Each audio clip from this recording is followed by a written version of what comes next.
This is going to be the last planned recording session for Ever17. Actually, I say recording session, this is going to be recorded over multiple sessions, but this is the last planned recording for Ever17. This is going to be mostly what sometimes is called a talking head video. Not exactly, because you won't actually see my head in the video, but it's just going to be me talking the whole time, and there's going to be virtually no gameplay whatsoever. So this is just me giving out information and opinions and thoughts. So don't go watching this expecting there to be some gameplay, because there won't be. Now, I've done these kind of things before with other games, where when I'm done with the whole Let's Play, I have a video at the end where I go back and I talk for a while.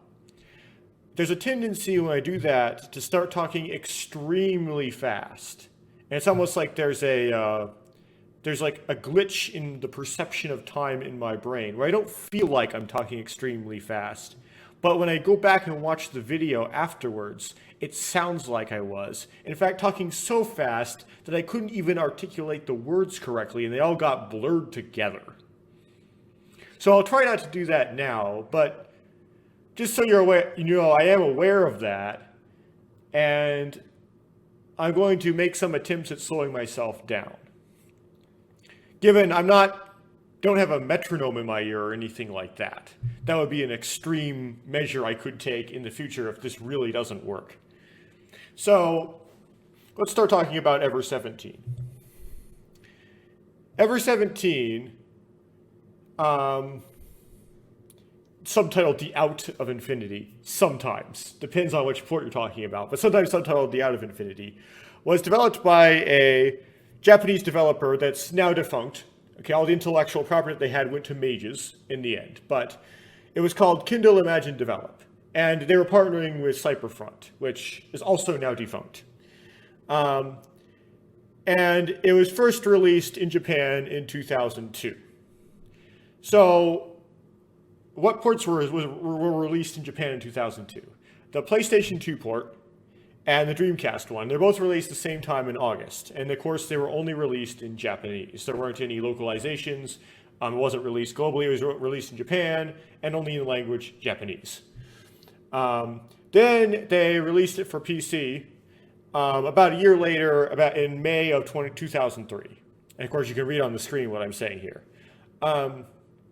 Then a company called Hirameki, which made it their business to translate Japanese visual novels into English. And so the United States started selling their translation into English in the United States on December 20th, 2005. I actually don't know if it was sold in Canada and Mexico. So that's something that somebody maybe in the comments, if they know the answer to that, can tell me. As far as I know, it was only okay. It says North America so whenever I wrote the script, I said North America. It's probably because that's what it said on Wikipedia or something. But I don't know that for absolute certainty, because sometimes people will lazily just write North America and they don't really understand what they're writing. So. But it could have been just the United States, could have been United States, Canada, and Mexico. And the PC port is the only port that had a commercial translation done to it, right? All of the other console ports, the PS2 port, the very late Xbox port, the PSP port, the Dreamcast port, those don't have any commercial English translations. The PSP port has a fan translation, I'll get to that. There are two later ports. There's a PSP port that came out on March 12, 2009. And there was one for iOS and Android, both at the same time, released on January 5th, 2013. Okay. Now, those are all the official ports. So it'd be interesting to know what exactly are the differences between the ports. Because sometimes there's differences beyond just what hardware the game runs on. So the PSP port has different opening cutscene and different opening music. And I went on YouTube and I searched it up and I listened to it, so I know what that cutscene looks like and what that music sounds like. And of course, I say who performed the opening music. It was Asami Iyami, and the PC port's opening music was performed by somebody with a stage name Kaori. I don't know what their actual name is, but that's a stage name for the person who performed the opening music for the PC version. And apparently the PSP version also has some cutscenes inserted that the PC version does not have.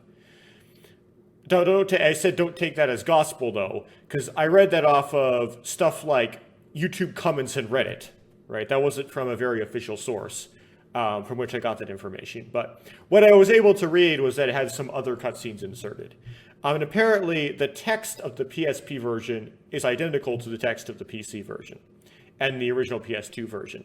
There was a comment I made under part 1 of my Let's Play where I said that somebody made a post where I thought they were saying the Xbox version was inferior and they're actually saying the PSP version was inferior. I didn't go back and look at that. So I don't know what I was talking about there. But what I'm saying now is that the text of the PSP version is identical to that of the other ports. Now, according to the user 0999X on Reddit, the PS2 port, there are some CGs missing. So there's some backgrounds missing. I guess they put sprites and, not backgrounds, there's some like paintings missing. So they put like sprites and backgrounds where the paintings would be, where those paintings are missing. And the lemur costume sprites are also missing. And I don't know exactly how they were missing. I don't know if it was like there's just nothing there. It's just like there's no sprite. It's just like an empty background. But apparently they're missing. Also, the water on the floor. In the PS2 port, apparently it's kind of overlaid on top of the background art, as opposed to the PC port where it's painted into the background art. Kind of like, I haven't seen any gameplay footage of the PS2 version, but I imagine it like the Xbox version where the water's like animated. That's kind of how I'm imagining it in my head based on this user's description. And apparently there are no, as far as I could find, there are no differences in the actual text of the game between the PS2 version and, say, the PC version. I didn't find anything about the iOS port. Wikipedia says it exists, but I didn't really figure out anything about it, like how the gameplay works, what the international situation is. Like, is it on just the App Store in Japan? Whether or not it's still up and Mages is still selling it? Any of that information. All I know is that it exists, and it was released on January 15th, 2013. So if anybody has any more information about either the iOS port or the Android port, please tell me that in the comments below. The information that I'm looking for are potential differences between that and the other ports in the content of the game. If it's still being sold. If it stopped being sold, when was the end date? And what countries is it being sold in? And whether or not it's possible to use a VPN to buy it from somewhere if you live somewhere else. That's the kind of information I want to know about the iOS port, but I wasn't able to find out that information myself. Okay, moving on.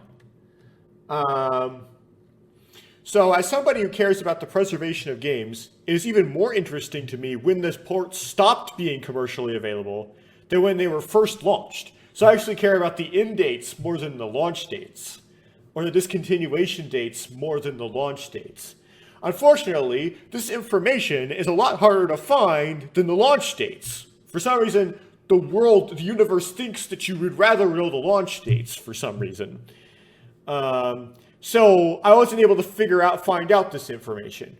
I do know that the company HIMMEL stopped releasing products. They got out of the translating visual novels to English business on January 2nd, 2008. So likely the HIMMEL commercial translation of the PC port was end of life, stopped being commercially released, and stopped being manufactured at the beginning of 2008. That's my best guess. You can't really take that as gospel, though, because I don't know for absolute certainty they didn't discontinue that product before they discontinued all the products. So because it was released at the end of 2005, or it was like December of 2005, let me scroll up to check my notes.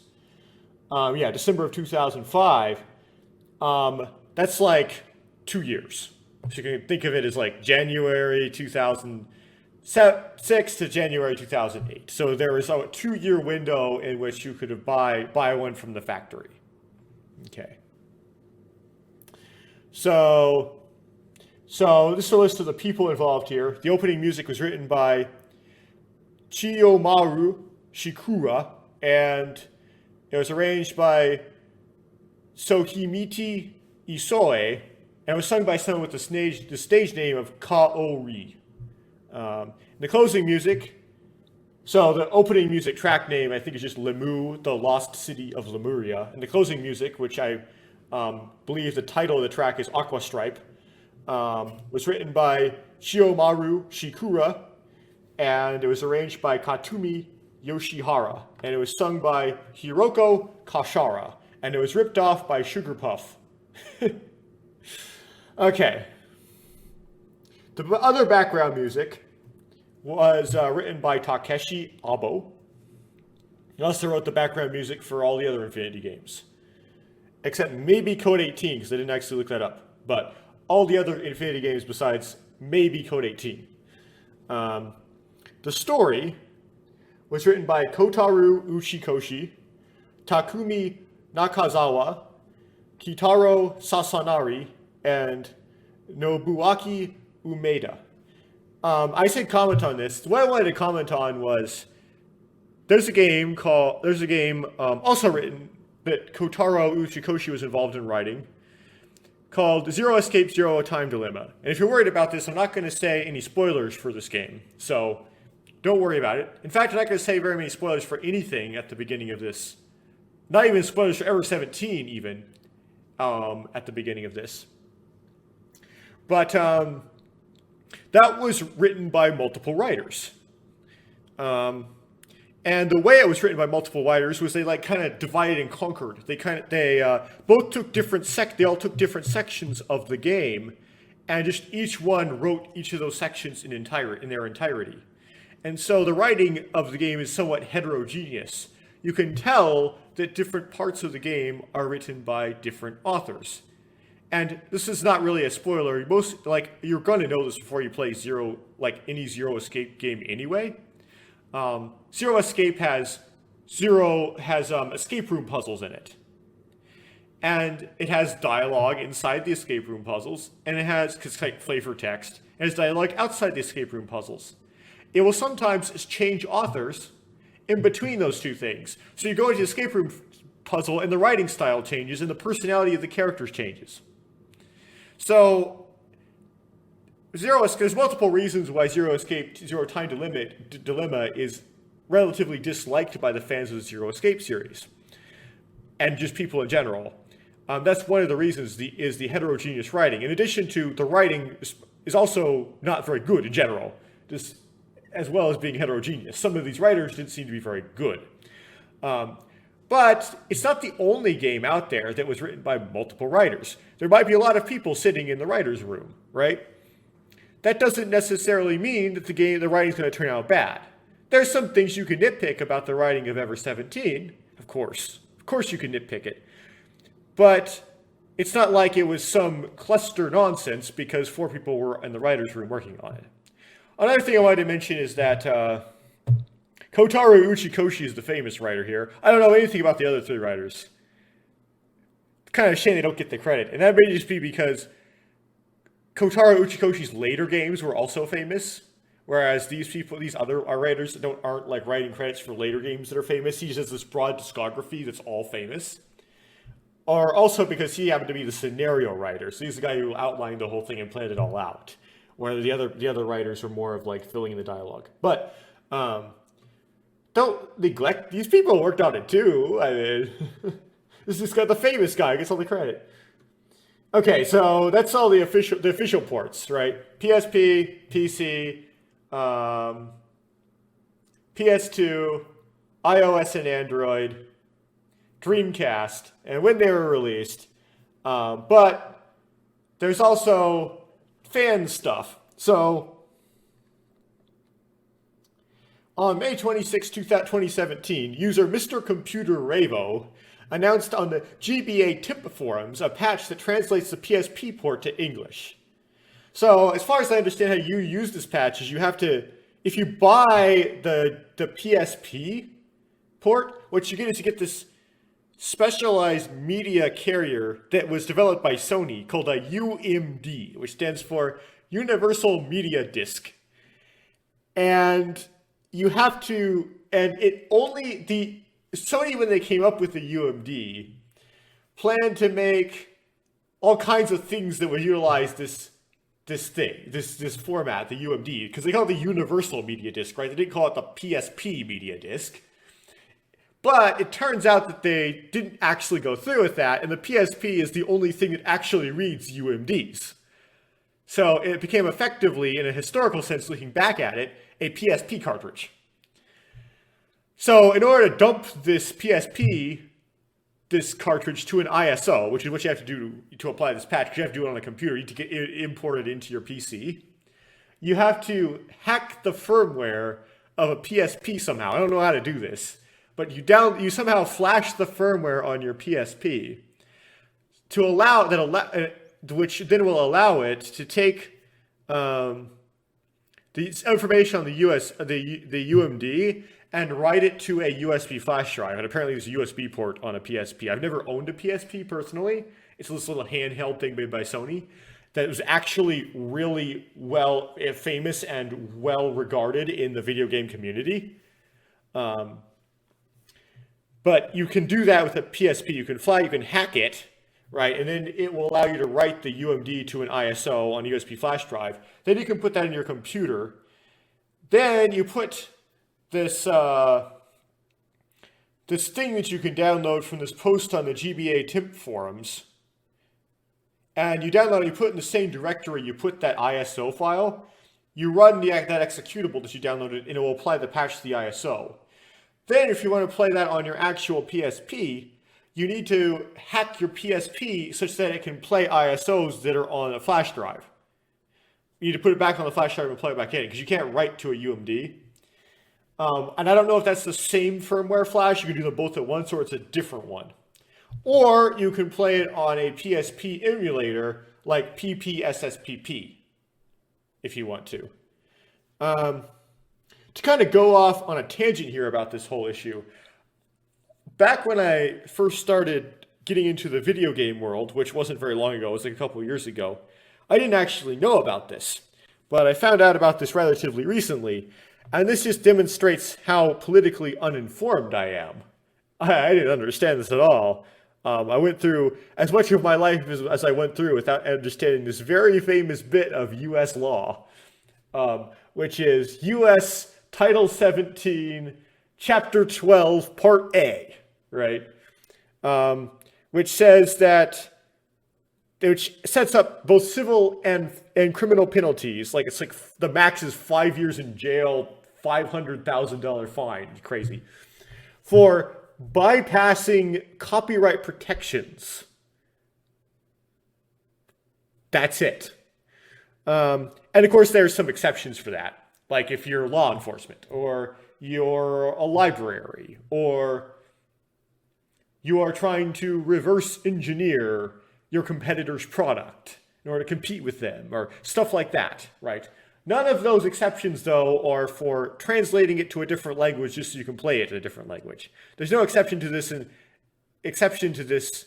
which is be able to play the game. That's not one of the exceptions listed. And there's also a provision put in there that says that the Library of Congress can set up a process by which they can apply additional exceptions to this provision. I'm going to call it the DMCA. And they're supposed to keep in mind these things, which when you read them off in the actual text of this law, which I don't actually have up right now, kind of sound like fair use. Well, I can assure you after reading these amendments and the amendments that came out of the caucus that determines them every 3 years, that none of them seem to have anything to do with fair use. It's like the Library of Congress amendment process kind of abandoned what the purpose outlined for it was in the actual law. But anyway, so it's technically... did I mess up? Yeah, I messed up my edit there. Delete that C at the beginning of that name. It's technically illegal to do something like take a UMD and dump it. But the way it's currently enforced right now, I believe Sony would actually have to complain. They'd actually have to give you like a DMCA takedown request, or like actually like go after you. And they're not going to go after you for getting past the encryption in a format that they long since stopped using and never will use again. So the probability to actually get in trouble for doing something like this, to apply the fan translation to the PSP version, is like the probability that you will die by being struck by lightning. You don't really have anything to worry about here. Just something interesting to know if you happen to not know it, that's technically not legal. Okay. On the other notable fan patch is the HIMMEL patch, which I'll do a whole section on later, so I'll just kind of gloss over it for now, but we'll get back to that. Okay, next discussion is, I don't know, sure, spelling errors. This document is going to be so riddled with typos, just a warning you. Is discussion about where the copyright for the game is now. So, as mentioned, the game was originally developed as a collaboration between Kid and Cyberfront. Now, apparently Kid filed for bankruptcy in Japan and liquidated. Cyberfront bought the intellectual property held by Kid in February of 2007. And in the middle of this, there's a game in the middle of being developed called 12 Riven, and Cyberfront finished it. So the game actually got finished, it wasn't abandoned. The bankruptcy is mentioned on Wikipedia with a citation to a blog post that no longer exists. Okay, so I've read this several times in several places regarding several topics that Kid went bankrupt in 2007. So I know it happened. I'm just kind of making fun of, sometimes Wikipedia stuff rots out and it doesn't get corrected. And sometimes things are just not cited. And that can be kind of a little bit like less convenient when you're trying to research something, because you never take Wikipedia's word for anything.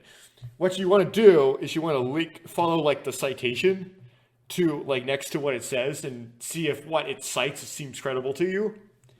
And if there is no citation, you're just like, well, I'm making this video where I say stuff about Ever17, and I don't know if what I'm saying is right or not, because I just read it on Wikipedia and there was no citation. So, don't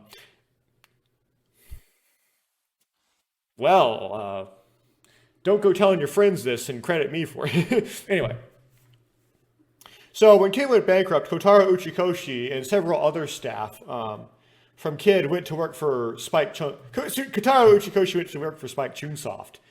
I don't know where all the other staff went, but the staff kind of dispersed and they kind of wound up other places.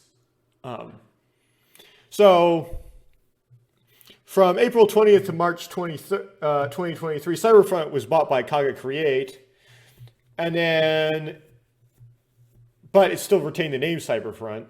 But then in December of 2013, Cyberfront dissolved, and its dissolving had some relationship with the dispute over its intellectual property that literally like forced it to dissolve. Now, I don't know the details of exactly how this dissolution went down, but when it's all been said and done, when the dust settles, at the end of the day, Mages is the company that ended up with the intellectual property of Cyberfront. So, now at the time this happened, which would have been in 2013, Mages had two arms. So they had a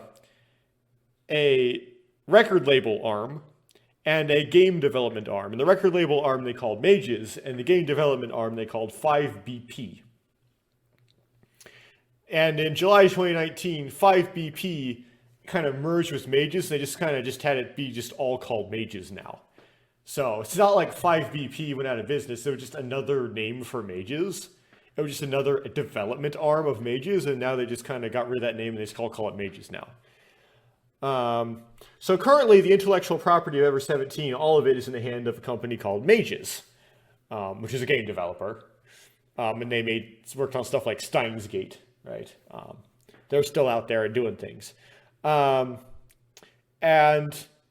if you were to post a Let's Play of Ever17 on YouTube, Mages will copyright claim it, but they'll copyright claim the background music, which they still sell. They sell it on Amazon and so on. So, which makes sense that they claim it because they still sell that music, and that's just how it is, right? It's their music. I'm not going to complain, really. I mean, it's their stuff. So, interestingly, there was an exchange on Twitter with Kutaro Uchikoshi on September 14th, 2021, in which he appeared to show interest in acquiring the intellectual property of the Infinity series. And this was actually concerning specifically Remember 11. So it was a quote about Remember 11. It was about Remember 11. So the user Zeph asked, "Is some kind of remake of Remember 11 possible, or would you even like to do it specifically now that you are working again with Nakazawa Takumi? I think that out of the old VNs, it is the best one that yet holds the most untapped potential." So this user apparently wants it changed. I don't. I just want it ported. I don't necessarily think that Remember 11 needs to be remade. But anyway, Uchikoshi actually responded to it and said, "If someone has an ancient statue without understanding its value, don't you think it should be returned to the person who made it? I have a dream, that is to get it back into our hands. So please support us, and your wish will come true someday. Thank you." Well, I don't know how much he's willing to bid for this stuff. But this could be like the Christian Faber's 3-onicle thing, where it's just a bunch of teasing and probably nothing will come of it. But I wouldn't necessarily call this teasing. I think it's just saying that he wants the intellectual property for the Infinity series, and he doesn't really have a way to get it, but his expression is desire to get it back. Uchikoshi now works for a company called Tukio Games that he founded in collaboration with Isotaka, I forgot his name, for his first name at the moment, Kodaka. Isotaka Kodaka? Anyway, his last name is Kodaka. And they're still doing collaborations with Spike Chunsoft. So he hasn't necessarily stopped working with Spike Chunsoft, except instead of being an employee of Spike Chunsoft, he's kind of like a contractor to Spike Chunsoft or vice versa. Or Spike Chunsoft is a contractor to him. And this is kind of evidenced by how Death March Club and AI the Somnium Files, the Nirvana initiative, were released by Spike Chunsoft after Kutaro Uchikoshi left the company as like an employee of the company. So if you were to get the intellectual property back, it would become property of Tukio Games, and Tukio Games would be the ones to re-release it, maybe contracting out the actual production to Spike Chunsoft, perhaps. Okay, so on the topic of how to buy the game, so this is kind of silly, but I'm gonna switch the way I'm doing this here to my whole screen, and I'm gonna pull up what happens if you kind of search the game in different places. So I'm gonna search Ever17 on US Amazon, and okay, we see, and just kind of look at what you get here. So the PSP port for the PS2 for 171, some comics, get the music here, sold by Mages, I presume. More graphic novels, a lot of graphic novels associated with Ever17. PS2 port, 111. There's a little novel, paper version, paper novel. Audio for the Xbox port. Manga. Another novel version. Book of stuff, I guess fan art or fan stories or something. The PSP port for a lot of money. Oh my goodness. Another manga, more mangas, books. The Xbox 360 one. Let's see if they have any buying options here.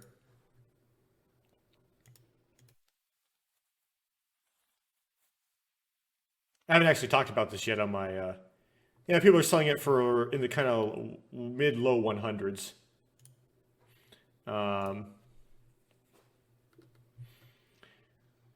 More Xbox. Okay, we're getting some stuff I don't want to show on recording. I don't know what that junk is. Anyway,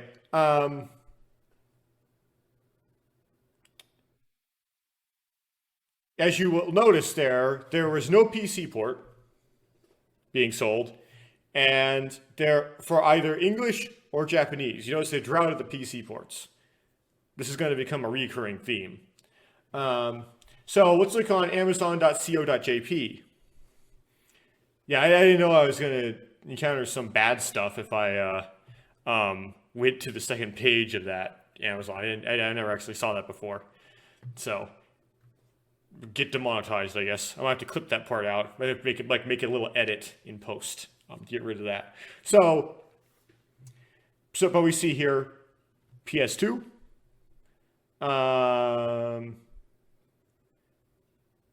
This I believe might be music. Well, I don't have any, whatever it is. Interesting. PS2, PSP. A special PSP, PS2, PSP, Xbox, PS2, PS2. Code 18 came up.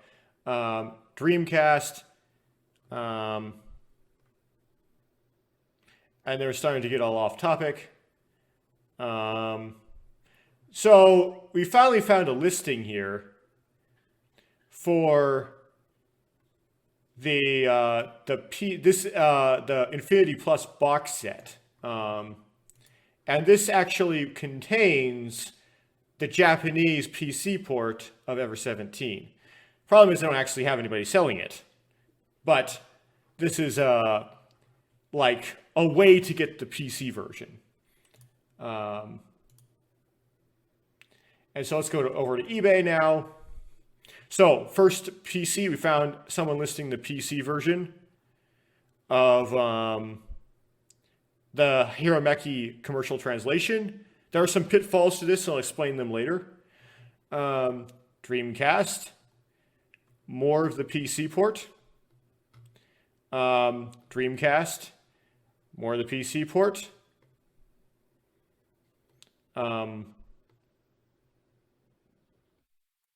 PSP, PS2. This is a weird special version of the Xbox release. Xbox, PC, very expensive. Yeah, I bought the PC port, but not for that much. Dreamcast, PSP, Dreamcast, PS2, Xbox. So it's quite a few. And then last thing I'm going to show is the Mages page on DMM. And here's what's curious about this. It's not here. Like, I see Remember 11. I see Never 7. But I don't see Ever 17. So Mages is still selling, as far as I'm aware, this is Mages selling these, a digital download version of Remember 11, the third game in the Infinity series. Never 7, the first game in the Infinity series. And, but no Ever 17, the second game in the Infinity series. Now, I've seen mentions on the internet of it once being sold on DMM, so it's not like it's was never sold on DMM. So strange. I don't know if typing Ever17 in the search bar will actually make any sense, because it might be written katakana on the search, but I'm going to try it. And I translate this to English because I don't know how to read Japanese yet. And you say there are no matching products.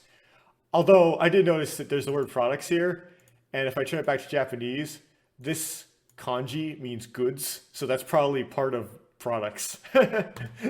That 3 boxes kanji. But anyway, start trying to recognize things.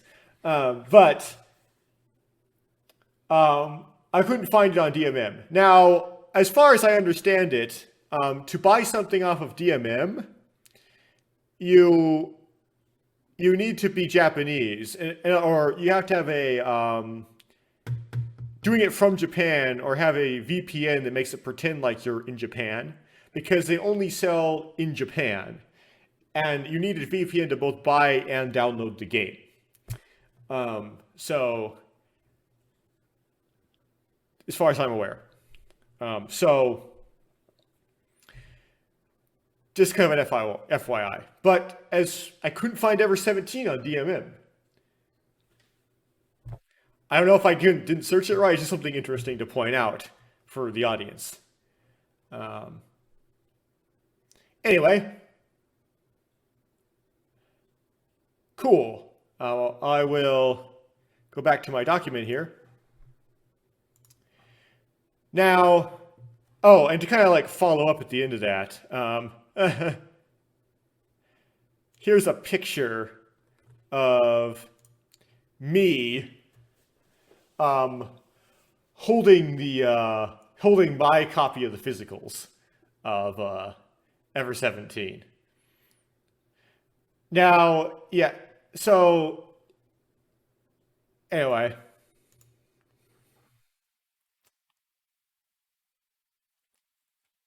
Kind of silly and unnecessary, but there you go. So now some comments about the easy and best way to play the game. So the most easily attainable ports of the game, okay, well, let's back up. Let's be more systematic about this. I tend to get ahead of myself and not say everything that really needs to be said. Let's back up here. Let's say you're this person. You don't care about making a Let's Play. You don't care about being able to record your gameplay footage. All you want to do is play the game just to enjoy the game and enjoy the story. And you know how to read Japanese, at least well enough to sufficiently enjoy the game written in Japanese. Because you're either Japanese or you actually learned Japanese, which in the visual novel world, if you're into Japanese visual novels, you'll eventually do, probably. Because there are so many visual novels out there that have not been translated, like 12 Riven, for example. But I haven't got to that point yet. I'm working on Korean first, and I haven't gotten to working on actually learning Japanese. But it's something that like people don't start doing, and then they eventually end up doing. But if you can read the Japanese, right, it doesn't have to be in English, and you don't care about recording it, it seems like the easiest way to do it is to get the PSP version. It seems to be the cheapest secondhand and the most prevalent. Given you need a PSP, and you just stick it on your PSP and play it, you would need the actual PSP, which, of course, it's an old console. You have to get it secondhand. You might have to get it restored. So you have that cost. However, the PS, you can play all 5 of the Infinity games. If we count Code 18 and 12 Ribbon, it makes 5. You can play them all on PSP. And you can relatively easily find secondhand PSP like UMDs. PSP is the cheapest port, I think, for all of them.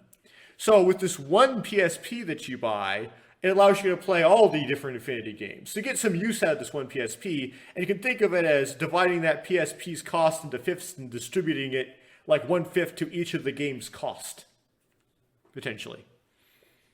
You also, of course, have the option of the PS2 port in Japanese. The PC port in Japanese is very rare and very scarce. So as you saw me scroll through Amazon, scroll through eBay there, and you saw that I never found a Japanese PC copy. It wasn't even on DMM. So Playing it in Japanese, PC isn't really an option, but you can play it in English on PC. But PSP is probably the easiest. But those are kind of your options. PS2 in Japanese, PSP in Japanese. These two ports, in truth, are not very scarce. It's pretty easy to find the PS2 and the PSP ports in Japanese. The Dreamcast port is also out there. We've found a couple of those. And the English PC port pops up every once in a while. In fact, we found a lot when we were out there just now in this recording. There's sometimes you go out there and you find none, though. So they kind of depends on the season. But there's a lot out there right now. I could not find a Japanese PC port anywhere. It essentially does not exist. Okay? Yeah, okay, so of course I say if you can read Japanese, I'm going to repeat myself because I jumped ahead here on the script. You want to play the game for yourself with no desire to record the gameplay, you can just buy the PS2 or PSP ports and play them on a PSP or PS2. Although buying obsolete hardware to play one game may sound silly, the PSP and PS2 ports are the easiest to attain for all three games in the OG Infinity series. And if you go past the OG, you go to like 12 Ribbon and Code 18, they still also have PSP ports. So you can think of it as splitting that cost up between all of those games. If you want it in English, I'm going to just get rid of this. Well, I'm going to highlight it and say why this was in the script and why it's bad. You can get the commercial translation of the PC port, which, as you saw, is very expensive secondhand. It's over $100, but it's out there. You can apply the fan translation to the PSP port, which I described earlier. Yes, I know you capitalize English. Sorry. There's going to be so many typos in this. And I'll talk about this third one. So you might have heard sometime, if you read about Ever17 around the internet, that the HIMMEL patch can translate the Japanese PC port to English. Or claims that that's the case. I can tell you, because I actually have this non-existent Japanese PC port, that it does not do that. It will not work.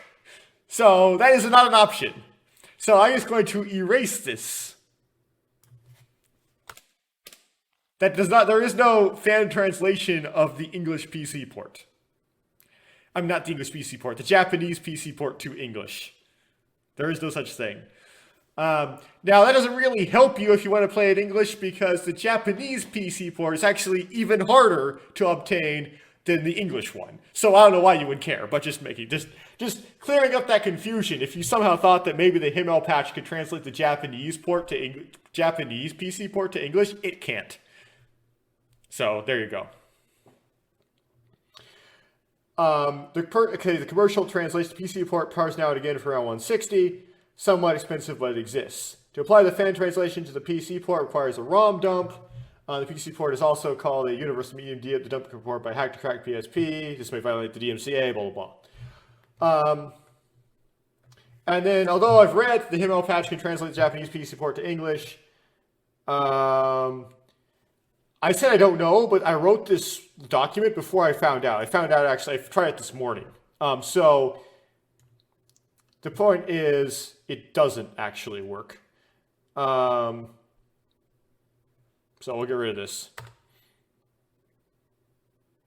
And does not know where the HIMMEL port can Japanese the DMM version? The answer is no, it can't. Okay. I don't actually know for certain because I don't have the DMM version, but if it can't translate the regular PC version and the DMM version is even a newer version, I don't doubt it could do that. It doesn't make any sense. Okay. So the next part is kind of excessively exhaustive, and I'll probably clip out and put as its own separate standalone video. So I'm going to talk in this next part kind of as if it's its own standalone video as well. So you're going to see the kind of intro and stuff. Before I get to the excerpt proper, I would like to add a little preface at the front after the fact to recording it to make some clarifications and or corrections.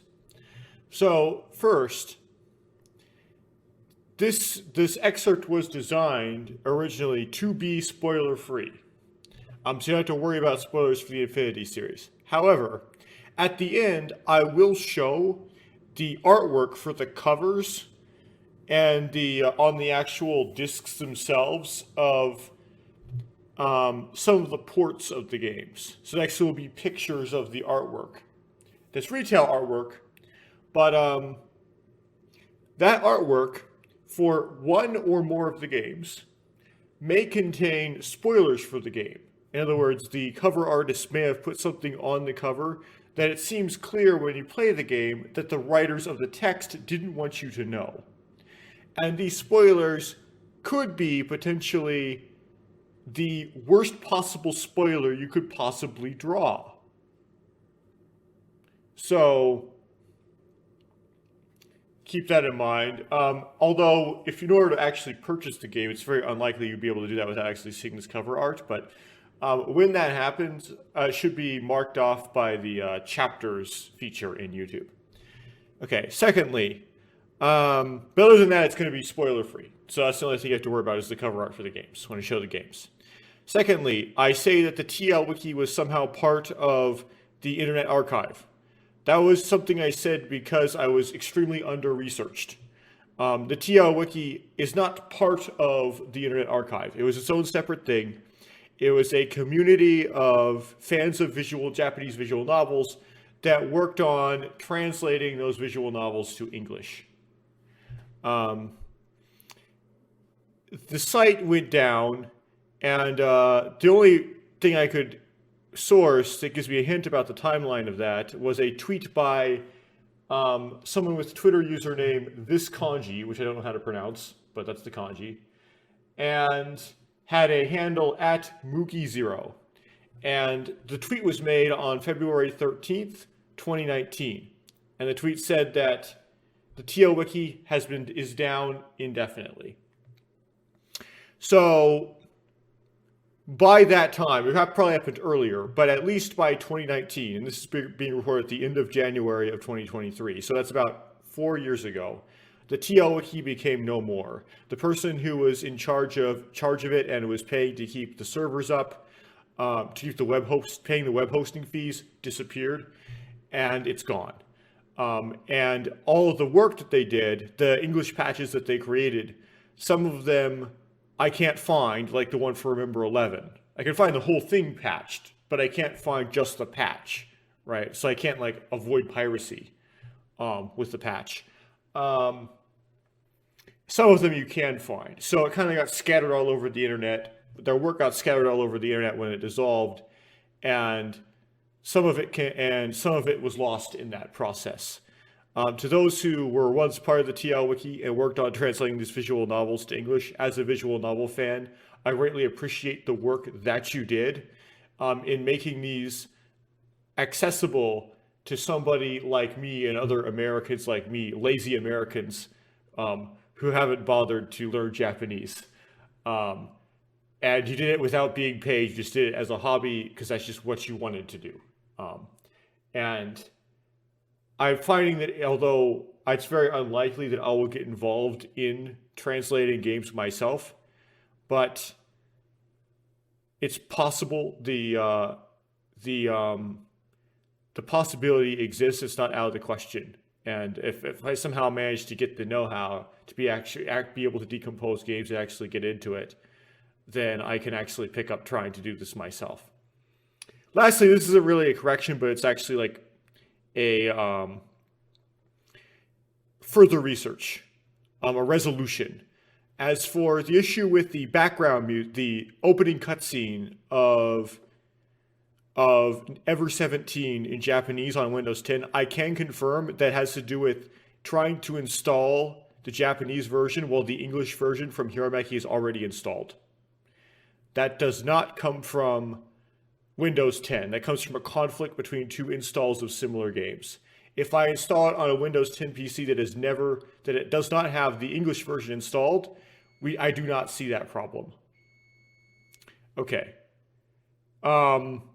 So the only problems remaining for the Japanese version of Ever17 on Windows 7 this is the font. It's the narrow font that happens. Everything else seems to work fine. So with all those corrections out of the way, I can roll the actual excerpt. Thank you. less than $20 on eBay. The Dreamcast does have region locking, so you need a Japanese region Dreamcast. The Dreamcast can be emulated, although I am not familiar with any process how easy it is to dump the ROM of a Dreamcast disc. So, all the emulators I know of, you need an ISO. They don't actually run something out of the disk drive. Next, the PC port. It was released on October 26th, 2001, so almost a whole year after the Dreamcast port. And it was released only in Japan with a, it was released in Japan, and it was only released in Japanese. But the fans have developed a fan translation for it that you can apply. Is extremely scarce. Essentially, it's unobtainable. I have it because I managed to catch one in the Infinity Plus box set, which I bought off of Amazon.co.jp, and it was the only seller selling the only copy that was there at the time. So I got the last one, and the seller wouldn't ship overseas, so I had to freight forward it. But anyway, if you've been watching my Ever17 videos, you'll know I have this, and it's hard to get. And that's how I got mine. But I've never managed to find it standalone, just like by itself. I've only found it in the box set and like once. So pretty rare, pretty unobtainable. You also I have difficulty running it on Windows 10 or Windows 10 Lite systems like Windows 11. I don't have a Windows 11 system, so I wasn't able to try it on that. Basically, it will decide not to launch sometimes. In fact, more often than it will decide to launch. Like, it'll just click on the executable, it just won't launch. Sometimes it does, sometimes it doesn't. It does not seem, I did install it on Windows 7, and it doesn't appear to have this problem on Windows 7. And it seems to launch reliably every time when I call for it. So that's one problem it has that you get with it on Windows 10. The second one is that it doesn't full screen properly. If you launch it on full screen, instead of just having the correct aspect ratio, and if you have like a wide screen like 1080p, it will put black bands on the side. That's how it's supposed to go. Instead, it will go corner to corner. So move the corners of the game, like the gameplay field, to the corners of the screen and stretch the aspect ratio horizontally. Or if you have an ultra wide, even more so, right? It does not do this on Windows 7. On Windows 7, it actually full screened properly. I wasn't able to capture that on recording very well because OBS doesn't capture full screen well like that, but it did full screen properly on Windows 7. And lastly, on Windows 10, the font gets messed up, where the Japanese characters get squished horizontally, so they're all skinny, and the space between them is widened. So it's like each letter starts in the right place.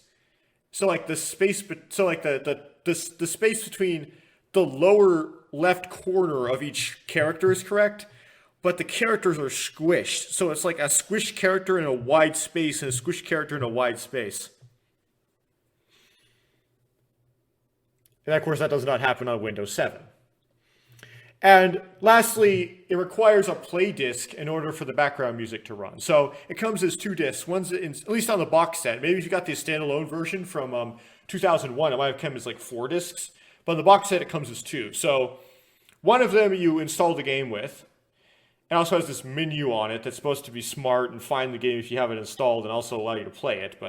And the second disc that you need to insert into your optical drive in order for the background music to play.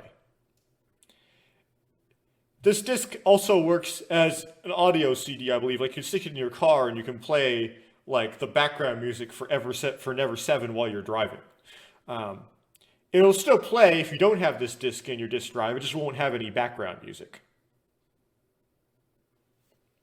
It's like a way of having giving you the background music with the game and also being an anti-piracy measure to some extent. So long as the pirates actually care about background music. Then there's a version that was released for Mac on March 3rd, 2005. using, I think, a service called GameX or something. It was in Japanese, and only in Japanese. And you had to pay 1,000 yen for the first 100 hours of gameplay time, and then 500 yen for every 50 hours more additionally. Which to me is a gamer's nightmare. If I have to pay for like time in a game, like installment wise, that sounds absolutely terrible. I don't know when that stopped. It just sounds nuts. Okay.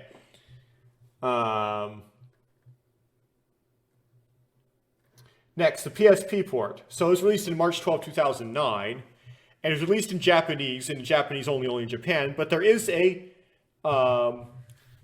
fan translation to English where you have to dump the ISO, apply the fan translation, and then you can either put it back on your PSP, like if you hack your PSP so it can play it off a flash drive, or you can play it on an emulator. Goes for more than 50 on eBay is how I wrote it. The PSP can be emulated, of course. I found a user on Reddit that reported a persistent crash. Meaning he found a crash that happened every single time. And he was able to get around it because he was playing on his actual PSP. He was able to import his save file into PPSSPP and then use PPSSPP to get around the crash somehow and then put that back on his PSP. But somebody did encounter a crash, so you might too, using the fan translation. Apparently, you can play it on a Vita somehow. I don't know how. I'm just noting that down there. And also, the PSP is not region locked. It's region free. So you don't have to worry about getting a Japanese PSP. Any PSP should be able to play it. Now, there were Android and iOS ports that came out in 2013. I know nothing about them. I would appreciate some information about them in the comments. Because I know these exist, I just can't find any information about them. Next is the PC DMM digital version of an unknown. Recently I didn't know, and it's in Japanese. So this is digital. And you buy it digitally. You get it by digital download, and you have to be Japanese in order to do so. So you need to be in Japan or use a via VPN to pretend to be in Japan. Because it's still available and from the original publisher, I don't know if Mages we consider it the original publisher, but it's the copyright holder. The game as a whole is not technically abandonware, or it is not technically vaulted. That being said, many of the individual ports are, right? So it's like PSP is the only platform, and because they're not selling it worldwide, unlike the original ports, although they only sold them in Japan, you could theoretically like import a used one, right? But with digital, you can't really that possibility. It's more restrictive that way. So it's not like they're not selling it for PlayStation or stuff like that anymore. But any of the game in general, any and all versions, yes, there is still a version of it that is still being sold. There is as the fan translation of the old physical version, which I have, and I've used it and it works. That does work. The chances of it working on the DMM version are vanishingly small. Again, I don't have the DMM version, so I can't actually confirm that the fan translation for the original doesn't work, but it likely does not work. And then last I checked, the cost of it was 1628 yen. Just kind of an FYI, because I forgot to mention it back when I was talking about the PC physical port. It appears like the fan translation to English, which is not the whole game, by the way, it's just one little executable that you run that translates the game that you already have, tries to get around this whole you need the play disc to play the background music thing, and it doesn't work. Now, it still works if you run the CD version and you have the play disc in, so the play disc still works on it. It's just that you still need the play disc. Anyway. And it seems like they tried to get around that and it didn't work.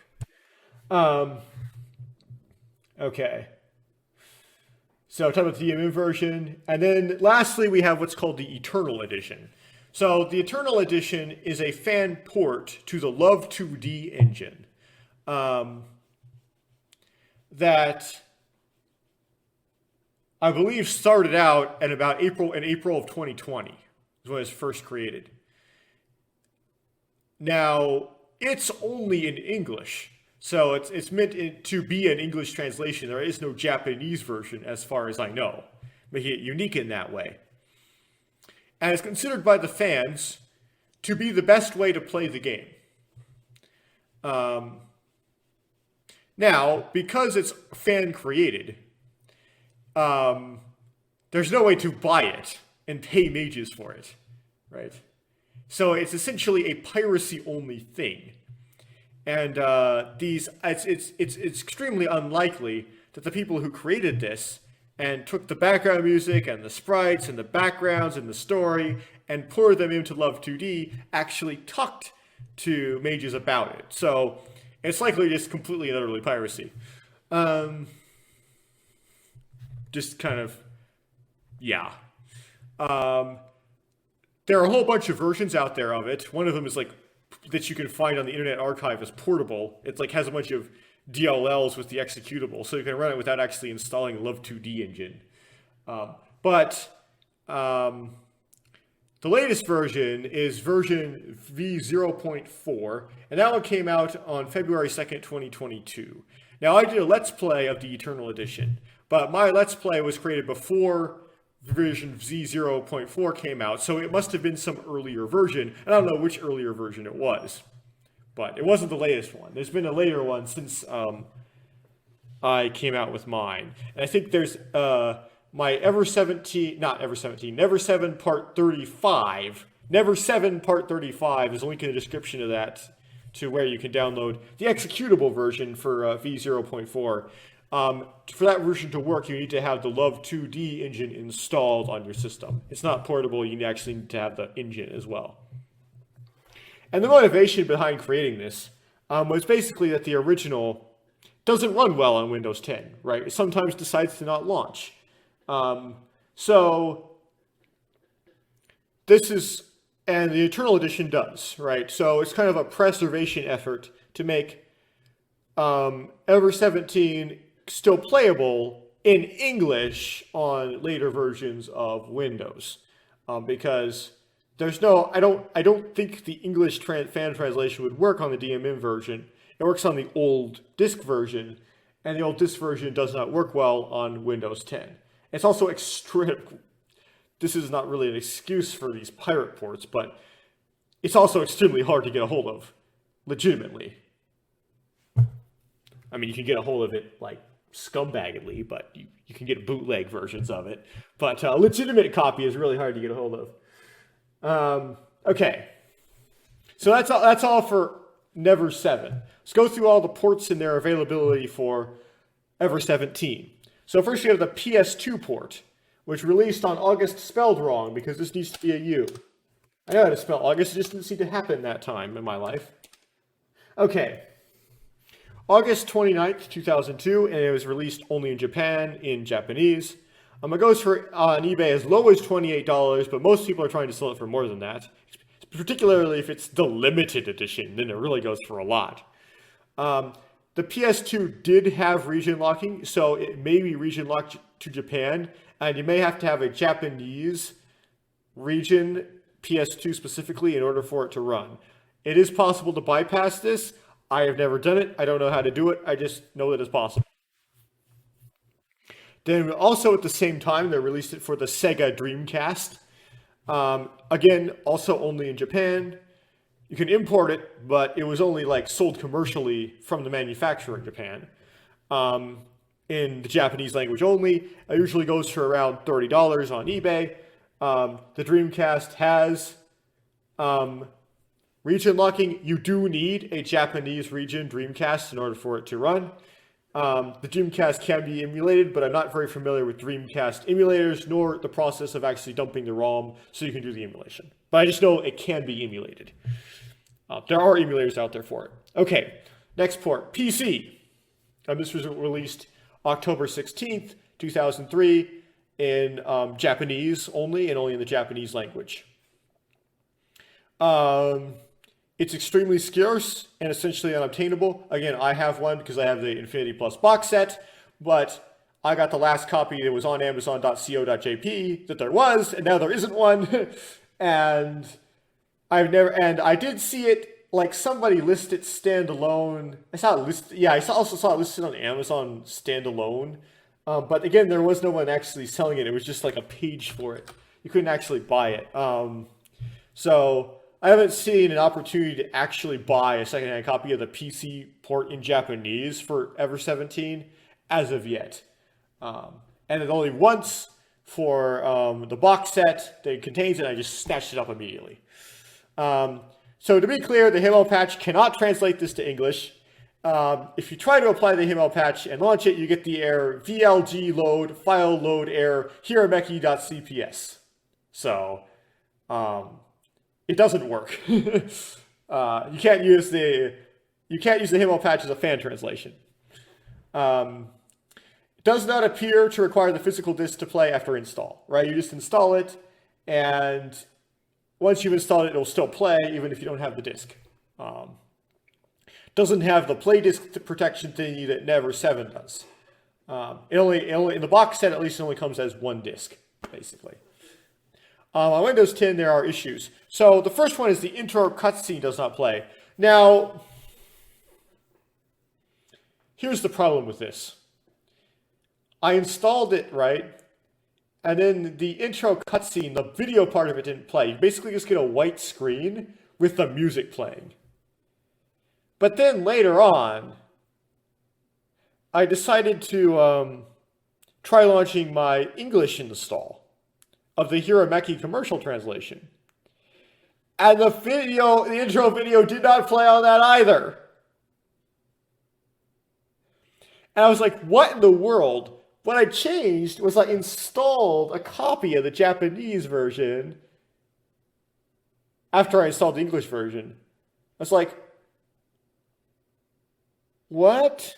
So it may not actually be a Windows 10 problem. It may actually be like a problem of having both of them at the same time installed. I tried deleting the Japanese version. It didn't actually change it.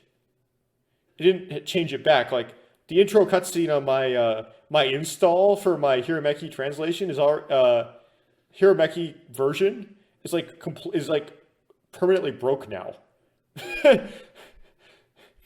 Anyway, so it may be a Windows 10 problem, but it may actually be like multiple different versions installed and something weird happened. I did check the file sizes and made sure they were the same as like a fresh English install. On the English version, they're all the same. So on all like the .e17 files in the movies folder. I didn't try MD5 checksums though. Anyway, the font's also messed up. In the same way the Ever17 font is messed up, the letters all end up all squished on Windows 10. I did install it on Windows 7, and the intro cutscene did play. Again, that may not be a Windows 10 issue specifically, but anyway, it does work on Windows 7. It does not have that font issue either, so everything works fine on Windows 7.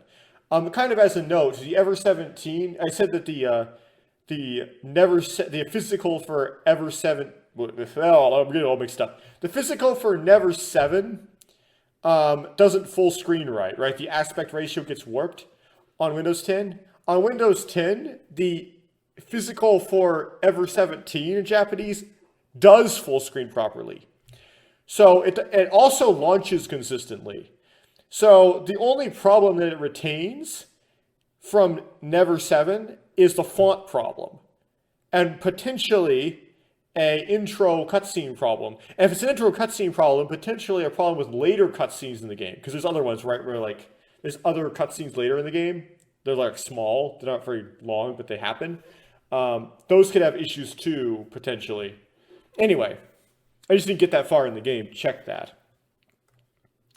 Then there was also this Gaming X service or Game X service version of it on Mac as well, which also started March 3rd, 2005, only in Japanese, and it had this whole like pay for time scheme that I described for Ever7.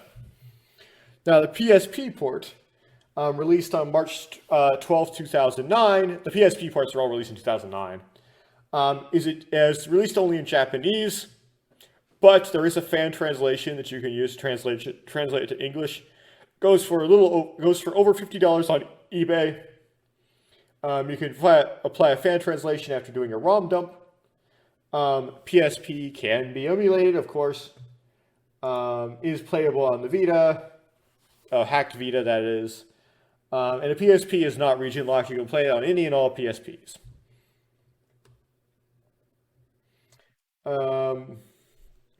Android and iOS, again, I don't know, released in 2015, January 15th, 2015.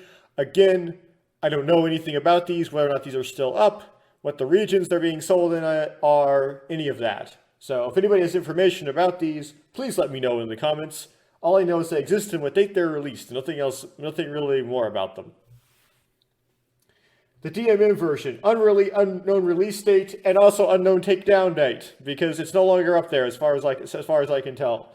I couldn't find it. I couldn't find DMM version for Ever17, but I could find one for Remember11 and Ever7. You need to be in Japan or use a VPN to pretend that you are in Japan.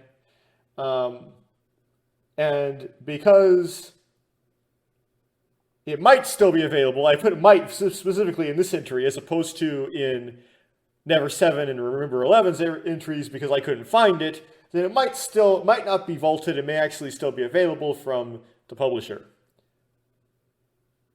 That being said, individual other ports besides PC are vaulted. Next, the PC Hirameki English version. Released on December 20th, 2005, and of course only in English. Shows up on eBay for around $150 usually. Today I found one that was way more than that, but usually for around $150. There's a fan-made patch called the HIMMEL patch that does some cosmetic changes and fixes typos, and will be discussed in detail later if this is the whole video. I'm going to take this section and chop it out as a standalone video possibly, in which case I will not discuss this later. You have to watch the whole Ever17 part 34 for that. But this patch is definitely not required. It fixes typos and is cosmetic changes. You don't have to apply this patch if you don't want to. The typos aren't so egregious that the game is not understandable. They are subtle. They are they're just kind of goofy. You see a little typo here and there.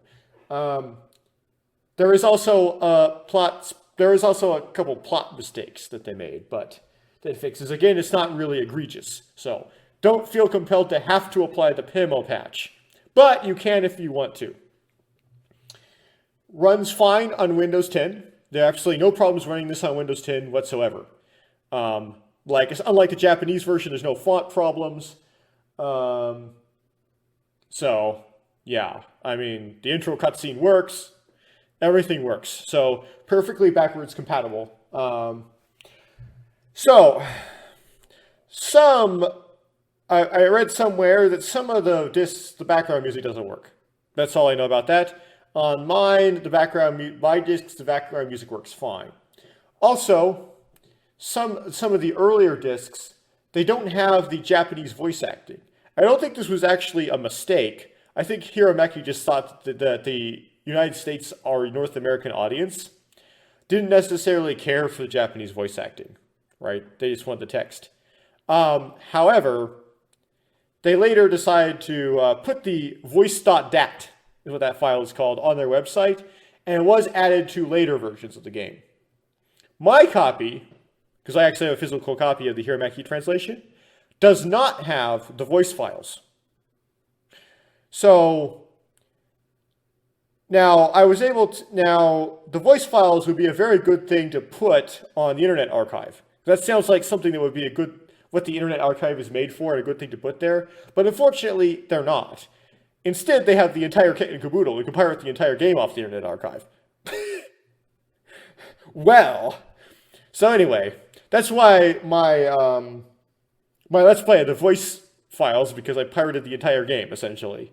But it'd be nice if someone would host just the voice files. If you have a version where you have the small voice files, like the 35 megabyte one, which doesn't have the voice acting, if you copy in the one from like a pirated version, it will work. It will add the voice acting to the other version. It's not like it's like serial number locked or anything like that. Also, I took the voice. There's also a voice.dat in the Japanese version, and I copied that into the Hirameki English version install directory, and that also works. It's a different file size. It's 505 megabytes according to Windows, right? Remember, Windows has that 1024 base byte thing going on, as opposed to 440. So the file size is a little bit bigger on the Japanese version, but it works. So again, the Japanese version is really hard to come by, so good luck getting that file, but it does actually work and add the voice acting to the English version if you want to do it that way. Okay. For an English speaker, this is the best way to play the game, even if it's unpatched, in my opinion. And after you install it off the disk, it doesn't have anything where it requires you to put like the disk back in. At least mine. I think there might have been some other versions that do. With my copy of the disks, you can just install it and it just goes, and you don't need the disks anymore after the install.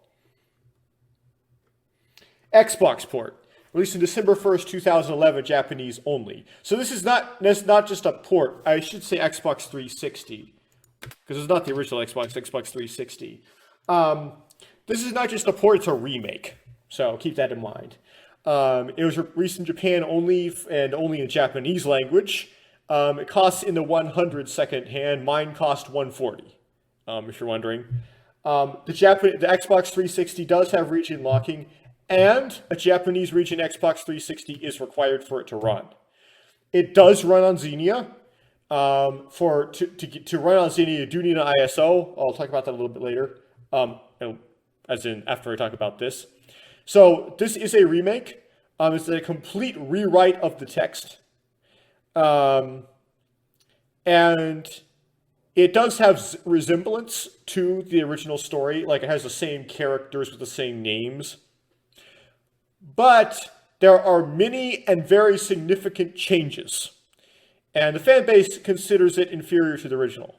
I will get back and talk about this in more detail later on in this video if you're watching like the entire Ever17 Part 34. If you're watching this as a standalone, then I talk about it in the whole big long video. Because this is supposed to be a non-spoiler standalone, I'm not going to talk about the details of how it's different here. Now, as far as Xenia is concerned, so you're doing the ISO to run on Xenia. To get the ISO, the easiest way by far is to have a Japanese region Xbox 360 and then use the program, install it, take the flash drive, take the flash drive, stick it in your computer, and run a program called God to ISO. And you'll get a disk image that's like, I think, 3.5 gigabytes or something. That works. If there might be a way to do it without a Japanese version Xbox 360, however, it's very difficult. And I know that I'm pretty certain there is, because there's actually someone posted on the Internet Archive an ISO of the 360, like an ISO that's like an entire DVD-R double-sided, the size of the entire disc. So it appears they did it with some sort of palette swap technique. But it's really hard to do, and you might need a very rare format of disc in order to get it to work, called a DVD minus R dual layered, which is really rare and really hard to buy. So to get the ISO, if you don't want to be a pirate and download the ISO from somewhere, which no one wants to be a pirate, right? No one wants to do that. No one will do it. Don't do that. Don't do that, people. Anyway, you need a Japanese region Xbox 360 anyway in order to get the disk image to run it on Xenia, because Xenia can't run things directly just put into an optical drive. If you're not familiar with Xenia, Xenia is a Xbox 360 emulator. It's kind of not perfect. It's somewhat unstable. But it's the only Xbox 360 emulator out there, and the game does run on it. So, if you want to record a Let's Play, there is some advantage of still actually running it on an actual Xbox and using a capture card as opposed to using Xenia, just because Xenia is is glitchy and crashy. Whereas if you were to run it on an actual Xbox, it would be more stable. The advantage of running on Xenia is you don't have to have that Xbox sitting on your table, adding its fan noise and taking up its space. Anyway, let's move on to the next one, which is Remember 11, and go through the various ports and their availability here. First is the PS2 port, released on March 18th, 2004, and released in Japanese only, and only to Japanese in Japan, although you can import it secondhand. It goes on eBay for as low as $22, including shipping, which I saw goes as $10 plus 11 shipping, which adds up to 21. My math doesn't make any sense, so I don't know what's going on here. But anyway, so yeah, it goes for as low as $10, but you gotta check the shipping cost, right? If the shipping costs as much as a thing. But some people try to sell it for more, particularly if it's the limited edition version, right? So but it's really cheap. The PS2 version of Remember 11. The PS2 did have region locking, so it may be region locked to Japan, so you might need to have a Japanese region PS2. This has been bypassed. Again, I don't know how to do it, and I've never done it. I don't have a PS2. I never tried to bypass region locking on a PS2. I just know I've just read somewhere that it can be done. So anyway, then also it was released for the PSP on April 16th, 2009, in Japanese, but it can be translated to English via a fan translation. It goes for greater than $25 on eBay, plus shipping. I always note plus shipping because when it's down that low, because then the shipping cost starts to become comparable to the actual price. But 25 plus shipping, and it gets almost down to 25. Remember 11 for some reason is cheaper than Ever7 and Ever17. I don't know why. It's not like it's a particularly worse game. In fact, I really like Remember 11. So, yeah, I don't know why it doesn't deserve to be this cheap. To apply the fan translation, you have to dump the UMD using a hacked PSP. The PSP can be emulated, and the PSP is not region locked, so you can play on any PSP regardless of the region. Apparently, it can be played on a hacked PS Vita as well. Next, PC Physical, released on April 4th, 2008.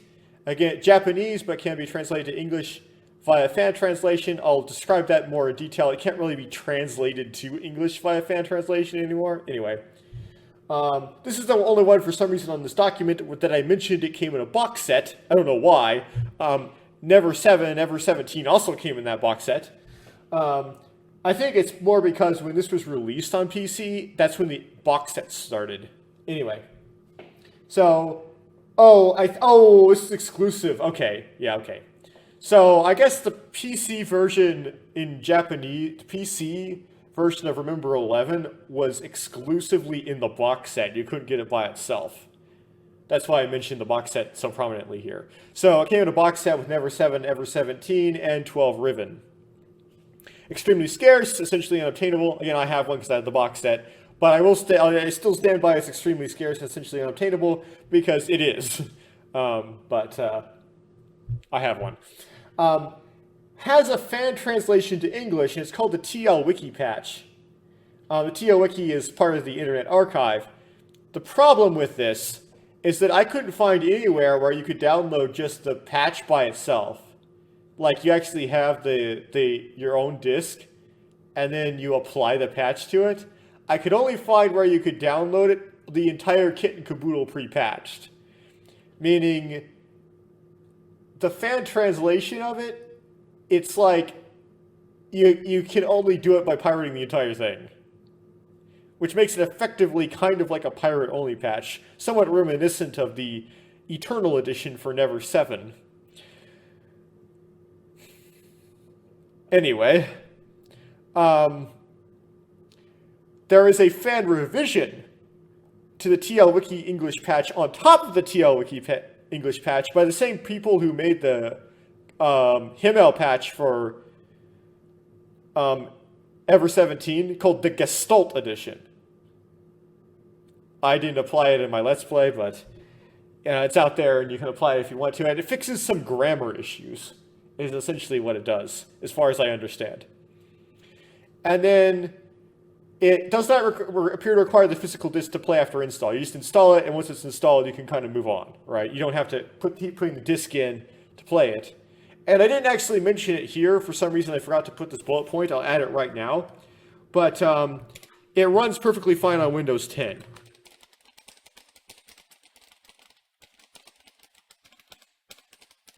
And I presume that also means Windows 11 as well. It doesn't appear to have any of the font issues that Never7 or Ever17 have. The font is the correct size, no intro video issues, and no full screen issues, no doesn't launch issues, none of that stuff. It just works perfectly fine on Windows 10. Okay, and then like Ever17 and Never7, there were iOS and Android ports. Again, I don't know anything about these. I don't know when they, like, if they're still up there. I put whether or not they're only on the Japanese version of the App Store. I don't know any of this. If anybody knows the answer to any of my questions about Android and iOS ports that show up over and over again, could you please tell me in the comments? Next, the DMM version. So again, like Never7, because remember I couldn't find the Ever17 DMM version. It's only for digital download on DMM.com. Again, you need to be in Japan or use a VPN to pretend to be in Japan or to buy it and download it. Because it exists, I don't know why this is duplicated.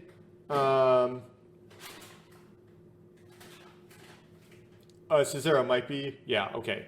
It is. There's no why it is. Because this exists, that means the game is not actually out of print or out of production. It is not technically abandonware or in a vault, at least for PC. The chances that the TLWiki fan translation would work on it are vanishingly small. Then again, I couldn't find where you could download the TLWiki fan, like, executable, like the translation, just the translating bit, and not the whole game already translated by itself. So that discussion may be moot anyway. And last time I checked, it costed 1228 yen on DMM. Okay, next, 12 Riven. So first we have the PS2 port, which released on March 13th, 2008, and in Japanese only. Just to get this out of the way, all of the ports for 12 Riven are in Japanese only. There were no English commercial or fan translations for 12 Riven.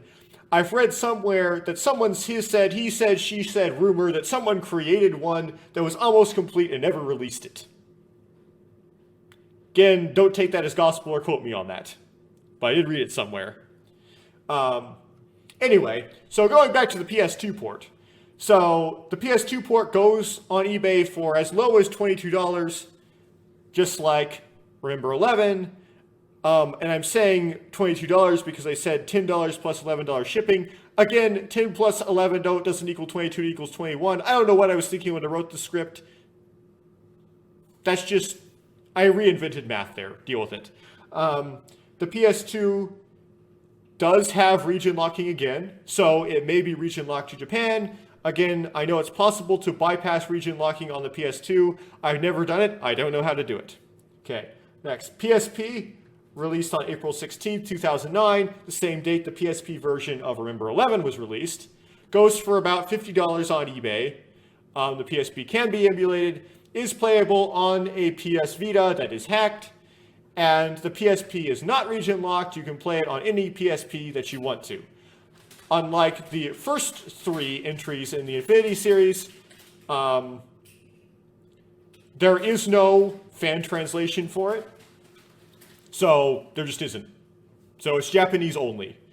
And lastly, we have the PC version, which was released on April 4th, 2008. Came by itself, or it was added to the Infinity Plus box set. Is extremely scarce and essentially unobtainable. Again, I have one because I have the box set. Requires the disk to be in the optical drive in order for it to run. So this is unlike Ever17 and unlike Remember 11. It has this anti-piracy measure where it just won't launch if you don't have the disk in your drive. There theoretically could be more comments on that, but I'm gonna hold off. So next, Code 18. Code 18 kind of stands out because it wasn't written by. So 12 Ribbon stands out because it wasn't originally meant to be labeled as Infinity Series. It was supposed to be its own series called the Integral Series, but then Kid went out of business and they didn't actually keep creating more entries into the Integral Series, and so they decided to incorporate it into the Infinity Series, and the fans kind of think of it like that too. They just kind of think of it as a fourth Infinity game. But it was not originally supposed to be branded as an Infinity game. Code 18 sticks out in that it was not actually written by Kutaro Uchikoshi. It was Cyberfront's desire to keep doing the Infinity Series, so they just hired new authors. They did it with different authors. So it's supposed to be like the Infinity Series, but it's not written by the same people that wrote the Infinity Series. So it was released for PSP September 29th, 2011 in Japanese only, and that goes for at least $30 on eBay. So the lowest it goes to $30, but it goes for $30 and up. The PSP can be emulated, of course. It is playable on the PS Vita if you hack it. And as I said before several times, a PSP is not region locked. You can play it on any PSP. Next, PSP, PC Physical. December 21st, released on December 21st, 2012, and of course in Japanese only. There is no fan translations or commercial translations of Code 18. Came by itself or bundled with Ever17. Extremely scarce, essentially unobtainable. So it does not come in the Infinity Plus box set. It only came in a bundle with Ever17. I couldn't find either the bundle or by itself. I don't have the physical PC port for Code 18 because I couldn't find it, so I don't have it. Next, Xbox 360. So this was released on September 29th, 2011. It was also released only in Japanese, only in Japan. There's no commercial translation or fan translation or anything like that. I got mine for $30 on eBay, though last time I checked, the listings were higher. So I guess I kind of got a good deal on that because the price has gone up since then. But mine was about $30.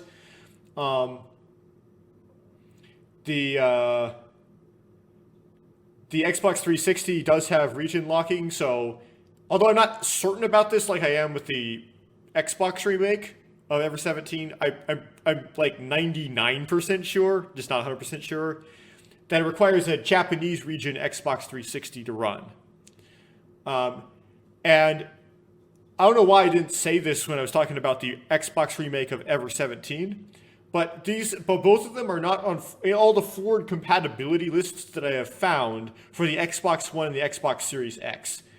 So there are some games on the Xbox 360, including some games on the original Xbox, they'll run on an Xbox Series. There are some forwards compatible games. There's some backwards compatibility with the Xbox Series. But there are a lot of lists online of lists of games that work. And I haven't found on any of those lists Code 18 and Ever17. And this doesn't mean for absolute certainty that they won't run on the Xbox Series X. Not because things will run that aren't on the list, but because they might have passed it over because they are Japanese region. And the people who wrote these lists weren't considering non-North American games or something like that, right? So there could have been like a journalistic oversight. So I can't know for absolute certainty that they won't run on Xbox Series X. You definitely need the X because you need the physical drive, but it's very unlikely that they will. Okay, and we'll run on Xenia, but it's very difficult to dump an ISO without having a Japanese Xbox 360. So you're going to need a Japanese region Xbox 360 anyway. And unlike Ever17, no one put an ISO of this on the Internet Archive. So you really need the physical one to play Code 18. I'm not going to dig into any deep, dark places to find ISOs beyond that, okay? So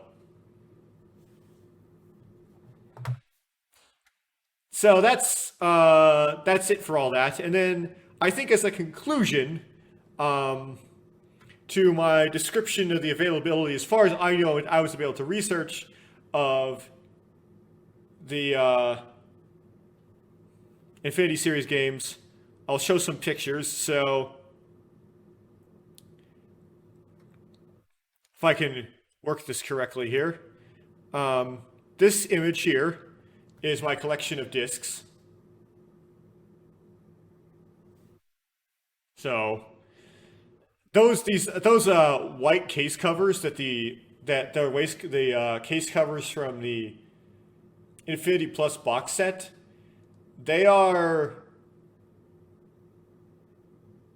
really bad, and I might want to buy some new cases. They didn't really think about like the longevity of the packaging when it came to those discs.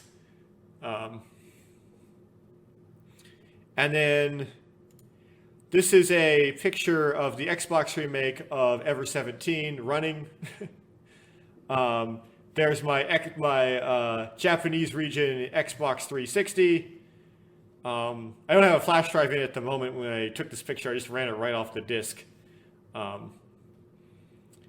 But there's my HDMI cord going from the Xbox 360 into one of my monitors. And then I don't have a good desk set up right there. I was just doing it kind of like hurriedly. And then this is a picture of Code 18 being brought up on my Japanese region Xbox 360. Because it's the only viable way I could think of to play Code 18. So there's my little setup there. So that's going to end the standalone video part. If you watched the standalone video, which I may or may not make, thank you for watching that. And I'm going to go back to the big long video. So let's keep going. So some comments about the Xbox remake. So it's a completely different writing team than the original. And I don't know anything about this writing team. And they completely rewrote the text. And I obviously rewrote wrong and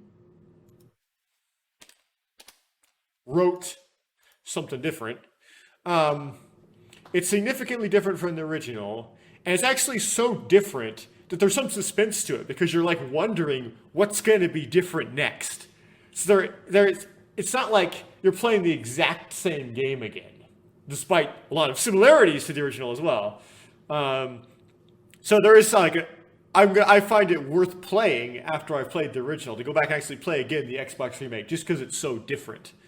I played some of the Xbox remake, which for some reason I wrote remix. Again, I'm so many typos.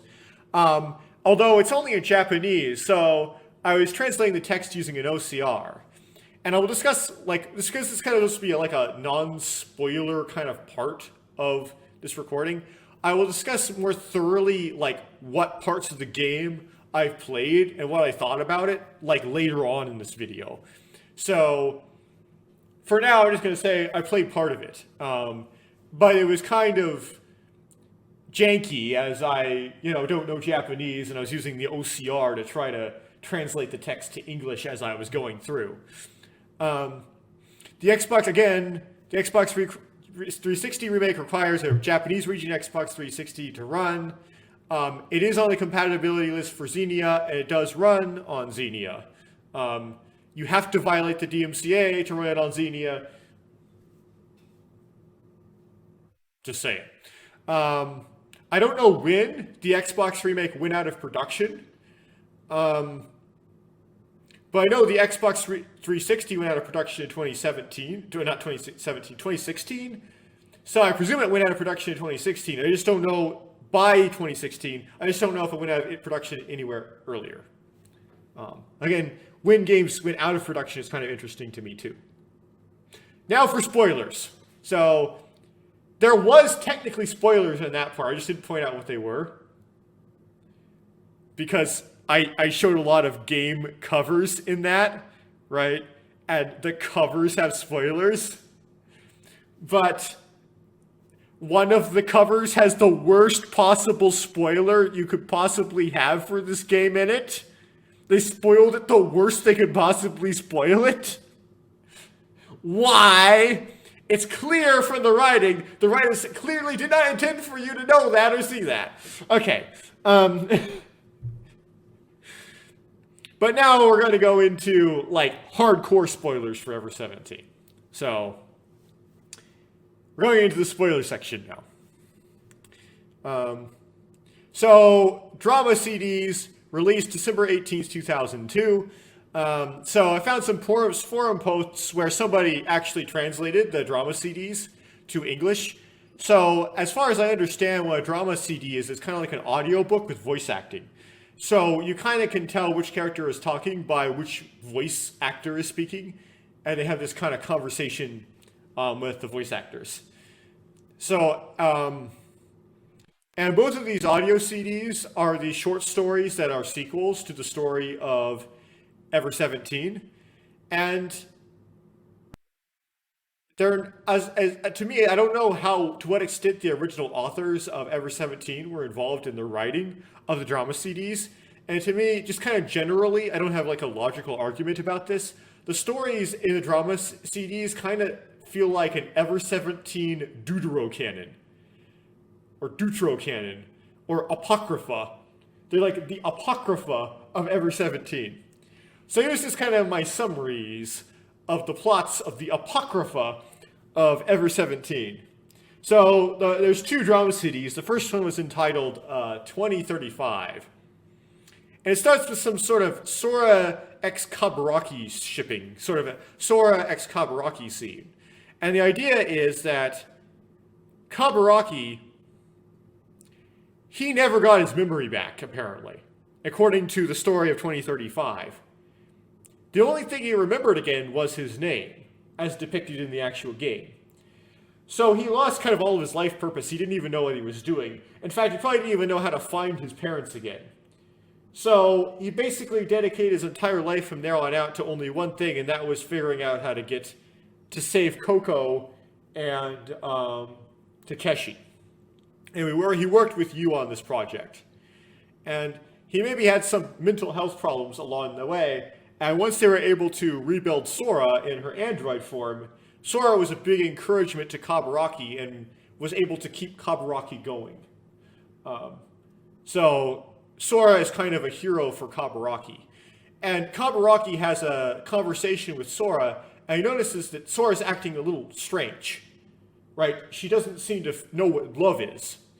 And so he goes, oh, this is really messed up. And so he takes Sora to you and says, there's something wrong with Sora. We need to check her out. So, and you, Sora and Kaburaki are working together, all co-workers at a new pharmaceutical company at the time. That's all Kaburaki really knows how to do, is work for a pharmaceutical company. And Sora and Kaburaki are always kind of together because they're kind of a couple-ish, even though Sora's a robot. And in that scene, first when we get introduced to you, this is the older you Haru, you describes herself as being never unwell. It's like, are you okay? Well, and she's like, I'm never unwell, you know. Which confirms, because the the actual game never actually confirms this, that, yeah, you never get sick. So she has some sort of effect of the Curie virus, like, happening with her. Well, first of all, her heart condition got cured, but she also has some of the properties of Curie. Anyway, so Yu calls on Sarah, and Sarah they plug Sora in, and she goes into Sora's brain, and she finds a program there called Erboden, which is German for ground or earth, basically like the opposite of heaven, the opposite of HIMMEL, sort of. And what it's doing is it's deleting Sora's emotions. And the reason is Sora memories increased to almost 20 terabytes of data. And when the amount of data that Sora is storing is too big, Erboden automatically activates and deletes quote unquote unnecessary data.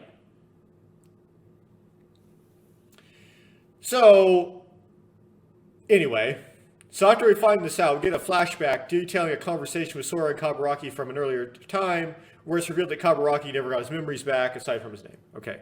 So, Yu comes up with the idea that they can remove Erboden, which was on Sora originally from 2017. Like, it was always on Sora. From the original terabyte disk that Yoiki wrote in 2017, and then rewrite Sora's data with it in the past. They would need to summon Blinkwinkle to go back to the past. So, this is really confusing. I don't know exactly what I was thinking when I wrote this. But anyway, so now we're going to cut to Yu, Aki, and Hokuto. And they go back to Lemu, which got rebuilt again in 2035 for some reason, even though Liebling Pharmaceuticals shut down. So it suggests that some other company bought Lemu and rebuilt it. But anyway, they don't explain the logistics of that. They're in the Lemurian Ruin exhibit, and they decide to kiss in there. And there's this... Anyway. How summoning Blinkwinkle works is you have, like, a situation that resembles a situation from the past, and when you have two situations happening at different times that look the same, Blinkwinkle gets summoned, right? So, it seems like what they're trying to go with their writing here is that Hokuto and Yu kissing in the Lemurian Ruin in Lemu was a similar enough event to the past that it summons Blinkwinkle. Then, we cut to Coco visiting Takeshi and Tsugumi, and she tells the following joke. One day, a boy named Eddie was worried. Why can't I get a girlfriend? His friend Chris said, I'll help you out. Now close your eyes. Eddie became afraid when he heard a sweet sound. I love you. Surprised, Eddie opened his eyes only to see Chris's face. The voice he heard was just Chris's voice. And then I forgot if this line was part of the joke or not. I didn't go check the blog post who translated this to tell, but by shutting his eyes, Eddie learned it didn't matter if he could see his girlfriend, just hearing their voice was enough for him.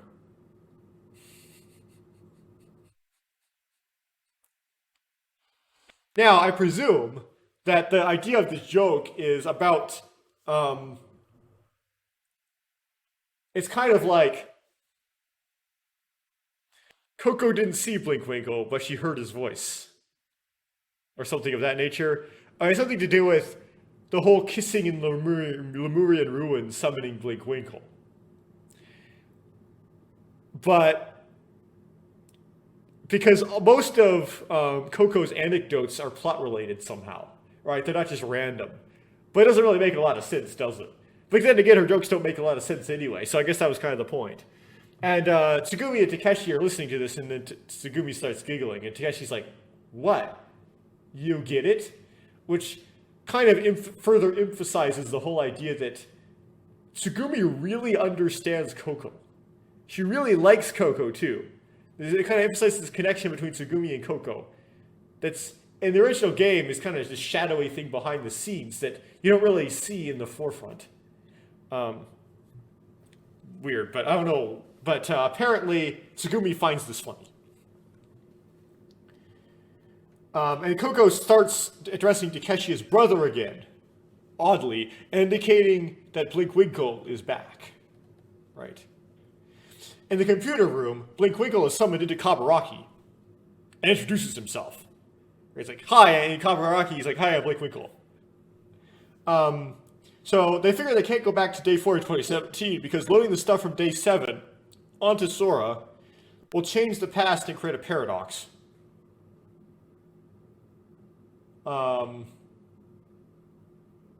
I mean by that is they can't go to they can't like take the stuff from the terabyte disk, take Earth off of it, and then put it back onto Sora in day 4 because during the maintenance, because that would take memories from later and put them back on Sora earlier, and that would change the past, right? Which would cause a paradox.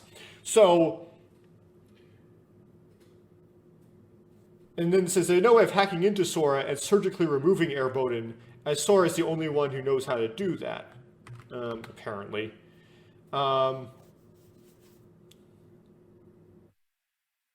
Then they try going back to day 4 in 2034 and use route, but that's the wrong Sora.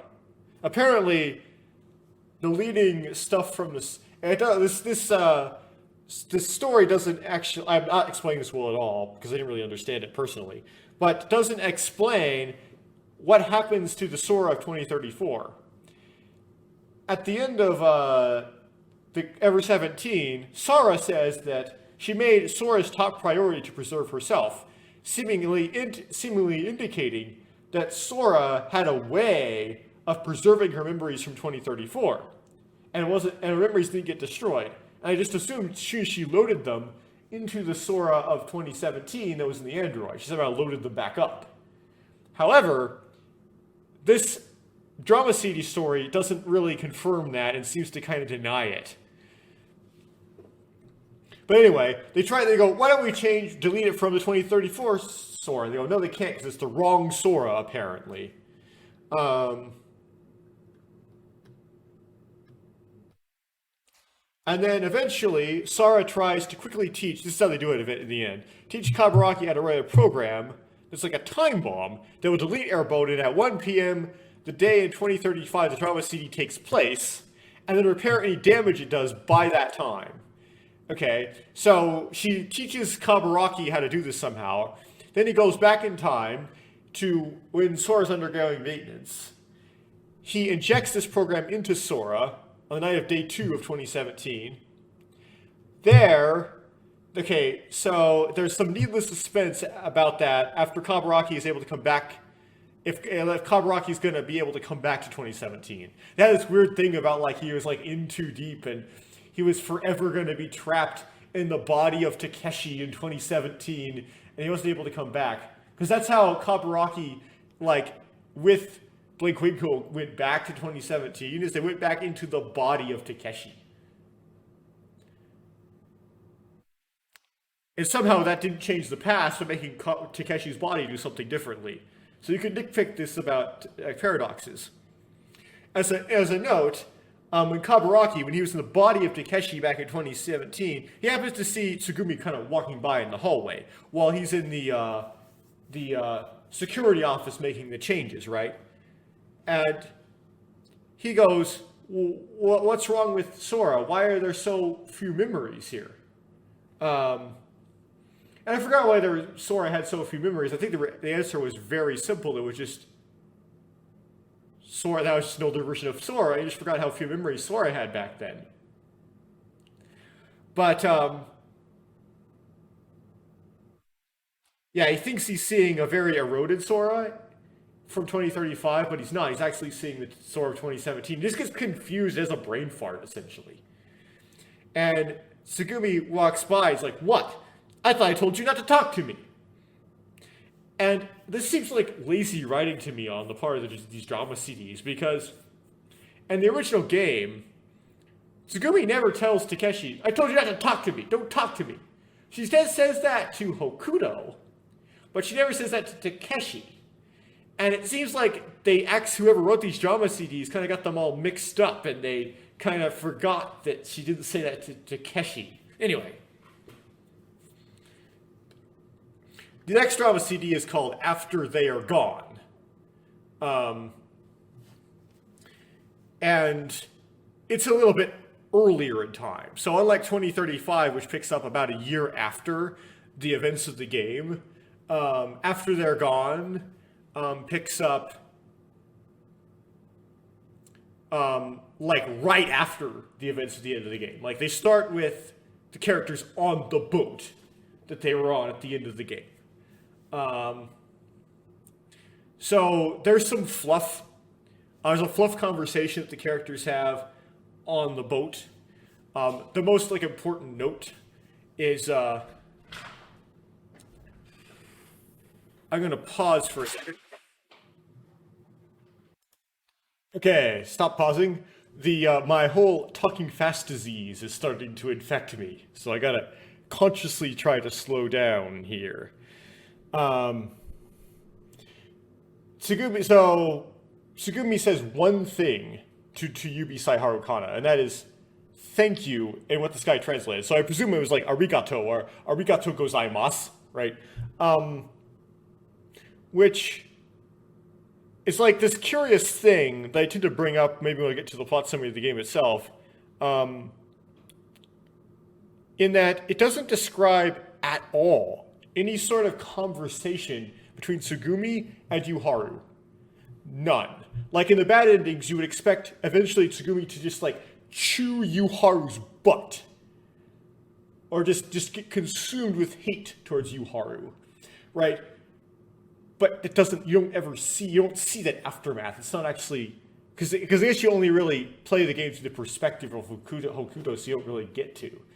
Right, you don't hear any conversation between Tsugumi and Yuharu when Tsugumi busts out of the door into like out onto Incel Knoll and is like, "What are you doing?" I mean, you presume that she thought Yuharu would. Well, I'm not gonna go. There's a place for this. A place for me like the Tsugumi and Yuharu relationship. I don't want to go off on a rant too much about that here because I'm going to go on a rant about that later. But the point is, the drama CD does have her say one thing to Yuharu once, and that's just thank you, and that's just it. Anyway, so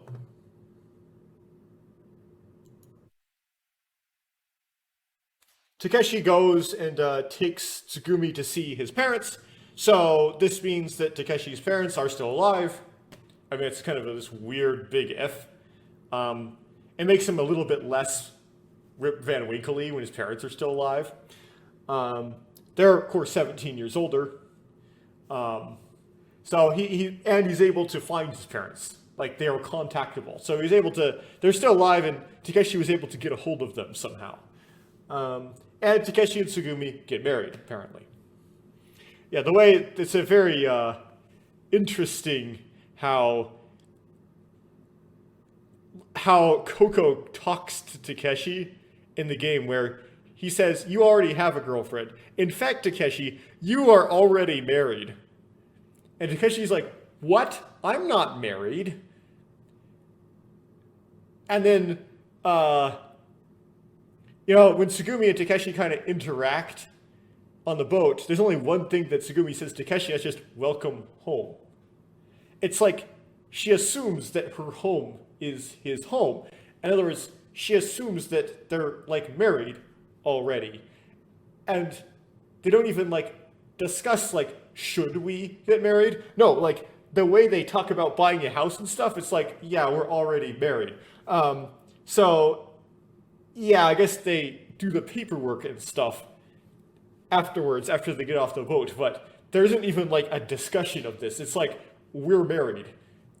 Because, well, it's just like, we're married. I'm not going to say because Coco said so, but bizarre how the game treats that. It's like trying to get around the whole idea that they had sex without being married, almost, when they totally did. Anyway, so Sara gets sick, and there is some anonymous dialogue between like some like kind of like guys in the background suggesting that her sickness was orchestrated. Right? They're like, the plan is going well. Right? So Sara's condition gets bad. So they take her to Yuharu, who still has access to an LMRI to examine her. Now, remember, this one, unlike 2035, is happening right after the end of Ever17. So Yu is still working for Leiblich at this point, Yuharu. So they actually took her to a facility at Leiblich, like where Yu's working, and has an LMRI on it, like a Leiblich MRI. And she finds that she has something called the Polter virus, and which is supposed to go extinct 2 years ago in 2032. But they thought, we have antibodies on hand, so we can just inject them with those antibodies right here. So they just inject them, and then Tsugumi kind of seems a little suspicious. Like, she's like, well, if the Polter virus went extinct in 2032, how did it come back? Like, she's kind of asking questions, and Yu doesn't know how. But, so it kind of suggests that she's a little bit suspicious, right? Then we find out that Kaburaki got in a fight with some punks when he shows up, which is foreshadowing. Anyway, Sara goes to sleep, and the next day, we find Sara did not get better, despite being injected with antibodies. In fact, she got a lot worse. So they take her back to Yu, and, well, they don't actually take her back, because I think they actually stay the night at Yu's place. So Yu finds out that actually, she doesn't, although she for some reason didn't read it the night before, this time she notices that it's a modified version of the Polter virus. It's this hybrid virus that's like the virus that infects humans, which is the virus that affects some other animal. And they find that there is a facility. They don't have any antibodies on hand for this weird hybrid virus. There are several facilities out there that do, but the only one that they could get to in a reasonable amount of time before Sara would die, realistically, and it's the only one in Japan, is a Leiblich Pharmaceuticals facility. And Leiblich Pharmaceuticals is under a lot of guard. I think it's called Kleinmeyer. And it doesn't actually explain exactly why there are guards there, whether or not that's law enforcement, whether or not it's the people of Leiblich Pharmaceuticals, like trying to protect themselves from the public, where there's going to be like a big shootout between Leiblich Pharmaceuticals and the government, and they're like guarding it for that reason, or like why exactly like there's a bunch of like armed installation around Leiblich pharmaceutical facilities, but it's apparently really hard to get into one. You have to sneak in. So you can't just like ask them for stuff. You have to like break in there and get it. So Tsugumi says, okay.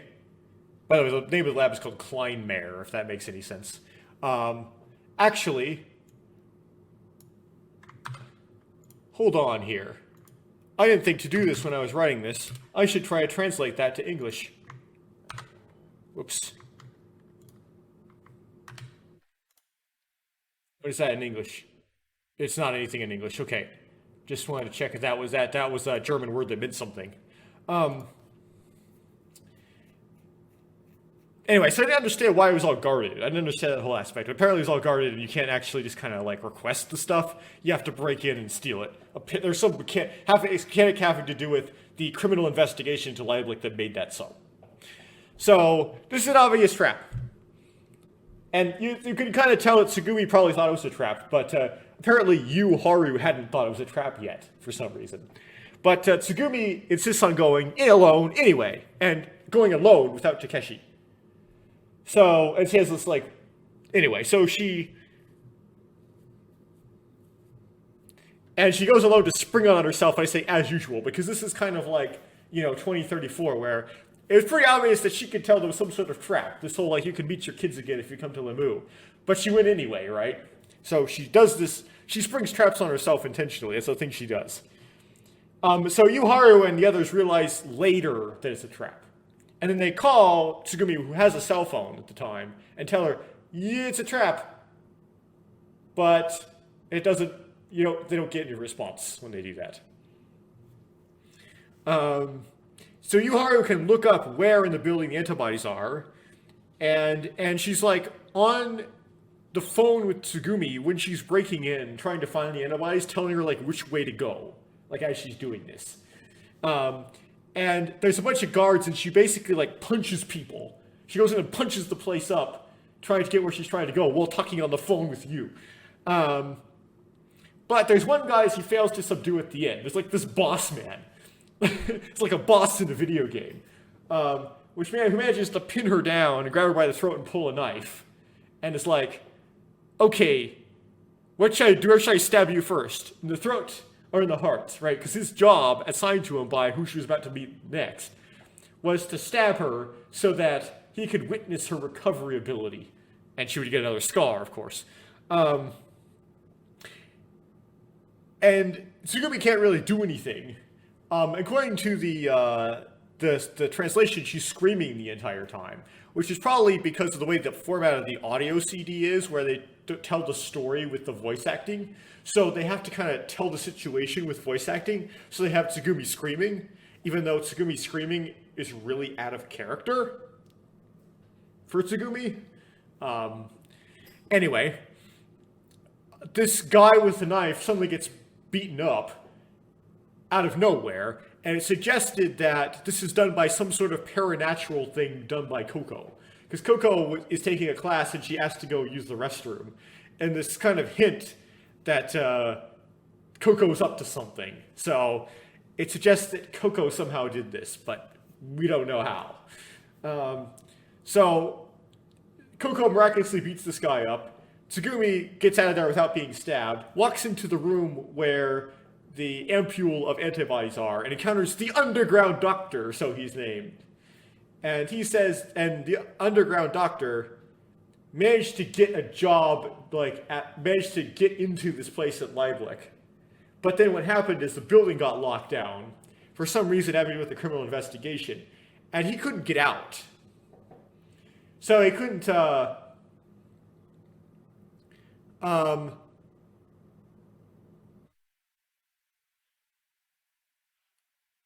there's something about, like, I could have tried to call you and ask you to show up or something. But anyway, you probably wouldn't if I did. Right? He couldn't get out, so he couldn't go talk to her. But the thing is, it doesn't really make any sense, because he had any opportunity to go talk to her all kinds of times before. So I don't know why he waited till now when this investigation was happening to go talk to Tsugumi. It's kind of like he's making up baloney. But I had to trap you in order to get you here, to ask you the questions I wanted to ask you. Fortunately, I wanted to witness you being stabbed, but that didn't really work out. But anyway, I'm still going to ask you this question. And you're going to stand here and you're going to answer it, or else I'm going to smash this thing that you need, which is the ampule of antibodies. And she asked Tsugumi, so what is it? You having this syndrome that makes it so you don't age, and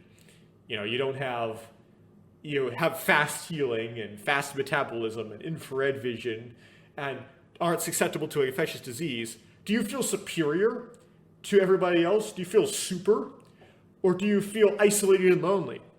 Which one do you feel? Right? And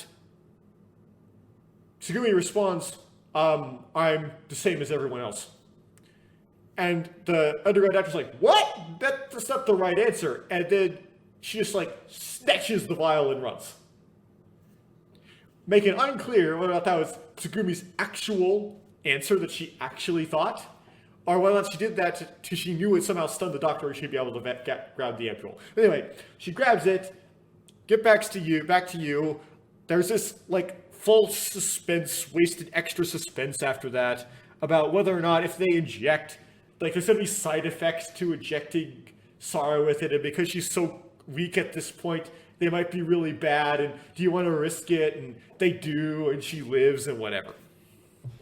So that's the drama CDs, or again, what I was calling the Ever17 Apocrypha. Anyway, if I remember to do so, I'll put a link to the forum topic with the translation of these in the description. I took all the text in that forum the translated text you find in that forum topic, and I put that in a text file of my own, but I don't really know the best way to host that, so I'll probably just put a link. I have it saved on my computer. Okay, so next thing I gotta talk about is the HIMMEL patch. And to do that, I'm gonna go to the HIMMEL patch notes. So the HIMMEL patch, again, is a patch you can apply to the English Hirameki commercial translation for the PC. And it just is like a typo fixer. It's not a translation of sorts. It doesn't work on the Japanese PC version. So let's see here. Can this show? Oh dear. OBS problems. Yeah, okay, it shows. So let's go to the top here and let's actually read what the HIMMEL patch does. So essentially, how you apply the patch is you extract the zip file, and then you take everything that's in there and just kind of copy it into the install folder for the game. And if it asks you if you want to replace the file, then you just say yes. So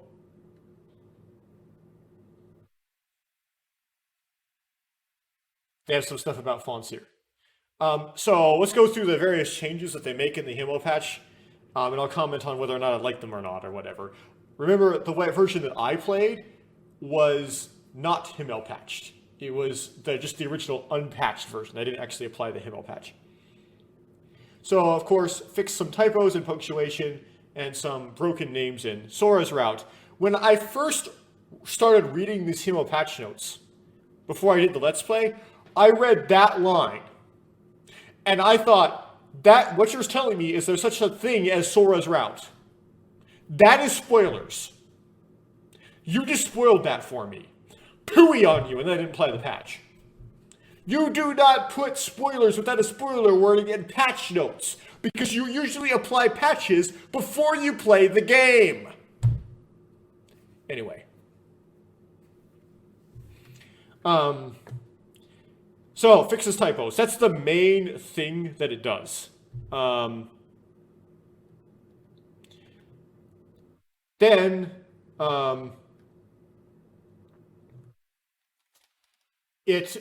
the main thing it does. Now, I'm going to go back and go from version 1 and go back up.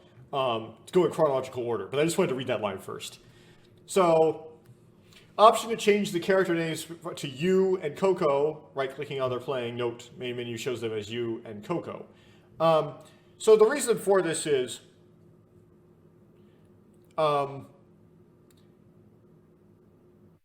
the romanization of the hiragana or katakana spellings of you and Coco's name, including Yubisai Harukana, Yubisai Akukana, and Coco, are YU and KOKO. When Hirameki did their translation, they decided to spell Coco as Xio because they thought they sounded better. Which, I don't know if it really matters, but again, it's not really the correct romanization.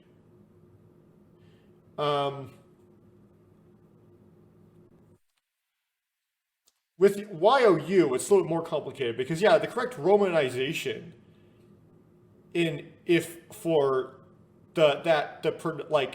what hiragana they would use to describe the pronunciation of the kanji, the first kanji of Yu's name that they translate to you, they pronounce as you, is YU. Right? So if you were to play it in Japanese, you would see that kanji as opposed to seeing her name spelled out in Roman characters. You see that kanji, right? In fact, I've played the Xbox remake in Japanese, so I know that. And you would romanize the pronunciation of that kanji as YU. So if you were just kind of like to romanize the names that you see in the Japanese version, you would just put YU. The issue is that you made a name tag for herself, and she wrote YOU. And when she introduces herself to, oh my goodness, the name, Hokuto, she says, I am you, in English. She makes this joke with her name tag, right? So if you spell her name YU, you spell it a different way than how she spells her name. Anyway, so I can see why they have like a toggle. Like they were kind of probably had developers who developed the HIMMEL patch probably like a little bit of an internal argument as to whether or not it should be YOU or YU, because they argue whether or not it should be the correct romanization or it should be how you spells her own name. Anyway, but like to add one more comment, if you were to play this in Japanese, you wouldn't get that YOU pun all the time. That YOU pun is like an artifact of translating it to English.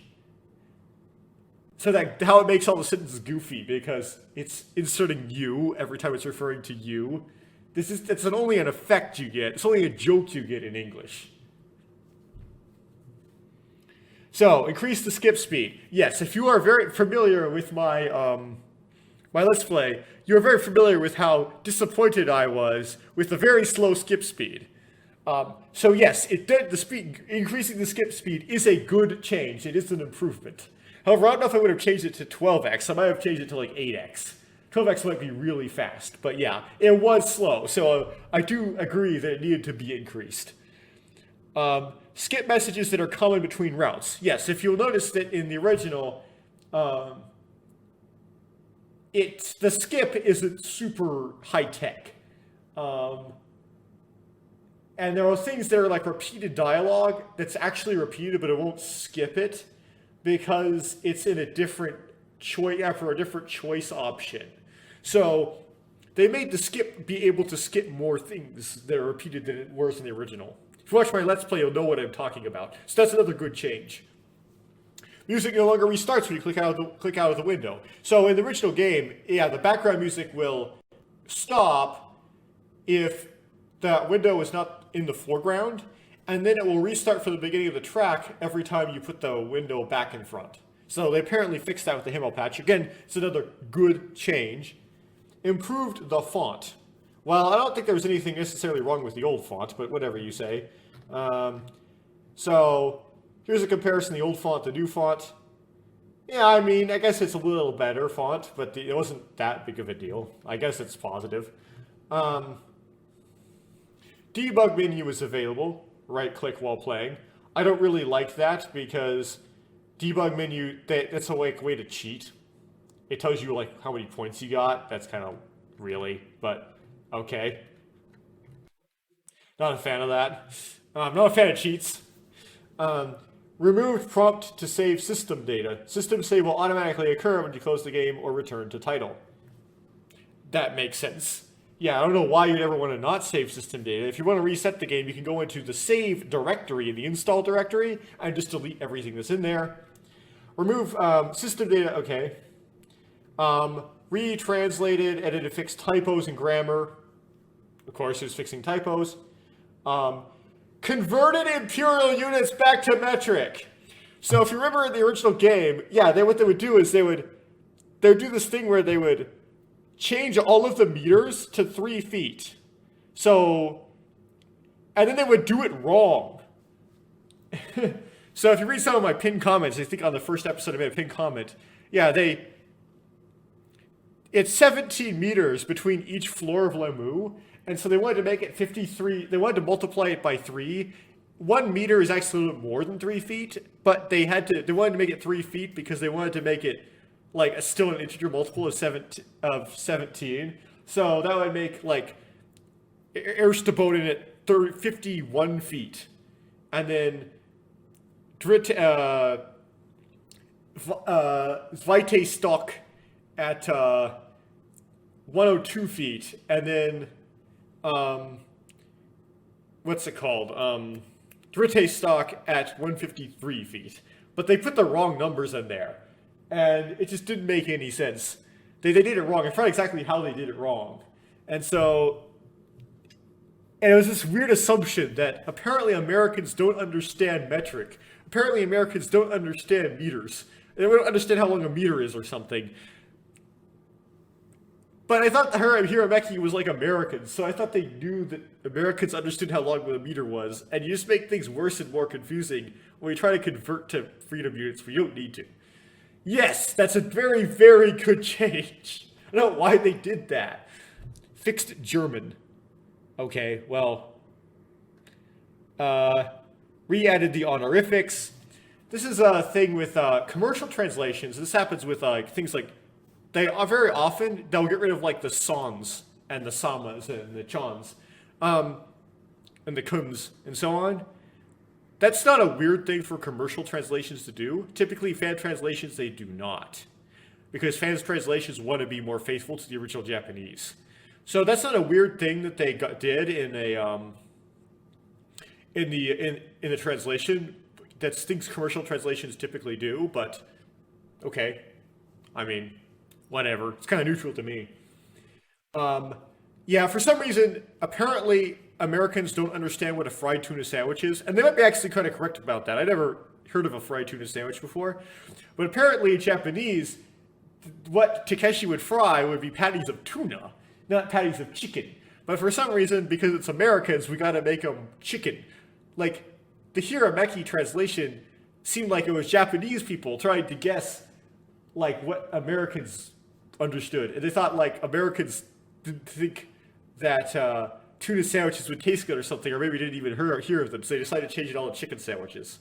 Which is kind of disappointing to me to figure out that the original was tuna sandwiches, because chicken sandwiches is just way more iconic to me now that I've played it with chicken sandwiches. So maybe I'll just consider it be chicken sandwiches from now on, not change back to tuna sandwiches. But apparently it was tuna sandwiches. Use accented letters when needed. So did they make it like curé again instead of like they actually put the French accent?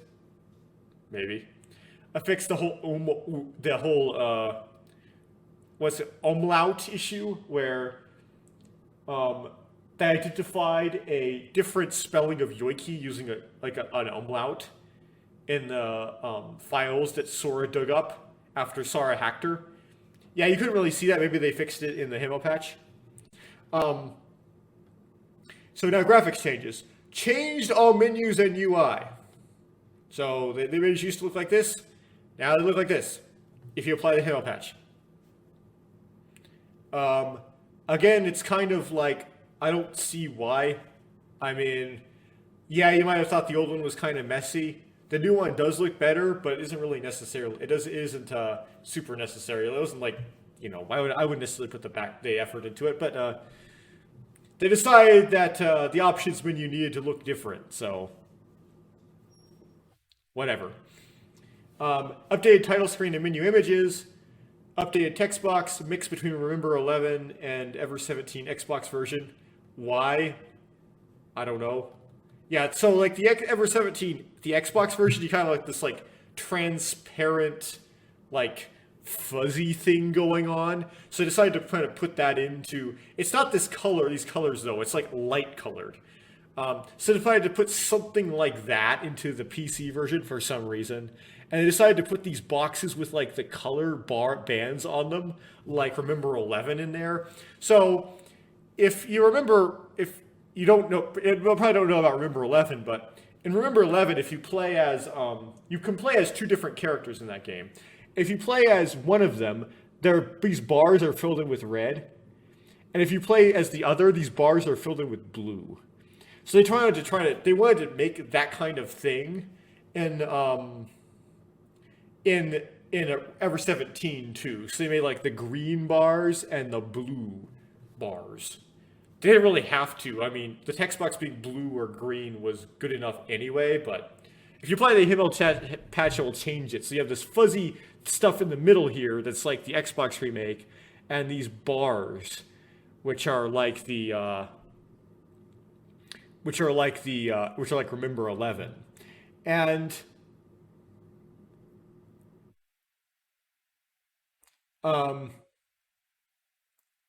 update the text and the graphics. So if you're not familiar here, this is the new title image that they were using. This is the title from the Xbox remake. And this options bar and save bar, how they're kind of different from the original, those are also borrowed from the Xbox remake in appearance. Now, there is a problem with using the Xbox remake picture of Lemur, and that is in the original game. I don't know if you can see it here. Huh. I can't actually see it. Maybe it's because it isn't there. Okay. In the original game, what I was going to comment is the jellyfish gondola is on this Vitae stock. It's on the middle floor. But I think in this graphic, you can only see like the station for it. You cannot actually see the tube. In the Xbox remake, its jellyfish gondola or quale was moved down to Drite stock. It was moved down to the third floor. And so, if you can't just replace the holographs of Lemur in the original with those in the Xbox remake because it puts the jellyfish gondola in the wrong floor.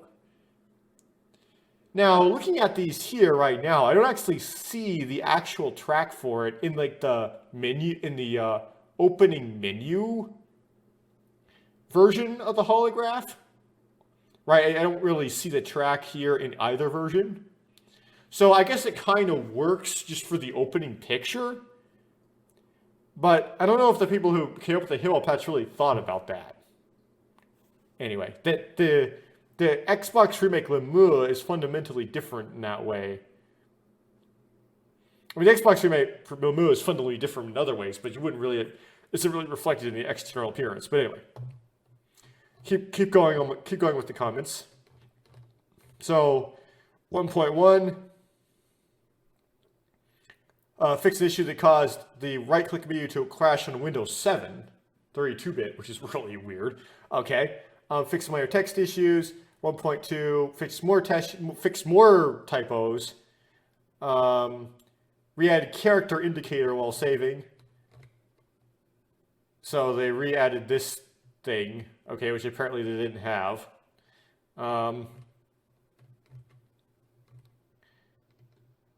Fix German again.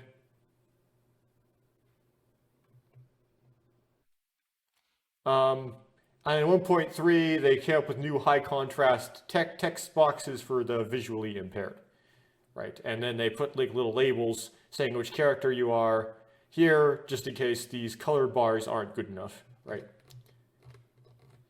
Cool.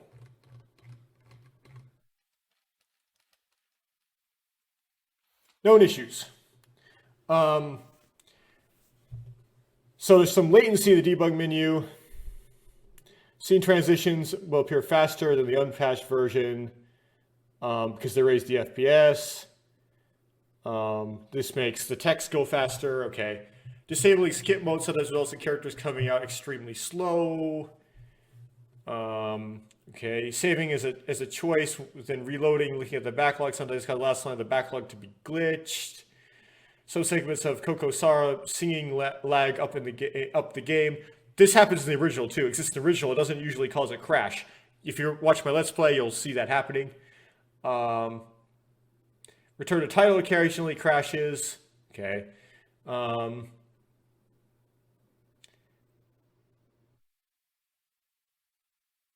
Following message appears momentarily. Save system memory. Alt tabbing out of the credits are playing and then bringing the game back up again. Sometimes skips the credits. Recommended route order, not under a spoiler thing. Why would they not put this under a spoiler thing? They should go under a spoiler thing. I am not a fan of recommended route order. Conceptually, I do not like this idea. The correct route order is the route order you choose based on what you think you should do based on your interpretation of the game as you play it. This is kind of a betrayal of the author to try to take an open-ended thing and make it more linear, right? So, I also disagree with this recommended route order. I would think you should do Sora before Tsugumi, right? Because Tsugumi is what leads in. I wouldn't do Tsugumi first. So, there's like more plot relevant reveals in Tsugumi. So, yeah, recommended route order by foot. I hate this. Don't recommend route orders in visual novels. Just let people play the game. And this should be under a spoiler thing if it's not. Like, there's spoilers in here. Like, did you get to Coco? How you get into Coco? Like, you could get into it from either. That's a spoiler. Just that these have routes. That Coco has a route, that's a spoiler. Spoilers. Okay. So mostly it does good stuff. I don't really necessarily think anything that the HIMMEL patch does is bad. So it is what it is. So if you play it with a HIMMEL patch, that's perfectly fine. Like if someone else were like, I want to do a Let's Play of Ever7. I saw you did Let's Play of Ever7, not Ever7, Ever17. I saw that you made a Let's Play of Ever17 before. Any suggestions to me? I would say, apply the HIMMEL patch. It's fine. But I wasn't willing to do it myself. So go through the flowchart, what I got right and what I got wrong. Okay, so let's go back to this and open the flowchart, which they do actually have under spoilers, but I mean, there's other stuff that should be under spoilers too. So let's kind of go through this really briefly here. So you get a Sora point if you listen to the explanation. Listening to the joke does nothing. It does not actually give you a Cocoa point. I didn't actually have any way to figure this out when I was going at it, but now I know. And the elevator with Tsugumi, if you pick who are you, you actually get more Tsugumi points, apparently. Apologizing gives you 1 Tsugumi point. Staying silent gives you nothing. I think staying silent makes you go, what exactly did I do wrong? And then she says, everything.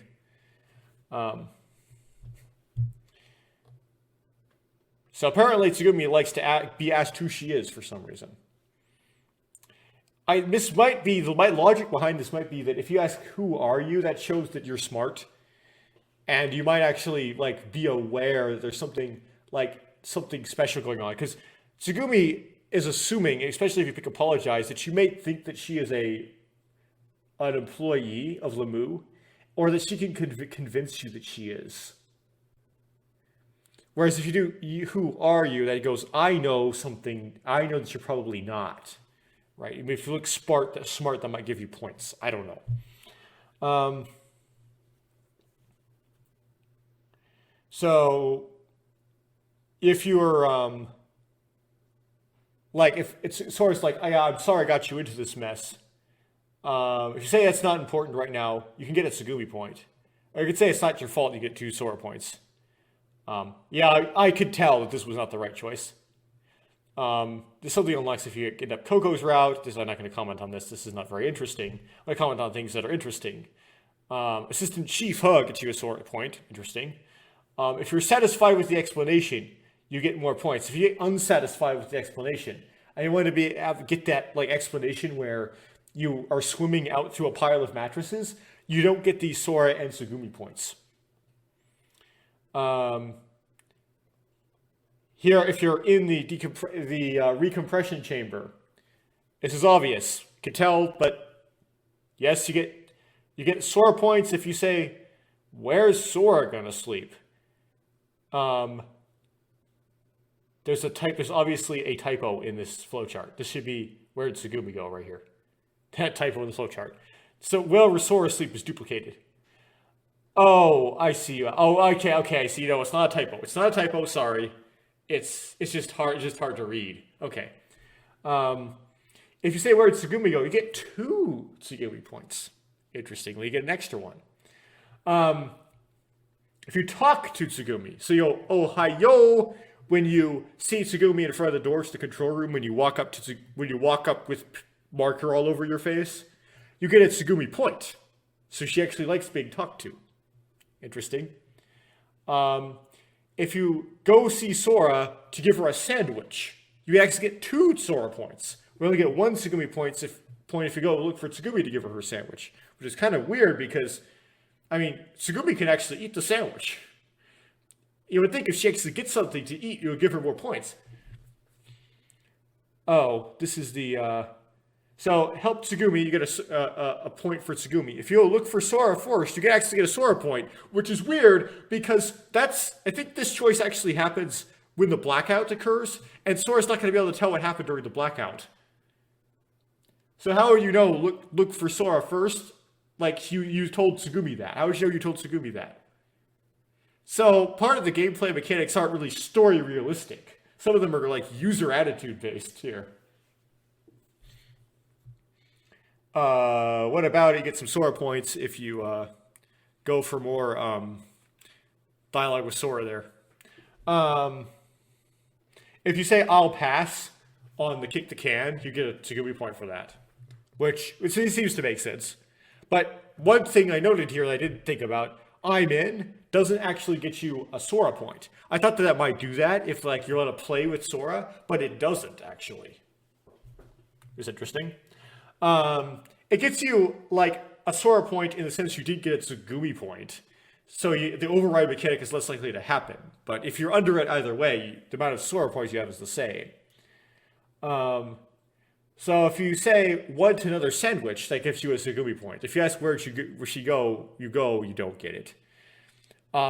So getting the right like direction of turning the cranks, those just give you Tsugumi points. They don't really change the outcome in any other way. So if you turn the cranks, each crank in the right direction, that gives you a Tsugumi point. And then, here we go. So this is the interesting part. This is where you're in the infirmary, and you're at the bedside of Tsugumi, and Sora walks up and says, I want to talk to you in some secret place. So when I was here, when I originally played this at the end of the game, I was thinking about how to unlock the Sora Tsugumi after credit scene. Now it turns out how you unlock that. I'll skip to the bottom of this flowchart. No need for suspense, right? That happens if you have already done Coco. That happens if you've already done the golden ending. So if you just get one of the endings, the Tsugumi ending or the Sora ending, after you've done the golden ending, the Coco ending, then you just get the after credit scene. That's what triggers it. So it has nothing to do with stuff you do here, right? But at the time I was doing Let's Play, of course I hadn't looked at this flowchart yet because of spoilers. So I thought it did. I thought maybe there's a way to like get in Tsugumi's route while still watching Sora's spiel, and maybe that triggers something special, right? Because at the time, it kind of seemed like if you went with Sora to hear her spiel in the Dolphin Carousel, then it would go Sora, and if you didn't, it would go Tsugumi. And I was right. And I thought there might be like this override mechanic. Like if you had enough Tsugumi points, maybe you could, it would override that you would talk to Sora. And I'm on record saying this in my Let's Play. Now, I was wrong about it being the trigger for the epilogue, but what's funny is I was exactly right about the mechanic occurring. I guessed it perfectly. If you don't go, you don't set GS and you immediately get locked out of Sora's route. You have to go to get into Sora's route. If you go, you end up in Sora's route unless you have enough Tsugumi points and it overwrites. It doesn't actually care about, and that threshold is 9. So if you have not more than, it says greater than. Is it greater than or equal to or greater than? I actually don't know. You go, well, it says greater than. Yeah, I know, but people who write these things make mistakes with greater than, with inequalities. Like, it's really weird to say greater than. You would think they would say greater than or equal to. Greater than or equal to is more natural. Anyway, so if you have 10 Tsugumi points, it overwrites that you went to talk to Sora, and you end up in Tsugumi anyway. And it doesn't care how many Sora points you have. So if you would have gotten a lot of Sora points, a certain amount of Sora points, but you have 10 or more Tsugumi points, and the GS flag, you went and listened to Sora's spiel, there we go. You end up at Tsugumi anyway with enough points. That's interesting. Now, some of Tsugumi's points, you kind of have to cost Sora a point in order to get them. So like in here, for example, or in here. So that's why it maybe makes some sense that if you're over a certain Tsugumi threshold, it shouldn't care about how many Sora points you have. It just puts you in Tsugumi anyway. So there's an override mechanic. So I was right about that. Cool, I feel good. So if you're so saying hear more actually not struggling gives you a Sora point here. If you apologize as opposed to say nothing when you're talking with Tsugumi when she wakes up in the hospital bed, you actually get an extra Tsugumi point for that. Which means she actually thinks you should apologize. realistically, if the points are realistic, which is interesting. So, interestingly, when you're talking to you, if you say I went to see Tsugumi, you get a Tsugumi point, even though Tsugumi doesn't have any way of overhearing that conversation. If you say I'm meeting with Sora, you get a Sora point, and she could theoretically overhear the conversation. So I guess that one makes a little bit more sense. Watch now when you're listening to Pygmalion.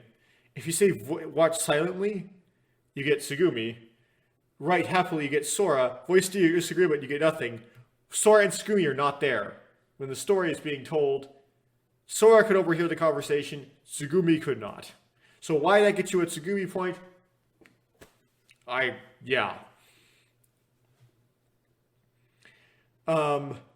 So this is like a Sora only thing that you can get. If you have this scene, say at the same time gives you a Sora point. This is interesting. If you push the button when you're standing in front of the elevator, it gives you a Tsugumi point. I don't understand why, but apparently you're supposed to push the button. I don't know, you're supposed to show nostalgia for the elevator or something. Nostalgia for the elevator you got stuck in there with Tsugumi. Doesn't make any sense, but okay.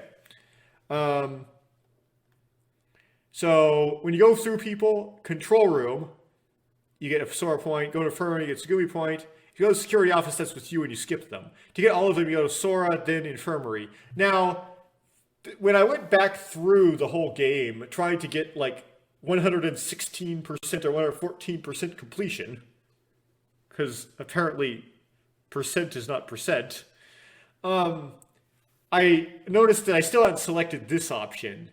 So, in order to get 100, I'm going to say 100% completion. You know what I mean by that. I had to actually find the choice I hadn't made ever in this zone. To go to control room and then go to the security office afterwards and skip the infirmary. Another interesting thing.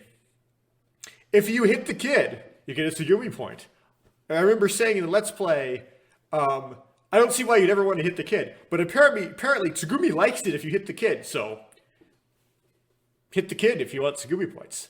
And not hitting the kid gives you a Sora point as opposed to being neutral. You'd think it would be neutral, but Sora goes, oh, he didn't hit him. Oh, points. And then asking Sora or Tsugumi what to do at the HIMMEL door gives you points for them. So, interesting. All right, we're going, gives you a Sora point. Wait a second, gives you a Tsugumi point. I don't know, that might have something to do with, maybe she likes her joke when you say, wait a second. Might have something to do with leaving Chammy behind in the infirmary. She was like having second, third thoughts. Should I have left Chammy behind? Should I have left Chammy behind? This point system suggests that. Maybe. And that's all it's really necessary for this. If you get less than 17 Tsugumi points, you end up with the bad ending. So, oh, I read this wrong. Right, it's okay, the threshold is 9. Less than 9, okay. Yeah. If you get 9, you end up with Tsugumi. Less than 9, if you have the GS flag, you go Sora. Okay. The threshold, they have to point this out. These numbers here, right? These thresholds. Tsugumi, to get to the Tsugumi good ending, you have to have 17 Tsugumi points. 17, right? To get into the Sora's good ending, you have to have at least 14 Sora points. 7 times 14. And heck, go over to U side. To get the U ending, you have to have at least 7 U points. 7. Anyway. So those are the kind of the interesting point things I saw here. Let's go, like the kid side's less interesting, but let's see, these aren't very interesting. Asking you stuff gets you more points than not asking no.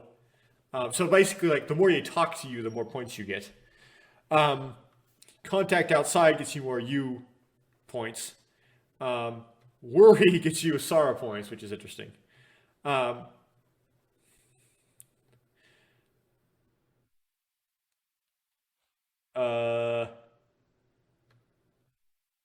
no problem gives you Sara points. That's something you're doing for Sara, right? Um, go with you gets you points. Go with Sara and Sora gets you Sara points, of course. When you play kick the can. Um, Now, in order to, so getting into the Sara route, in order to get into the Sara route, you have to pick wait here, which sets the WH. Then you necessarily have to pick repairs with Sara. And then if you make those two choices, it differentiates you into the Sara route. So on the Takeshi side, where not you end up in the U or the Tsugumi routes, is more like a comparison of points, is like whether or not you go listen to Sara's spiel with a points override. Whether or not you end up in Sara or U's route is if you make two specific choices, you end up in Sara's route. If you make either one of the opposite choices in those two instances, you end up in U's route. So if you're picking things randomly without purpose, there's a 3 out of 4 chance you'll end up in U's route. And a 1 out of 4 chance you end up in Sara's route. That being said, it isn't difficult to find the Sara's route if you just kind of pick all the Sara choices and you'll get there. Because if you're looking for the Sara route, waiting here with Sara and repairs with Sara are probably choices that you would pick. Although I will admit, when I was doing Let's Play at first, I didn't really see how you get into a Sara route. But then I went back and was like, oh, it's obvious. Okay. So once you're in the Sara route,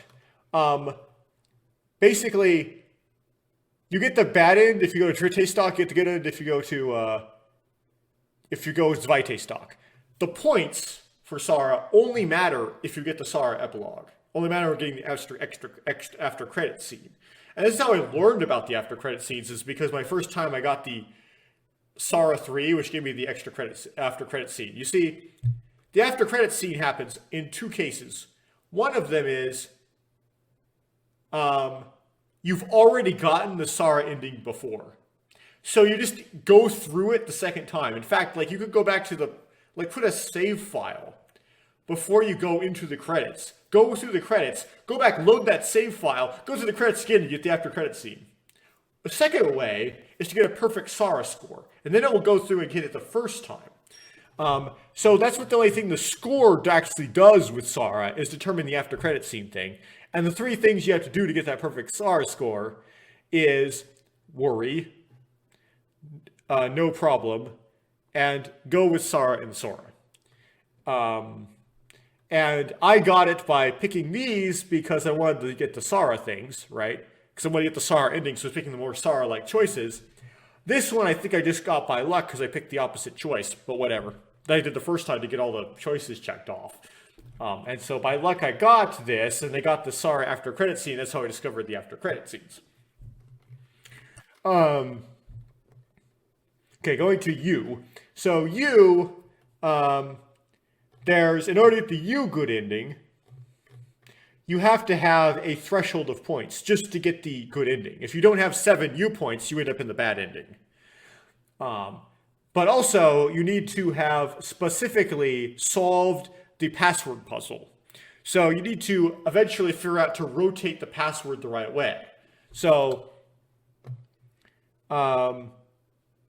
you need to get SP, which is solving the password puzzle, and then also have enough U points. And then you get the U good end. And then if you have 10 U points, which is a higher threshold, which is a perfect score for U, I believe. If you get a U perfect score, you end up setting the, you end up getting the after credit scene. And my first time I did not get the after credit scene. I barely missed it. I probably only got 9 U points. And the reason is because I kicked the can. I went with Sara and Sora instead of with U. I think. And it didn't quite get that after credit scene, but I got it later. It would have been a big plot revelation, really. Like, if you are doing like a perfect U run and get the U after credit scene, like, right at your first run through, that's a huge plot hit for your first run through that you would encounter. So that's about it that I want to comment on about the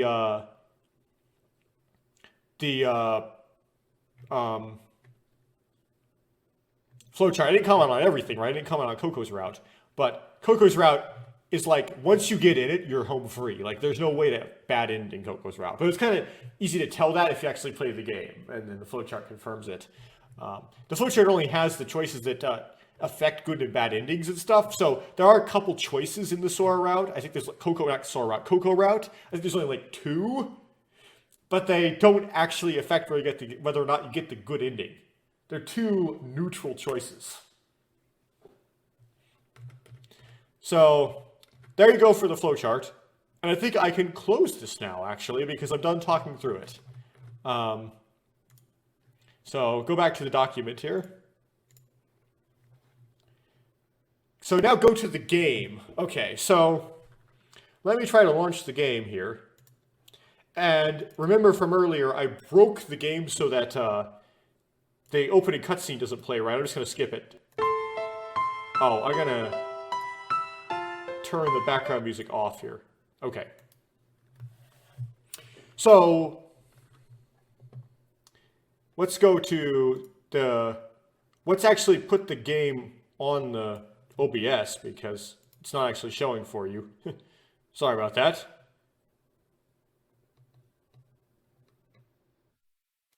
Is this it? Yeah, there we go. Oh, it's all scaled all funny. I don't know why the scaling is messed up. Oh, it's because I upgraded my monitors to 4K. Okay. I'm flexing my monitor size here. I have to up it by a factor of 2 on each dimension. There we go. And because of that, I updated the base canvas on my OBS to 4K. Okay. So, not quite centered. I don't know how to automatically center it. There we go. That's perfectly centered. Okay. So go to clear list. So you can see I got all 114 out of 114 now. And to do that, I basically found some choices that I were not grayed out yet, that I hadn't made.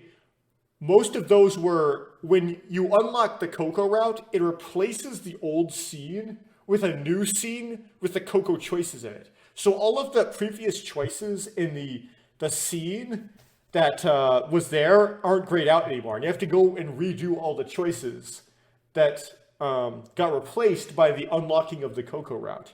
The only exception to that was an extra choice that was made, as it was like something was I mentioned in the flowchart. So if you remember what I said in the flowchart, recall that. So I had to basically go through and make sure I hit all the choices. Now, when I went, when you go through, so I went through and got all the choices, right?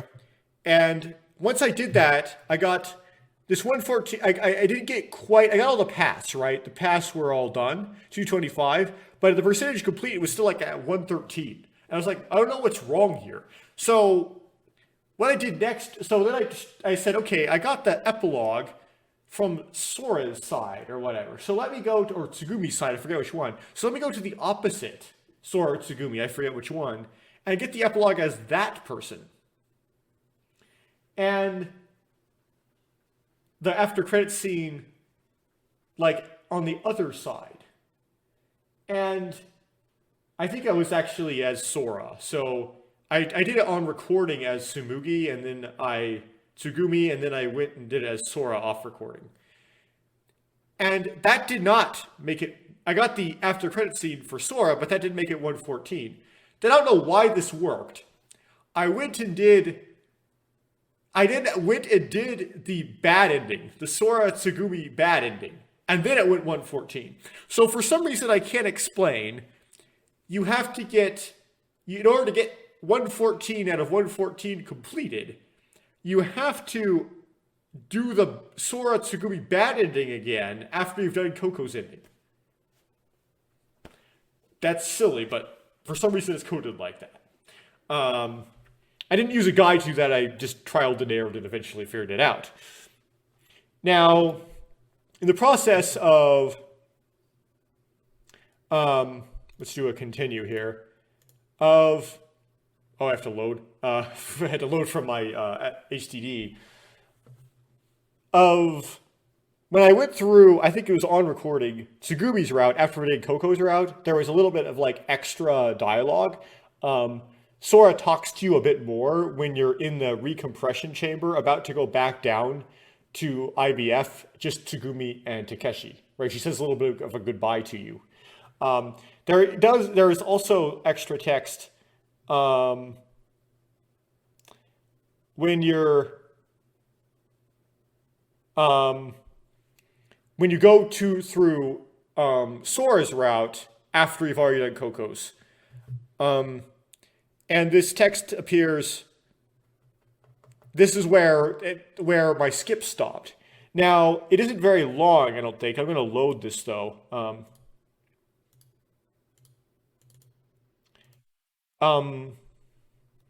and I'm just going to like show this text. The ruin of Limu was happening faster than I had expected. It shouldn't have been. It shouldn't have been this way. We should have more time than this. I was pretending to be cool, but I was actually in trouble. This is bad. I couldn't put on an act. We couldn't go down to IBF. Our escape route was really gone. Well, that throws a bit of a wrench in our plans, but hey, that's okay, right? I laughed sheepishly and scratched the tip of my nose. There really wasn't anything to do but to laugh. よくありません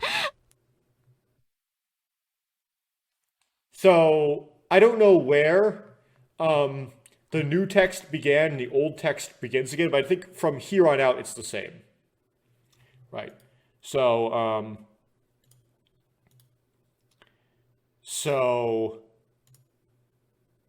yes. Sure, I'll save it, but it doesn't matter. Um, so there's a little bit like you get a little bit extra. It shouldn't have been this way. We should have more time. It's like almost like talking through the fourth wall, telling the audience, yeah, Limu gets destroyed faster in Sora's route. We don't know why. It's just convenient for the plot to make it different. Still a nod there. So after I got this 114 out of 114, that unlocked a wallpaper, the last wallpaper in it. This is here. This is it right here. So this is the one that's really hard to unlock. There you go. So I did it. Cool. And I think with that, I can close out of the game and go back to the document. Yes. And what the document tells me to do next, the almighty script, the almighty document, is poster images. So let me do that.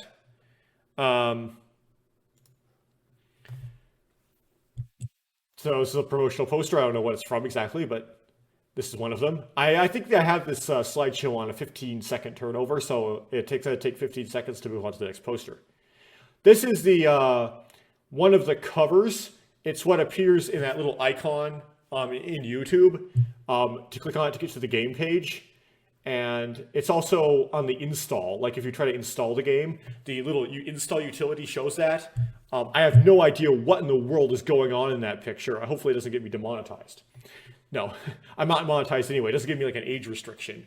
Another promotional image. The idea is the character's supposed to be like coming towards you, but it doesn't really work, so it makes their heads just look big. This is the one that's really hard to get, but I finally managed to get it in the end.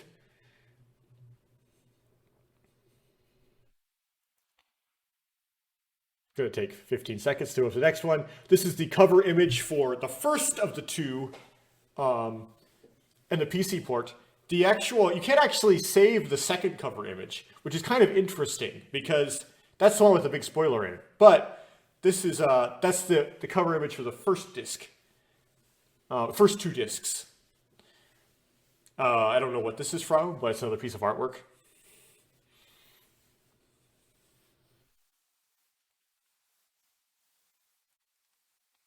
This is like the cover for like the music. Like if you get the audio CD, this is what the cover of the audio CD looks like. You know, Sora has the yellow hair here. So like the really disturbing image with, you know, Tsugumi falling on Coco and someone in the background, that person in the background is assumed to be Sora, I believe. The Tsugumi looking extremely cute and very Christmas themed, which fits with her giving birth in a boat shack. I don't, this gives me the EBGBs because it's maid outfits. Japanese stuff sometimes does this. And this is not the worst of it, actually. You probably have already seen yeah, there's the worst of it. So there's some nudes, basically.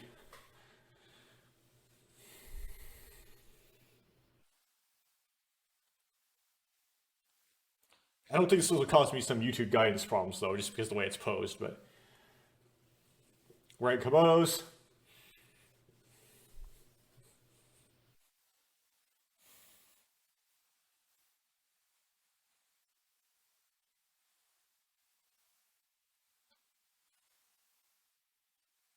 Kind of like an action stripping shot. Japanese stuff. Something to kind of note about these is that the sprites for, yeah, it applies to this one too. The sprites for you and the background art for you in the game kind of make you out to be like kind of a heavy set character. And she is in some of the promotional art as well. But some of the promotional artists seem to not understand how to draw something like that. And so they'll draw like a really skinny you in some of the promotional art.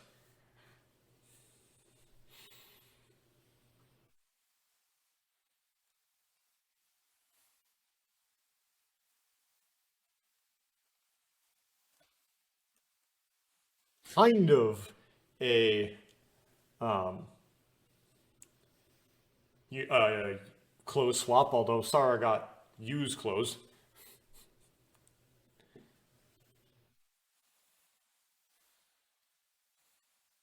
We look so happy in that picture.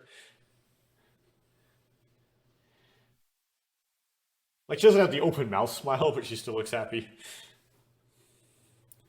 Again with a skinny you and without the tights, because some of these artists seem to not know how to draw heavy set you.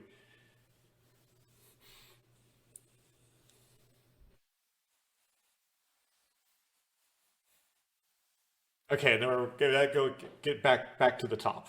So that will be it for that. Going back to the document here. So the opening music, this is kind of an illustration of how rough it is to run Japanese to Google Translate, and how Google Translate has a hard time interpreting the context when it comes to Japanese. But so it goes something like this, though. Visit without warning, without even knowing the meaning of fate. Again, kind of awkward. Probably not the best translation of that. Here's another one. When I raised speed, I laughed through the glass. What in the world? So just for reference, I typed this into Google Translate using a very bad romanization that was provided with the Hirameki version of the game. The place is a legendary country, far away, with an awkward power that disobeys God. Okay, that makes a little more sense. Welcome, Deep Place. Which again makes sense. Deep Place is description of Lamu from other places. It's that's correct. The farthest place in the infinite night sky. And they go to a scary, transparent paradise.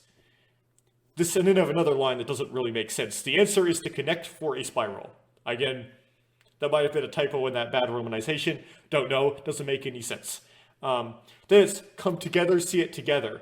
And in English, which the first time I listened to the opening, I didn't actually, I noticed it sounded like come together, see it together, but I didn't think it was actually come together, see it together. I thought it was Japanese words that kind of sounded like that by chance, which is a really dumb thing to think because there's no TH in Japanese. There is no way to make something that sounds like together in Japanese. So this is just a super ignorant about Japanese. But now I know, like, if you hear something like that, it has to be English. I don't know what, there is a voice connection is probably another bad translation. But anyway, some of the middle lines here sound like they're the correct thing for the approximate English meaning of the lines of the opening music. But some of these lines, like, when I raised speed, I laughed through the glass, and the answer is to connect for a spiral, are probably very wrong. And then I'm going to skip this part entirely because, well, you could not skip this part and it'll show like how bad the Google Translate is. For example, like if I translate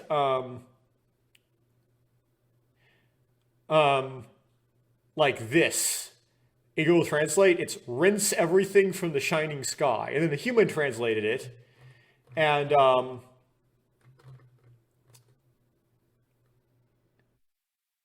they translate it to they leave a trail of vapor as though they were shooting through the sky. Right. So I can kind of see how Google Translate came up with what it came up with, but it's a really hard time with these song lyrics. So yes, I did throw the song lyrics into Google Translate, but I'm gonna skip over. You can I'm gonna slowly scroll through this so you can see the hilarity of what happens when you do that.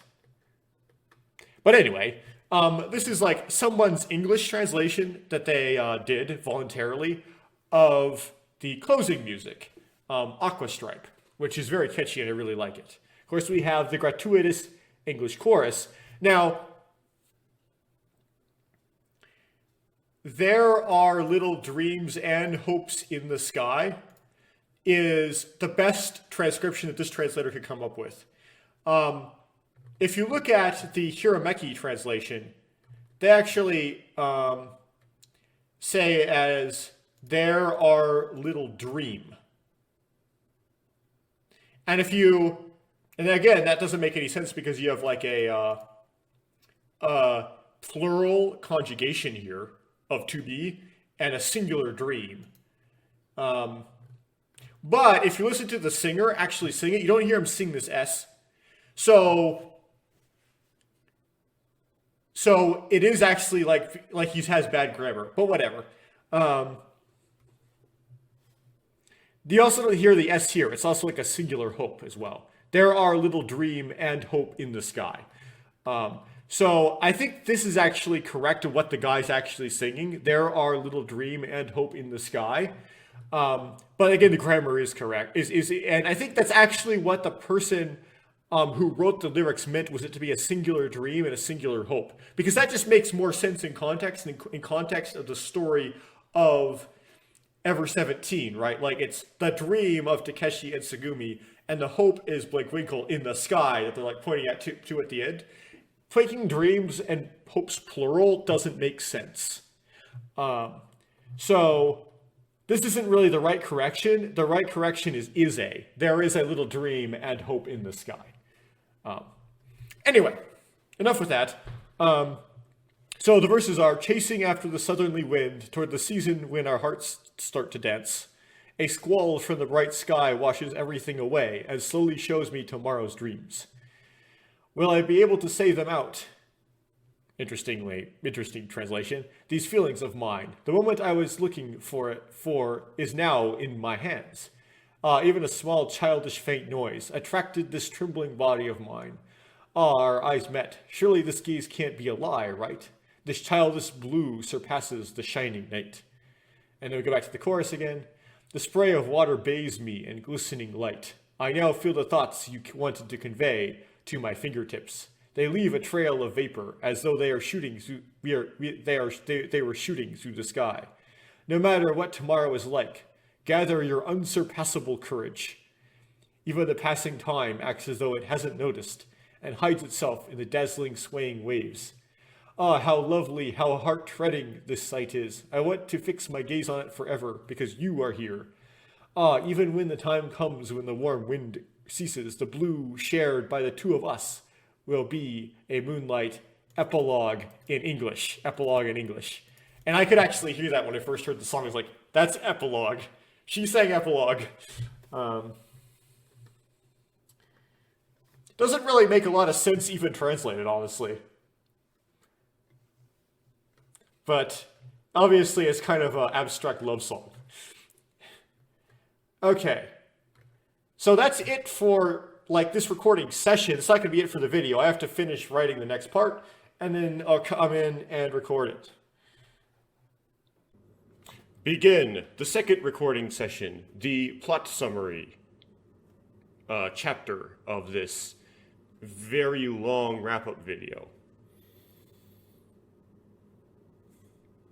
I'm just going to begin. I don't know. There's something special about Ever17 that compels me to write something like this. It's somewhat unusual and it's absolutely unnecessary. Of course, not everything we post on the internet, we post it on the internet because it's necessary. So forgive me for my my disregard for necessity and my desire to, for seemingly no prompting, give this arbitrarily formatted summary of the plot of Ever17. This may actually occur again in other milestones of Japanese visual novels or branching timeline mystery Japanese visual novels, like maybe or something like that. I'm not sure. Definitely will not happen for Remember 11 because it doesn't invoke the same feelings in me as Ever17 did. So we're going to go through character by character, starting with Yubi Seiharu Kana Tanaka. Somewhat difficult to pronounce. The voice actor, I think, says something like Yubi Seiharu Kana very quickly. And while I'm doing this, I'm going to just have the script on the video because I don't have the time or technical know-how to do a good animation of this. But that's how you would typically see this done, is with some sort of animation. So Yu Haru, in parentheses, which is an abbreviation for Yubi Seiharu Kana, does all of the heavy lifting and is the true hero of the story. Or that I assert, right? Yu Haru is the one who accomplishes her goal. That is the goal that she was trying to achieve by going to Lemu. So she accomplishes the goal that brought her to Lemu and does that by solving the mystery of her father, which was what she was trying to do, and actually meets her father. Yu Haru took down Lieblich Pharmaceuticals, which is what Tsugumi wanted to do, but could not pull off. It's actually not super clear though. That's what going back on the script. That's exactly what Tsugumi wanted to do. Rereading the game, it seems like she just wanted like answers about Curie syndrome, is how it's written more literally. But it doesn't really seem like she really would have needed more answers on Curie syndrome. She seemed to know everything there was to know at the time of the game. But she probably would like to take that organization down, if for not anything else, revenge. And one of the goals of going to IBF or discovering the institute behind Lemu may have been maybe she'd be able to find dirt on them and do some sort of sticking it to them, because at least when she escapes thinks she's going to escape with Takeshi at the end of 2017. She thinks she and Takeshi can pull something off to at least rub some dirt or do something to tarnish the reputation of Lieblich Pharmaceuticals. Yu Haru built a physical body for Sora, embodying her memories from 2017, preserving her and making it possible to touch her, which basically made Sora be what Sora wanted to be. She wanted to be physical, she wanted to be able to touch Takeshi, and it became possible for her to do so through the work of Yu. Also, Yu Haru sets up the 2034 incident, which summons Blinkwinkle, and somehow saves Takeshi. We'll get back to that. Kaburaki helps out somewhat with that, but I get an impression that it was Yu who was the one that was the most highly capable, and Kaburaki not as much. He was just kind of helping out with the grunt work. So Yu would have been doing the big work. Dr. Tanaka would have been doing the intellectual work behind this, Kaburaki doesn't have any skills, right? Not explicitly stated, but implied. So she does everything. She resolves all of the conflicts, or to, it's not complete extent, but to a relatively high extent manages to accomplish everybody's goals. And makes the golden ending possible. When Takeshi is revealed to be alive at the end of the game, the characters all talk to him, right? They dogpile on him, hug him, and whatnot. Yuharu, though, who made it all happen, does not get nearly the love, at least not on screen. Yuaki gets upset at her, right, for deceiving her in particular.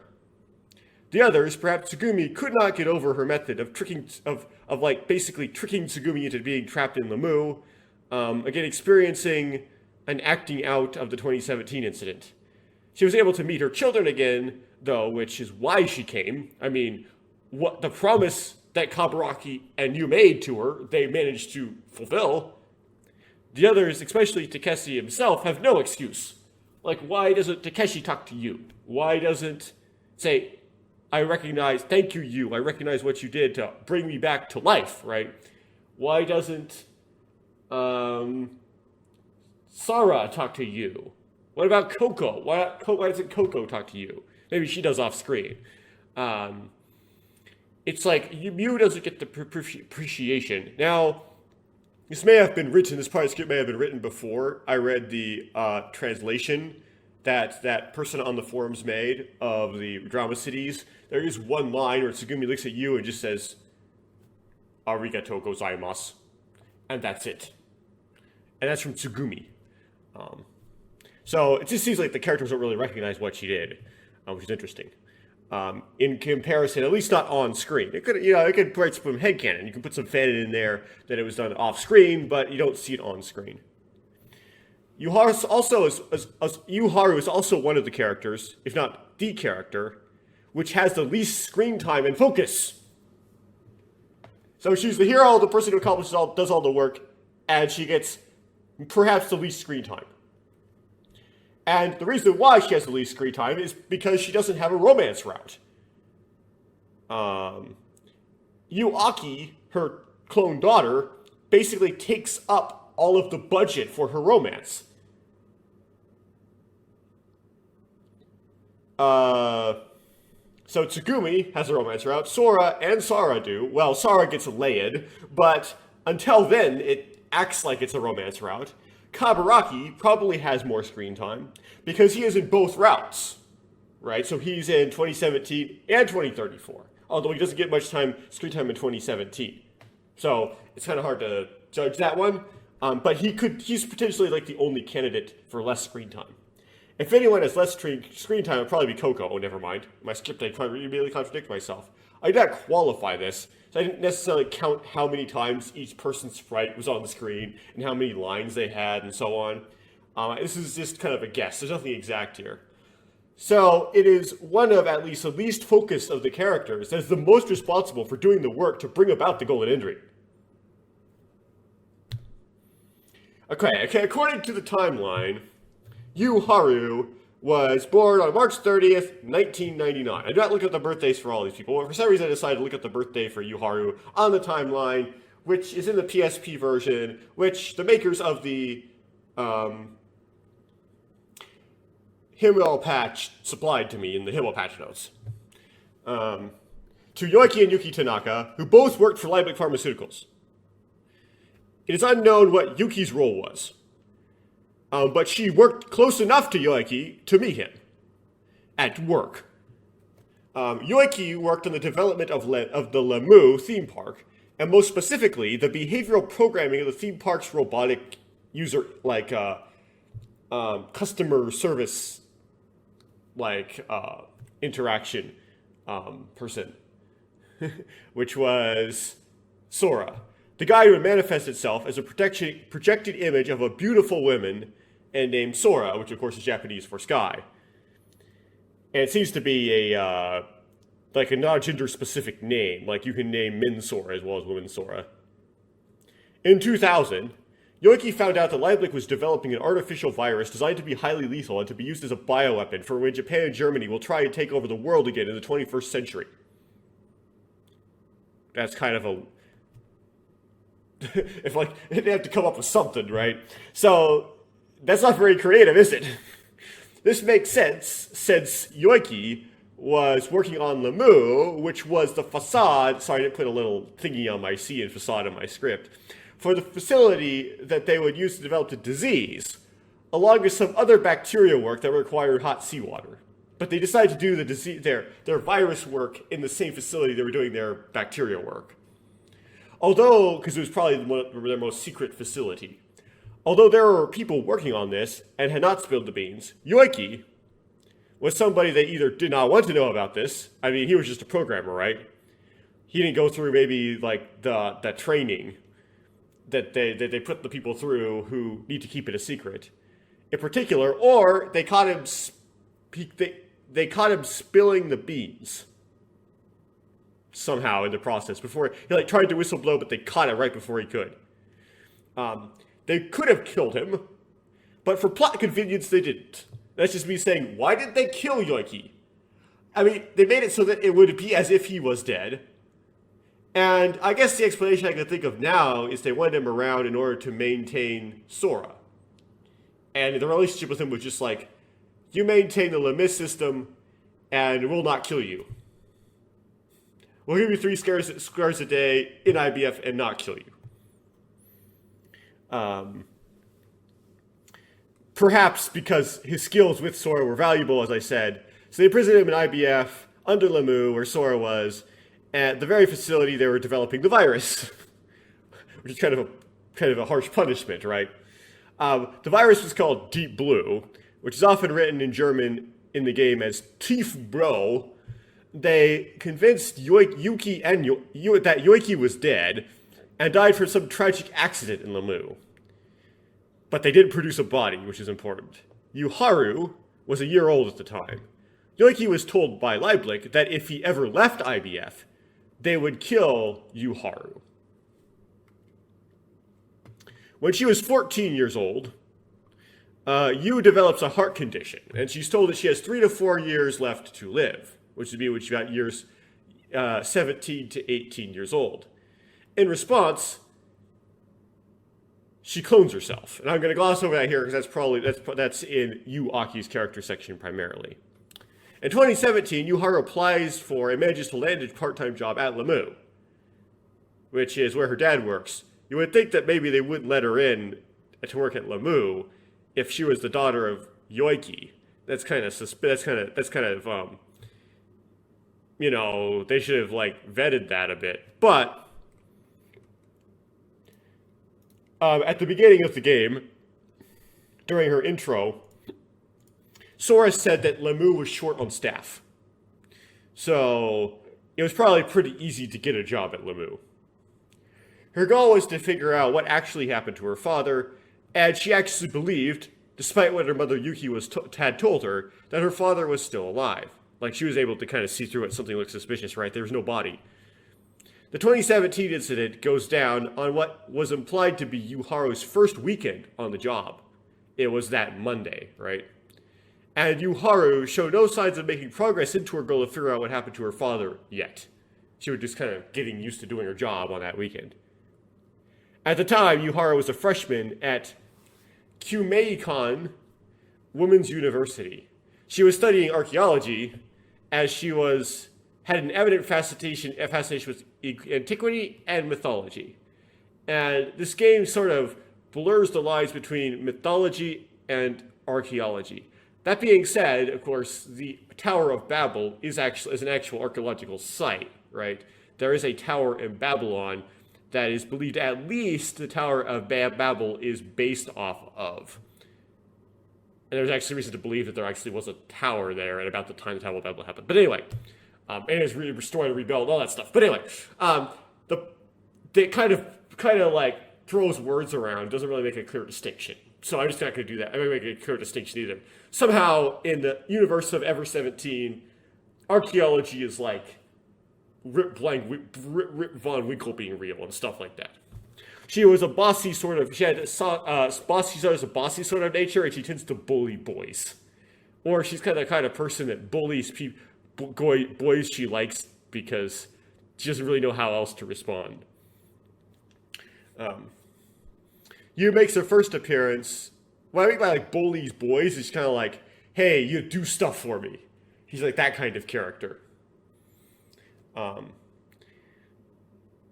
Yuharu makes her first appearance in the game when Takeshi gets punched by Tsugumi when she was wearing the Mew Mew costume.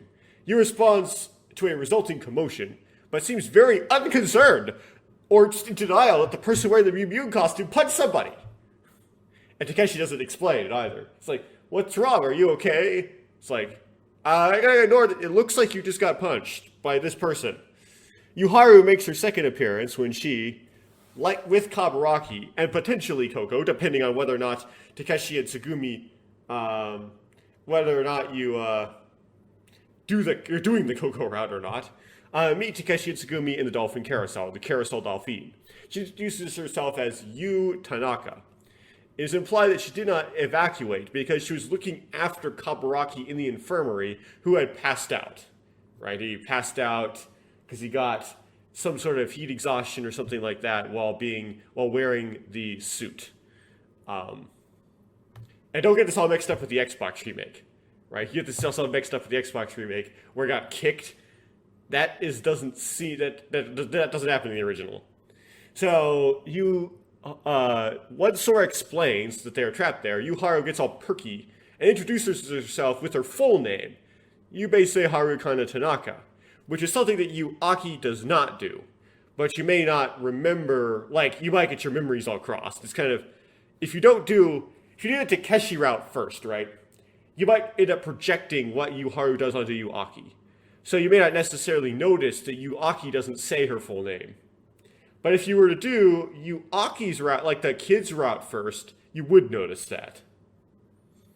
Different ways of viewing the game, different, things you figure out sooner. Yuharu has an introductory conversation with Takeshi where she just spills a lot of stuff. She spills out the reason that she went to Lemu, got a job at Lemu, the answer to, why do you want to work here? The famous job interview question that's really difficult to answer that everyone asks you in a job interview practice. Not necessarily a job interview, but job interview practice. Why do you want to work here? See if you come up with a good answer.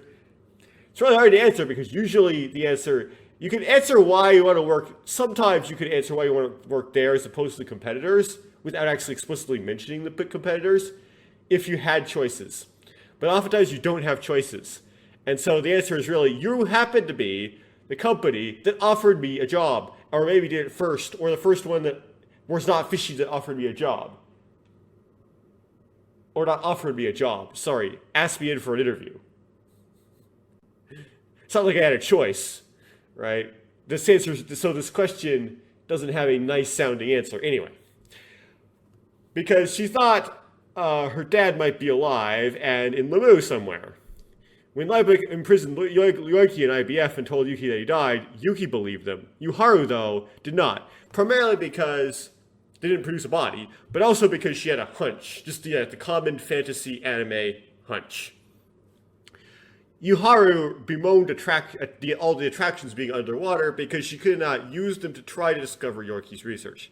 Now, it's like, that's what she says, but really, would you really think that there would be hints about Yorkie's research or where Yorkie was and what happened to him in the attractions? No. But that's what she says. The night of the first, Yu writes on Takeshi's face. When Takeshi confronts her about the ink from his face on his hands, like he wiped his face with his hands and he got ink on his palm, which dug into the like the creases in his hand, kind of like motor oil does, made it so that the lines on his palm were much more visible. Yu does a facetious palm reading on him. At least it's implied that it sort of seems facetious at the time. And I'm gonna exact quote it. Your palm tells me that your fate diverges into two distinctly different futures. It's kind of an all or nothing outcome. You will either acquire or lose everything. One path will put you on the road to riches, a good job, an encounter with a beautiful woman, and this might be a typo, but this is what I copied, and bless you with a strong home and offspring. And you will be as healthy as possible. You will live to a ripe old age, and you will make those around you jealous. However, if you take the other path, you will be in dire straits. But she does not tell him anything more. So I like this would be better for like a Takeshi summary, but you can kind of pick this apart here. Actually, I'm going to save it for Takeshi summary. So I'm not going to pick it apart right now. It's going to leave it there for now. It's part of Yu's summary. On the second, Takeshi walks in, and this only happens if you're in the Coco route, on Yu and Coco, looking at pictures of major events and memories in Yu's life. And that she carries around with her in a book. Right? And Takeshi butts in on this conversation. He doesn't just content to eavesdrop, he actually like walks in on it. And suggests that the pictures are of Yu's baby. And Yu responds, Baka! Like, just like that. I'm 18, okay? And I'm single. Single! There is so much technical truth that is a misdirection. She is 18, and she is single. And as far as the player would understand, the pictures are really of her and not her baby. However, there could have been maybe one of her baby mixed in. You would be able to tell, right? I mean, there were baby pictures of her. Maybe they weren't all of her. Her treasuring her life is a hint that she is about to lose it. It's like, this is all I've got, right? So she just kind of like looks through like the few memories she has.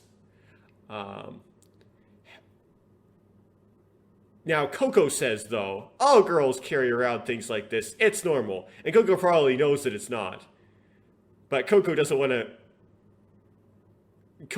doesn't want to reveal to Blinkwinkle, who can see from the perspective of Takeshi, and she knows can see from the perspective of Takeshi, exactly that Yu has this heart condition yet.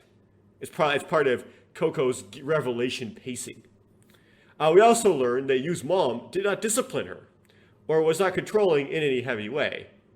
She was just kind of like her mom's princess, and so was Yuaki, Yuharu's clone, and Yuharu basically had to parent her the same way as Yuki did.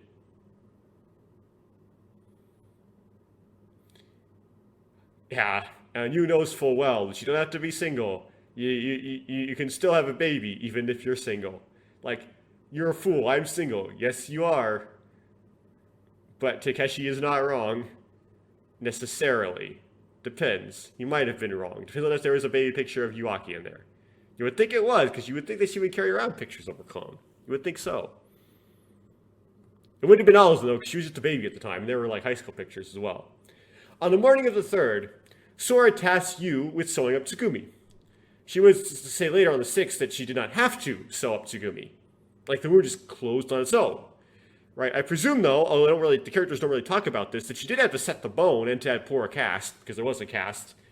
And as far as we know, Tsugumi's leg didn't heal crooked. Like, it was a compound fracture, too, so she would have had to, like, put the bone in place. There isn't an implication of plates and screws, though. She doesn't let Takeshi watch her do this. Which I think is just, like, I don't know why. I mean, he could have sat on the far side of the room, or not, but I don't know. I guess Takeshi shouldn't see up Tsugumi's skirt even when that is not necessarily the type of sight you would be thinking about when it happened. It would be a bloody mess. On the morning of the 3rd, Yu tells the story of Pygmalion to Takeshi, the kid, and Coco. And the story of Pygmalion is supposed to be an allegory for Sora and Takeshi. And somehow Yu doesn't really judge Takeshi so much for this, even though she should judge the crap out of him. On what I think is the 4th, Yu and Takeshi listen to Coco tell the story of the 800-year-old nun. There's a conversation afterward about the historicity of the story, where Yu seems oddly serious about the possibility that it could be a true story. And it's kind of like being adamant that Santa is real in front of a child. In the conversation, this exchange occurs. do you honestly think, Takeshi, that eternal youth exists? Yu says, I do. Takeshi, do you have any basis for that belief? Yes. Takeshi, okay, show me. Yu says, fine. ... Yu changes the subject. This is a little off topic, but doesn't the story of Yao but Bikuni remind you of something else? I'm talking about the tale of Rip Van Winkle. She tries to make this contrast between Rip Van Winkle and Yao Buni, where Yao Buni's perpetual youth, whereas Blake Winkle is someone who ages up 20 years, like the opposite. This contrast is a segue to bringing up Rip Van Winkle, but the plot is irrelevant. But to the plot, it's irrelevant. It's kind of like just a weird segue. So I read this because it's like, there's this weird, like, Uchikoshi just hides these little hints inside places where you wouldn't think they would be in completely different contexts. Right? What Io is kind of saying is not really that the 800-year-old nun literally exists. It's that the 800-year-old nun could exist. At least somewhat metaphorically. And that is Tsugumi. Right? Yu knows what Kyurei is. So when Takeshi says, do you honestly think like something like eternal youth exists? And Yu says, I do. It's not mythological. She knows about Kyurei syndrome.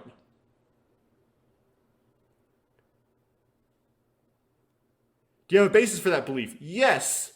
She saw, well, she knows about Kyurei syndrome, but she saw Tsugumi miraculously heal. Okay, show me then. She doesn't. She changes the subject. Because just the time isn't right. Somebody will show Takeshi, but it's not you. Anyway, it's like this little hint about Kyurei syndrome is like tucked. It's like tucked there. The thing is, though, it doesn't. It might have been like an order of which they wrote things, because by now you're already in Koku's route, so you must have already gone through the Tsugumi route. So by this point, it's just kind of like you already know what's going on. It's just kind of tongue-in-cheek. It doesn't really act like, even though it's like written like it's foreshadowing, it doesn't actually act like actual foreshadowing. Which is interesting. Anyway.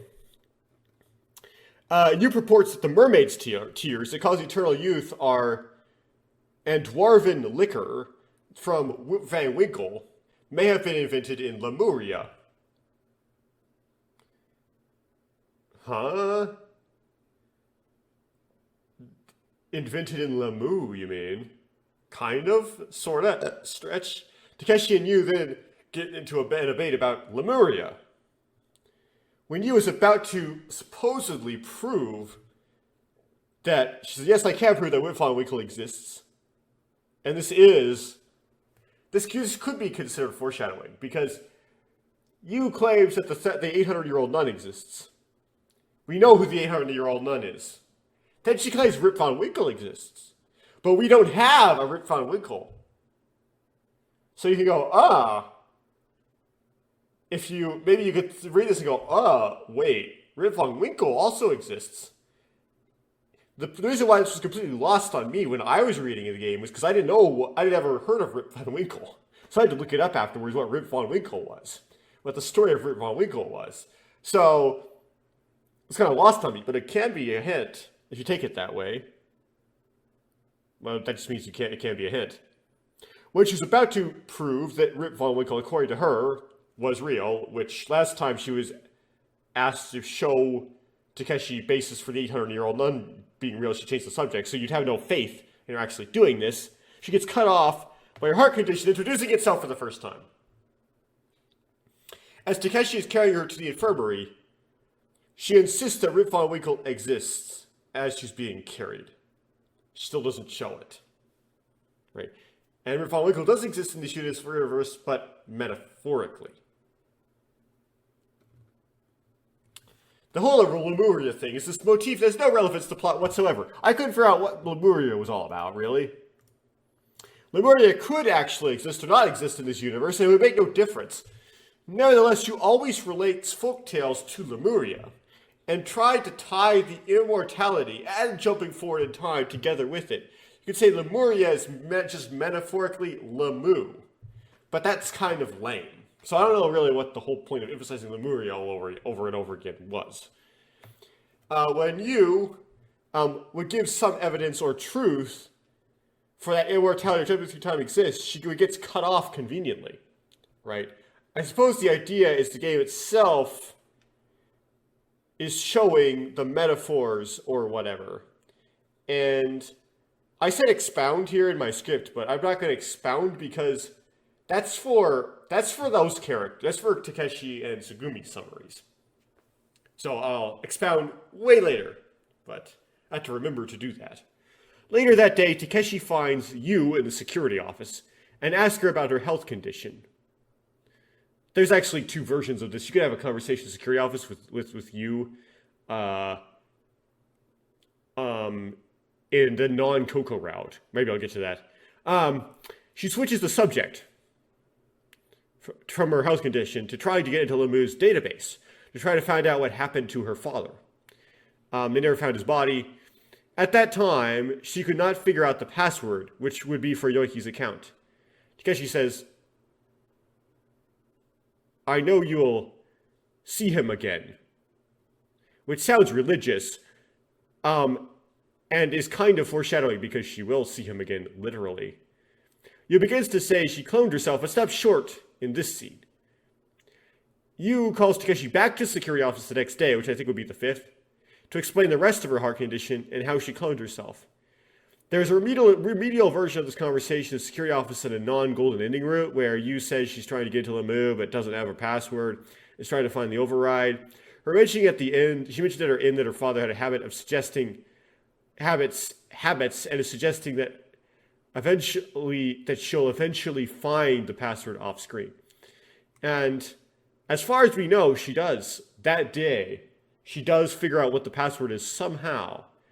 It has to do with her name, probably. To get in this system, she manages to guess it and manages to get in, but it happens off screen.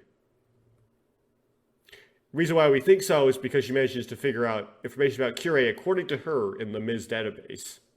Even though she would have known about Kirei already from Dr. Marino, she also found information about it in the Ms. database. When Tsugumi and Sora were arguing in the control room after the party on the 6th, Yu and Takeshi have a conversation. In the Sora route, Yu says that Sora actually cannot delete memories.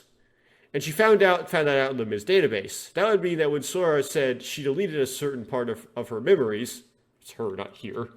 I typed this up very rapidly and carelessly, so it's there's going to be a lot of typos. She lied and said she's just changing her priorities. She's just repressing the memories that she said she deleted. She didn't actually delete them. After that, Yu says on the topic of preserving Sora that a close friend of hers said that if you believed something could be true, it can. And the hypothesis that this is the case is called Kirei. Who is that close friend? Dr. Marino or Izumi Marino? She might have known Izumi, actually, because Izumi was, she knew Izumi's dad, so she might have known Izumi. She basically brings up old school Kirei and suggests the Ever17 style Kirei syndrome. We'll get to the Kireis when we get to Tsugumi.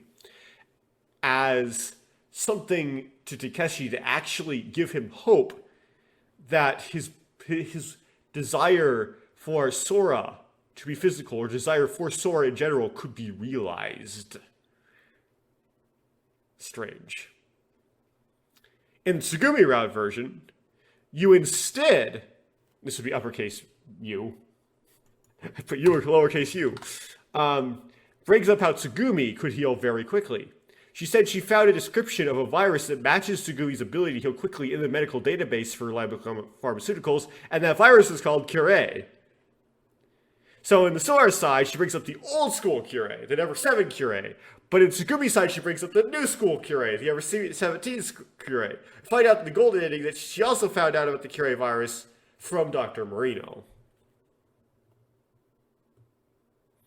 Yu is implied to have a conversation with the researcher in IBF, while Tsugumi and Takeshi are looking around in IBF. She learns that he is her father, but she does not reveal that fact to anyone else.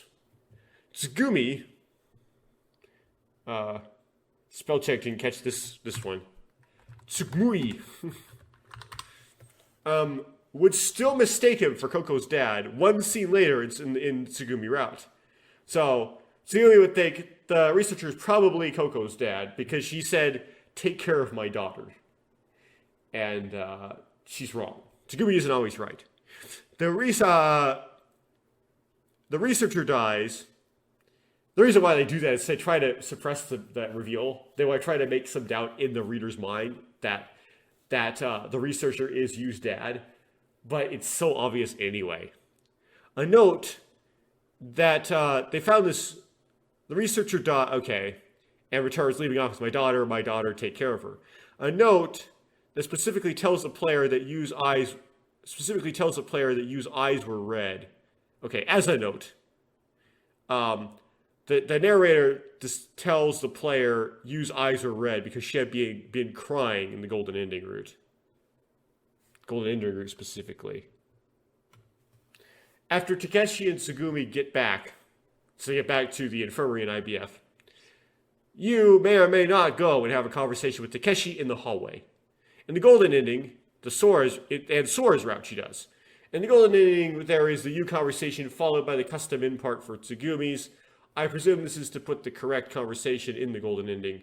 That is, you don't want in the golden ending Tsugumi telling Takeshi that the researcher is Coco's dad because you want everything to be correct in the end. This doesn't make a good golden ending that way. Takeshi asks Yu why the one researcher was the last one left. And Yu suspects that the circumstances that kept him in IVF also are what kept him alive. She says that he had been involved in the development of Lemu's system. He was worried about his children, plural. That was Lemu's systems that worry him and what kept him alive. But also maybe Yu herself, right? Yu says that she found out in Lemu's terminal that Sora was located in HIMMEL, but the researcher confirms that Sora is indeed in HIMMEL. So that is where you can copy her memories. Takeshi previously thought the memories were stored in Seoul. So that ends up a correction to Takeshi's previous understanding, which came from Yu, and Yu was wrong, basically. Yu comes down with Deep Blue, just like everyone else does. In bed, the bad ending, she dies quickly with a last minute confession of love. It's like a confession of to Takeshi. In the Sora ending, she injects herself with the orange serum with much fuss, right? And this is one of the things that I liked how it was done better in the Xbox remake than in the original. Which I could say, I'm not going to say that here because this is you should watch my unwatchable Let's Play. They're going to post of the part of the Xbox remake. But I'll just spoil it here. In the Xbox remake, Tsugumi injects you with the serum. Which is, if you remember from my Let's Play footage, I keep going, why doesn't Tsugumi just do it? Over and over again. In the Xbox remake, they made it so that Tsugumi did it. And I really like seeing that. Anyway. This suppresses the symptoms, which apparently delay the death. But it's still inevitable, it just kind of delays it. Right? It's implied that she was picked up by the Coast Guard. But she would die anyway shortly thereafter. Because there's nothing really the Coast Guard could do, right? In the Tsugumi and Golden routes, she also injects herself with the extract from Tsugumi's blood, which cures the Deep Blue and her heart condition and made her not age past 23. I might have misspoke back when I recorded my summaries of the, or just got it wrong, when I recorded my summaries of the drama CDs and said that the drama CDs confirm that you had not aged because you said, or you got curé because you said, I never unwell, you know.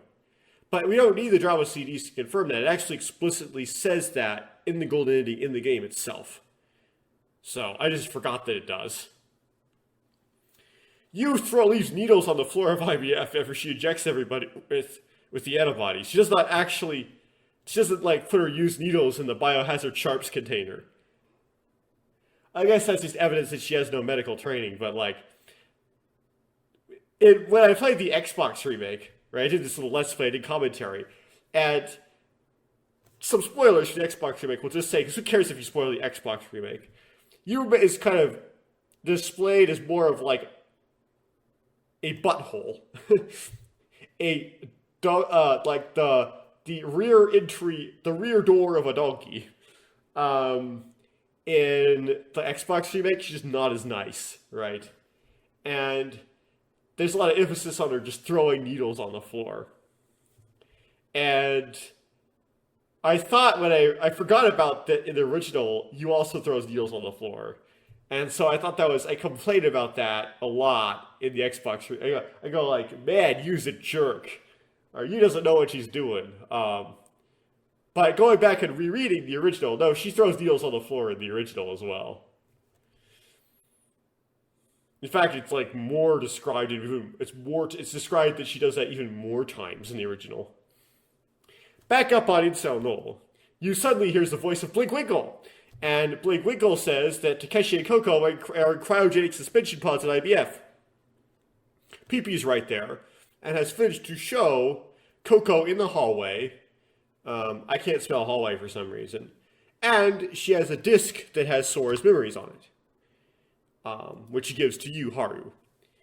Of course, Yu Haru just adopts PP, but he says, you need to go get them. And then takes it back and says, no, don't go get them. You have to wait 17 years first before you do. Then explains how the whole plot of basically of the 2034 story. He explains the whole thing. And Yu acts on it. And I'm going to save like the specifics of that for the overall summary. And this is how Yu acts on it. Yu Haru gets a job at Liebling Pharmaceuticals after graduating. Sometime after. We don't know how long it takes. And her job is to do original science research for Liebling. Right? It's kind of like how the Ford Motor Company used to hire people for original science. Researching something called the third eye. Liebling apparently took this third eye seriously. And maybe drama CDs for Remember 11, the next game, maybe do something with that. I don't know. I accidentally spoiled something maybe, but to explain that. Why maybe they would take the third eye as a serious concept. Yu Haru also somehow related the concept of the third eye to the lost continent of Lemuria. And Liebling and the academic journals somehow took this seriously.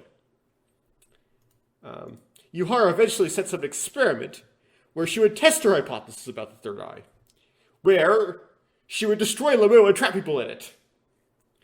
At first, I thought she was doing this under Liebling's nose.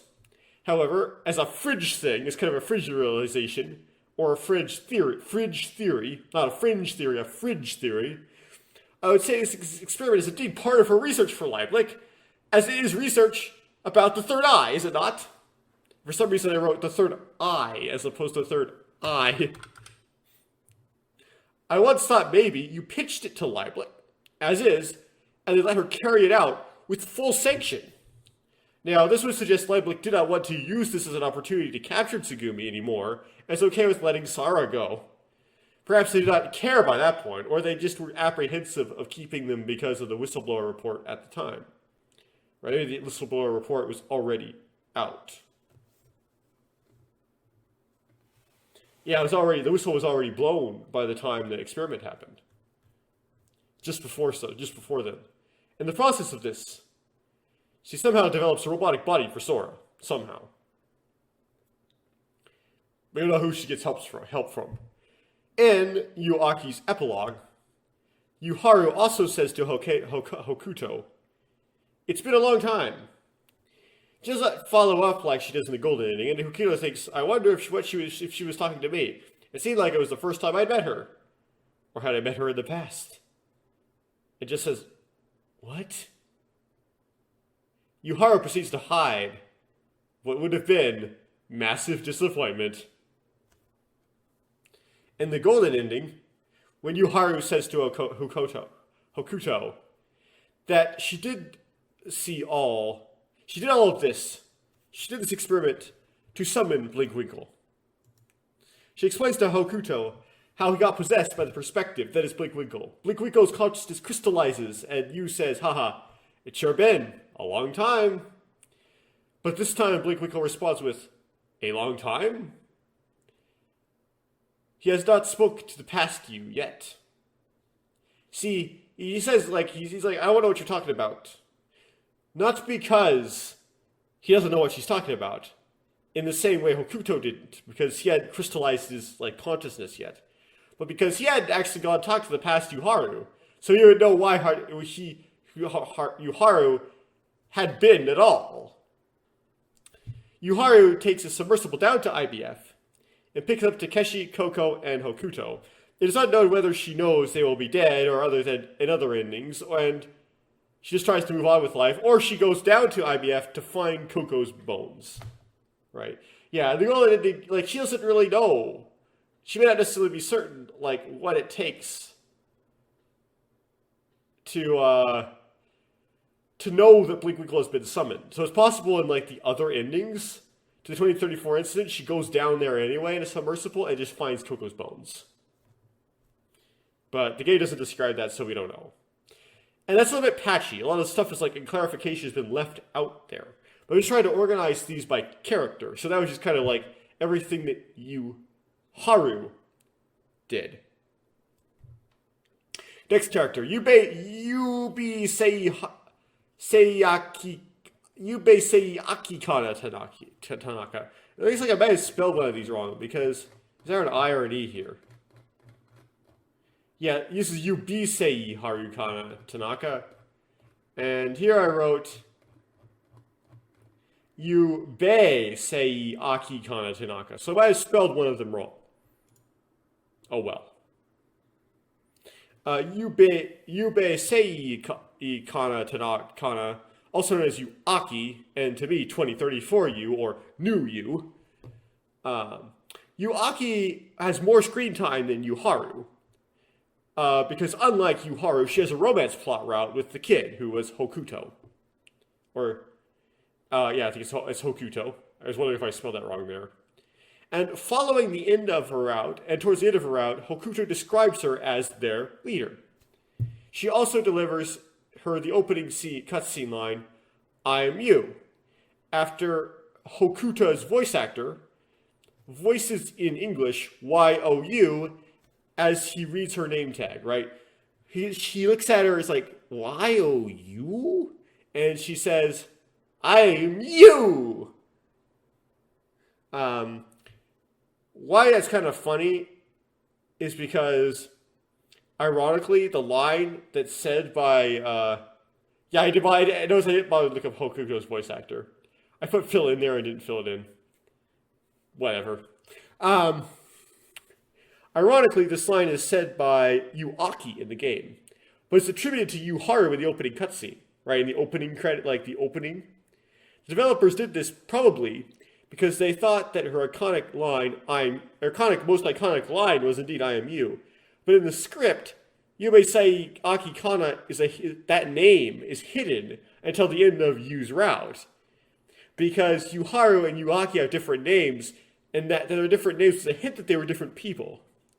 And that was the timing of the hint that the writers intended.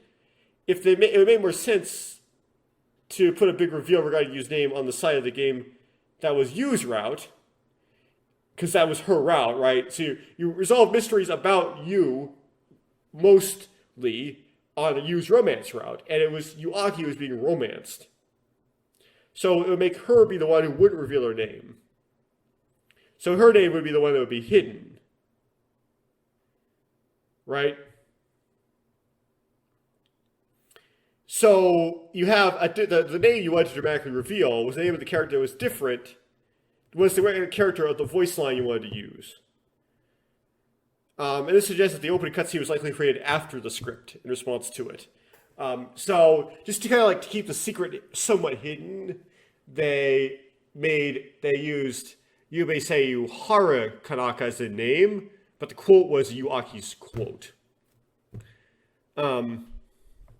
Yuaki was born to Yuharu on September 22nd, 2015. Yuharu was about 16 and a half years old at the time. Dr. Marino, that is Shigezo Marino, impregnated Yuharu via IVF in vitro with a clone of herself, when she was a 15-year-old. Really. This would have been the second clone that he made that is recorded in the canon after Haruka, who I would estimate would have been born around 1999. You met Dr. Marino while at the hospital once. Of course in the hospital. You described Shigezo Marino as somewhat of a substitute for her father, like a godfather to her. It was Dr. Marino who also first mentioned Curie syndrome to you, Haru, as he happened to know it. He happened to know about it. Weirdly, right, his daughter was still thinking about well, we'll get to that in the Tsugumi side. So that's for Tsugumi side. It's just the Yuaki side. We'll get there. The original motivation for birthing Yuaki, for Yuharu to live, is through something.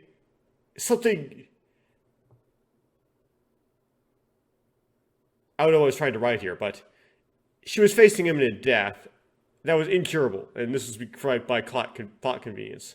This motivation may not be convincing, but very tacked in, but it is what is given. This aspect of Yuharu is very heavily hidden in the story, as it is discovered with no major hints given to it until the Coco route. They try to fix this in the Xbox remake, and I don't know if it was a good thing that they tried to do or not, but anyway. There are a few minor hints, and these are the ones I could find. When Yuharu said that she went to work at Lemu to try to find out what happened to her dad, and this is in day one, we talked to her at the Carousel Delphine, she said it was something on her bucket list. Now, this doesn't necessarily mean a whole lot, but perhaps using the term bucket list might be something that someone would use maybe if they're more aware of their death or they knew their death was coming sooner. It's not a strong hit because even someone like me who does not think I'm going to die young or die soon would still use the term bucket list to describe things I do, right? So, not that strong a hit, but it's something. There are major hints that Yuaki is a clone of Yuharu during her route that I'll explain later in the subsection. If this is the case, there must be some motivation for Yuharu making a clone of herself or someone else cloning her, right? Although there isn't a lot of hints about the reason why she cloned herself, did the cloning, there is a lot of hint that there was a cloning. And the cloning requires a reason. So you gotta go backwards like that. The injection of some components of Tsugumi's blood, the player may guess, will have some consequence in each of the characters. In other words, the fear of injecting the other characters of Curie may pay off in some way. And the player may be thinking about that. Again, that's a really, really weak argument. So it's so weak. It basically just dropped on you all of a sudden. The specific motivation itself, and those two things,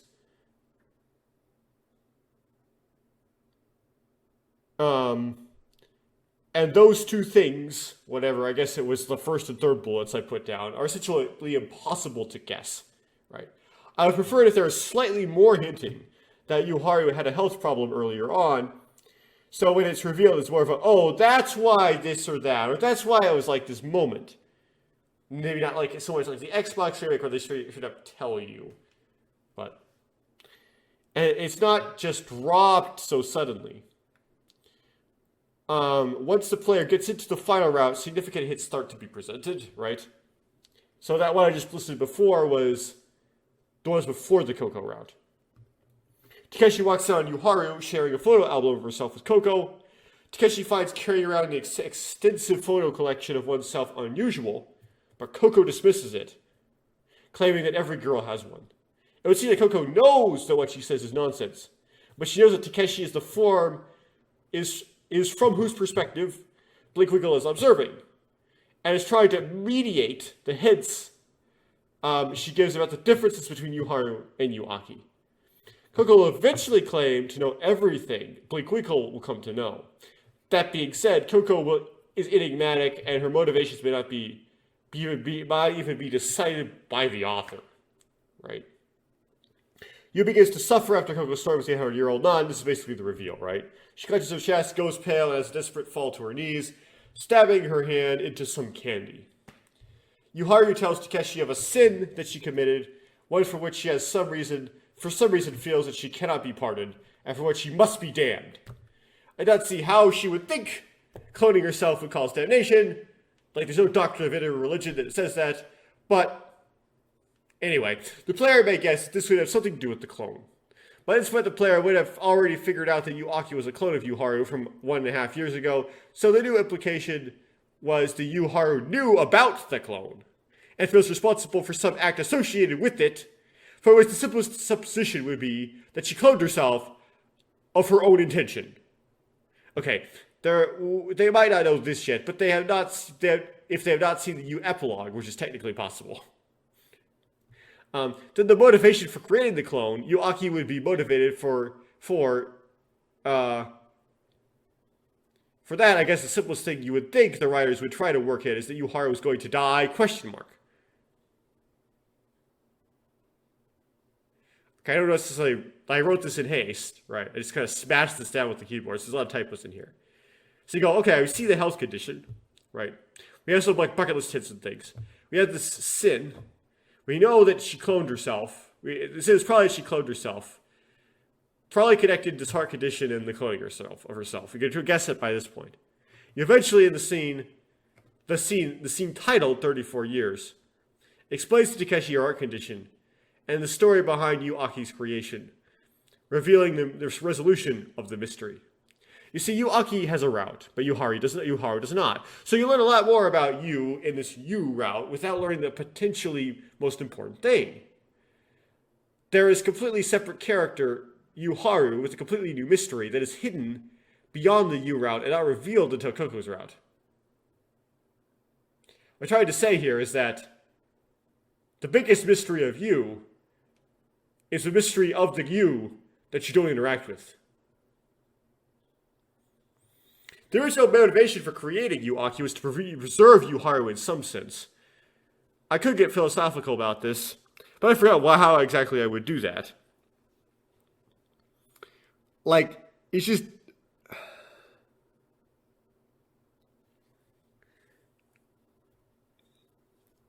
I don't know, it's just... There's something about it that's hard to pin down and describe with language that makes the whole thing seem kind of stressed. Not perfectly natural. But it's difficult to or maybe not even close to natural. It's difficult to describe it, why this kind of motivation isn't quite natural. It just doesn't feel quite natural. Anyway, during the Tsugumi good ending, the 2017 ending ties forward to 2034. Yu is injected with a subpart of Tsugumi's blood, which may contain individuals of the Kure virus, because individual viruses. The virus somehow cured her heart condition, so that she would no longer die. Immediately afterward, Blinkwinkel convinces Yuharu to undertake the project of recreating the disaster of 2017 and 2034, with at the most resemblance to 2017 incident as possible, with some exceptions. At that point, the clone had a new purpose, so it lost its old purpose. Yuharu wasn't really just going to die anymore, but it gained a new purpose. To be the most indistinguishable from Yuharu in 2017 as possible. Quite convenient that she existed, isn't it? Also, Blinkwinkel says to recreate the disaster in 2034. I said check out the DFC if the year is specified. I believe it's not. You may have quickly realized that in the exact year when her clone would be the same age, I think it's specified 17 years from now, not as year 2034. You may have quickly realized that that is the exact year when her clone would be the same age that she is now. Right? Then she would know why Blinkwinkel specified that year in particular, why it has to be that many years in particular. Besides just that's the arc number. So that Yu Aki in 2034 would closely resemble Yuharu in 2017. Yuharu fed her lies that would make her backstory resemble hers. Yuharu claimed that her name was Yuki Tanaka, so that Yu Aki would report her mother having the same name as she did. Yuharu would tell Yu Aki that her father Yoriki died in 2017, which would be 17 years before the year 2034. That way that she would say that her father died 17 years ago. in the same way you Haru did. Ironically, for you, Haru, this was actually a lie, fabricated by Lieblich, to explain her father's disappearance due to her imprisonment in Lumu. But for you, Aki, it was actually the truth. Yoiki did die 17 years ago. Unless you don't consider him her father. I mean, still had, her DNA was still half his. Being given the same information as Haru, Aki gets a part-time weekend job at Lumu to figure out what happened to her father in the same way. For Haru, she found her father was still alive, briefly. For Aki, the result was different. As usually with these kinds of stories, the original Yu finds the person whose mystery she's trying to solve, and she thought that was still alive. But this is not, at least very strongly, a superpower of Yu. Because her clone tries the same thing in response to the same information, and does not find Yoiki alive. They both believed Yoiki was alive, and only one of them was correct. In other words, Haru would have tried to get a job at Lumu anyway, even if it would turn out that her father was really dead all along. And him turning out to be alive was just sort of a good coincidence.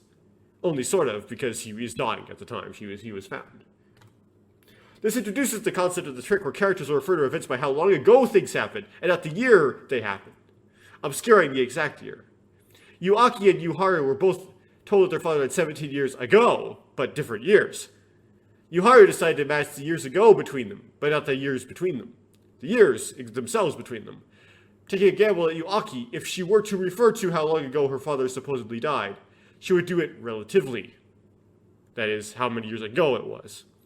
If she happened to say that her dad died in 2017, supposedly that would break the coplanarity between 2017 and 2034 events. Leaning back on this, the documentation on Yuki's death is labeled 2019, and Sora says so actually. Okay, there was a localization mistake. So there is something that does refer to it by exact years, and apparently the characters are supposed to read it wrong, specifically Hokuku is supposed to read it wrong. So he thinks that Yoiki died in 2000, and that Yuki died in 2002, but she actually died in 2019. And then in the English localization by Hirameki, they don't do that and actually give you the right date. In my Let's Play, I was given the right date because I didn't patch with the HIMMEL patch or play in Japanese and played the original Hirameki translation, but somehow I just didn't notice. And was able to guess very quickly and very easily that they were 17 years farther in the future than they thought they were, even without noticing the typo and taking the hint. Although, if not the original, I might have noticed that was not 17 years, did not suggest a 17-year time skip, and it may have confused me.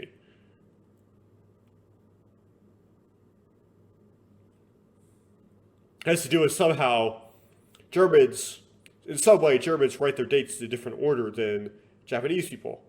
But in English localization, they somehow reorder the dates, so you lose that. You lose the date reordering flaw.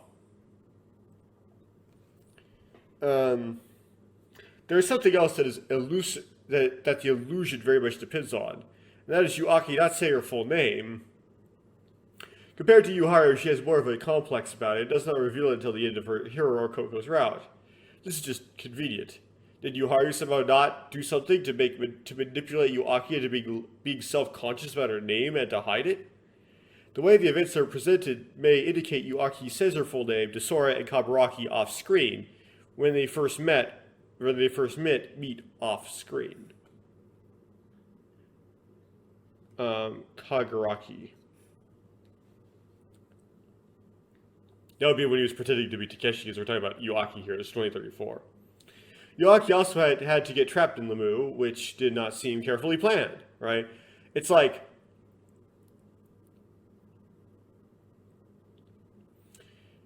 in order for this whole thing to work, you have to trap the right people in Lumu as Haru recreating the incident, and not trap any extra people. Which means you have to make the incident work out so that Aki actually gets trapped in Lumu and doesn't just escape. Like most of the other patrons when disaster falls at the amusement park. It's rather unclear how exactly Haru makes that happen, or whether she just doesn't. It just happens because she gets extremely lucky. Or is looking at a very small subset of the possible timelines in the game. Yuaki brings up the concept of why didn't Haru just tell her that she needed to impersonate you? Why couldn't Yuaki just sort of act, essentially like herself, and know everything that was going on and just not reveal the important information? Surely she would want to help save somebody's life, correct? With you, it makes sense because Haru would know Yuaki's personality well. Okay, in practice, people know their own personality the least, but let's just ignore that. She would know that she would not believe in the third eye or a blink winkle. And she would think that Haru was crazy. What I'm trying to say is that Haru would know that Yuaki would think that she is crazy.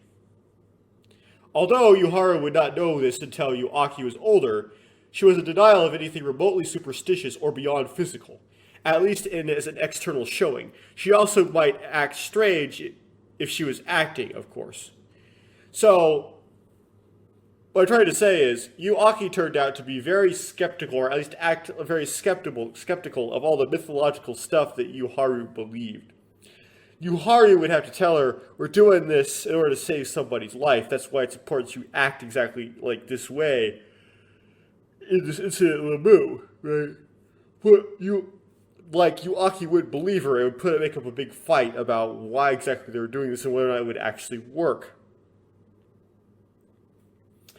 And also, if she was acting as opposed to just being herself, depends on how good an actor she is. She may not be necessarily a very good actor. She might act a little bit strange and not exactly like herself. That's my best explanation. Let's move into the story of Yuaki as presented in the main timeline of the gameplay. Yuaki is introduced as aggressively picking up Hokuto, who's sitting on the bench in the rest area. Yu is supposed to be at some post as part of her job, but as part of her spoiled personality, or just her personality in general, she derelicts her duty to go show this random dude who is spilling ice cream on himself around Lamu.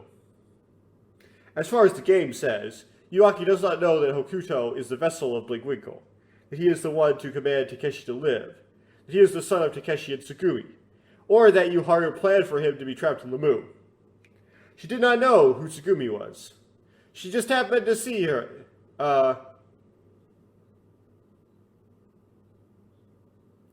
happened to see Hokuto. The antecedent of him being Hokuto. She just happened to see Hokuto and just go after him, which just happened conveniently to get Hokuto lost in Lamu, which helped result in him getting stuffed into the mascot suit, which helped him pass out in the infirmary, facilitating him getting trapped in Lamu. Yuaki loses Hokuto very soon, and when he runs after Sara, but later finds him stuffed in the Immune mascot suit and drags him to the infirmary. Hokuto succeeds to run out of the infirmary and jump into the pool. Lamu employees fish him out, which ones did is not specified, but I guess Lamu is not so short-staffed that there is somebody else besides you working the amusement park. Hokuto, though, somehow fails. Okay, I got that part. Yuaki talks kind of naughty to Hokuto. Basically, I should back up. Okay, you cannot, after they fish Hokuto out of the pool, he's unconscious again. You cannot wake him up until after the situation gets really bad, right? And when the situation gets really bad, that is, everyone is evacuated, as it seems, besides them. By the time Hokuto wakes up, it's too late, and Yuaki ends up trapped in Lamu. Though the course through I'm gonna have to take a pause break here and get a drink and deal with my really itchy eye, and then I'll keep going. Okay, I am back. I took a bit of a break, got drowsy, then the feeling of drowsiness passed for some reason, mixed some honey in some water and stuck it in the microwave and got it nice and hot. It also has lemon juice in it, but that has nothing to do with the functionality of the thing. Sorry, the microphone is kind of far away there. Just to make it so it doesn't just taste like I'm drinking honey water. Okay. So, through the course of the entrapment in Lamu, Yu Aki is described by Hokuto at the end of the Yu route as taking the role as the leader. Yu Aki does do most of the work in fixing the generator, although Kaburaki does do some tasks off screen. Of course, Yu Haru is the real leader and accomplishes so much more than Yu Aki does. Like her clone mother, Yu Aki accumulates knowledge of ancient myths and legends. Yu Haru had a positive attitude about ancient myths, gladly sharing the story of Pygmalion with the children, telling Takeshi, "Don't you have an imagination, Takeshi?" When he contested the existence of Lemuria. As I mentioned in Yu Haru's summary, right, her insisting that the 800-year-old nun is real, Rip Von Winkle is real, and so on. Yu Aki also claims to have knowledge of ancient myths. However, she displays a negative attitude towards them. The idea is that the Yus, plural, have a tendency toward rebellion, so as not to want to take after their mothers. To make matters worse was that Yu Haru sounded quite crazy. She truly believed the third eye was a real thing and studied it in earnest. Yu Haru literally witnessed Blinkwinkle and is therefore an apostle to him. She knows for certain that it is possible to communicate outside the simulation.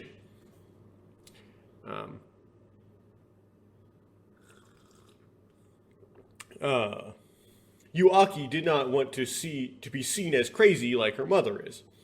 Yu Aki also had the same generic predispositions as her mother, because she is a literal clone.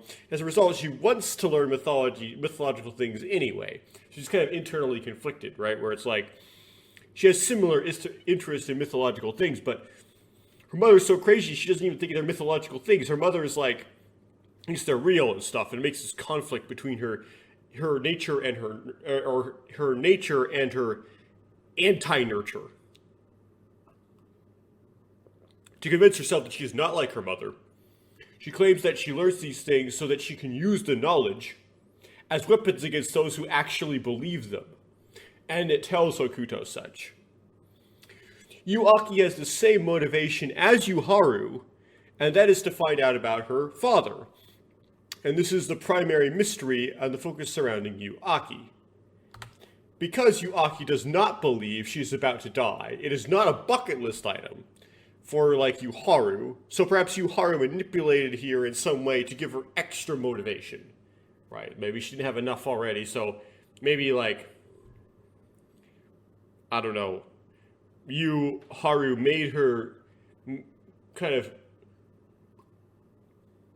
made herself a little bit unbelievable or aggravated Yu Aki about the whole issue of her father's death. Like, it was intentionally irritating about the way she presented it. Yu Haru left Yoiki's password on her computer, file named password. Of course, for Yu Aki to find. Who would name their password file password? Yu Aki, however, thought it was Yuki's password, and not Yoiki's, even though Yu Haru probably did not have access to C-level information granted to her by Lieblich, and potentially not the real Yuki either. I don't know why I assumed that when I wrote those notes. I guess it was like, I didn't think Yu Haru had a reason to, but if Yu Haru was really like working with Lieblich to do the whole 2034 incident as a third eye experiment, of course she probably would have access to C-level information. She would have to like know about Tsugumi and Kirei and stuff, or else like Lieblich would be okay with her knowing those things. And it's probably potentially not the real Yuki. And the thing is, Yuki, we don't know what job Yuki had for Lieblich. Why would we think that Yuki had access to C-level information? In fact, the game never states that Yuki worked for Lieblich in the text, only in the timeline. I'm not sure about that. I wrote that for some reason, but I'm not sure if that's true. Because, anyway, I wrote it for some reason. Don't take it as gospel. Because of this, Yu Aki never guesses the correct username until the Coco route, when she has a revelation based on the kid saying identification.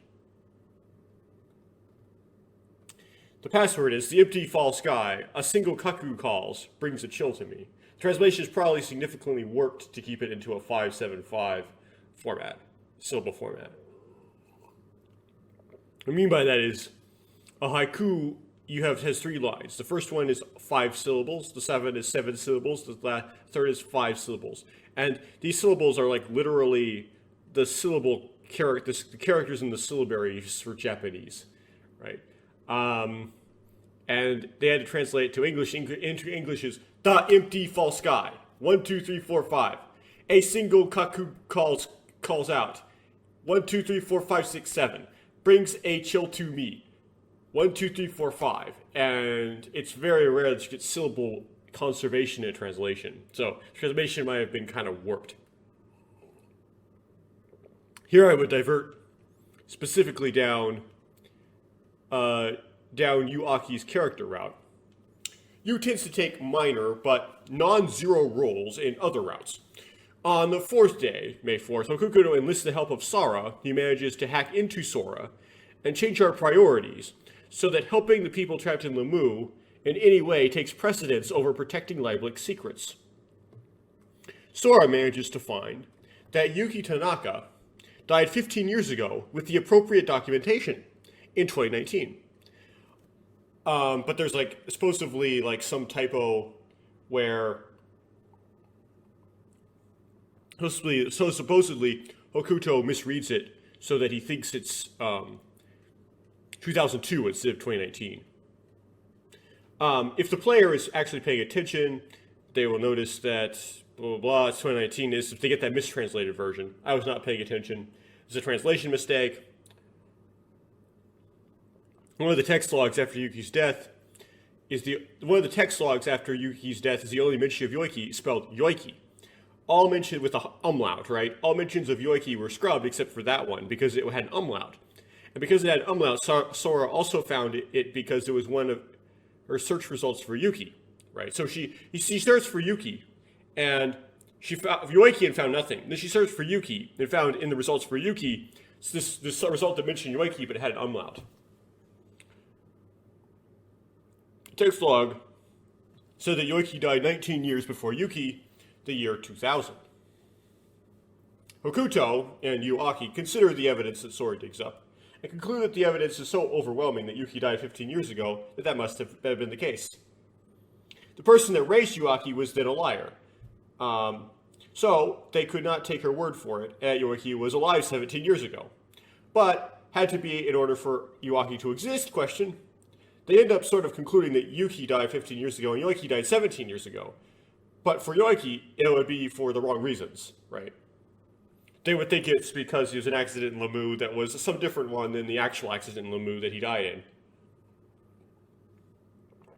Now, you see, Blake Winkle has never played Never 7. So he has no idea that time loops of consciousness and jumping forward in time in his head. He may have not understood that all the events of Never 7 are Makoto's fantasy that he made up in his head, so they're not useful for arguing that time travel is real. Blake Winkle bites off on this red herring, and he and Yu jumped forward in time, like Karumi, Karumi, right? And he has a time loop with Tsugumi, like Makoto and Yuka, or Makoto and Izumi.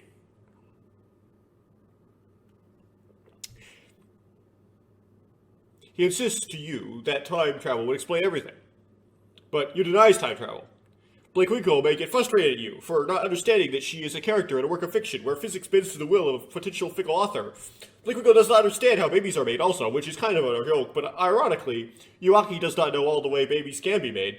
She does not know how she was made when she explains to Blake Winkle that her father had to be alive 9 months before she was born. Well, she was wrong.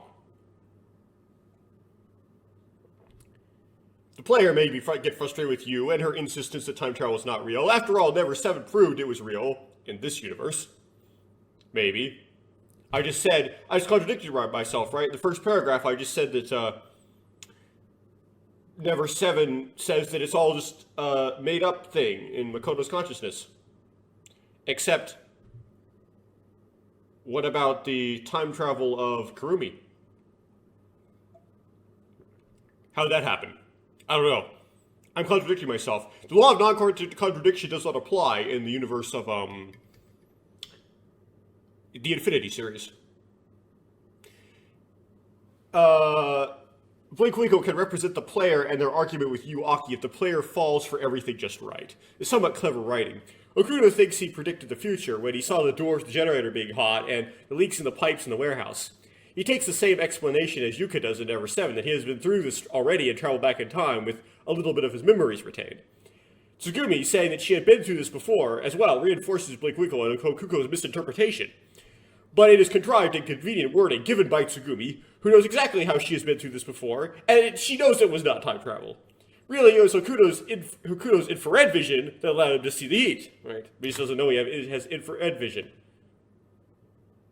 Anyway, remember that I am discussing Yu Aki's character route here, because she does much less in Sara's route than in Koko's route, or Koko's route. In the 5th, a romance starts up between Hokuto and Yu Aki, and they kiss the evening of the 5th. On the 6th, Tsugumi's insistence of IBF's existence... What? After Tsugumi's insistence of IBF's existence, she sends Sara and Hokuto on this quest to intercept Kabaraki, who was supposedly being a peeping Tom on Yu Aki. This accidentally leaves Hokuto alone with Yu in the ladies' changing room, with the help of Sara making that happen. In there, Yu Aki gives Hokuto a lecture on the third eye, similar to the spiel Sora gave to Takeshi in 2017, if you chose to go listen to it. Essentially, the third eye is the way to see time, or be a being that transcends time, which is what Blinkwinkle is. The bit that Blinkwinkle is a panda continues. That is, Blinkwinkle does not know how babies are made. And if he did, it'd be really bad at actually performing the act. Then Hokuto attributes his premonitions to the third eye, which Yu rejects. Hokuto is right, the third eye did open. But that was not the source of the premonitions he was thinking of. Immediately afterwards, some flooding starts happening. So, Yu runs to the central control room. There she reveals that she figured out that the haiku is not Yuki's password because her mom would not know Yuki's password because she was not Yuki. This prompts Hokuto to ask for her name, which she reveals to be Yumi Sayaki Kana, which disagrees with the opening credits. If somebody played as Takeshi first, it would also disagree with Yu's name on Takeshi's side. But they also may not have noticed that. Yu did not say her name on the kid's side, so this would be like, huh? I played as the kid first, so I didn't have this effect. This is the first time Yu had said her full name to be in the game. Blinkwinkle knows Yubei Saiharu Kana, so he gets all confused. Yu sees the transmission from Yu Aki, Haru. What in the world? I wrote this wrong. Actually, it's not what in the world. I do that a lot. Probably Kabaraki with fake faces. They may be just fake for the render, as Yu Aki recognizes the woman as her mother, and Okuko says that Yu Haru had the face on the monitor in the epilogue. I say the man could be pre-recording Kabaraki, but it could be Yu Haru's co-worker or boyfriend or just a friend or something. They don't really just explain who the man is. I mean, it's not real time because Kabaraki was in Lemu, right? He had some special place in Lemu he knew of where he could go and transmit. Maybe explains where he's going, looking what he was doing, but anyway. The character only appears here and is not expanded upon, the man. So what I was just trying to say here is that the faces you see of the man and the woman are, like, wrong in the game, and I guess they do that intentionally to not reveal information to the player as soon as otherwise would be. They want to hide Yu Haru's face until the big reveal in the epilogue. Or so-called Yu Aki's mom's face, and showing that she looks just like Yu Aki does when she gets older. So they have these fake faces, but like, that's cheating. In Yu Aki's route, Yu Haru's plan for evacuating everybody in the end goes awry, which involves using the fan, and they all go out the center column. And Hokuto and Yu Aki end up trapped. Hokuto has to make a siphon out of Lemu to get them out. After getting out of Lemu, Yu Aki confronts Yu Haru about pretending to be Yuki, and Yu Haru apparently explains why she did everything. In all the routes besides the Koko route, where Blinkwinkle saves Takeshi, this makes Yu Haru look like a crazy person. Now, there is only visual of this confrontation in the Yu epilogue, and there's not but one line of text. So you do not know what Yuharu's explanation is until the golden ending. The visual, though, juxtaposes a long-haired Yuaki with a long-haired Yuharu, and Yuharu says, "I am you," in English. The pun is complete, and they look the same. It was at this moment that I realized that there are two separate Yus, and they were clones, and that is how Yu was the same age 17 years apart, and their names were different. I rewatched some of the footage, and it turns out I thought of this possibility earlier, having just started playing as Takeshi. Yeah, I actually thought of it kind of soon. Okay, next character. Tsugumi Komachi. According to the Tsugumi in-game, Tsugumi is the composite of satellite of the Earth and where we are at. I would say satellite : here. The kanji are moon composited with ocean. And I think I put them in like a YouTube comment, like what that would look like. Like, or at least a guess, using Google Translate. The story of Tsugumi should begin with the story of Tom and Julia. The story of Tom and Julia is told by Izumi Marino in the previous game in the series, Ever17. Only Julia is mentioned, referencing the story by Tsugumi when she explains her backstory to Takeshi. The full story of Tom and Julia is not spelled out in Ever17. Izumi tells the first part of the story in Makoto's room, in the lodge, and the second part, which was most of it, in the graveyard, in the Izumi Kure route in Ever7. There once was a boy named Tom Feiblin. According to the time in the end credits, Tom was born on December 3rd, 1992. The timeline in the end credits, that is. When Tom was 10 years old in the summer of 2003, his sister, who was 7 years old, fell into a lake and sank. Tom fished his sister out of the lake, but she had stopped breathing and there was no pulse. Tom performed rescue breathing and chest compression. How you do both at the same time, I don't know. But his sister started breathing and her heart started beating again. Just to mention this is a lack of knowledge or artistic liberties. I don't know what I mean by that, but whatever. Doing chest compressions does not restart a heart. It's just an external pumping in an attempt to keep the blood circulating. The only hope of starting the heart back up again is resetting it, which this is wrong. So let me try to correct my script here. I'll get rid of it. So actually, if the heart's just stopped, the only thing you could do is shoot the patient with epinephrine. That's all you could really do. If a defibrillator is used, if you have something called fibrillation, which is when the muscles in the heart are contracting, but they're not contracting in a way that is, like, makes the rhythm of the heart. They're just kind of contracting out of sync with each other, and the heart's just kind of jittering in place and not making a motion that's sufficient for pumping blood. In that case, the defibrillator will stop the heart, and you stop the heart in hopes that when the heart starts back up again, it starts up again in sync. If the heart is just stopped, well, using the defibrillator just doesn't do anything either. The other thing you can really do with the stopped heart is shooting the adrenaline or the epinephrine, whatever you want to call it. And maybe that'll work, maybe that won't. You do chest compressions because the brain uses proportionately more energy than the rest of the body, especially if the person's just laying motionless on the ground. And so if you just were to let the blood just kind of sit and pool in their body and not flow, the brain would run out of oxygen before the rest of the body would. Or the blood that was sitting in the brain would deplete faster, and you get brain death. And so, if you were to keep it circulating, you could make the depletion more uniform. And so it's like more of the blood has to deoxygenate for you to get the same amount of brain damage.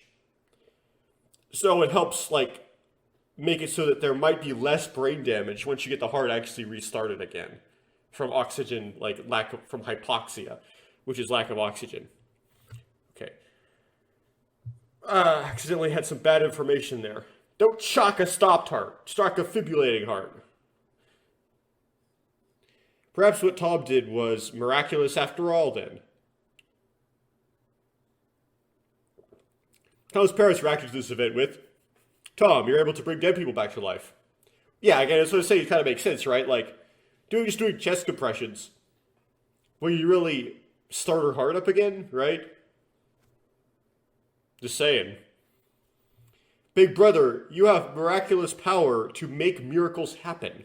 Which is kind of redundant. You have miracle power to make miraculous and miracles have the same root. These went to Tom's head. He started to say things like, there is no death in me. That is why I won't die. I won't die because I can't die. I will live forever.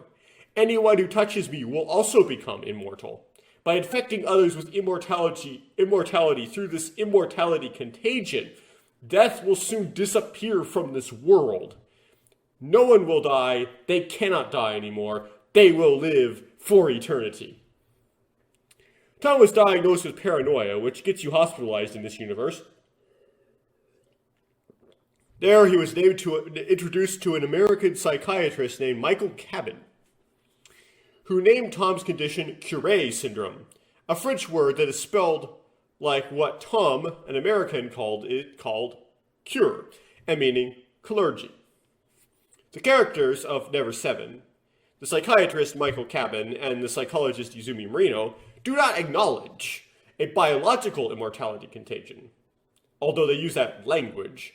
They tried to explain Tom in a psychological way and as a fantasy philosophical way instead.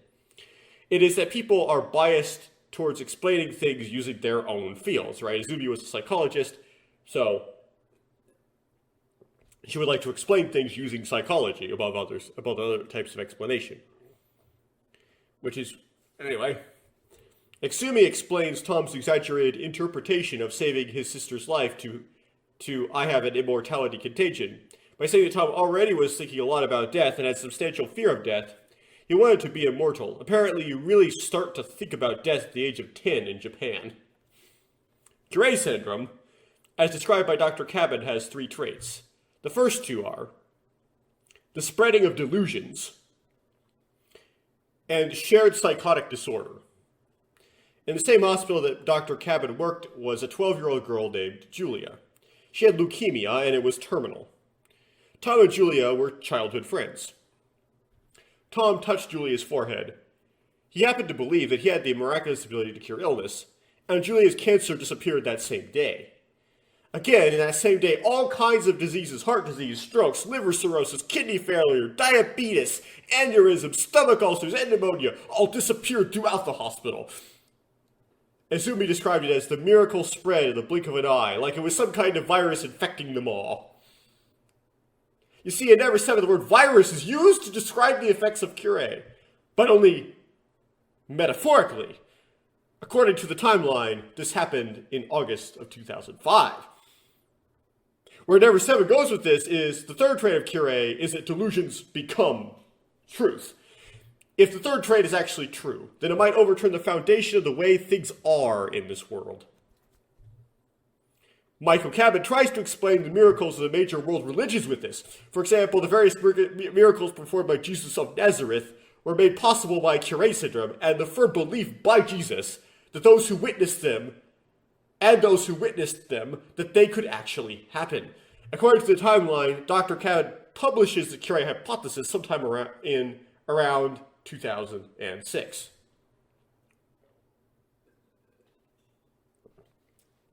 Enter Ever17 and the character of Tsugumi. Tsugumi Komachi was born on July 5th, 1993. Although throughout the game, Tsugumi's family name Komachi is not a secret, it seems oddly not used, meaning the other characters refer to as Tsugumi as opposed to Komachi-san. Maybe it is clear why this is in Japanese. In 2005, Tsugumi's father got a job in the United States, which I didn't capitalize for some reason, and she had to move there. I would guess that Tsugumi speaks some English then. In that time, Tsugumi made friends with Julia, one of the Americans. When Julia was hospitalized, Tsugumi would visit her. The language for when Tsugumi describes this in particular is, I thought there would be a miracle. I thought that if I prayed enough, she would get better. If I cared enough, her pain and suffering would be less. It is not clear if Tsugumi ever figured out I said every, but ever figured out or knew that the miracle did happen, and that Julia did get better by means of the virus that Summery claimed to hate. Summery would claim that she does not know when or where she got the virus, and that could be taken at face value, meaning that she did not know that Julia had it. And if so, where she got it. You would think that she did know and just skipped over that part when telling the story to Takeshi and attempted to not say anything positive about the Kirei virus, because Sugumi caught it and would have caught it from Julia. Maybe it's like, so we don't really know. We don't know if Sugumi knew what happened to Julia. That's the thing. And you could also interpret this as kind of like old school Kirei, right? Because like, she hoped, she prayed, she believed, and it happened. Interesting.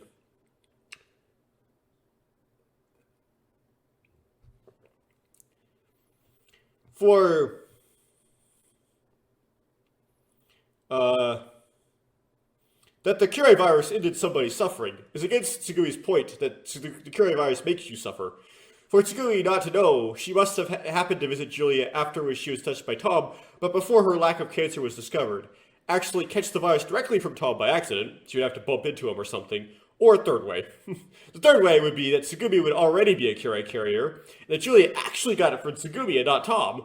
Tom could have not even ever had Kirei, been a Kirei carrier, he just happened to touch Julia at the right time, just before the symptoms of Kirei manifested. Tsugumi does display knowledge of the effects of Kirei, but the player is not told how much of the history of it she knows, and that Julia is a high-profile case of it. The Kirei virus was found in Julia's blood in 2014. We don't know if Tsugumi would have found out after that, or would have found out about that.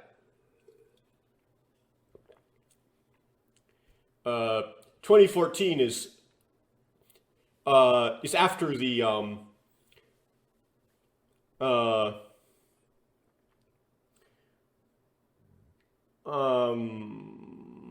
we'll get to that. It's 8 years after Michael Cabin's theory of Kirei.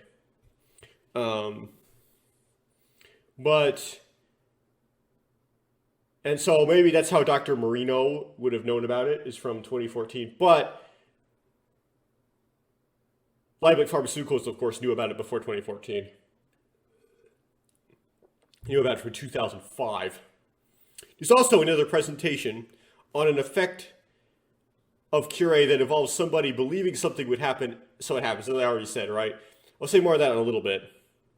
Right? It's an old school Kirei, right? It's like Tsugumi believed that she could end, that Julia's suffering could possibly be ended, and it was ended by Kirei. Anyway, Tsugumi walked out of the hospital and gets slammed into by a semi-truck. I don't know if semi-trucks have to do with Japanese stereotypes of Americans. Tsugumi got broken bones and torn muscles everywhere. It's unclear if just partial tears or detachments. She stopped breathing, and then went into a coma. When she woke, she was in a lab for Lieblich Pharmaceuticals, who had full intention of holding her for as long as they pleased and would never let her leave. Although not stated, it is implied that aside from a few that worked for Lieblich, nobody else knew that Tsugumi was still alive. Lieblich likely manipulated things to tell Tsugumi's parents that she was dead. Although Tsugumi would once escape the lab, and it would have been several years unaccounted for in the known story, whether or not she was able to communicate with the relatives that she was still alive. There was like 4 years between when she escaped from the lab and the 2017 incident in Lamu, right? We don't know if she managed to contact her parents. It seems like she hasn't because she's homeless.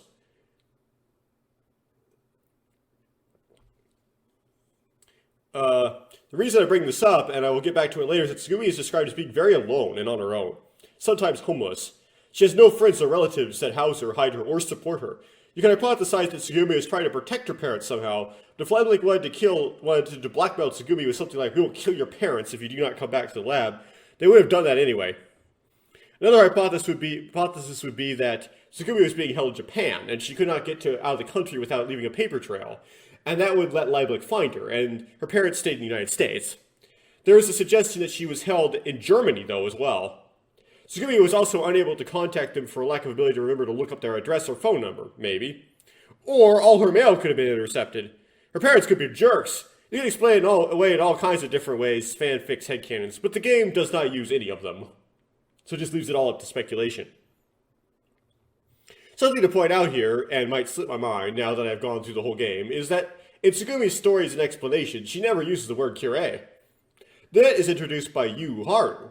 So when Tsugumi explains her backstory, it's only implied that a new explanation for the mortality contagion is being introduced by Tsugumi visiting Julia. Right? She gives Julia in her backstory, which connects it, but it's only Yu that gives you the name Kirei.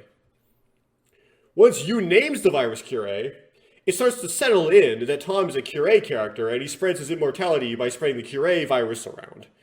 I will admit, though, this is never explicitly stated, and the story of Julia's relationship with Tom, or Tom at all, is never brought up in Ever17. Ever17. That's inevitable. I did it twice, actually. Only Julia and her, leukemia. Right. Ever17 never mentions Tom.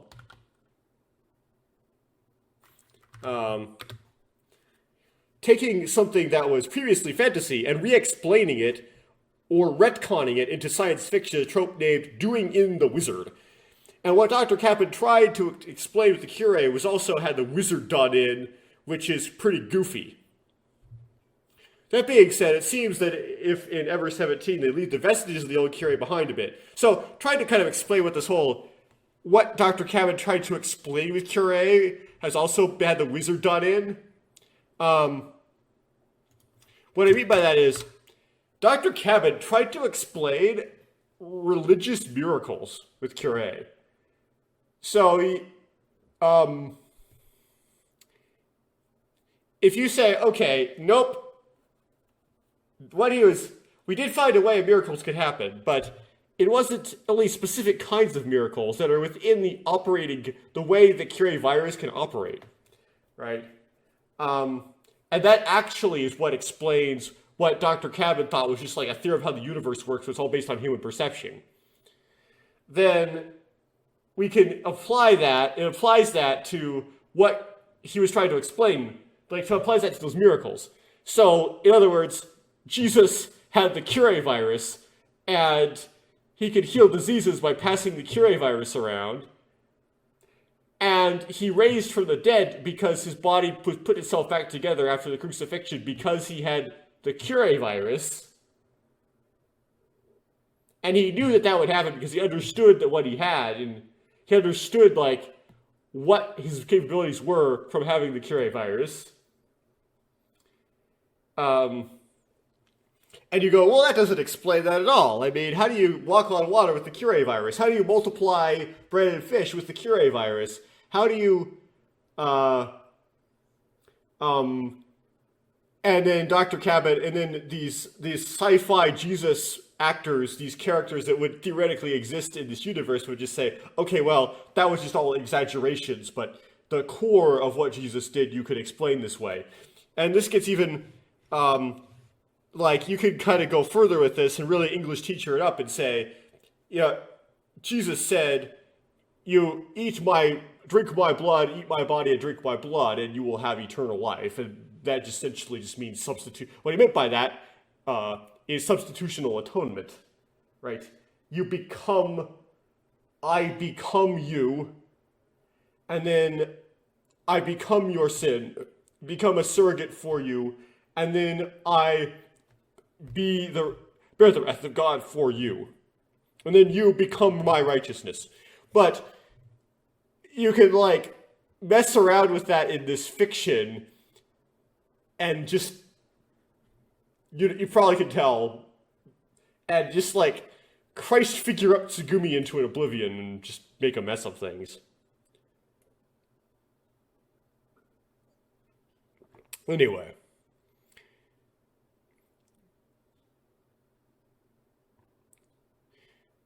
I probably not explained that very well, but continuing on. That being said, it seems as if in Ever17, they leave vestiges of the old Kirei behind a bit, and do not commit to doing in the wizard. I already mentioned that Tsugumi believed that Julia would be miraculously healed. Also, Hokuto does something very similar to Tom. When Sara drowns in the cosmic whale room, and her heart stops. The other characters use the defibrillator, which doesn't make sense, but they do. But Sara's heart does not start up again. They all pronounce her dead. Hokuto gets on top of her and does chest compressions, which at this point would do no good, and Sara miraculously revives with no in-story record of brain function loss. You explain this by saying this universe chest compressions can revive people, like Izumi's explanation for Tom. You can also claim it has something to do with Sara being half Kirei. Hokuto also makes Takeshi, but, maybe there's something there, right? And then we could say, okay, Hokuto also makes Takeshi live after drowning and being down the ocean floor by yelling at him while transcending time. You could explain that away by saying maybe Takeshi was infected with Kirei, and it was sort of like Takeshi thought he had drowned, but his lungs had filled with water. His metabolic efficiency had severely increased, though, so he needed far less oxygen to operate. So Takeshi thought, I'm not dead. I can still swim. And then he gets yelled at out of nowhere to get up. So anyway, you can explain this stuff away, right? They had that third one that was,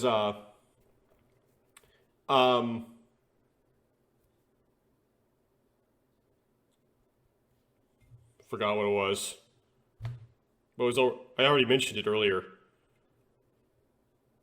Oh yeah, the whole Pygmalion thing. You talking to Takeshi and saying, if you believe, right, that Sora can become flesh, she can become flesh. She doesn't really become flesh, she becomes an android. It's implied, right? And she actually names it as Kirei. Explain this stuff away. My point is, the series may not have completely abandoned the whole. If you believe you can make it happen thing completely. Right? Anyway, Tsugumi wakes up in this lab, and it is not recorded that she has any permanent injuries, except perhaps scars, poorly set bones or such. What we know is what the researchers at Leibniz did to her was to take blood every day and tell her she had a disease that was rewriting her DNA, and they were trying to find a cure for it. Which is kind of a half-truth. They saw she had a disease that was rewriting her DNA, but they weren't trying to find a cure for it. They also said that there are people like her, but amongst them, she was special.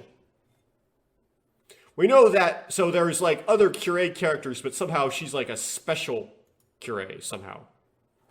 We know that by 2017, Tsugumi had an infrared holograph pendant and an infrared laser on her that she used to etch the pendant. We also know that she knew to protect herself from the sun. From the sun. So she had some knowledge of the details of what her illness entailed. You can fan theory that somebody at Leibniz played nice to her, told her details of Kirei, and gifted her the pendant and the infrared laser. Tsugumi could have potentially met the underground doctor before 2017 and learned the details and some of Kirei from him as well, like after she escaped and before 2017. For 8 years, it seems they did not let Tsugumi out of the lab at all, unlike Sara, who they let go to school.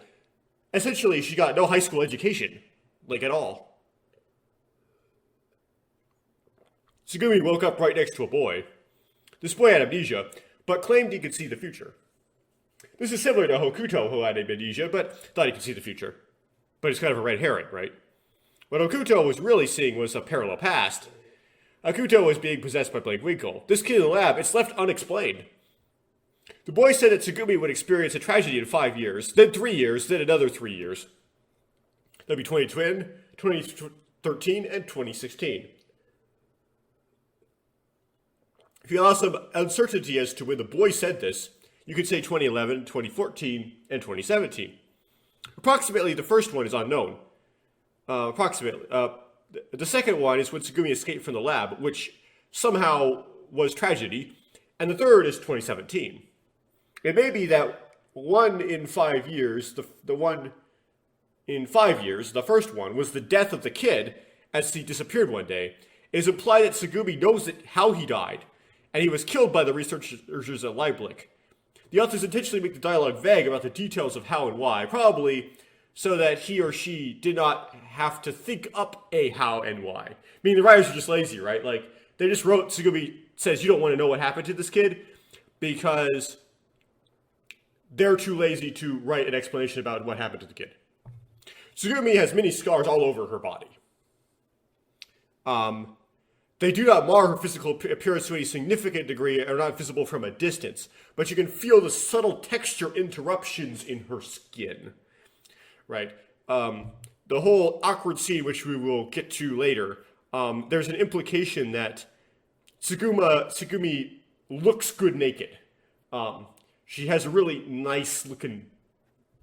She's beautiful, and this in spite of her many scars. It's not explicitly states where she got these from. The source that makes the most sense is when she got hit by the semi-truck, because Tsugumi shows Takeshi her scars as sort of evidence that her story was true, and that is an event she specifically mentioned in her story. The possibility is still open that she got them from the lab somehow. It is implied that the researchers, at least at first, played nice with Tsugumi. On the other hand, they killed the kid, and Tsugumi knew that Chemi could survive being smashed, so there is a weak suggestion, no, a strong suggestion, that the researchers could have actually smashed Tsumugi intentionally at some point. In the gondola, Tsugumi once says, "Do you believe how many times I've died?" Apparently, though none of the stories are told, there could have been many times Tsugumi has been smashed, other than the original semi-truck collision. Although, also, I would not think this to be correct given the full picture of Tsugumi's personality, but possibly it's left open that the scars are self-inflicted. She has died so many times because she would do things like run herself through, pass out, and then wake up alive again and figure out she failed to kill herself. Again, the game never really explains, kind of leaves that up to, speculation. Around 2014, Tsugumi escapes from the lab somehow. The story of how is not told. If you except after they're gone as canon, that suggests that Tsugumi's escape involved punching people. As suggested by the kid who predicted the future, it also involves something tragic, such as some character never mentioned also tried to escape with Tsugumi and failed to or died. Tsugumi did say that the hospital did not get any new patients, though, so that was kind of ruled out. What I mean by that is, they tried to convince her that their lab was a hospital, but she noticed that there was no new patients coming in this quote-unquote hospital. To start, explaining how she discovered that it was a lab.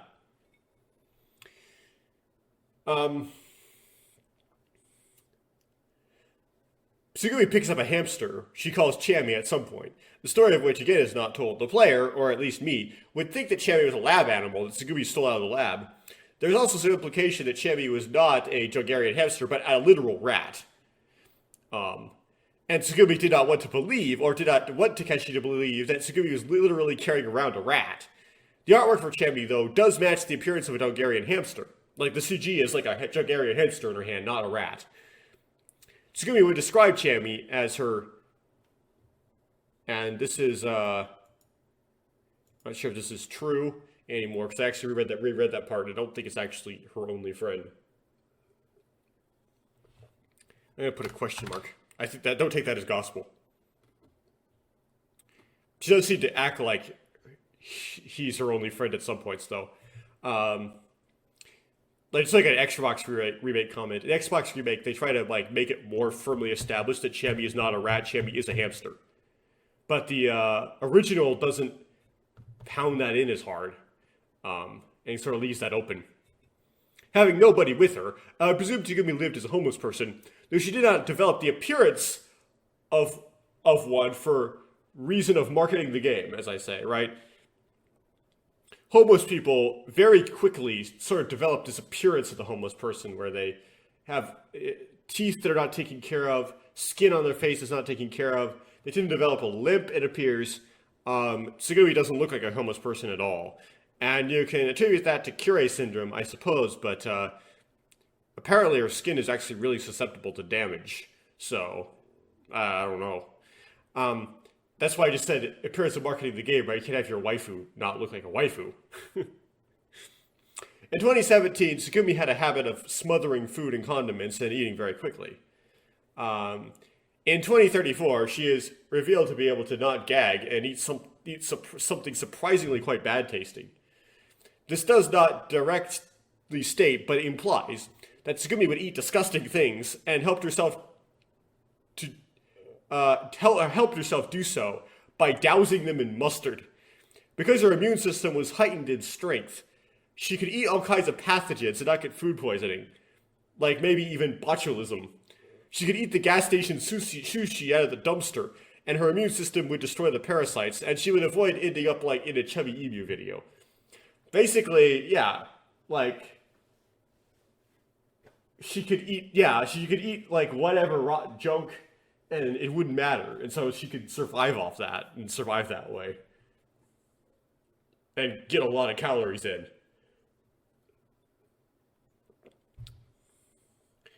What exactly do the game authors say that Cure actually does?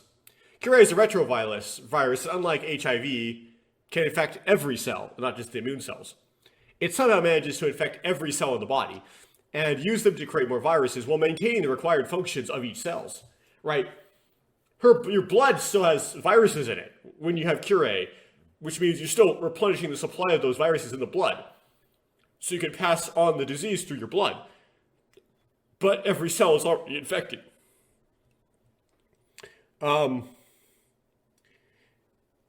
It does not lyse them or release itself. Every cell is infected by the time 5 years have passed, but positive effects are seen immediately, right? It cures your diseases immediately. Cure renders unusable P53.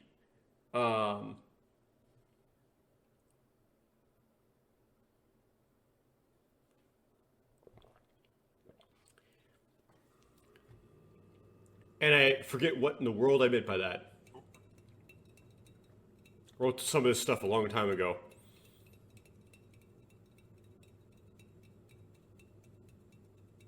Huh. I have to Google it. What did I mean by what's P53 mean? P53. The tumor suppressor gene. Huh.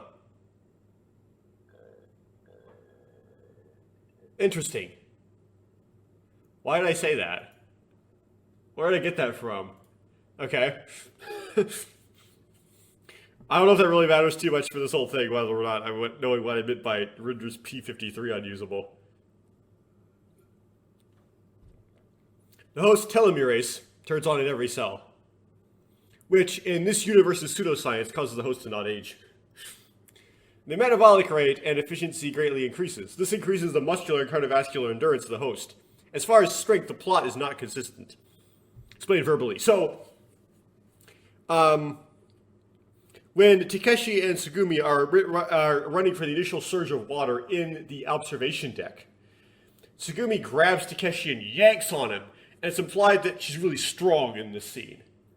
Right, Takeshi's really impressed by her ability to just grab him and pull him forward.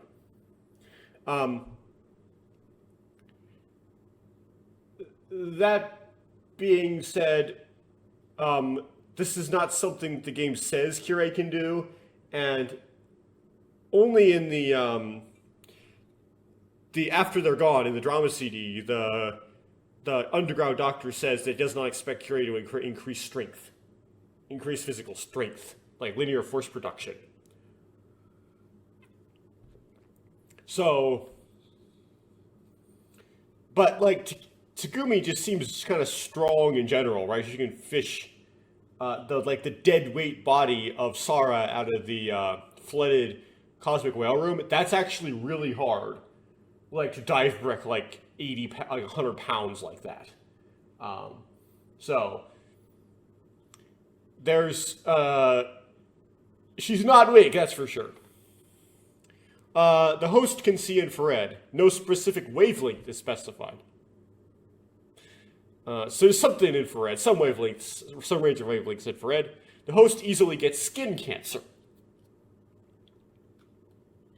But somehow, Tsugumi doesn't is immune from that for plot armor reasons. I mean, I know she wears the Yum costume outside, but then also you would think after 17 years you'd see some effects of that on her appearance. It's like, you could explain, oh, is that where all scars came from? Is her cutting skin cancer out of herself? Anyway. On the topic of an incomplete cure, Tsugumi was apparently a special cure. Not every character gets completely changed into a cure. Often getting infected with cure just causes your illnesses, cures your illnesses, and does not give you super fast healing and infravision and so forth. Yuharu and Kagaraki appear to get slow aging, and Yuharu's heart condition is repaired. There's no evidence that they have increased endurance, fast healing, or infravision. Next is the role that Tsugumi plays in the story. Tsugumi is the character the story is about, which in this case is different from the hero, and different from the protagonist, and different from the player. Ever17 is the story. The title Ever17 describes her. I am not sure what the out of infinity is, though. Perhaps that did not translate well. The story is a story of Tsugumi. Now, I said that is different from the hero, though. Tsugumi is the character that comes in swinging, moving, and shaking. She has the most power, but she does not accomplish her goals. But a couple. In fact, everything seems to go wrong for her. Expound on this verbally. Boyfriend dies and she gets pregnant, and then her kids get taken. She drops her kids off to an orphanage because she's being chased by mad scientists, and then they get kidnapped by the mad scientists, and she can't get any answers out of the people at IBF because she goes out to IBF and everybody is dead.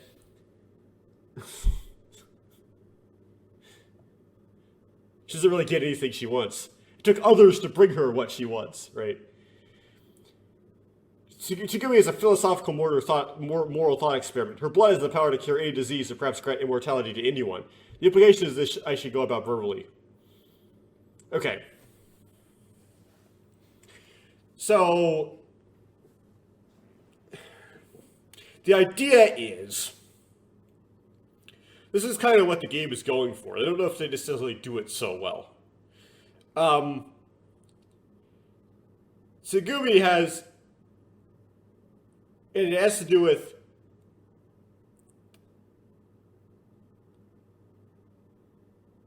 there's a couple here. There's a couple experiments. The first one I don't actually mention this line, but I'm going to bring it up anyway. Is she's supposed to be? They're trying to make this kind of cruel irony, like be careful what you wish for, kind of thing, where she is very, very, very difficult to kill and very resilient, right? And anybody would want that. It doesn't make any sense to say, I would not want fast healing, I would not want to not age. No one would turn that down ever. And people would be unteachable about this issue. No one would understand why you'd ever not want that, right? And so they come up with this idea to try to make it so that it would seem like, at a stretch, you wouldn't want that. It's kind of like if you were playing a video game, you would spend, say you had 5 lives, usually, or like a capacity of lives that's 5 deep, and you could have extra lives sometimes, playing a Nika Assault or something. You would spend the most time at 1 life left. Because the fewer lives you have left, the more carefully you play. Right? So, because us humans because of how easy we are to kill, that facilitates how carefully we protect our lives, and how in our social contract, how carefully we protect others' lives. If we all had Cure syndrome, then we would be less careful about protecting our own lives. We'd be less careful about preventing disasters from happening to us because we know we can come out of them on the other side. Also, we'd be less uptight about protecting each other in our society because we just definitely harder to kill, right? So we have less consequences for things, and we would be just generally less careful. But when we undergo someone with Cure undergoes these life-threatening injuries and disasters to their body, they still hurt, right? So if you had a society where you had a lot of people just way healed faster and they don't age and all this stuff, they would experience a lot more physical pain, potentially, because the whole thing would just be way less protective. Um, and so, and Tsugumi is kind of complains about this, right? It's like, I keep living, and I keep living to experience, to like, by my own fault, I'm not careful enough to preserve me. And so I keep experiencing pain, almost like on my own hand, and it kind of is a vicious cycle where, because I want to die, because I want to stop experiencing pain, I might intentionally put myself in situations that will kill me, happen to survive, just have to get the pain over and over again without actually putting it into it. It's not very believable, unfortunately. And also you could say, like, same thing with the, like, Lieblich Pharmaceuticals, right? We don't know how abusive they were to her. You could say they treated me horrible, potentially, because they knew that I would die if they did, and so they were more willing to cause me pain.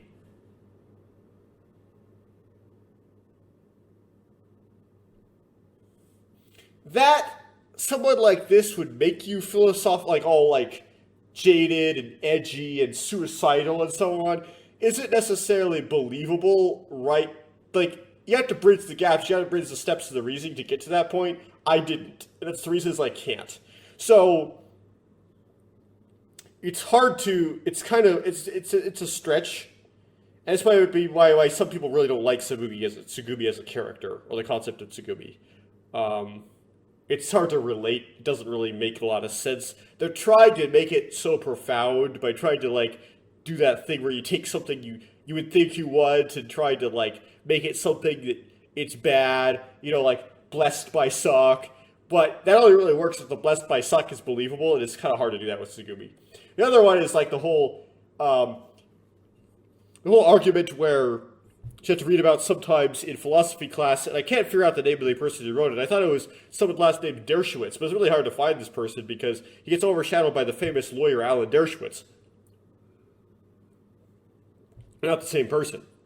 But it's the idea of, if you see a child drowning in a lake and you walk by, and you just decide, and you don't go into that lake and help them and try to save that child's life, we would call you a murderer. Most people, like, in the society of the United States today, would say, that's murder. That's, like, and it's essentially, you may not be prosecuted for it because you did not drown them. That was their own thing. But, like, dude, what, it'd be horrible if you did go save them, right? And that, for the particular philosophy paper that was why I was using that, was to say, well, if I knew that people were starving and dying in Africa, and I didn't donate money to save them, wouldn't that make me a murderer? And he's basically arguing for, like, almost infinite philanthropy, right? Well, you could make arguments like this, like, in all sorts of different situations. And they start to look like some sort of utilitarianism. For example, imagine that someone was in a clinic or hospital and was dying, but you could save their life if they just had a blood transfusion. But for some reason you were out of blood. Then, what if wouldn't it be ethical to just grab a random person off the street, check if they were type O, or just a type that would be compatible, right? If they're not, then you pick another person, you just keep guiding people to get someone who can donate the blood, and you coerce them into donating the blood. You, like, strap them down, you take the blood out of them. You might go, you really inconvenienced that person. That person could have been trying to go to a final exam or something, and you just made them miss their exam. And you also took blood which belonged to them by some inherent right because it's their body and so on. You can get into that stuff.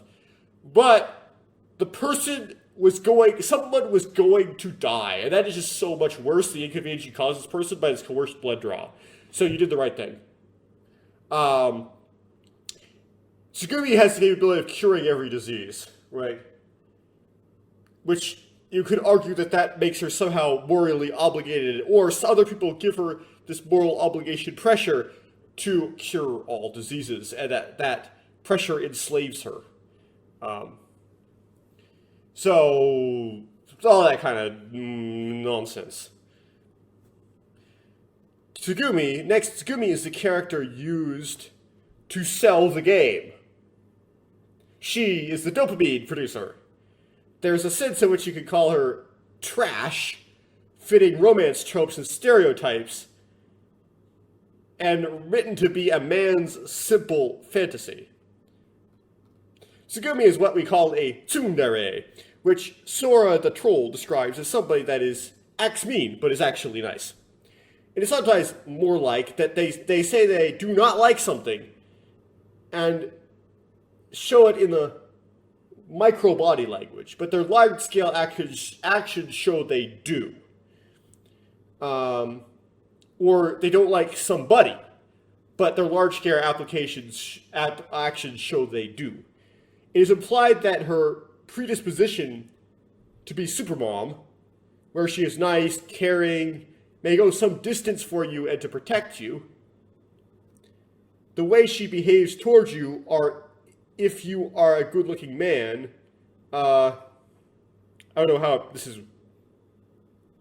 Yeah, it's implied that her predisposition is to be a supermom, right? The way she behaves towards you if you're a good-looking man would imply that tsunderes are extremely common because people like them, and there seems to be several types. Okay.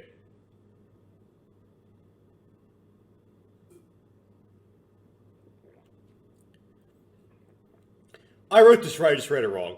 Okay, let me try again. It is implied that her predisposition is to be a supermom. The way she behaves towards you if you're a good-looking man would not imply that. Right? So she puts on a... Basically, if she meets a good-looking dude, she puts on this mask. Where she starts acting kind of mean towards you, kind of cold towards you. But then, you can kind of look back on her actions afterward, you can see, oh... Right, it's kind of a face. Tsunderes are extremely common because people like them. And there seems to be several types. So it's like, why do people like tsunderes? And I just tend to say that it's the idea that, we'll probably get to it later. Pride, right? The character, which I don't spell right, sees a relationship with a man. The tsundere is almost always a girl. Tsunderes are, the vast majority of the time, women, is some sort of weakness. They also may think they are too good to stoop down to the man's level. 2.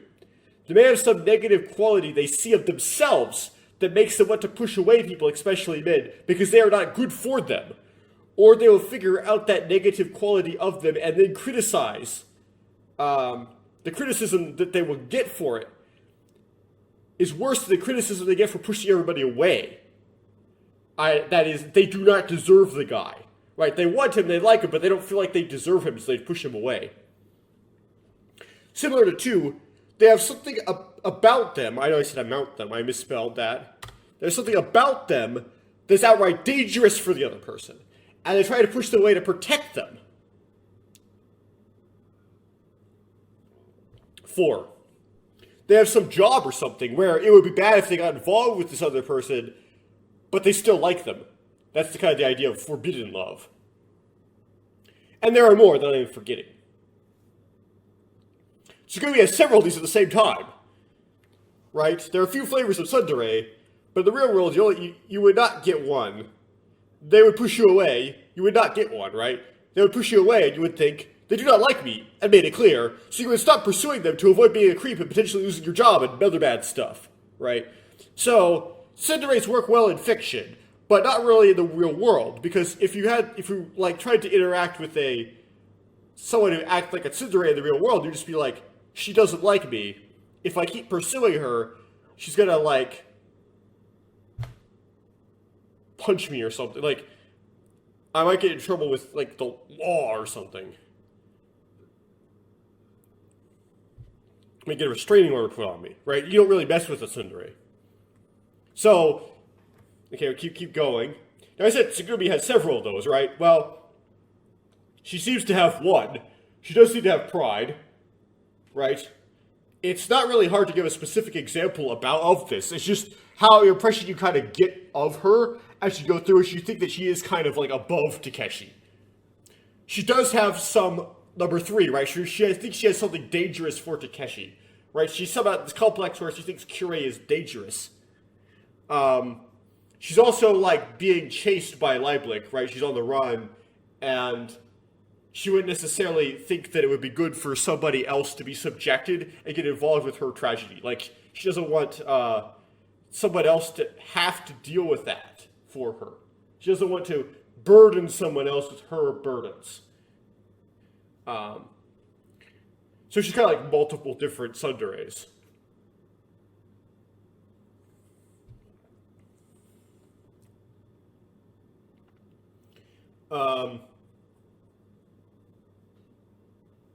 So we'll go back to the notes about the timeline. Now, how do you make? So you might ask the question: how do you make it work in fiction? If what happens in fictional stories that make the tsundere thing work, that doesn't really make it work in real life, and you can make use another plot device. I think it's called forced proximity, where you trap the two people, the girl, you make it so that there's a circumstance beyond both of yours control that traps you with the girl that doesn't like you, or likes you but's pushing you away, right? And then eventually you kind of open up because, well, I mean, it just kind of naturally happens. If you, are doing something with somebody a lot, like if you have a lab, I've had this happen a lot, in college, you have a lab partner, right? You might just take kind of this working relationship at first where you're just kind of like working together and all you talk about is the work you're working out with the lab. Eventually, after enough weeks in time, you start talking about things with each other. That process happens, right? So you could break a tsundere down with a forced proximity. It's just that in the real world, forced proximities don't happen. And it's like my neckbeard parenthetical here. It's the whole, the fantasy of wanting God to please just deliver a girl into my hand, a girl that is something I would not be able to woo on my own, right? The whole special circumstance, it's the special circumstance fantasy. Deliver me, high prize girl by circumstance. So some notes about the timeline. Shigeto Morino told Haru about the Kirei virus in 2016. The Kirei virus was discovered by Julia's blood in 2014, according to the timeline. So maybe Shigeto got it from Julia. Got the knowledge from a report on Julia. Ever17 takes place in 2019, 3 years after Shigeto Morino knows about the viruses, yet his daughter Izumi is still researching the psychological condition, which is interesting. There is evidence that sometime I thought of more to write here, and I've since forgotten. Well, that is really useful, Eric. My phone is ringing. Okay, I'm going to have to answer this phone, and then I will keep recording. That turned out to be a butt dial, apparently. Okay. Tsugumi eventually figures out somehow that Lamu, the amusement park, was built by Leiblich, and is suspicious that there is a research installation there. Somehow she figures this out. She sets out to infiltrate whatever facility is linked to Lamu, to find answers regarding her condition, that would be Kirei. This is a bit weird to me, because she already knows seemingly all there is to know about it. Well, maybe not quite, how it ultimately originated. Perhaps she also wanted to find dirt or beat people up.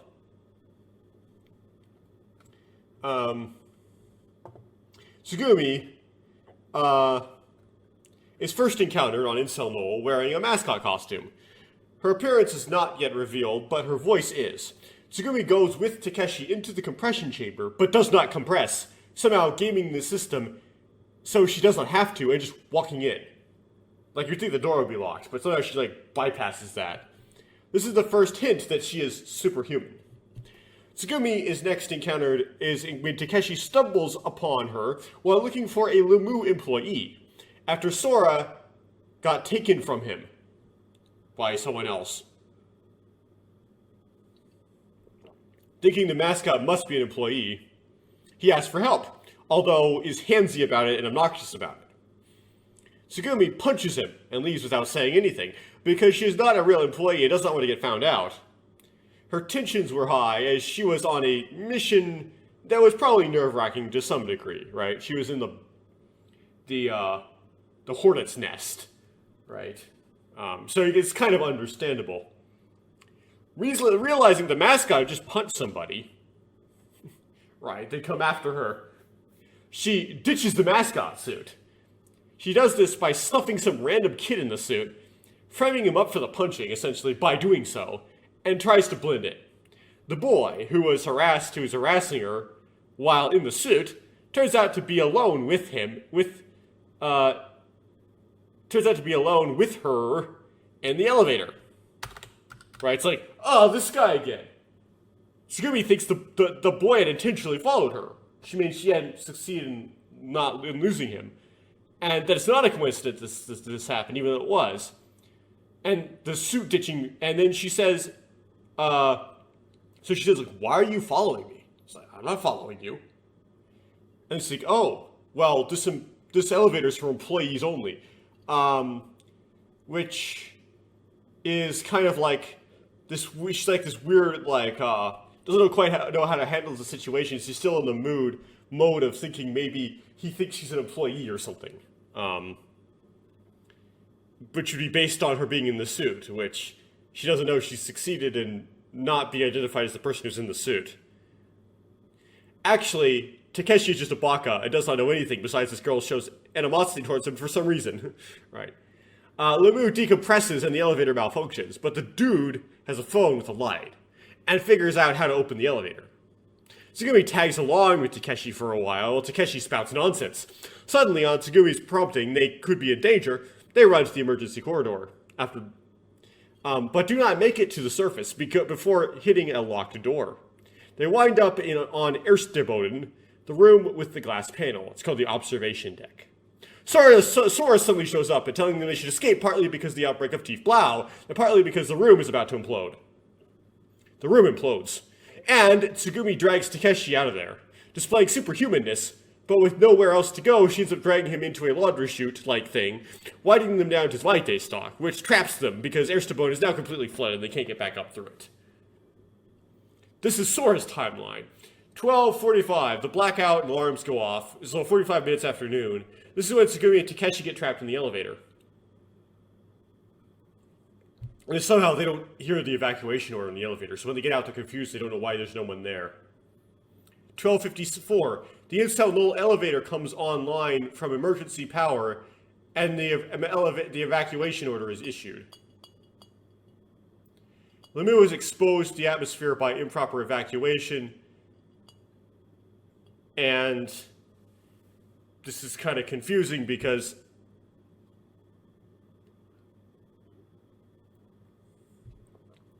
it's implied that the improper evacuation is from the IBF, but this is not really well thought out. I'm just going to kind of accept it. By 1:03, which is 9 minutes, like 1 and 9 minutes for the pressure to go down, Lemieux reaches 1 atmosphere. It's now 9 minutes from the blackout. Until when Tsugumi notices the pressure is rising and commenting on it.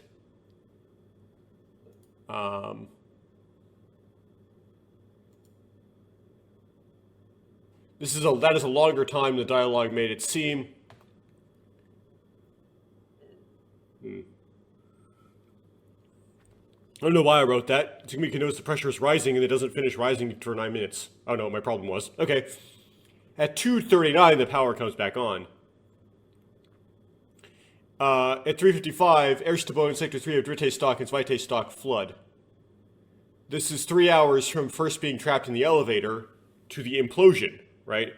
Tsugumi and Takeshi were trapped in the elevator for 1 hour and 40 minutes.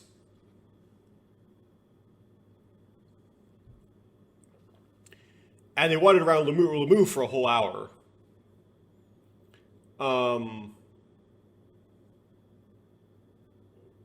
The reason why I say that they were trapped in the elevator for 1 hour and 40 minutes is because they didn't, when they got out of the elevator, the power was back on. They didn't get out of the elevator into the dark, right? So they had to have been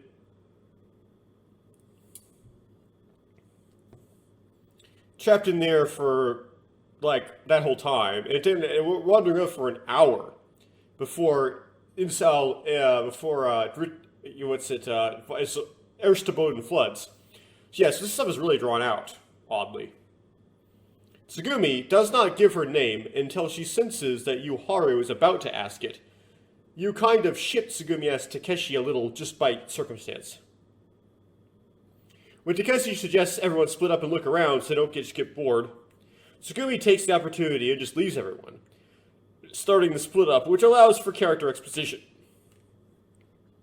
Takeshi finds Tsugumi in the elevator hall, which allows for her exposition. At first, we learn that Tsugumi is somewhat obsessed with a certain elevator, the one that she and Takeshi got stuck in. Now, I did not think about this until long after the completing of the whole game, but I'm pretty sure that the authors were going for is that Tsugumi got into that elevator because she thought that it was the best candidate for an elevator that went all the way down to IBF, or at least to some place not open to the public where she could work her way to eventually get there. We know that Tsugumi saw IBF from the jellyfish gondola, but we do not know when she went on it, and whether or not she was still working or what not she is still working on just a suspicion that there is a Lieblich installation below Lemieux. Part of the reason why Tsugumi may have suspected the elevator to lead to IBF was that it was unpopular, or just like the facility, a facility like adjacent to Lemieux. We know that Hokuto, from Hokuto, that all the elevators were extremely crowded when IBF is opened, but this one had nobody in it. This also suggests that elevator was not documented in maps or something. With the elevator non-functional, Tsugumi may be worried that there is no hope of getting down to IBF anymore. She may be hoping for the answer to drop on her as to a way to get it working again. She did say the shaft was warped, though. Tsugumi also tries to push Takeshi down the shaft for some reason, and she did not act like it was a joke. She calls him a coward for not jumping in, as if she expected him to jump down the shaft. Tsugumi says she thinks that the accident in Lemieux was on purpose, and that Takeshi and the others, all four of them, that would be Takeshi, Kaguraki, Yuharu, and Koko, would all not make it out alive. Tsugumi would think Lieblich would kill them. Is she right? Well, it turns out the incident was an accident. However, the trapping of Tsugumi in Lemieux, preserving her with no communication, was not an accident, as it appears. Takeshi thinks the situation is too contrived to be an accident, and he's right. Somebody wrote this story! For Takeshi's theory, that the one atmosphere and air conditioning with no communication is correct, that is, those are evidence that it's supposed to be inhabited for a long time, with no contact to the outside world. Encounters we need reason to keep them alive, but isolated. I guess that makes sense. If Lieblich was trying to buy time until they figured out a way to get Tsugumi out. Tsugumi did not say that she would die, so Takeshi asks, in which Tsugumi responds with what would be one of the most iconic lines. She ends with this: yeah, I suppose I could die in a place like this. It wouldn't be too bad. It wouldn't be bad at all, I guess.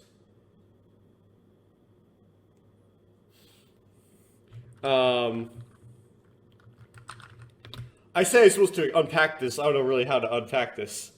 I could be really naughty about it and say, I don't know what this looks like in Japanese, but like sometimes in Japanese, they don't say I'm gonna die. You would die. They say I would go. Like it's a verb that could also be translated go. So it's like, I guess I could go in a place like this. And that's perfectly, that's not too weird. I mean, we sometimes say something like this in English, something like go to represent death.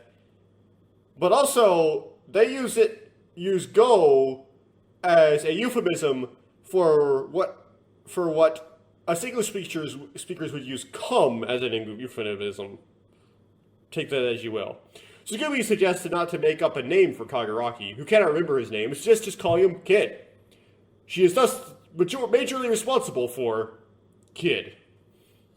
Tsugumi does not need to recompress because Kure makes you not subject to compression or decompression sickness somehow. So she is somewhere else all night, the first night of the first. Some candidates for places she would go would be the Jellyfish Gondola, as she had to go there at some point, or the central control room, trying to mess with the computer like the U's do. She was on Zweite stock for at least part of the night. If she went to Dritte stock, she would not have done so until later. And that's because Sora says she's on Zweite stock.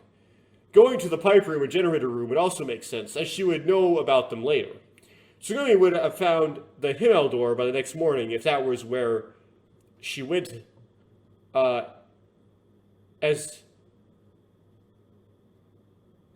that is where she went said morning. That's where you find her the next morning, is the HIMMEL door.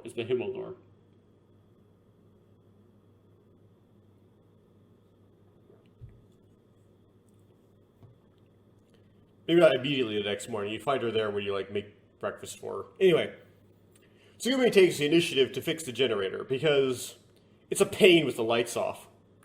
Which I find ironic, because now Tsugumi can see in the dark. But with the power out, she would never be able to use the elevator to get down to IBF. That's what I'm thinking here. Kind of funny, but... Or maybe if IBF has power, but Tsugumi... Maybe IBF still had power with the generator out. It actually would be the case, so you could show it has geothermal power of its own. But Tsugumi may not know that that's how that worked. Or, you could, without the power, you wouldn't be able to get to the HIMMEL door, or talk to Sora, or try to get her help to get to IBF. She really needed it fixed, right? Also, she also seems to care about everyone else, and wants to get time alone with Takeshi, but the alone Takeshi thing may be mainly an element to distract the player. This scene is very entertaining, though. On the third, Lulu is warped slightly, and a small leak develops in the warehouse pressure regulating pipe. Takeshi, Tsugumi, and Koko go to the warehouse to do a disproportionately high amount of work for the severity of the problem. To fix it. Also, the scenario is poorly defined with words implying much more work than you would think they would be doing, which is welding a sleeve on one pipe. In the process, an air conditioner starts to spout muddy water at Takeshi. Takeshi grabs on the back of a stack of boxes. This brings the boxes down on some of the pipes, which also fall down, completely negating the work Tsugumi did, and then some. The pipes and beams were going to fall on Koko, so Tsugumi pushes her out of the way, and gets her right thigh crushed under the heavy beam, breaking her femur in at least 2 places. It's compound, right? Which means at least 2 places. According to Hokuto, the path part of her femur took to leave her skin made the injury look extremely gory. Takeshi manages to lift the beam off of Tsugumi, but only after the water has filled the warehouse a certain amount, and there is a bit of an action drama, right? Once the water fills up over the beam level, then that makes you're not lifting the beam's weight. You're lifting the beam's weight minus the weight of the water of the volume of the beam.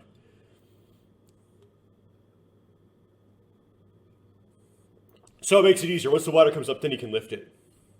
When Takeshi had gotten Tsugumi to the infirmary, Sora said that she had a compound fracture of the femur, and a femoral artery was cut. I had a hard time finding the time until death for the femoral artery severed. The Angel of Death did not measure that. If you get that reference. But it could be as little as 2 minutes. It kills you pretty fast. I did some martial arts as a kid, and sometimes the instructors would tell you, if you bust the femoral artery, you bleed to death really fast. In knife training and such. I've read through this a couple times, and the only thing it seems I can note is that Takeshi lifts the beam. Tsugumi pulls her leg out immediately. When Tsugumi lifts the beam, Takeshi lifts the beam, Tsugumi pulls her leg out immediately.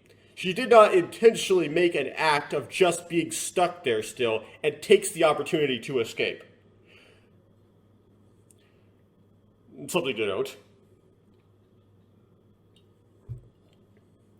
Takeshi carries Tsugumi into the infirmary, which is surprisingly hard to do if you haven't tried that kind of thing. where Yu is already waiting because Coco told everybody that Tsugumi was crushed and would need work. Yuharu aggressively kicks Takeshi out for plot convenience, so the player would not see what happens.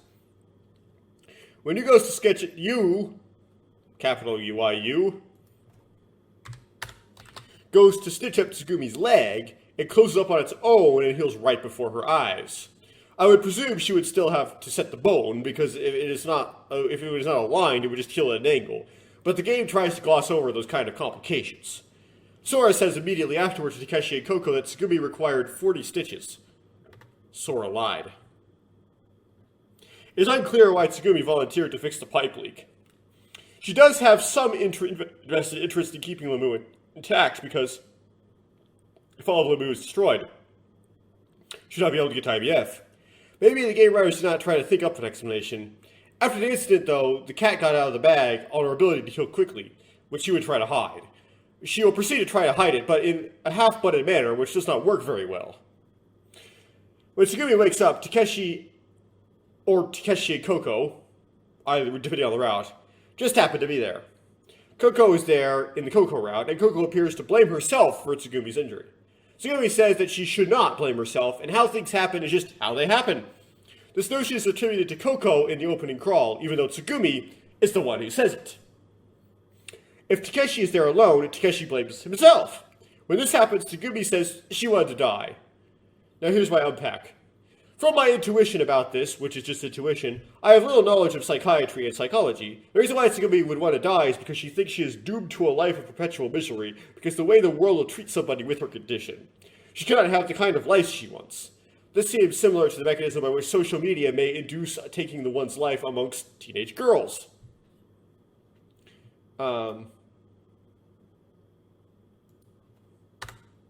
Tsugumi's explanation for why life is bad is nonsense, and not why she wants to die, but she says it because she's unwilling to give the true reason to Takeshi. This explanation only happens in the Tsugumi differentiation. Takeshi just storms out in the Sora route. It really annoyed me the first time playing. So, basically what I'm talking about is when Tsugumi's like, gives a list of things, negative things to say about humanity that aren't consistent with each other in worldviews. Or she says, humanity is corrupted by depravity and sin. And then she says, humanity is just evolved pond scum bacteria.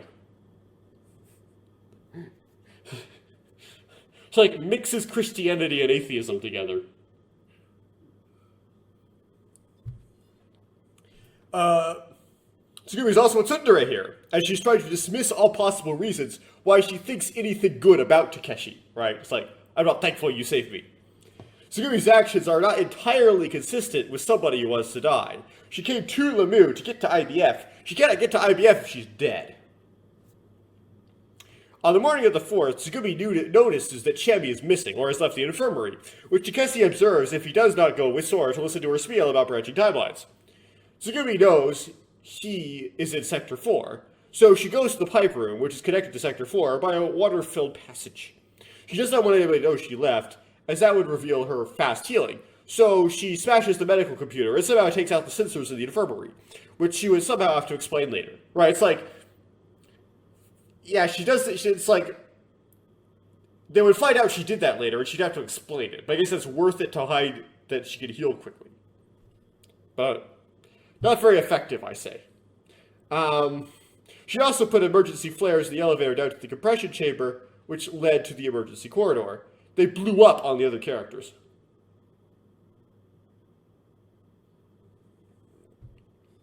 She gets caught, of course, and because she finds her in the pipe room. In the pipe room, Tsugumi accidentally drags the wrong leg, the left one. Her right leg is what gets crushed by the beam. And Takeshi notices. She doesn't even remember which leg was crushed because there's so little difference between the leg because it healed so well. She also ran, which is a mistake.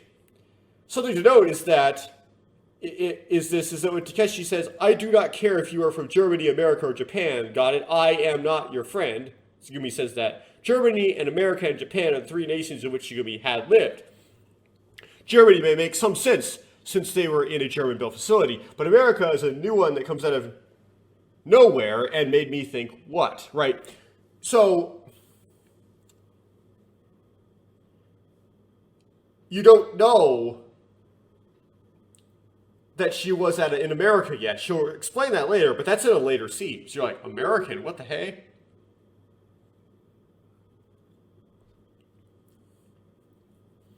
She gets caught, of course, and Takeshi finds her. Also, it's not certain that she ever lived in Germany. Just maybe she lived in Germany. It's very highly possible. She gets caught, of course, and Takeshi finds her in... Okay, I already read that part. When Tsugumi gets back to the infirmary, she asks Sora, "What do you know about my past?" And Sora said she did not know anything. That is suspect. Tsugumi also got a migraine, apparently.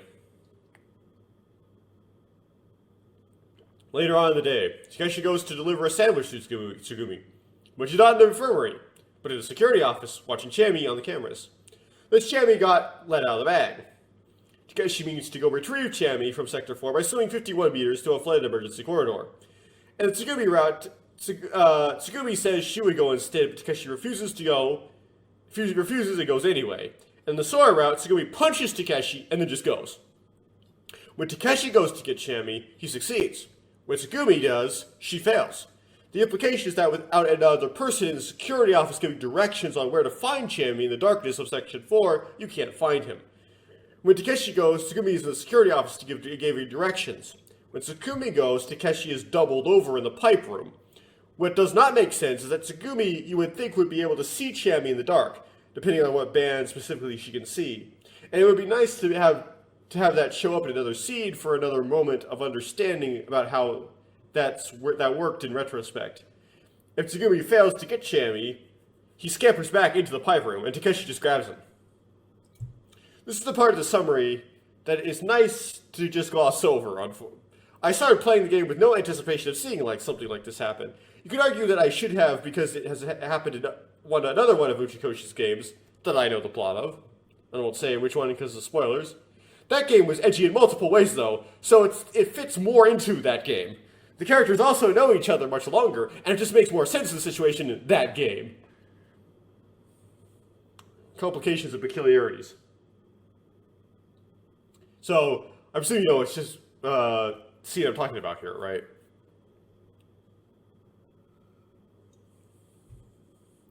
Takeshi and Tsugumi doing the Sacrament of Sin in the, maybe viewed as the focal mystery of the game, is the thing the entire plot revolves around, and is what is uncovered that explains the whole thing.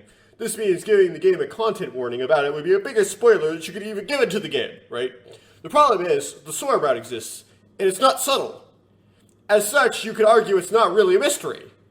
I was in denial, though, so my brain made it into one. Right? If you were,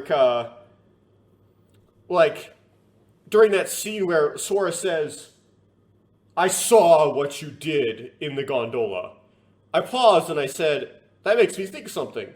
Huh.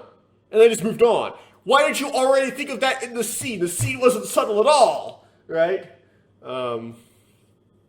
It's like I tried to ignore the implications that were in the scene. I reread the scene later, it's like, no, this is not subtle. There's nothing subtle here.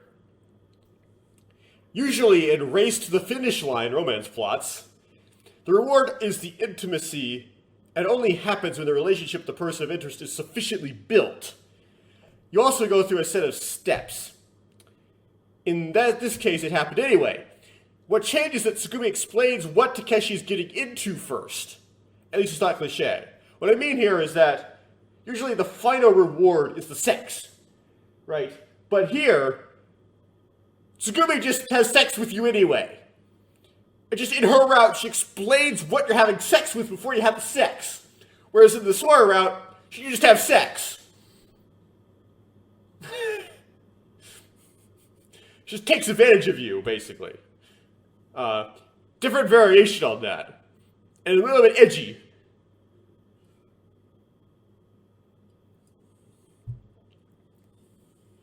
Now behold the TV tropes blurb on this.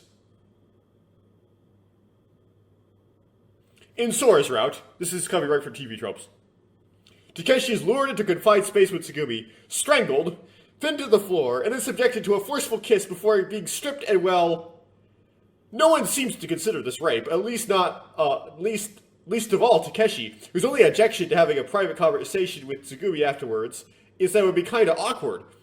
To exacerbate matters, Sora later tries to murder him for cheating on her, instead of pointing out that Tsugumi didn't give him much choice. Takeshi is simply silent and dejected, implying he agrees with her viewpoint. Okay. So let's review this scene and see if this take holds up. So, that was interesting. Got a little bit of the slideshow, which is not a problem here. Is this correct? Yes, it is. Okay. We got the game here.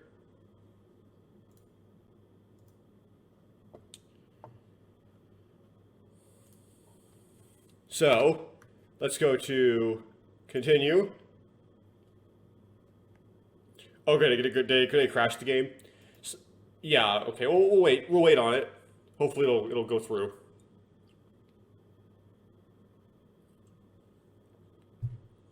It went through.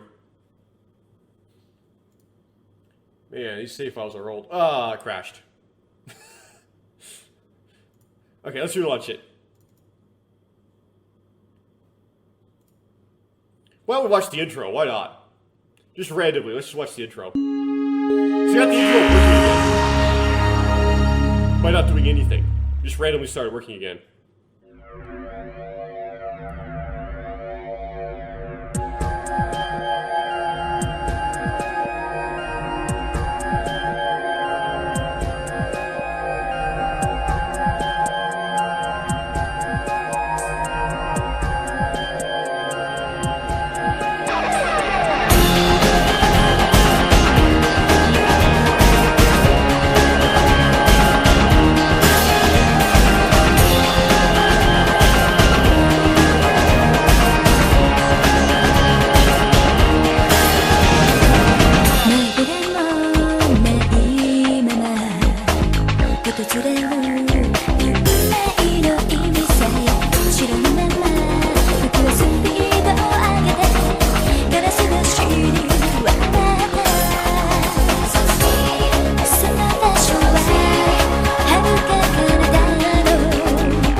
Settings do not preserve. Okay.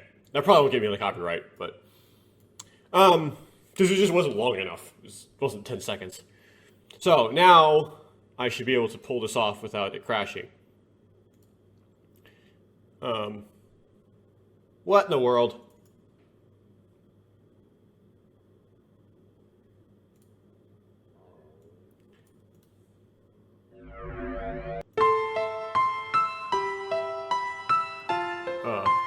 Man, it's like not saving the setting. Okay.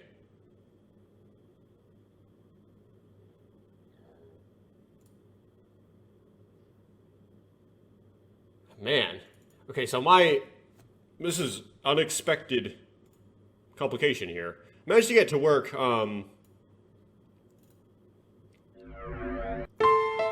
let's hit new game, and then we go to the load menu. Okay, so escape. Load.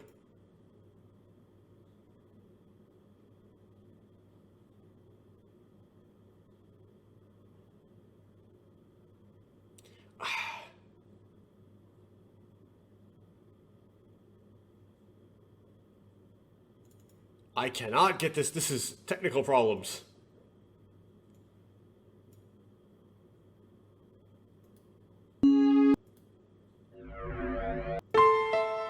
Somehow corrupted my... Okay. Now can I exit? Yes. Okay, now does that save that setting? That I want the background, that I want the music off.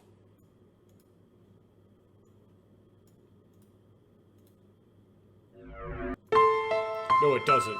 Okay, so...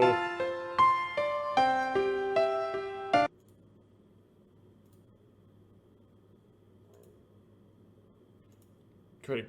Yeah.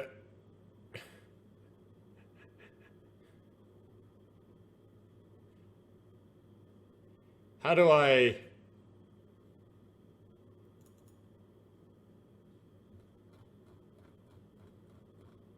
How do I revive this? I'm going to try to think about this. Well, I just maybe my game's broken. We have to cut out the segment because I have a broken game. I have to,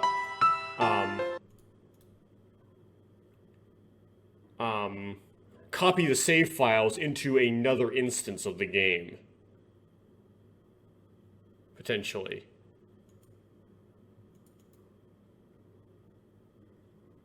Because I can't load it. I can't load a save without it crashing.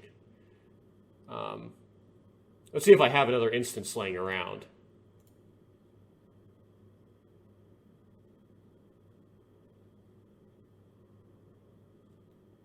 No, I don't. Great.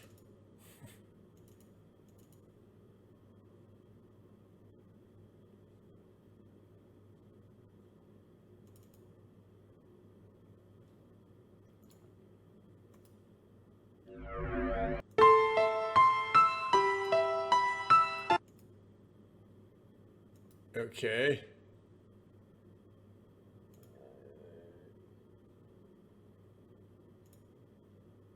So this stuff isn't crashing, but I do have the water drops all over the place.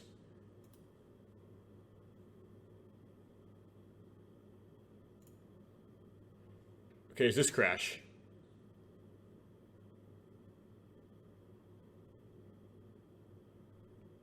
No, it doesn't. Okay. So the shortcut menu does not crash. Let's try Mayfield's Sugumi version.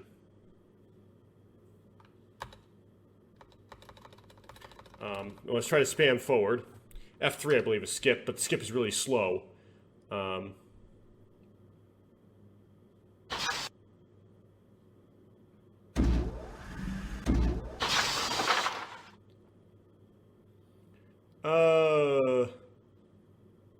Yeah, okay.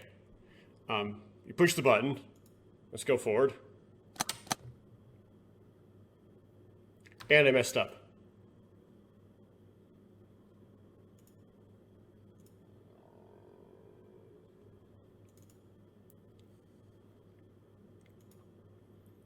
Sorry about that.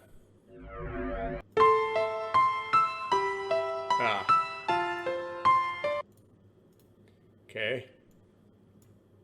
So the shortcut menu.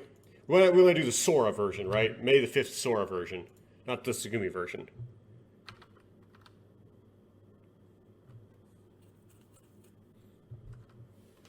Sorry this took so long.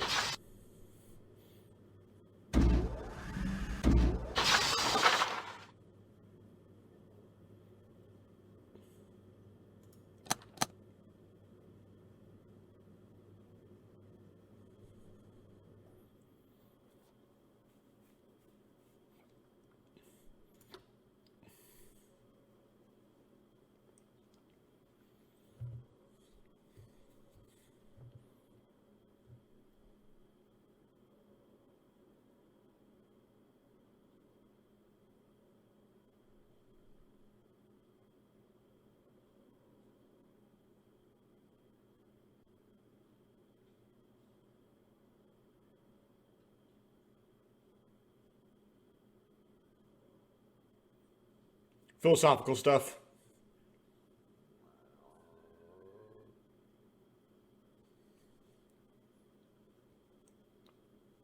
It's not about how she wants to be Sora, essentially.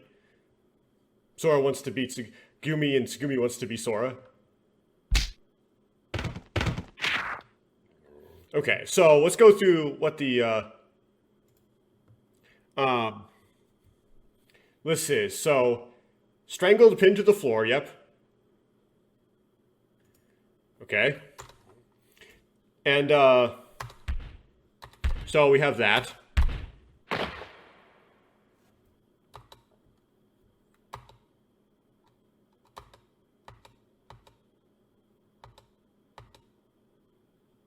So now we have a forceful kiss. And I actually forgot about this. So I forgot about this when I first read the TV tropes thing. So I was like, wait, forced a kiss on him?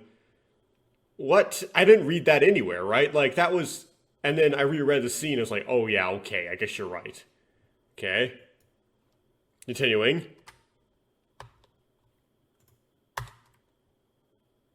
Okay. So again, forced kiss. Next.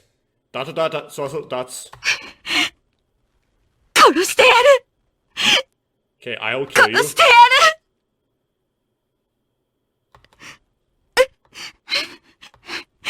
私を一人にしないでお願い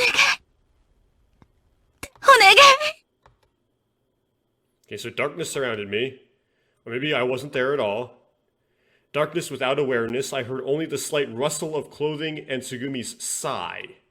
Hearing that sound, I felt a craziness swell up inside of me.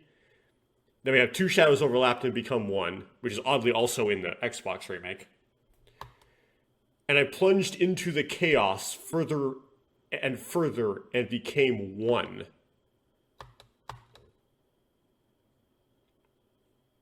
End scene. So going through the list, we do have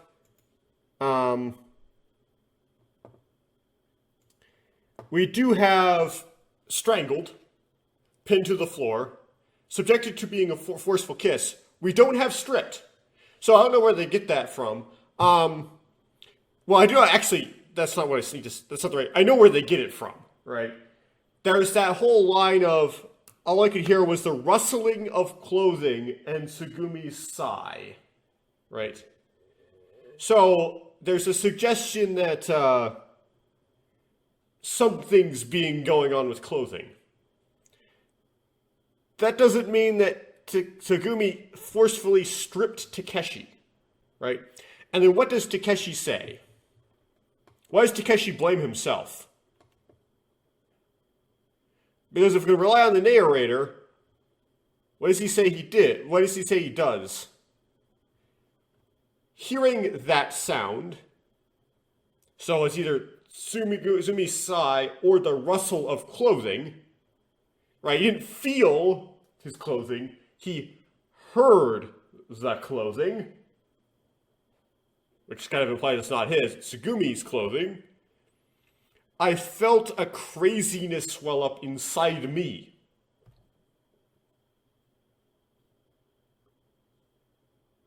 Right? So, I'm not necessarily going to say that whoever wrote this was flat out wrong in that there is a criticism you can make, well, of the behavior of Tsugumi here, not just in generally in fornicating, but like in addition to that, the way in which she treated Takeshi, right? She obviously wrapped her hands around his neck and slammed his head into the ground. And I can defend that, right? I also would not defend doing something with somebody of this nature right after you did that to them. There might be a case to be made, but I'm thinking the person who wrote the TV tropes thing didn't quite, for some reason I think they may have an excess fascination with female and male rape. That's what I'm thinking. So, the point I'm trying to make here, Tsugumi did something wrong. TV tropes, the person who played that TV tropes entry, it'd be a stretch saying that he was stripped, right? That's a stretch. Just kind of like on that one point. And it's debatable whether we could say Takeshi was just forced into this, because Takeshi says, I heard this sound, so Tsugumi's sigh, rustle of clothing, and I felt a craziness swell up inside me. I plunged into the chaos. He's acting like I did this. Right.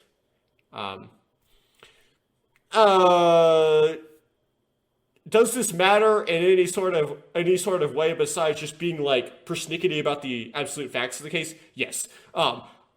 Like Tsugumi obviously did something kind of nasty and kind of wrong, so that's obviously true. It's just like they're not quite right about their facts. Anyway, I think that's it. I'll just close out the game. Yes. Maybe saving the system data will save it from crashing next time. Oops. Okay.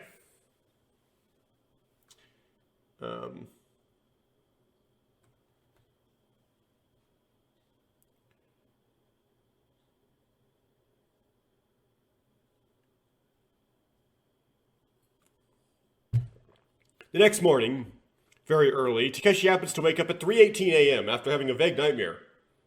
Takeshi goes to the security office and sees that Lemay is undergoing system maintenance. Oh, I'm just having the scene here. Sora claims to be inaccessible because she is undergoing maintenance in both routes. It is unclear if Tsugumi also noticed this. Tsugumi wanders to the elevator hall, where Tsugumi just finds him there. No, I left this out by accident. He also goes to the infirmary and sees that Tsugumi's not there. An opportunity for Tsugumi arises. Tsugumi, before she asks Takeshi to come to Quale with her first pauses and frowns. At some point or other, I thought that this was how you spelled pause.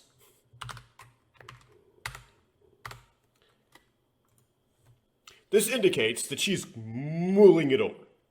When she starts to talk, she does not say, could you come to Quale with me? I need to talk to you. But instead, do you know where Quale is? It's kind of like how I talk when I'm nervous about when I'm about to talk to somebody about something, right? It's like, you don't get to the point, just kind of dance around it a bit. Takeshi can read the request into it, and he does not know why there would be anything to be nervous about. Although he should be nervous. So he goes to Quale. He's like, yeah. Like, he understands that it's a request to go with her to Quale, right? Even though she doesn't make it clear. So he just goes to Quale and figures out that Tsugumi had been on it alone. He finds that amusing for some reason, because he's an idiot, and volunteers to go on it with her. Apparently, you should have a partner for a gondola ride, according to Takeshi's culture. Tsugumi may have decided to not keep Kirei a secret to Takeshi anymore, if it's in her route. If you're in Sora route, well, period. She's just like, I don't care.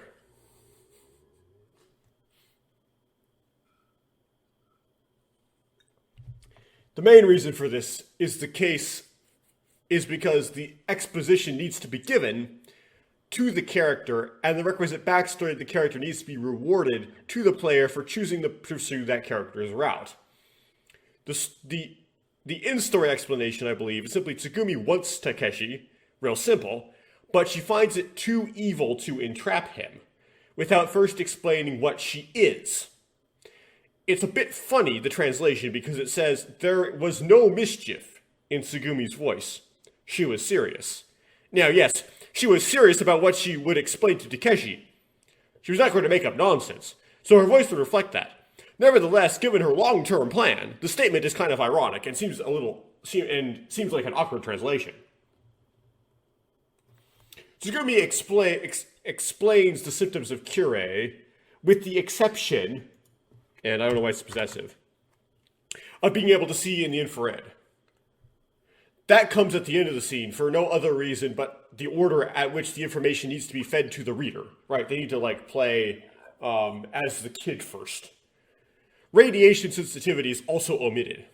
We cannot be told that Tsugumi can see in the infrared yet, because that would indicate that the nose, indicate on the nose that Sara and Hokuto are her children too early, right? After the info dump, no backstory yet, that is in the jellyfish gondola scene, just Kure. So, Tsugumi just does like the minimum, right? She just explains what Kure is and what symptoms are, and not how she got it, right? The backstory doesn't come until the crushing scene. Tsugumi asks Takeshi if he bereaves her, which is an interesting word, but I believe I meant to say believes her. Bereaves is a word, but also is ironically believes in English. At this moment, I mean, Takeshi needs to think he knows what this girl actually is, but I tend to think along the lines of the danger of how somebody, what somebody would do in response to this information rather than accepting the information. I mean, she wants to keep it a secret, right?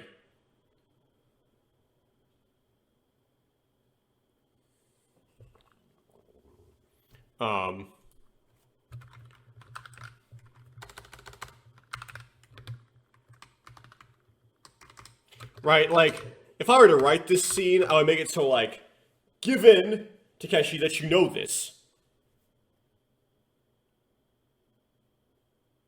what would your response be?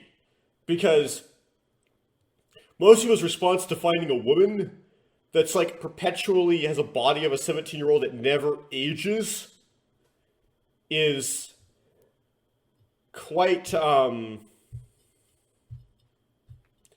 evil. It's a very strong temptation. Takeshi says yes, he does believe her, because he understands he is in a science fiction novel and the plot must go on. On a more serious note, he had witnessed with his own eyes her leg get broken and witnessed her run the next day. It would be impossible to not believe she has super healing.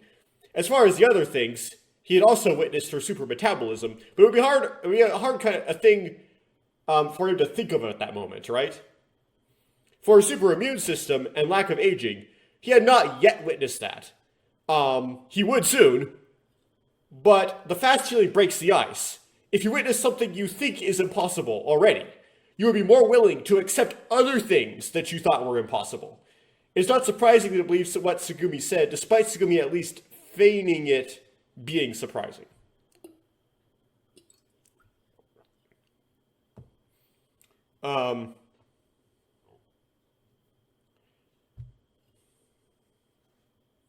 So, next part I won't put in the script if I remember it. What happens next is this just like, reminds me of something I would write in high school as a poem that was supposed to make fun of literature.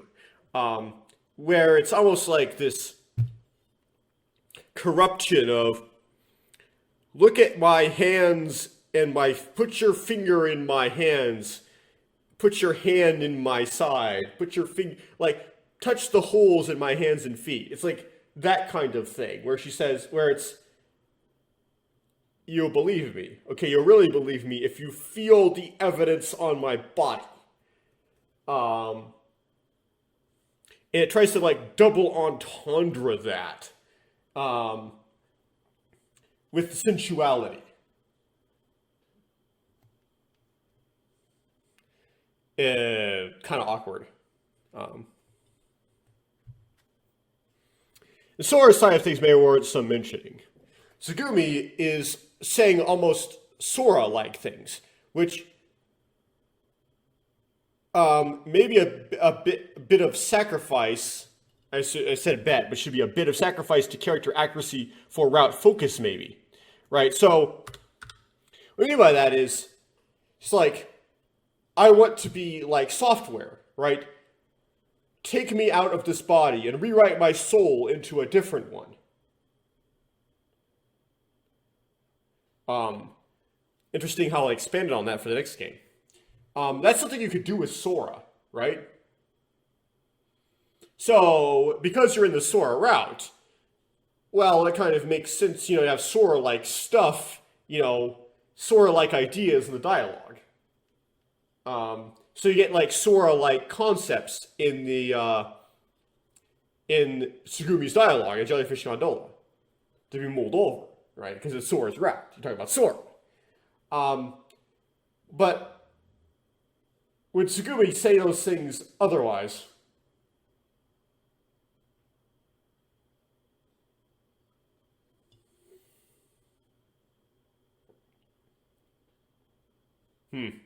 Maybe. Anyway, the next morning, proper, not the wee hours, Tsugumi seems to be acting normal in Takeshi's eyes. I will not repeat Takeshi's long internal monologue about it. As the scene progresses, eventually, Kagaraki makes a scene about how he's given up. You're not one to even bother putting in the effort to chew and swallow a tuna sandwich because what's the point? Takeshi smacks him, and then Tsugumi does the following. She asks, essentially, do you want to live or do you want to die? And Kagaraki does not answer. Tsugumi says, if you can't answer, you should never say that again. Essentially, do not say you want to die unless you're absolutely sure you want to die. As in, do not be like me.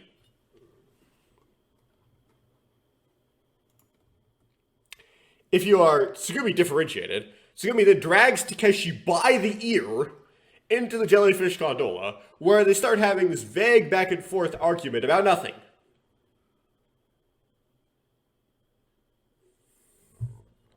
Takeshi be like, why are you angry? And Tsugumi was just saying miscellaneous things. Finally, Tsugumi tries to explain what she's angry about. This invokes taking out Chami and squishing him. Chami quickly resurrects, which defies the laws of thermodynamics and conservation of matter. The point is supposed to be that Takeshi says it is enough to be alive, without even really thinking about it, and Tsugumi is trying to say, no, you could be alive, but be crushed as being part of being alive. Tsugumi, got crushed, metaphorically, and literally, my leg at least. I said I wanted to die, and you said that it was enough just to be alive. Now I crushed Chami, and you say it's okay to crush Chami, because he can survive that, and it's enough that he's alive, and you find that, and you find that absurd. You contradict yourself. Now, the analogy does not make much sense, since Takeshi did not crush Tsugumi, nor would he ever. He would make a distinction between crushing people and witnessing others be crushed by other people and circumstances. I don't know if I should dive into the humanism here. I'll just not.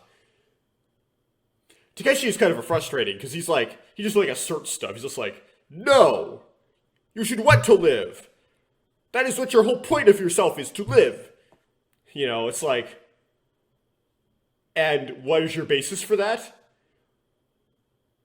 What is your preconditions for intelligibility? There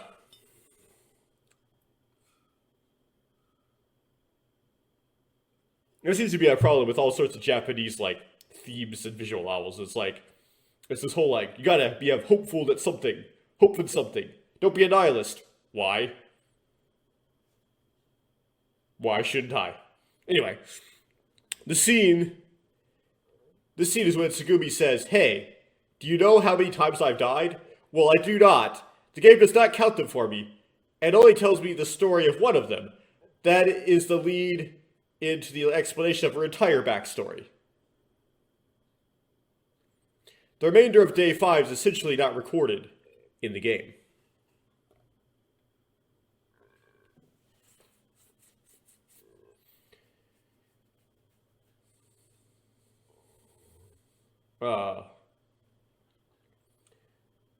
Yeah, the whole, do you know how many times I've died? It's it again raises that whole question of, how much did the researchers in LiveLink play nice with Tsugumi? Did they kill her or do things that would kill an ordinary person to her over and over again? Like,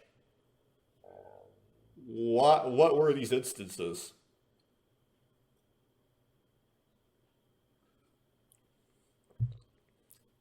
The remainder of day 5 is essentially not recorded in the game. Okay. At day 6, after the party, Tsugumi was drawing something on the stage with a thick marker. It is never revealed what she drew. When she walks up to Sora, and says there is something she needs to discuss with her in private. Yeah, it's another one of those like awkward, not appropriate Jesus analogies, right? There is like an apocryphal story of Jesus. I say apocryphal because it was not written likely by any of the canonical gospel writers. It was some other account that was carried around as its own separate like story that that scribes eventually would incorporate into various places of the gospel, eventually sort of settling, at least in the King James Bible, I think in John chapter 7, where it's the adulterous woman, but the whole point I'm trying to make here is that Jesus is writing things on the ground with his finger, and it never reveals what he's writing. Anyway. When she walks up to Sora and says there's something she needs to discuss with her in private. She notably did not want to mention IBF to Coco, or Takeshi, or Yuharu. Off-screen, she confronts Sora in the control room about how to get to IBF. Tsugumi, having confirmed its existence by seeing the jellyfish Condola. Sora denies it. Coco runs in on this comparatively mild argument and acts like it's a big deal, and starts coughing up blood. Now, seeing Coco cough up blood, man, I can't spell anything right here.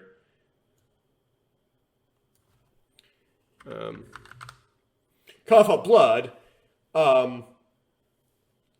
the element of Sora's programming that acts like a conscience acts up and admits to the existence of IBF because she thinks that the high-pressure treatment pods down there would actually be useful to treat Coco, which they aren't really, but will be useful for a different reason, and also there will be more symptom-relieving orange serum down there.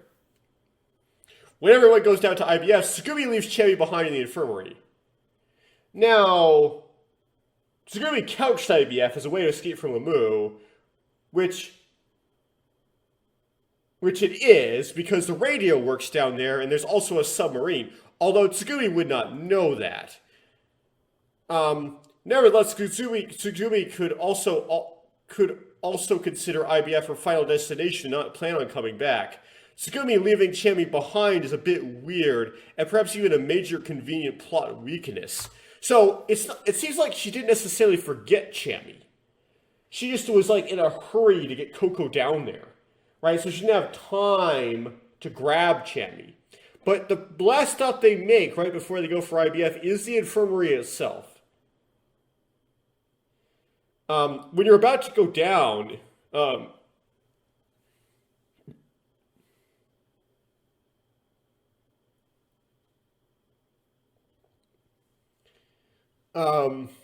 anyway, we'll get to that. I would try to argue it as symbolic or something. Like, I've moved on from Chami and on to, like, real human friends. I moved on from Chami to Takeshi or something like that. But it's a stretch. It's just a pet. Pets are rarely considered a crutch to get over. Like, I do not need it anymore. You do not give away your cats when you get married, do you? Right? Choosing to say, wait just a second, before going down to IBF gives you a Tsugumi point. But that's just something that's buried deep inside the game's logic. The line by itself is not that Tsugumi positive, so maybe the writers were trying to be a bit sophisticated there. Like, Tsugumi knew she was leaving Chang behind, or she was, like, debating whether or not that was a good idea. Tsugumi looks around IBF, but everyone's dead. And the only thing they find is information about Tief Blau and a memo written by TY or to TY. Nothing found on Cure. There's generic conversation usually between Yuharu and Takeshi in the hallway. Usually. When Takeshi first starts showing Tief Blau symptoms. In the Tsugumi route, and only the Tsugumi route, not even the golden ending, it is Tsugumi instead. But the wording is similar. Tsugumi guesses the researcher is Koko's dad. She is wrong. Tsugumi explains how she believes the disaster with Lemieux occurred, which is, as far as we know, correct. She suspects Lieblich is hiding that there are survivors, and is intentionally thwarting their rescue. In order to hide Tief Blau's existence, or to not let it out into the world any further. Eventually, everyone comes down with Tief Blau symptoms except for Tsugumi. In the bad ending route, it is not mentioned. In the Sora route, Tsugumi takes an ampule of therapeutic, just in case, and to fake it. In her route, she does not take the ampule, and eventually they get the ampules and call her on it. Yuharu insists on scanning her. I think it's like in the golden ending where Tsugumi's like, I want you to scan me.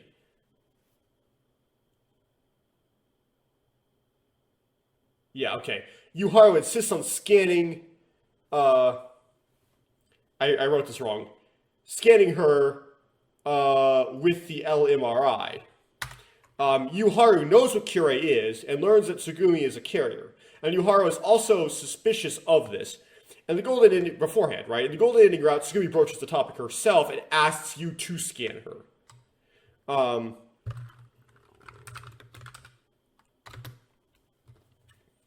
In the Tsugumi and golden ending routes, Takeshi thinks Tsugumi has antibodies still in her blood for Tief Blau.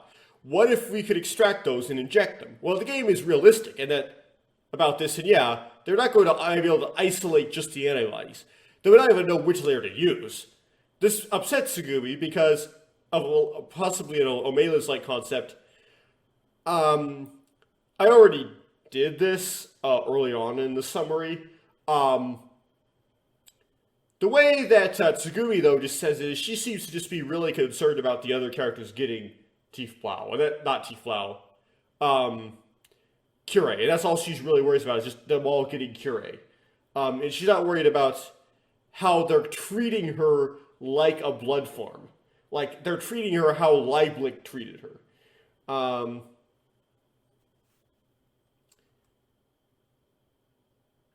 Well, maybe there's a little bit of that looking behind the scenes. Anyway.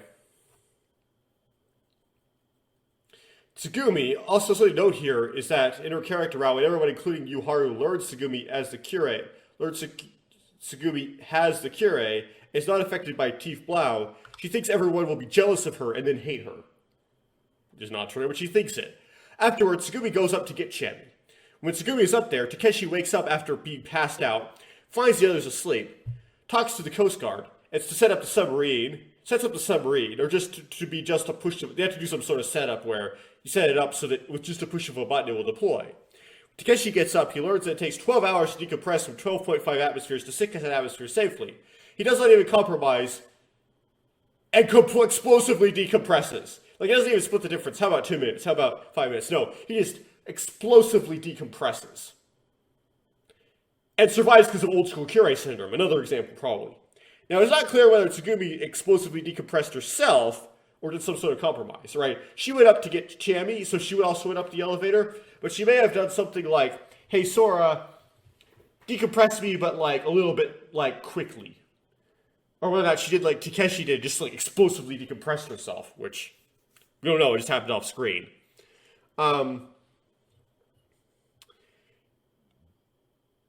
Or anyway, she might have, right? Takeshi might have passed out from some time. There's some time in which, you know, she could have taken to do some decompression. So Takeshi finds out from Sora that Tsugumi is trapped in the infirmary, with the water pressure somehow making it so that there was not a way to get out from the inside. But a door could be opened from the outside. This allows Takeshi to save the damsel in distress.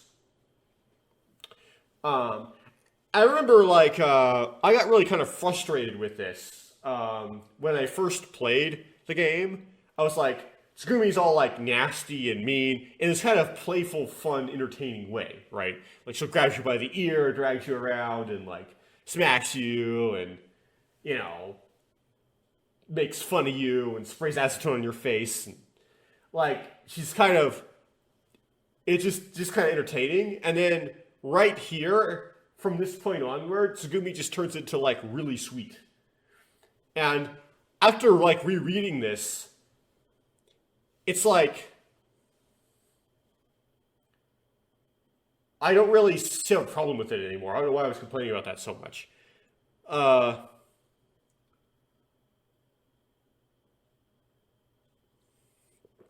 don't know. Anyway. When Takeshi and Tsugumi returned to IBF, the Coast Guard has pulled Yuharu, Kaburaki, and the researcher's dead body out of IBF. And Coco wandered off, and they haven't noticed yet. So they didn't get Coco, but they don't know that they haven't gotten Coco. Takeshi and Tsugumi were able to recontact the Coast Guard. The Coast Guard said, use the sub. Takeshi passes out for another amount of time.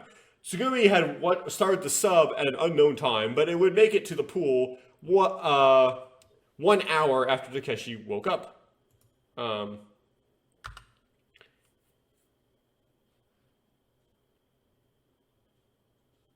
Meanwhile, Tsugumi put stitches in Takeshi's forehead because he cut it when he passes out. Yeah, like, Tsugumi is kind of like Spock in that way, right? My Spock analogy, where there's a character, the Enterprise has a doctor, Dr. McCoy, nicknamed Bones, right? But Spock could probably do McCoy's job better than McCoy can. The reason why they need McCoy is because Spock has other things to do. So he doesn't have the time, so they have to delegate, right? Tsugumi can stitch up wounds. And the Xbox remake, like, expanded it so he's actually really good at making injections. She seems to be, for some reason, really oddly good. Maybe it would be oddly good at medical stuff. In the same way she's oddly good at plumbing. For seemingly no reason, right? But you, for some reason, is represented as like the person in charge of the medical stuff. Even if Tsugumi were to choose that job, she could do it better. Of course, she couldn't sew up her own leg, so there's a point.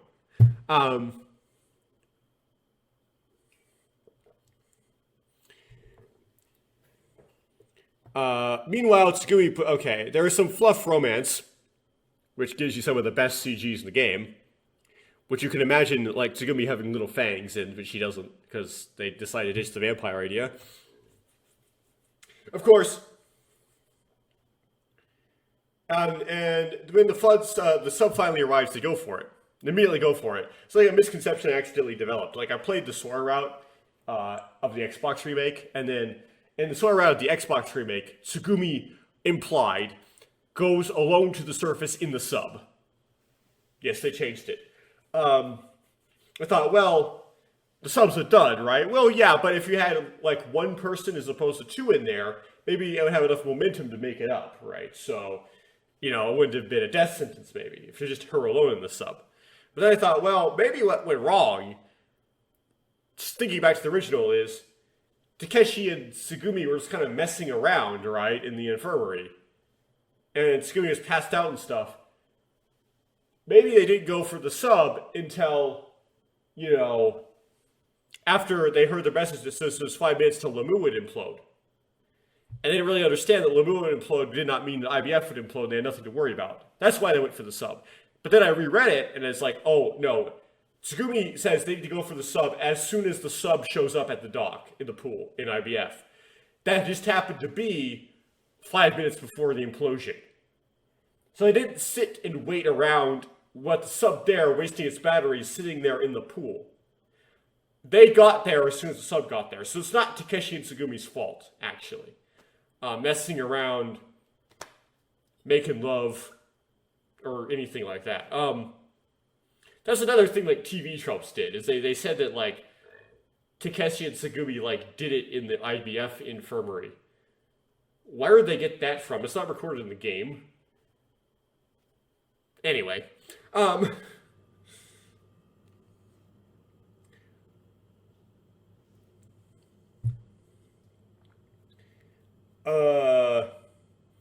Okay. Continuing. So, of course, the sub runs out of batteries. So the sub runs to go for it. The sub runs out of batteries. It's a prime example of Murphy's Law. This somehow causes it to sink instead of stay where it is. Tsugumi acts like she would much rather the two of them die together than one die and one live. like, it's like she complains that Takeshi is gonna jump out, right? You're gonna die if you jump out. Well, if she's gonna die if he doesn't jump out, right? It's like some sort of like romantic thing where it's like, I want to die with you together, and that's romantic because it's like together, you know? It's like a racing into the night kind of thing, right? It's romantic. We are taking our own lives, but we're doing it together, so it's like, you know, romantic. But Takeshi, being a hero, jumps out, pushes off the bottom of the sub, so using some sort of conservation of momentum, the sub starts rising again, and saves the woman. He dies, and then he gets miraculously resurrected. Tsugumi manages to make her way up to Incel Knoll, where she is met with Min from Leiblich. I forgot that they take Pee-Pee with them in the sub. So Pee-Pee jumps out, and then she is met with Min from Leiblich.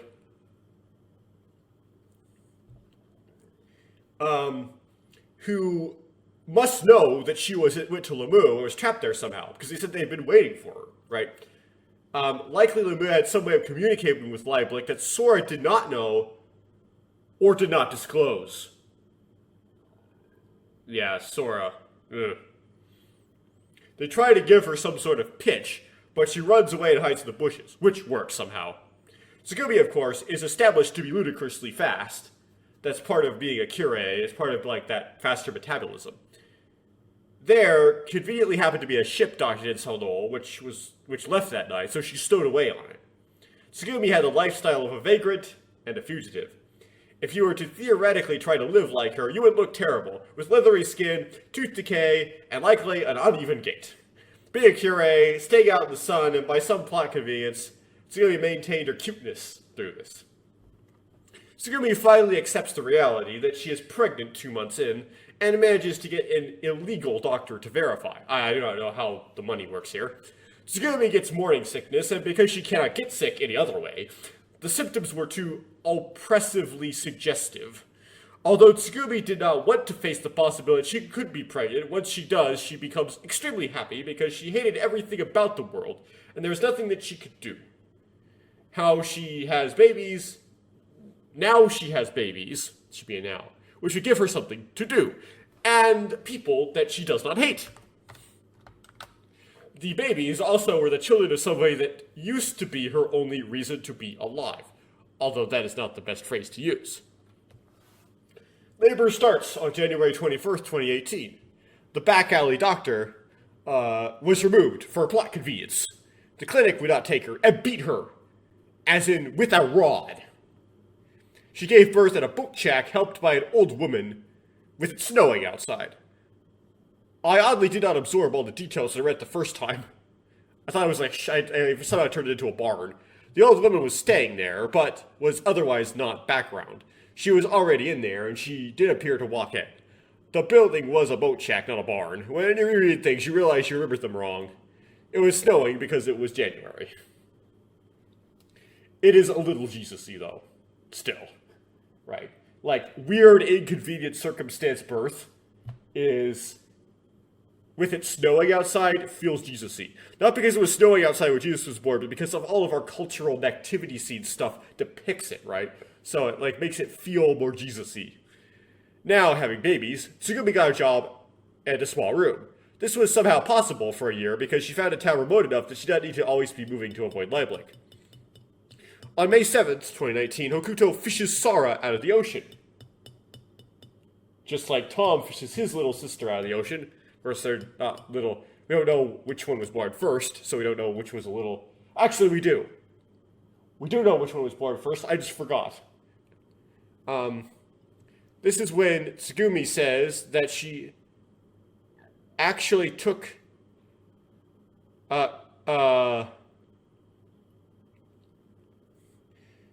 Takeshi's claim that he would not die to perhaps actually mean something or have some credibility, right? Because before Takeshi jumps out of the submarine, he says, "Don't worry, I'm not going to die."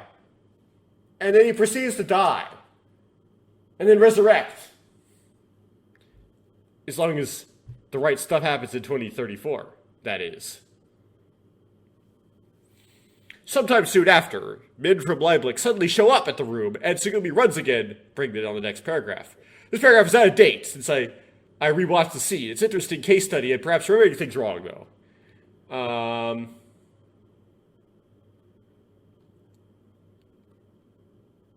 So where's the correction? Oh yeah, sorry what this paragraph is. This paragraph was all about, like, how old the children were when Tsugumi gave them up, and, like, how that relates to childhood amnesia, and whether or not they would remember her and stuff. But I think it's actually clear in the text of the game that they were, like, 1-year-old. So it became irrelevant.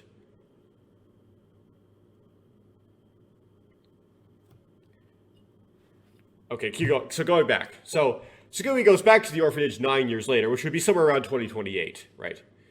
2019 approximately is when she dropped them off at the orphanage. This date is not in the timeline, okay? Her children were gone, and she was able to recognize that, despite if they were there, they would have been 9 years older, right? It's like, none of these older kids are my babies. Which at that age would make them look quite a bit different. Tsugumi likely would not have photographs of their 2-year-old selves. I guess it's the wrong kind of there. Man, so many typos. I guess no two children of the same and correct age would work.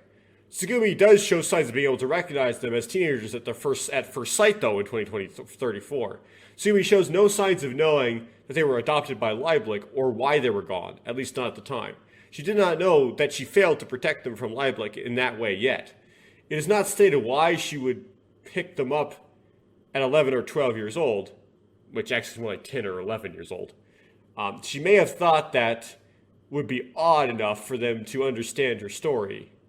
They would be old enough for them to understand her story, what the disadvantage of living with her were, and be able to make an informed decision as to whether or not they should or wanted to. It's unknown what Tsugumi was doing those 9 years, and why she did not come back sooner or later than she did. It leaves like open like this slot to put some fan fiction, right? The adventures of Tsugumi over these 9 years. Okay, this is also out of date here. That, like, you know, you could, like, have spin-offs and stuff about the remaining 6 years of 2018 to 6 years.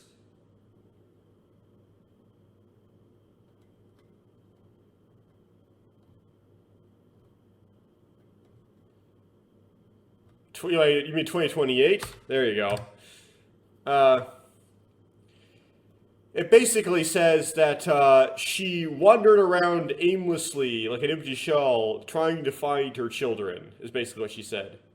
Come empty husk, wandering in the darkness, looking for her children. That's what the state she was after she went back to the orphanage 9 years later, before she was called to Lamu. I talk about another gap where you could put fan fiction in there, but it kind of describes, in that one sentence, what happened there, in that gap. She's kind of went from one day to the next, making no progress towards anything. We do know that at the end of this time span, at 2034, Kaguraki was able to send Tsugumi a letter. So she had an address, or at least a P.O. box, or something like that, that she checked, and it was possible for Kaguraki to figure out what that address is. Kaguraki worked for Leiblich, but if he used Leiblich's resources to figure this out, it leaves open the question, why did Leiblich not locate Tsumugi using her address and go kidnap her? Or do the same thing that Kaguraki did before he did it and sent her a letter baiting her into something? Had they given up or lost interest in holding Tsugumi captive? Question. Tsugumi receives the letter, telling her that she can meet her children again if she comes to Lamu on May 1st. Tsugumi knew this was a trap, with near absolute certainty. But she wanted to see her children so badly that she went anyway. Although Tsugumi wanted to introduce herself to them as her mother badly, right? She would empirically have a very difficult time doing so in the moment. As if she was just super embarrassed. This is realistic. Oftentimes she gets super nervous telling somebody something, even though the worst that can happen is not really that bad. When Tsugumi comes to Lemu in 2034, she also gets into a mascot costume somehow, and for some reason. She uses it to protect herself from the sun and Insonols, get in without paying, and other reasons that are not clear to me. She did not intend to disguise herself in the building and in the meeting of her children if it were to happen, because she ditches it, right? Tsugumi ditches the suit on Hokuto, and it's unclear if she identified him as her son, although unlikely, this is fiction, or how long she had been stalking him in Lemu. I do not have a good explanation for this, or why Tsugumi stuffs kids in mascot costumes in general. We also know that Tsugumi and Kaguraki had to have interacted off screen, as the character around Hokuto meet them together. It's unknown what their interaction looked like, but remember that Kaguraki only needed to pretend to be Takeshi around Hokuto, and everyone else, and anybody who would spill the beans to Hokuto that Kaguraki was acting. He also would not have witnessed the early interaction between Takeshi and Tsugumi, with Tsugumi in or out of costume, but he may have been able to get access to Sora's memories of it, though. That's important. The only thing he would know is that Tsugumi punched Takeshi while in the costume, because he experienced it, right? And Takeshi would accuse him, Kaguraki, of doing it. So he would have to accuse Hokuto of punching him, which he does, right? He does do the analogous action. This could have gone any which way, but Kaguraki did describe Tsugumi as a crazy girl out loud, which Takeshi did not do. So he may have had some experience that made him break character, or just be a bad actor, or he's just a bad actor, or both. Although Tsugumi does not say that Kaguraki is not really Takeshi. Also, Tsugumi does not say that Kaguraki is not really Takeshi. She just kind of goes along with it, right? She doesn't rat him out. This could be that she did not want anybody to know that she knew, to avoid revealing that she was the one somebody could be looking for. However, Sora and Kaguraki reveal that her name is what her name is immediately, even her rarely used family name, so I would not think that would work too well. They already knew who she was, right? It could be that somehow Kaguraki was able to make a deal with Tsugumi off screen, right?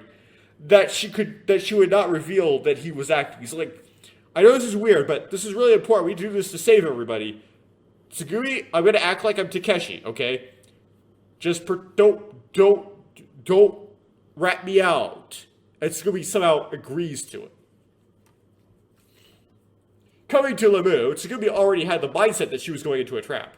Because the contact promised her children, Tsugumi may have thought that Leiblich somehow had her children, and they could have been indoctrinated or misled about the situation in a way that made them not necessarily on her side, right? Tsugumi finds herself trapped in Lemu again, just like in 2017, surrounded by people acting out the events of 2017 like a skit. Kaguraki is pretending to be Takeshi and is dressed like him.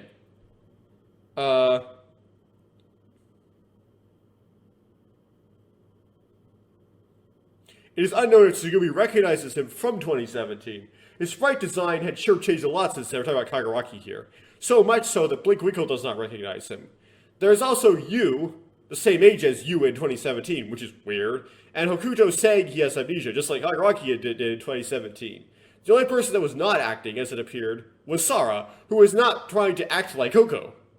Note that Hokuto was clearly trying to imitate Kaguraki from 2017, as Tsugumi could perceive it, so he must be in on the scheme, whatever it was. If Leiblich was behind this, he must have been working for them, or convinced by him to do this. He looked like he was on Leiblich's side to her. We know that Tsugumi managed to identify him as her children before they identify her as their mother.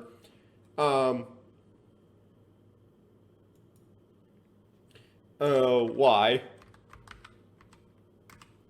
We do not know when, as she hints at this in the Jewel chocolate conversation in Coco's route. Okay, that's why. Okay. But because Hokuto is acting the way he is, she does not claim them. Although, in some ways, Tsugumi holds her cards to her chest and does not reveal any excess information, not access, excess, like too much. So does not keep a secret in the least how she thinks the others are scheming something. In the Coco route, there is confrontation between all the other characters and Tsugumi, in which Tsugumi says that with the help of Sora, Yu, Aki, Kaguraki, and Hakuto had planned out and executed this replica of the incident of 2017. They were all in on it. Tsugumi says that Sara was not part of the scheme because she was there by accident and she was from a school field trip. So Tsugumi, and she didn't seem like she was trying to act like anything, right? She wasn't trying to like act out Coco or something. She didn't seem to be trying to replicate the 2017 incident like the other characters. So Tsugumi specifically says that she was not suspicious of Sara. I'm not suspicious of you, Sara. So this thing has nothing to do with you. You came here on a field trip or something, right? So you are here by chance. Tsugumi has a better understanding of the other characters there, of the situation besides Kaguraki, and that the incident was planned, partly by Kaguraki, and it was with the help of Sora, in a sense. But she's not correct about some elements, right? And these would be: Hakuto was in fact not acting. He had amnesia from merging with the completely ignorant Blinkwinkle. You could argue that Blinkwinkle, who was inside of Hakuto, was behind the scheme, and just did not know it yet. Argument you can make, right? That's not what Tsugumi was thinking. Tsugumi was thinking that it was Hokuto, the person of Hokuto, that was in on it. Yuaki was not in on the scheme, despite being the clone of Yuharu. She was just tricked by Yuharu into acting like Yuharu instead of doing it by intention. Repeated word. Tsugumi would have guessed right, though, that Yuharu was behind this somehow, as Yuaki, who looked just like Yuharu, was there. There was a version of Yu behind the scheme, just not the one standing right in front of her. The Sora that was there was not part of the scheme either. She was just doing what she would normally do, if the incident were an accident, and was just ignorant of why it happened. There was a version of Sora, as far as we know. You could argue that maybe there's a possibility that Sora knew what Sora was acting. There was a version of Sora, though, with memories from 2017 copied onto her, helping carry out the scheme. But she wasn't there. She was on Incel Null. There was a version of Sora behind the scheme, just not the one standing in front of her. Sort of same idea, right? Sora was not there by chance, though Tsugumi would not think this, because Sora was one of her children, who the schemer would plan to be there. Right, it's like, you're here by chance, right? Yeah, but, like, the schemer, the person who told you to come here said that you would be able to meet your children, and she's one of your children. So, how could you be there by chance if you meeting her is part of the scheme? Perhaps Tsugumi did not realize this yet. Realize that Sara was her daughter, that is, maybe. Or the meaning of the line was lost in translation. It may have been more obvious that Tsugumi meant that Sara was there by chance from Sara's perspective, or as far as Sara knew. So Sara was not in the plan, instead of Sara being there by chance in general. The scheme is not a trap. Not to trap Tsugumi, but to do something that Tsugumi would consider patently absurd. She would not believe them if they tried to explain it. The player would tend to assume that Tsugumi did not keep track of Yuharu or Kaguraki's lives after 2017. The possibility exists that she knew Yuharu was working for Lieblich, as she published literature while working for them about the Third Eye. She may then consider Yuharu, and by extension Yuaki, as dangerous. This is very remote, though. Tsugumi has less screen time in 2034 than 2017, and she does not have a romance around, but she does some things. Tsugumi does not fix the generator. In 2034, she knew the fake Takeshi would try to keep the schedule somehow. Fixing the generator was not hard, apparently. It was just not an opportunity, and it was not an opportunity this time to be alone with Takeshi. Right? She didn't want to be alone with Kaburaki. Tsugumi does not fix the small steam leak in the warehouse. Does go to fix. I said does not, I misspoke. Tsugumi does go to fix the small steam leak in the warehouse. It's not clear why she does this exactly, but it might be that she gets bored. Kind of hard to believe because of the danger, but whatever. Or she thinks she goofed up in 2017, and may even have a speculation as to how, and wants to redeem herself. I could argue that she would not have been crushed by the beam a second time, because Kaburaki, Yuharu would have prevented it somehow. That would give better realism to Blinkwinkle, but would be cruel. What I mean by that is, they could have replicated it more precisely and put Tsugumi through the exact same thing again. That would make it so that the perspective would be more easily tricked, but it would be really cruel to Tsugumi, so they didn't do it. Tsugumi somehow removes the hot dogs from the fridge the morning of the third day. Perhaps she really eats them all. She eats one intentionally, in a way that she would get caught, to troll Kaguraki. Kaguraki gets mad and says some non-Takeshi-like statements as a result of his imitation of Takeshi getting interfered with. I hope you get fat like a whale and sink to the bottom of the sea. Which is odd because being fatter does not make you less buoyant, it makes you more buoyant.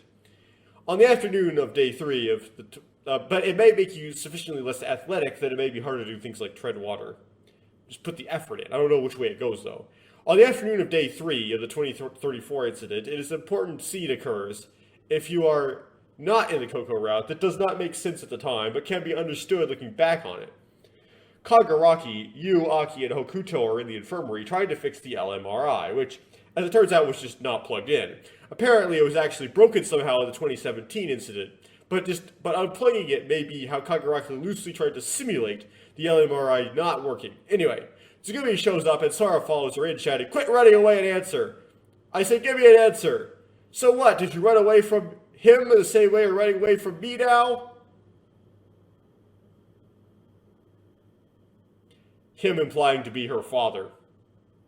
Sara was holding the holograph pennant with the image of Takeshi. The player can later induce that Sara confronts Tsugumi with the pendant, likely figuring out that Tsugumi would see the image somehow. She likely asked Tsugumi if she was her mother, and gave her that pendant. Instead of answering, Tsugumi just turned and ran to where the others were. Her non-answer was an answer, as if she was not Sara's. If she was not Sara's mother, she would simply have just said no, right?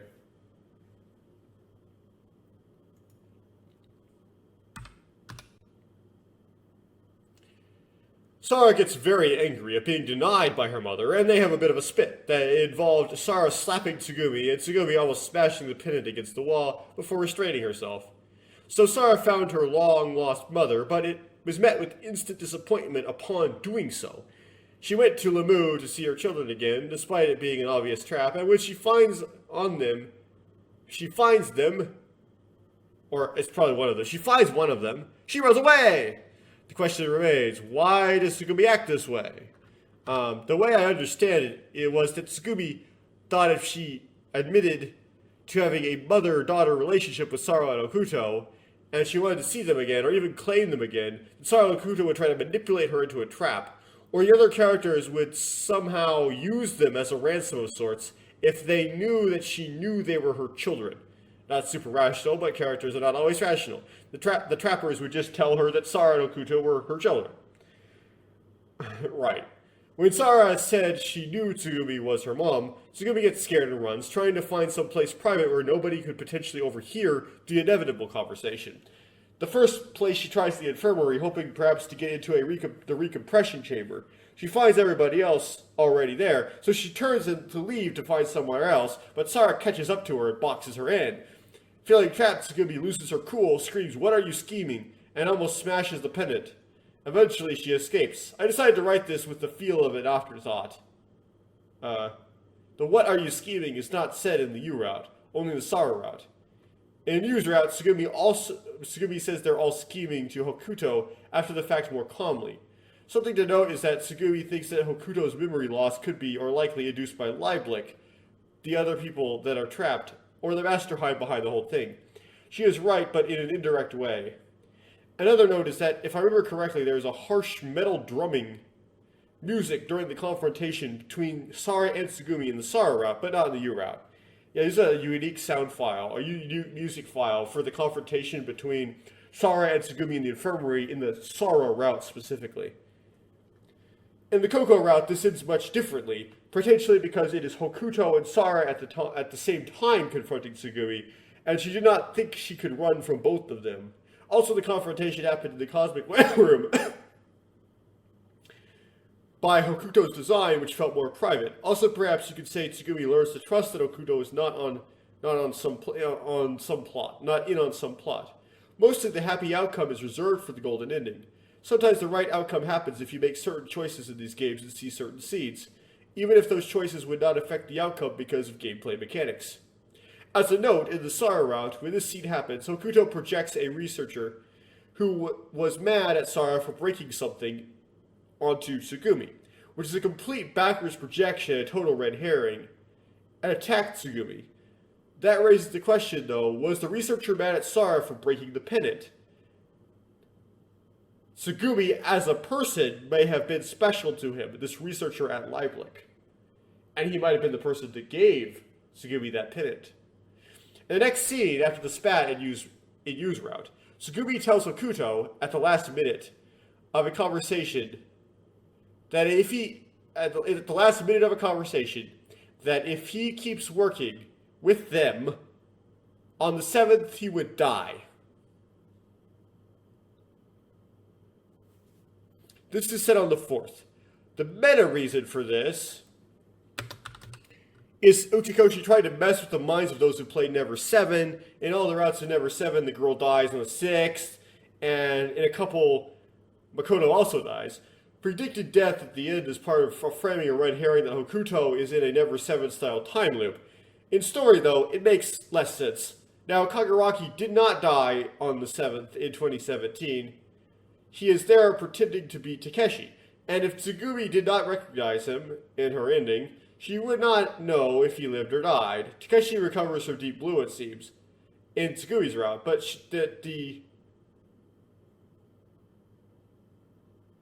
So, there was evidence that the antibodies worked. So that is not a reason to believe the analogous character Hokuto would die. My two best explanations are Tsugumi had a past experience that would lead her to believe that Leiblich would kill Hokuto, perhaps similar to how they killed the kid from her time in the lab that said he could predict the future, or she was trying to manipulate Hokuto to break his act and spill to her what was really going on.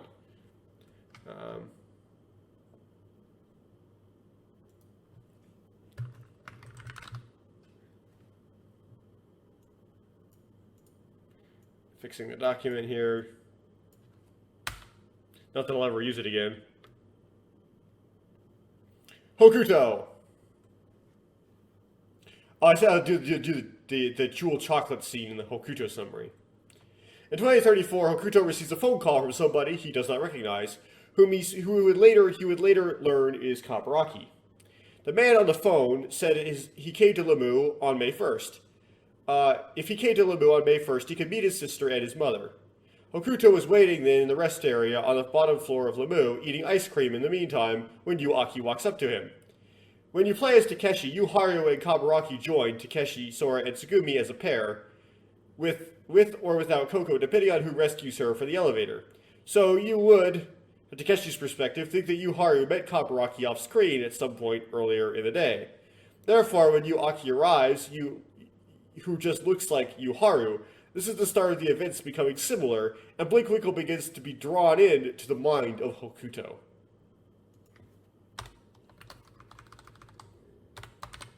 For some reason, the knowledge and memory of Hokuto and Blinkwinkle in the intersection of their memories is the intersection of their memories. As the game progresses, can slowly become the union of their memories. Why is not explained. It's just that it just has to be that way for you as the player to have to put together the plot piece by piece. Blinkwinkle does not know anything about Hokuto or who he was waiting for. So when Blinkwinkle starts to enter Hokuto, he starts to forget everything.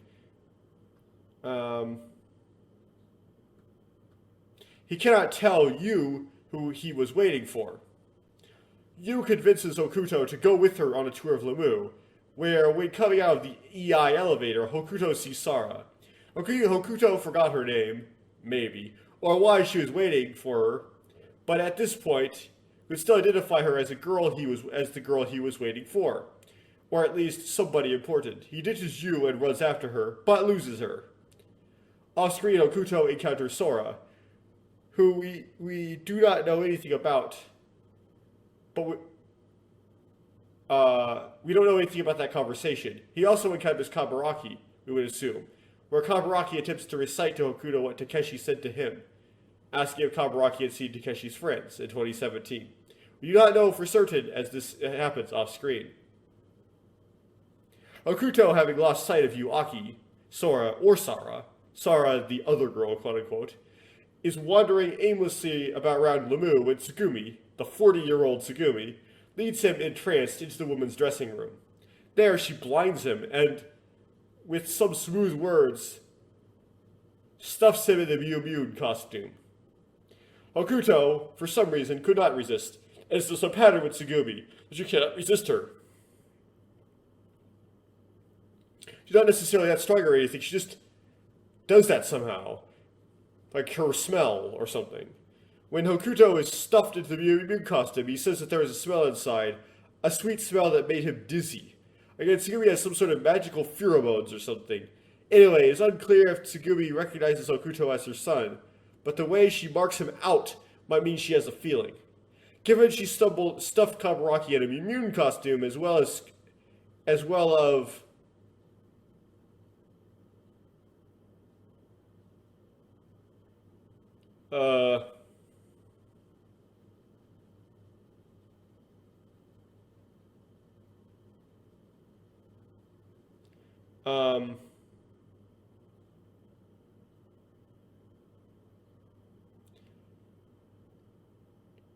off screen,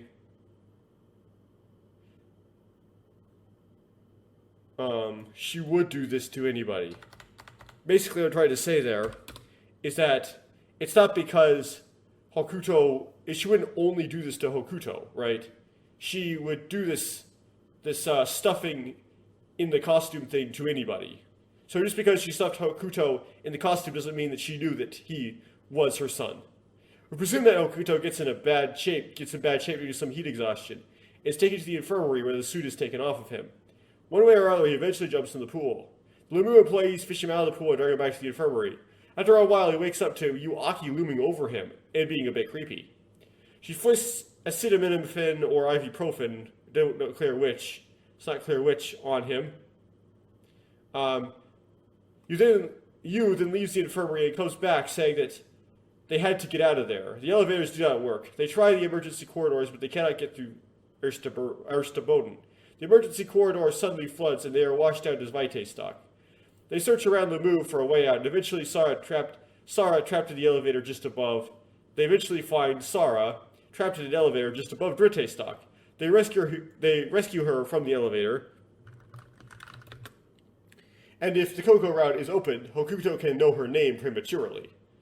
Eventually, the exposition is finished, and all the characters and locations are introduced, as well as the conditions of Lemu. In the afternoon of the first, he can do a runaround and talk to each of the characters in the same way Takeshi can. The evening of the first, Hokuto finds Coco in the recompression chamber. He claims to Ryogo, acting like Takeshi, that he saw a girl, but Ryogo just gets grouchy with him. The morning of the second, Hokuto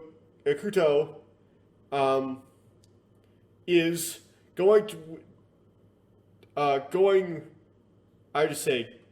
goes with the team to go fix the generator when it fails.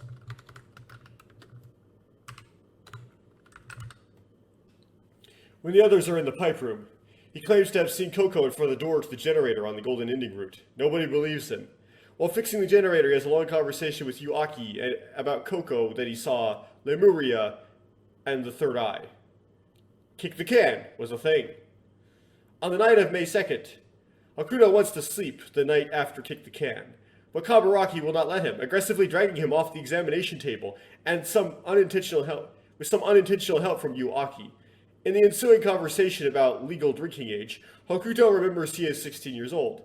He runs to look at his face, which he recognized, what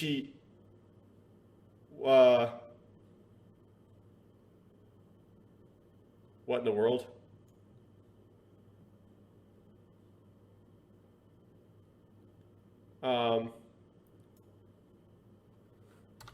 Which he did not remember. Okay. He runs to look at his face, which he did not remember, in the mirror, and sees a face he does not recognize. You see, Blinkwinkle expects to see the face of younger Kabaraki, because he was the kid with amnesia that Takeshi saw. But instead, he sees the face of Hokuto, and becomes very confused. Blinkwinkle does not vanish when this happens, as once he is summoned apparently.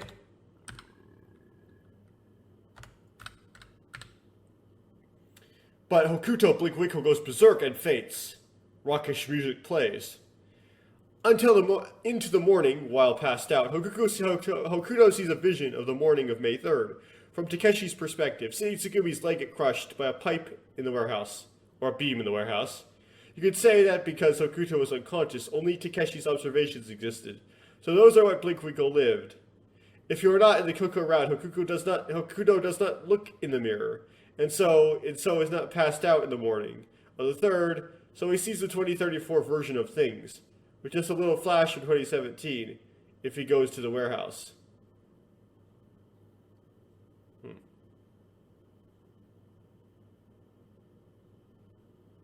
Hokuto wakes up and figures out what happened in 2034 was similar to 2017, but Tsugumi did not get injured. He goes to look at the mirror again, with Sara following, and Sara says that Hokuto's face looks somewhat like her face. The eyes were the same. Next, Hokuto was the only choice. I'm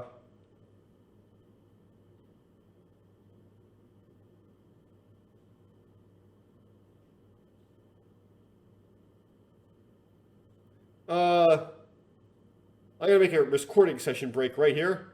So recording session break. After the recording session break. Although I don't really remember the context of where I'm starting off from, so we'll see what happens.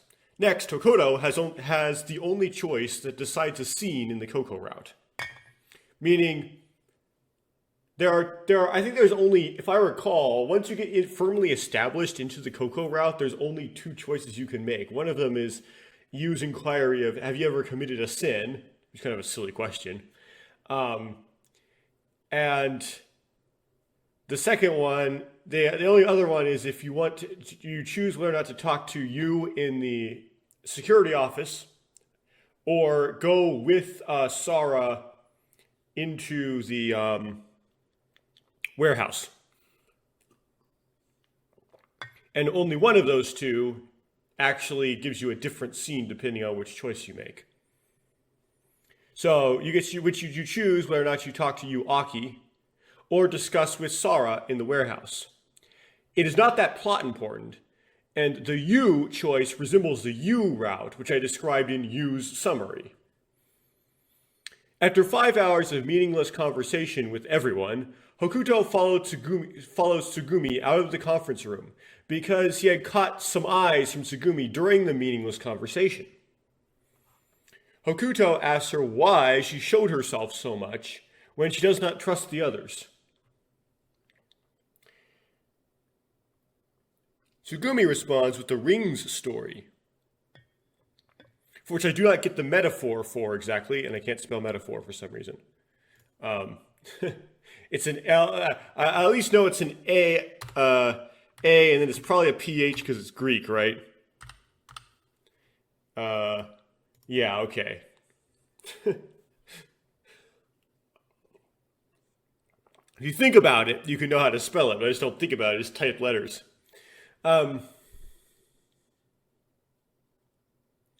Now, yeah, and like she was worried that she would just run away, and of course she could have also. Maine doesn't mention this. She could have just given the answer. Well, I don't want to keep the people I don't trust. Like I don't want let the people I don't trust out of my sight or something like that, right? But she says there's some sort of substance inside the people that I'm actually looking for. Right? I'm not looking for the fluff. There's something important. There's like a ring is like is sort of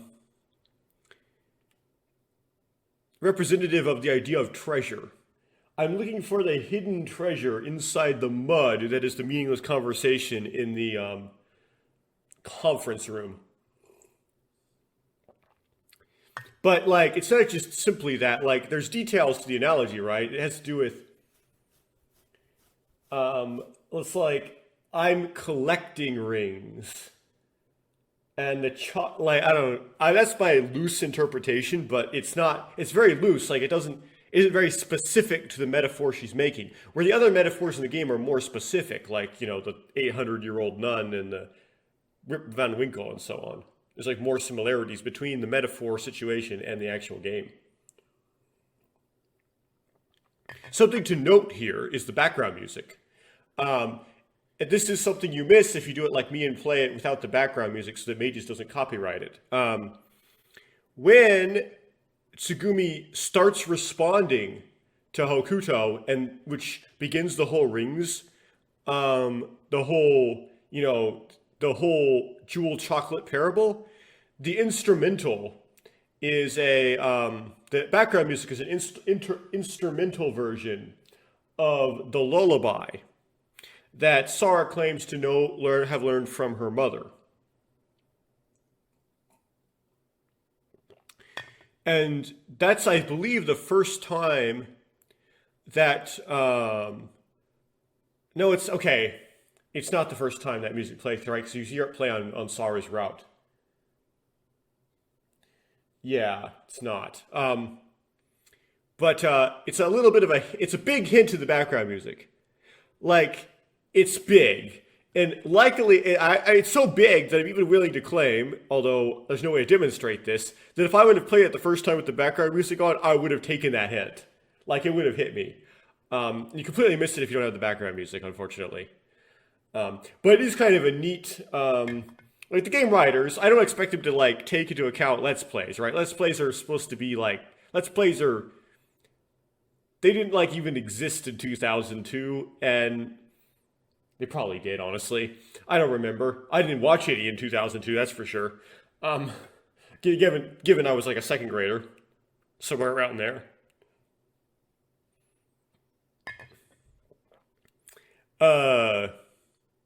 But no, I don't expect that's just a unreason. Like, that's just cool. Like, that's a cool little touch that, like, we put the plot hits in all different aspects of the game. Like, anyway. At this time, Tsugumi says, I'm a lot older than you think, which is another big hint. Even more than you think, which is much older even than 23. See, also, why the pillar of salt? So, Tsugumi is already much older than you think, in the sense that maybe she's 6 years older than you think, right? She looks like she's 17. So she is older than you think, even in Takeshi's side of things, right? So when she says, I'm a lot older than you think, the hint can be obscured by that. But she's a lot older than you think. Also, when you first ask Tsugumi, why do you keep looking at me? She says, what, do you think you'll turn into a pillar of salt if I look at you? Which, that might even be like a bad translation. In my opinion, you think I will turn into a pillar of salt if I look at you.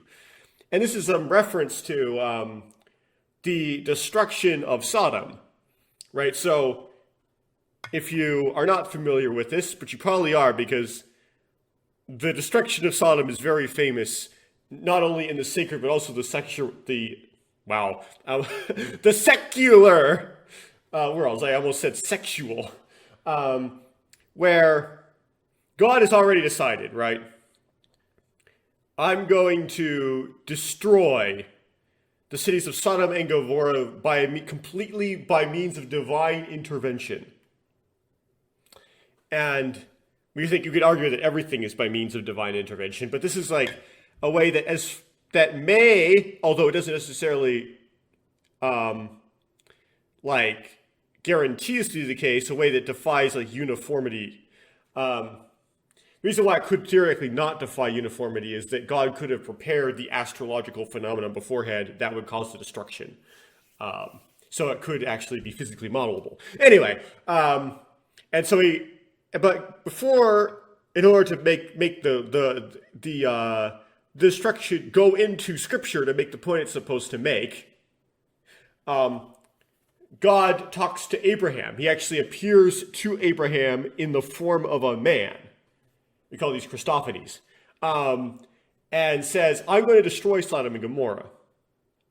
And Abraham, being a human, like, has some empathy for this. Like, I don't know how much Abraham knows about the wickedness of Sodom and Gomorrah, but he doesn't want to see a bunch of people get destroyed, and that's where his nephew lives. And I guess he has some sort of, like, respect for it as his nephew's home. Like, he doesn't want his nephew's home to be destroyed just simply because it's his nephew's home, despite his approval or disapproval of where his nephew chose to make his home. So he says, well, I forgot all the numbers, like, if there's so many righteous people in the city, will you spare them? And God says, yeah. And I think, Abraham, like, trying to negotiate with God, keeps decreasing the number. And I forgot how far it gets down. I think it's to 10 or so. Could have been as low as 5, but I think it's 10.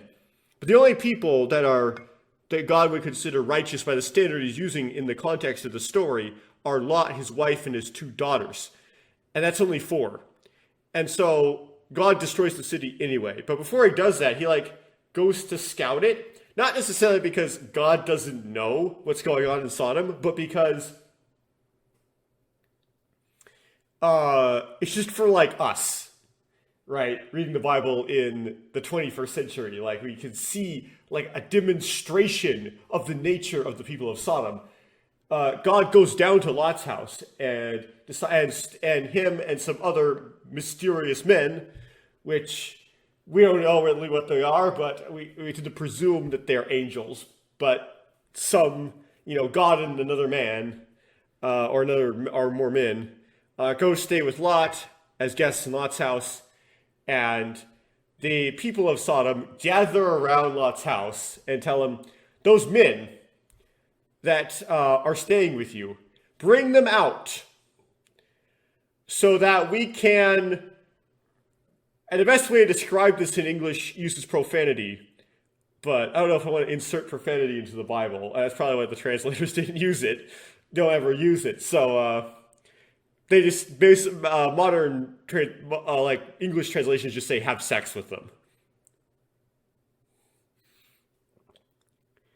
And Lot says, and Lot is a weirdo. So there's a lot of things going on here. One is, yeah, you show up as guests to this place, and how they treat their guests is like that, right?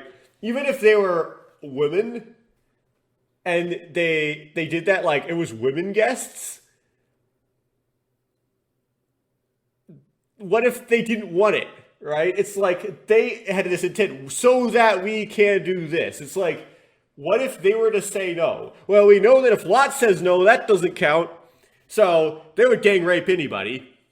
So yes, it's because they were hostile to, they were treating these foreigners like playthings. They were kind of dominating them in general. Paul says that it's because they desired unnatural flesh. So it's just stacking things on top of each other. In addition to that, they were also men, and so it was unnatural flesh as well. And keep in mind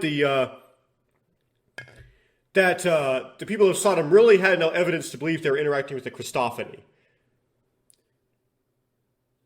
So it's an unnatural flesh because it was God, if we're going to call God unnatural. Anyway, so just for like illustration, you already knew, illustration for us, we have this scene, and Lot's a weirdo.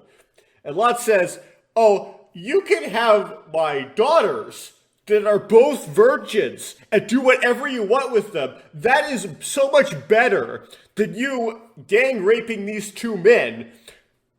Because Lot probably had some intuition to know that they were God, that I will give them to you guys instead.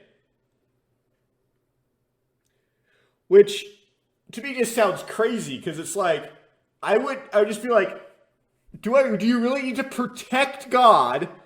Right, he's trying to protect God by handing his own daughters over to a throng of men to do whatever they want to them. That's just, Anyway, no one really defends Lot on this. But then God makes all the men suddenly blind, and then, they shut the door. So, and then these men tell Lot, okay, you're going to leave. As you're leaving, Sodom's going to be destroyed. Do not turn around and look back and watch Sodom be destroyed. Just go and look forward and run forward. Lot's wife, for unknown reasons, probably because she was just curious what the spectacle looked like, turned around to look at Sodom while running away and turned into a pillar of salt. And so Lot just lost his wife that day. And she was salt. Now, and then she probably got rained on and then dissolved. Why a pillar of salt, of all things? Why salt? I don't know. So, now why does this have to do with Tsugumi looking at, like, Hokuto, like he's like Sodom being destroyed?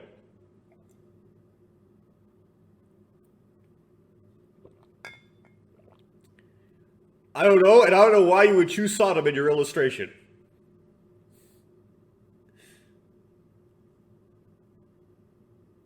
That's, like, weird. Like, you would think, okay, it's reference to, they're trying to get a hint, they're trying to make you think about, like, sodomy. The problem is, like, no really, like, what I think sodomy means really even happens in the game or has anything to do with it. So, sodomy is stuff like, is different sexual acts that don't really have the possibility of making babies, right? But although sexual acts were performed in the course of the plot, they made babies. So I think, like, we've proved they aren't sodomy, right? Now, I think some people argue, well, because it wasn't for the purpose of doing that. Maybe. Depends on what you mean by sodomy. I always thought of sodomy as, like, Sodom-y, so it's, like, anal. That's, like, the prime, that kind of thing. Like, you should think of that when you think of sodomy, and not just, you know, a hookup, specifically. Anyway, I don't know why I went off talking about Sodom and Gomorrah. I just felt like it.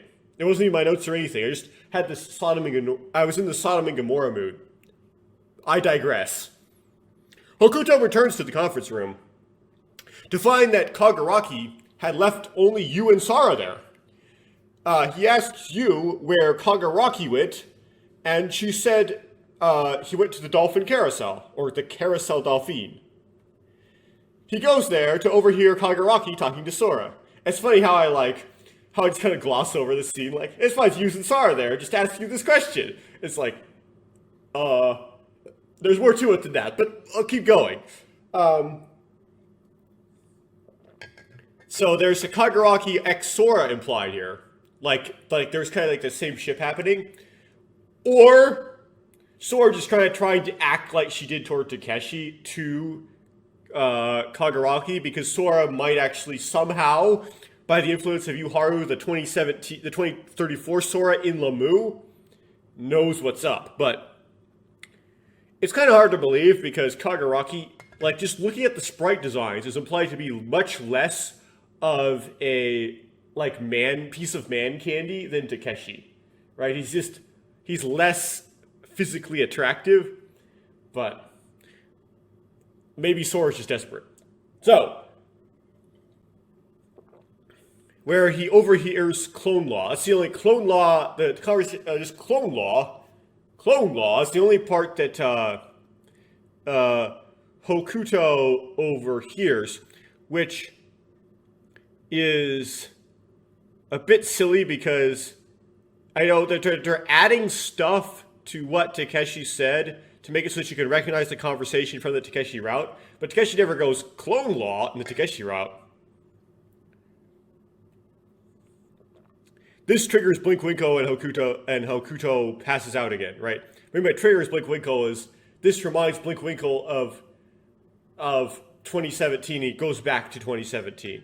When Hokuto passes out, he sees the conversation between Takeshi and the old Sora about broadening timelines from Takeshi's perspective. We're indicating that just like how the flowchart demonstrates in the golden ending, you can go mostly to Tsugumi direction while also still listening to Sora's spiel about branching timelines. Takeshi coincidentally finds Kaguraki passed out near the exit of the Dolphin Carousel. They both pass out for unknown reasons, because he doesn't have Blink Winkle, so we don't know why, making the timelines strangely coincide. Takeshi does not see Coco when he's about to make dinner, so he looks for her and finds her in the Lemurian ruins. Coco wants to go apologize to Tsugumi, which results in a much different conversation than when Takeshi first talks to her after she wakes up.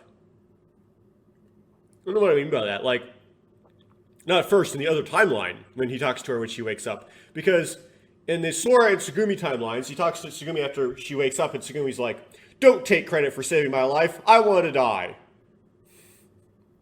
The most tsundere statement ever made by any woman ever in any game ever. That's like the epitome. That's the pinnacle right there. Don't think you can take any credit for saving my life. It's something about I wanted to die. Like that right there. When Coco's there, that's not how it goes down, right? The implication is that the Coco conversation represents the real Tsugumi, or how Tsugumi really feels. In Hokuto's vision, he also sees Sora watering the flowers, but this time Coco is there to witness it as well. You're not in the Golden Ending route, she's not there to witness it. How it goes down when Coco is there to talk with Tsugumi. Tsugumi just says, well, how it happened is just how it happened, right? It's not anybody's fault. Things just happen how they happen. Which is a line attributed to Coco in the opening credits, which kind of makes sense in this exporting of characters way, because that is something that Kurumi says in Ever17. But that line is not said by Coco in the actual game. It's actually said by Tsugumi. Similarly to how I am you is not said by Yubei Harukana in the actual game. It's said by Yubei Sayaki Kana.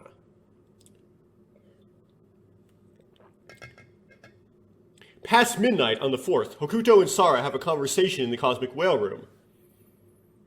Sara finds out that Hokuto can also see the hologram, which is the hologram pendant that she got is something that she believed was from her mother, and she's correct. And links it to his ability to know that the generator room door was hot, right? She also says she has a gut feeling that the person whose image is in the hologram is her father, and this actually turns out to be true. But she has no evidence, just a gut feeling, of course. And so here we got to learn that Hokuto can see in the infrared. And some of the things he thinks are premonitions are not actually premonitions, they're just his infrared vision. The game immediately cuts to Coco calling Takeshi dad, which is a big hint. Something to note here is that Takeshi says Coco already has a dad who is alive and well. Ouch. Although Coco claims to know that he's okay. Usually when I say ouch, that would tend to imply that Coco's dad is dead. But Coco's like, no, my dad's not dead. Coco also says her dad's a lot better looking than Takeshi, which is odd because Takeshi is supposed to be really good looking. So I guess Coco's dad is like a Giga Chad of some kind. That being said, she probably is just teasing him.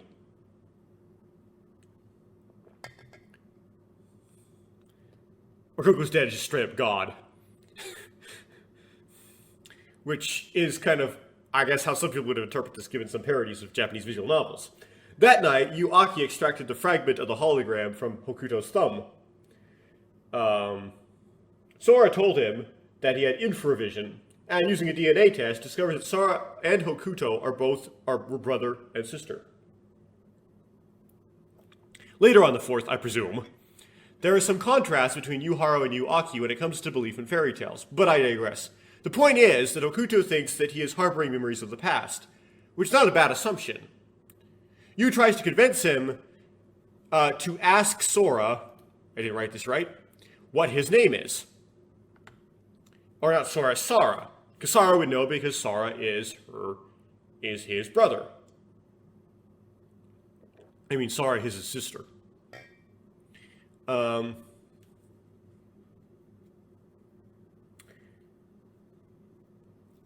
Keep going here.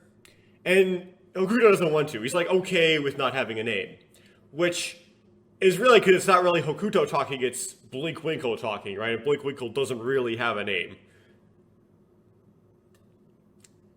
You ask Sara what it is in place of Hokuto. It's like, well, you won't ask her, I will do it. And the answer is Hokuto. But the conversation leads to the topic of Yu's name, which he said is Yubei-sei Akihana. This happens earlier than it does in the Yu route, right? Yu reveals her name earlier in the Koko route than in the Yu route. Because the topic is brought up earlier by means of discussion of Hokuto's name.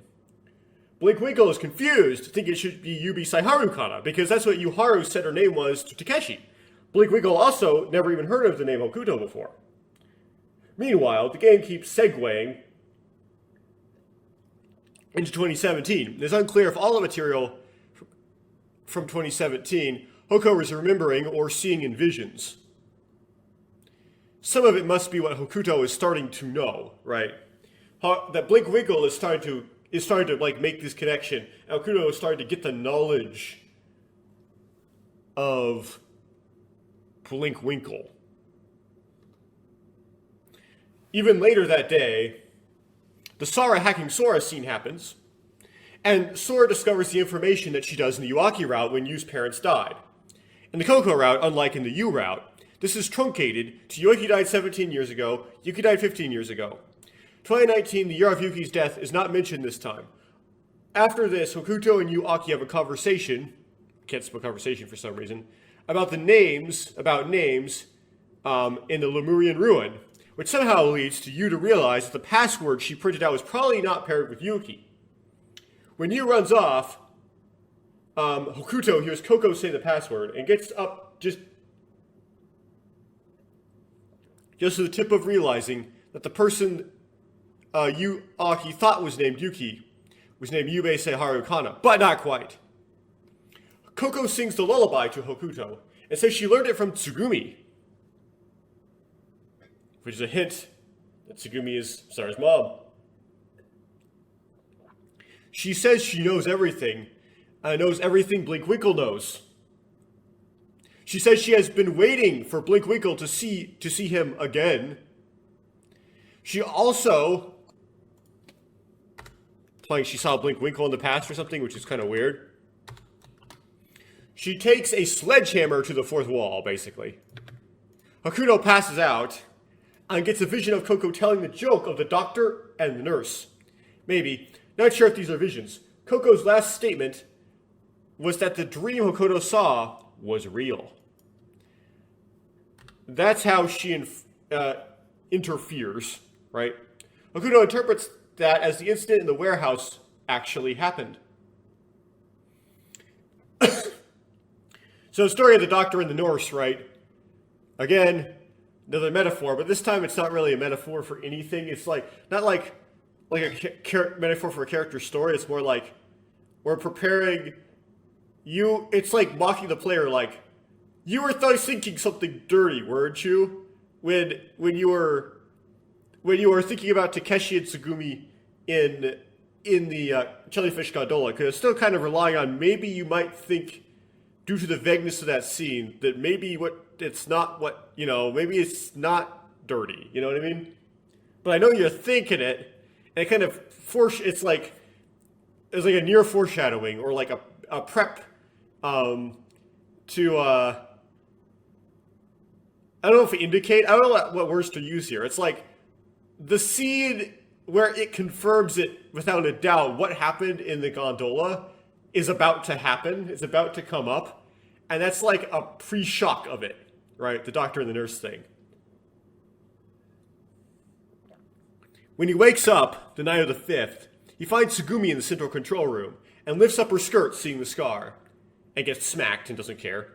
He gets a vision of the origin of the hologram pennant and essentially experiences his own conception from his father's point of view. Hokuto runs to the gondola. Then he runs to Yu Aki in the control room and asks what year it is. She says it's 2034. Finally! He suddenly learns the story of Yu Haru cloning herself. Hokuto, because he just gets teleported back to talking to Yu Aki in the control room, right? Hokuto asks for the date, teleported back in time that is, asks for the date on Sora's source again, and does the whole 2019 plus 15 equals 2034 math. Hokuto apparently previously read the date as the date that's supposed to be February 7, 2019 is July 19th, 2002, which was lost in translation. No need to explain anymore. Hokuto figures out that the Yu Aki is a clone of Yuharu, but does not tell Yu Aki, or the player, but the player saw Yuharu explain it in 2017 by this point. Then comes the big scene where Hokuto manages to get Tsugumi to confess that she is Hokuto and Sara's mother. So he somehow manages to convince Tsugumi and Sara, but especially Tsugumi is hard to convince, to come with him, with Sara, to the Cosmic Whale Room, which basically, that's Tsugumi consenting to be alone with her two kids in a room, which she knows probably is going to get destroyed soon because she knows it happened in 2017, but it wouldn't happen yet. Somehow manages to get her alone with Sara and him. Doesn't really say how that convincing happened. It kind of brushes over it, kind of sweeps it under the rug. So Tsugumi tells her backstory, but I'm not going to reiterate that, right? Because that was in Tsugumi's summary. Hokuto leaves after that to confront Kagaraki and accuse him of not being Takeshi. He recognizes Kagaraki's voice as the one on the phone. So it's the one who called him and said, "Come to Lemu. You can meet your mother and your sister there." Kagaraki says that his name is Kagaraki Ryogo, and Hokuto suddenly gets a vision telling him that that is the name of the kid from 2017. The person with the face he once thought was his. Or that Blinkwinkle once thought was his, which made it so that Hokuto once thought was his, because Hokuto didn't know more than Blinkwinkle could know at that time. Hokuto goes to find Coco in the Cosmic Whale Room. And she appears. Coco can only borrow the perception of Blinkwinkle, so she does not know what Blinkwinkle does not know. She does not know the life experience of Hokuto that Hokuto does not remember, and cannot explain science things like why Yuharu and Kagaraki do not age. But Kagaraki does not have infravision. Or he at least claims not to. Perhaps Kagaraki did, and was lying. I mean, we know he's a Kyurei. We just don't know if he got all of the, features of Kyurei. After leaving the Cosmic Whale Room, as it flooded, suddenly Hokuto became perception itself and gets transported back to 2017 to watch a slight variation on the Tsugumi ending for 2017. This time he is in third person and not in Takeshi's perspective. So he goes from being Takeshi's perspective or Hokuto's perspective to just pure perspective. He doesn't need to inhabit a body anymore.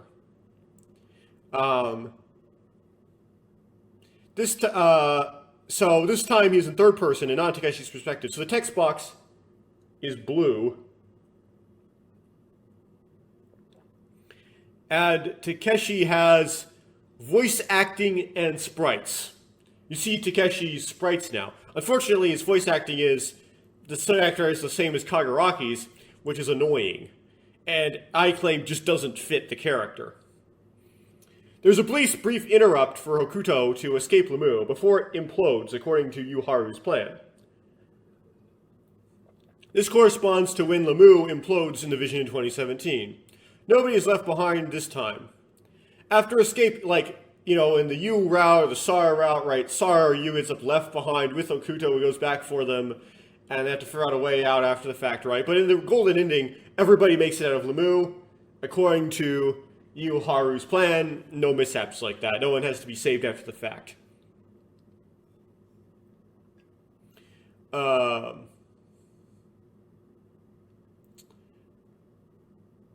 Okay. After escaping Lemu, Blinkwinkle goes back to 2017 to finish watching this slight variation on the Tsugumi ending. After watching Takeshi die, Hokuto is led by Sora, android Sora that is, to Yu Haru, who says that he is not Hokuto, but Blinkwinkle. Blinkwinkle says why Yu Haru did this, and she responds that it was done to summon Blinkwinkle, or BW for short. It was also done because Blinkwinkle told her to do that. Blinkwinkle sees another vision from 2017. And this one, PP jumps out of the submersible and swims down to the body of Takeshi.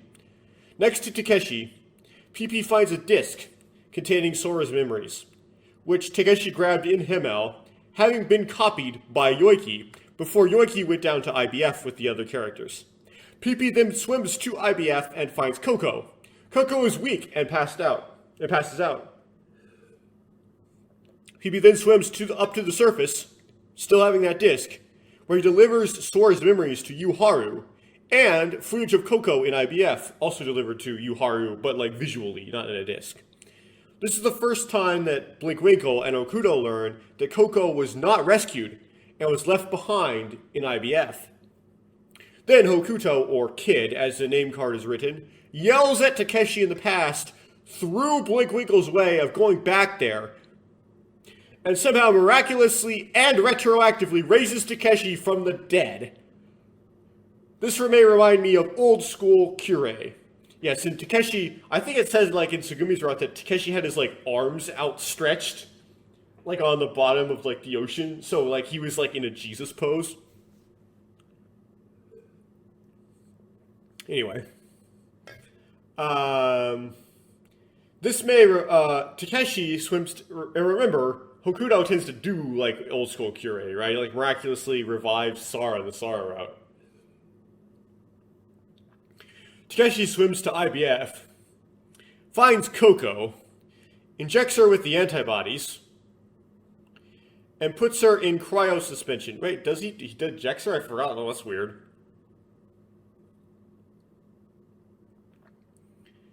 Takeshi also went into cryo suspension because Coco begged him to do it with him. Back in 2034, Blinkwinkle goes down to IBF physically, using a stone with heaven written on it as a dive brick. And that's it for Hokuto's summary.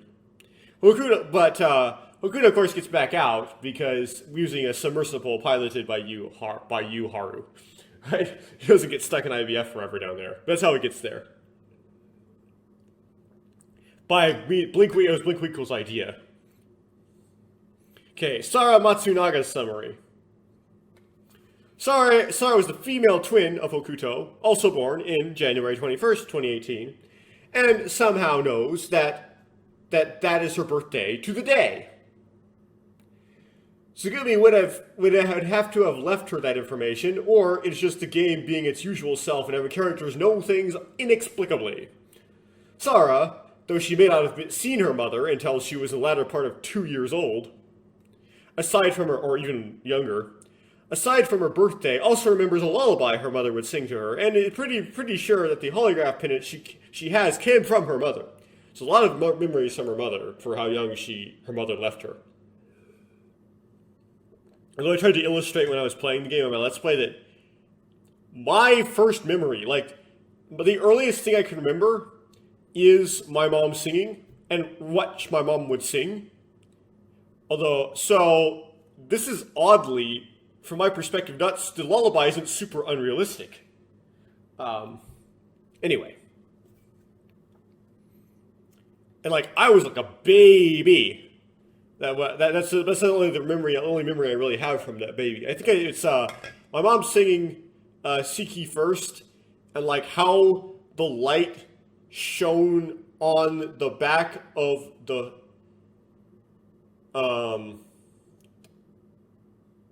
headdress for the front seat of my dad's Honda when he drove at night to drive from our home up to his parents' house. that's kind of a weird, vague memory, but I kind of remember that.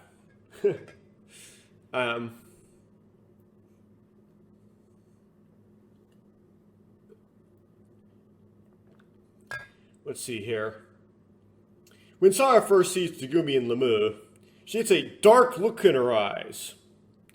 This is a hint that Tsugumi at least reminds her of her lost mother at some point, right? She sees something in Tsugumi. It's not clear why the look is dark, though. Seems like maybe Sara has a little bit of resentment of her mother. Like, she's looking for her lost mother, but she really is, like, kind of upset with her mother for leaving her. And so some of Tsugumi's, like, fears, like, being nervous about opening up and talking. Like, she's afraid of, like, what her kids will think of her.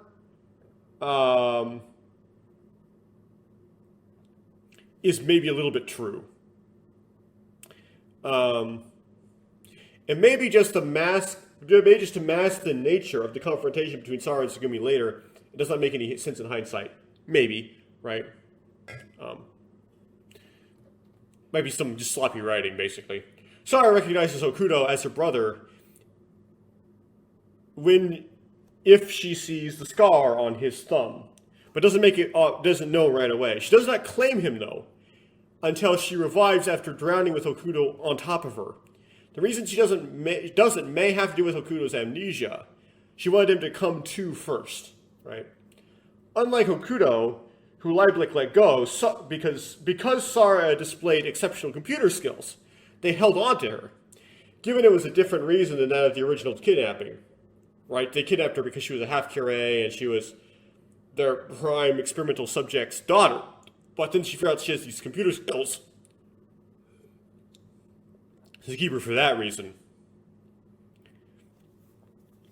Lieblich also allowed Sara to go to school, which was Kyumei-kin Women's High School. In fact, she did not have to pay tuition, as she was a scholarship student, even though paying her tuition would be no problem for Lieblich. That is another aspect of Lieblich's corruption.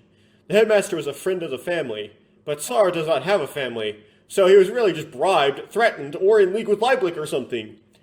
After school, and the hacking club, Sara would go home to the lab every day, and wouldn't tell her friends about what exactly her home situation is, just that it was bad.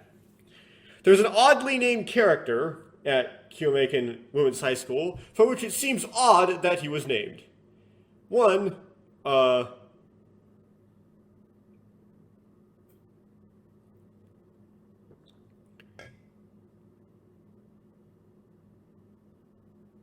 don't know why I said one, because there only is one. Okay, the one is Mr. Konishi, the music teacher who was built like a tank and bought a robotic dog. His nickname was Connie. This is a reference to Memories Off. The reason why I say that is, it's really odd when you name a character in a backstory. Especially in the Infinity series, if that character is not something that is across games. So, he's named, but he doesn't really do anything, but he's not that important to character, but he's named. It's just used to bring up robotic dogs to, like, bring up the topic of robotic dogs. Sara is aggressively recruited for the hacking club by Yu, who, in Yu fashion, just happened to stumble upon the right person to recruit. Yu Aki just had this affinity to half-curés, or children of Tsugumi. Yu Aki, right, like, I say that because she also tries to pick up Hokuto in the rec room at the beginning of the game, right? She, like, really likes to go and, like, grab, like, it's the same character, Yu Aki, who, like, grabs Sara and who, like, grabs Hokuto. Yu Aki and Sara become really good friends, and with some messing around by the author, and there is some messing around by the author regarding that. This is in 2033, when Sara was a first year, and Yu Aki was a third year. And I guess high school only lasts 3 years in Japan.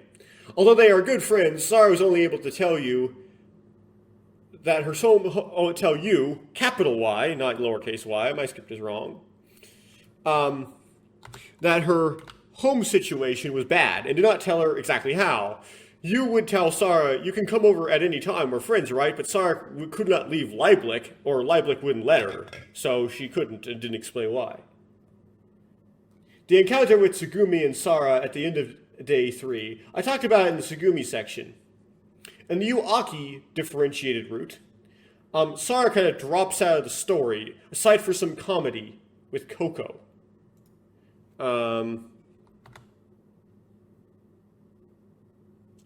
If you're Sarah differentiated, Sarah is found by Hokuto in the recompression chamber, singing the lullaby and crying, because trying to hold on to the positive memories she had of her mother before the encounter, right? Because we expect, like, she figures out that Tsugumi is her mother, and then she starts to kind of hate her, right? She says, both of my parents are gone. We learn that Sarah can't swim, so she just considered Tsugumi just gone, right? When it's like she's dead to me. We learn that Sarah can't swim in the scene where she flirts with somebody whom she knows is her own brother. Knowing said brother did not know he was her brother. About this, she says, I bet if my brother was around, it would be kind of like this. Because her brother was around, and she knew it. In the Sarah route, Sarah is trapped in the cosmic whale room when it floods, and she cannot swim, which contributes to her drowning. When she revives, she would find Hokuto on top of her, and other characters surrounding the bed. Tsugumi would have been completely wet, indicating that she was the one who fished her out. But Sarah may not have noticed. After that, in the infirmary, when she wakes up a second time after the incident, Sarah finally confronts Tsugumi about being her brother. Or confronts Hokuto about being her brother. And Hokuto sort of denies it and runs away. Sort of like what Tsugumi did, right? She really denied she was Sarah's mother, but she tried to run away. He does not claim her either. Sarah's in big trouble now. Everyone's just abandoning her, just leaving her. And the end of her route, not claimed by her long-lost mother or her long-lost brother. But I didn't write that sentence right.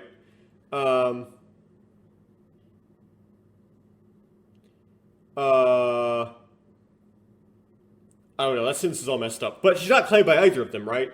They abandoned her because they do not want to face her, because they are ashamed, both of them, that they abandoned her, right? Hokuto claimed, I'm going to come find you, I'm going to get you out of here.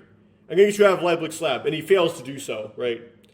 And Tsugumi feels like she failed her because she couldn't protect her from Leiblich.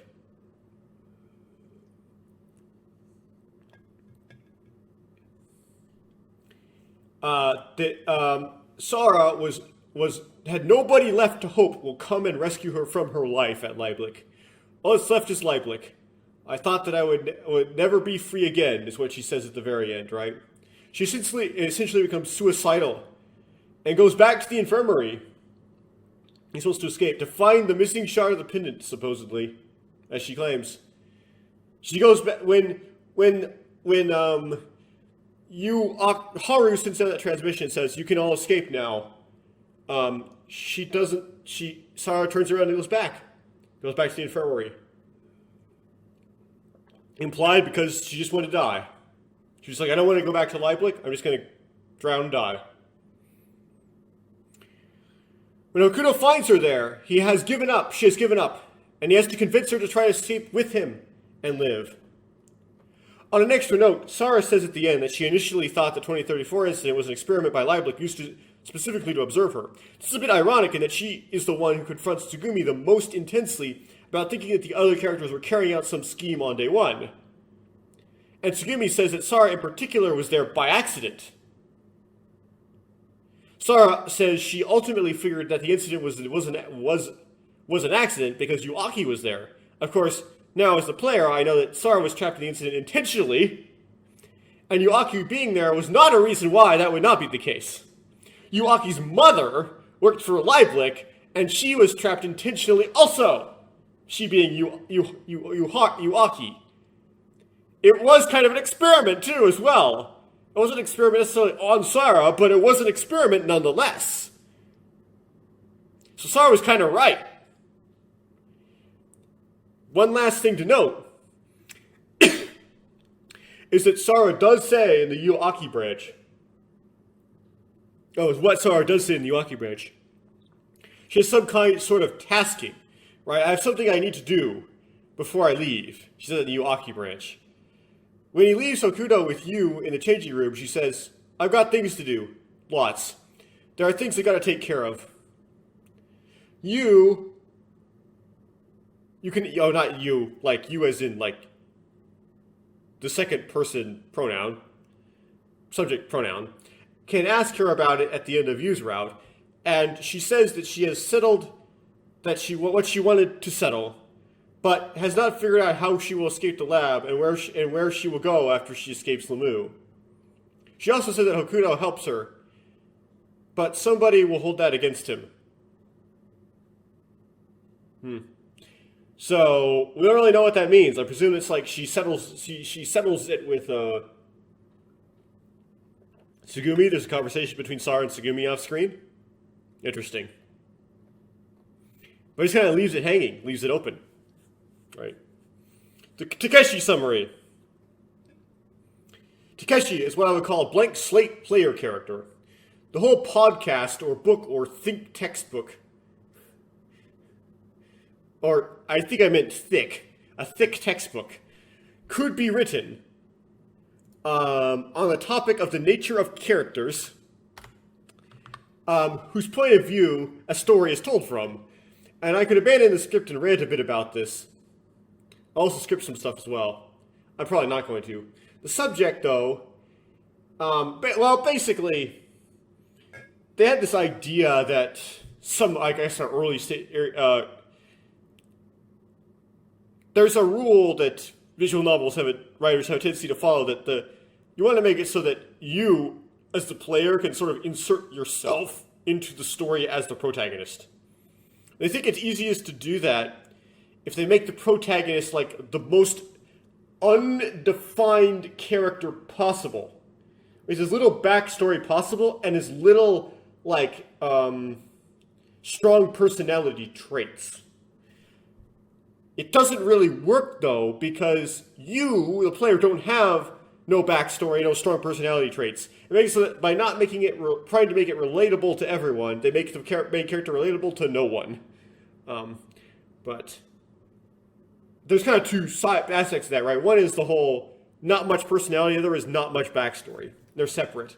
I suspect, though I have not devoted a lot of time to researching this, nor do I have any resources to, that what humans consider a good story has some positive correlation to how much the story occupies their head. This could make good stories dangerous, right? Because they make you unproductive. You can't think about the work you're supposed to do. You're just thinking about the good stories that you've read. One aspect of a story occupying one's head is the person thinking that what they would do thinking about what they would do if they were in the situation that the characters are in. This is a big thing with Danganronpa. Does a good job at this, right? It's like you kind of fantasize or daydream about what you would do if you were in the situation the characters were in. There seems to be a notion in the scene of writing, particularly the Eastern one, where they try to invite the reader to insert themselves into the shoes of the protagonist directly, as a replacement, as opposed to just adding themselves as an additional character. And that is easiest as there's nothing eccentric about the player character. As far as I understand it, this is not popular with readers, really, and I don't know why it persists.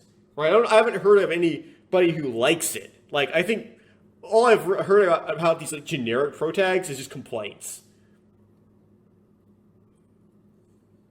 Although I'm using protagonist and like player character interchangeably, because a lot of visual novel Let's Players do that. It's not necessarily really the best use of terminology, but whatever.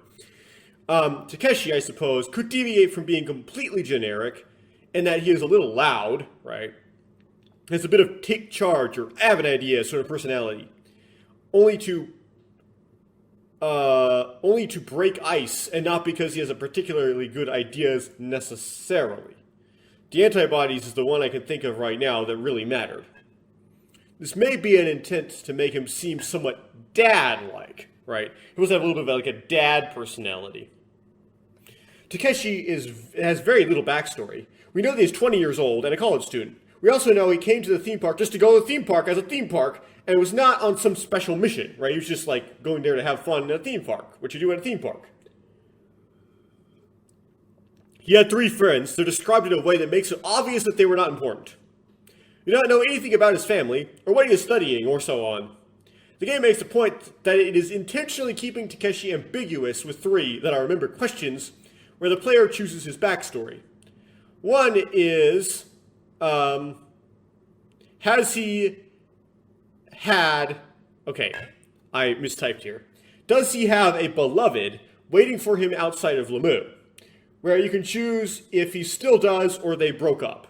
Where it goes basically, I did, I didn't, right? And both, anyway. The second is if he ever sinned before, which is use question, for which you can answer yes or no. If you answer yes, he dodges saying what it is. The third is when you ask him if he lives by himself or with his parents during the conversation about Yu's photo album. The implication, and you can choose the answer, right, as the player. The implication is that Takeshi's backstory is not written, and that is done so intentionally. They have not written it intentionally to make it like you are Takeshi as much as possible. As for what Takeshi does, well, that was talked about in Tsugumi Summary, mostly. Basically, he saved Tsugumi's life 3 times, or you could argue 4, and manages to claim her as his beloved, the prize girl of the story. Being so good-looking, it was sickening, helped too. The 3rd time he saves her life, he died in the process. Insert some stupid comment here, which I don't remember what the stupid comment was supposed to be, so it will not be inserted here.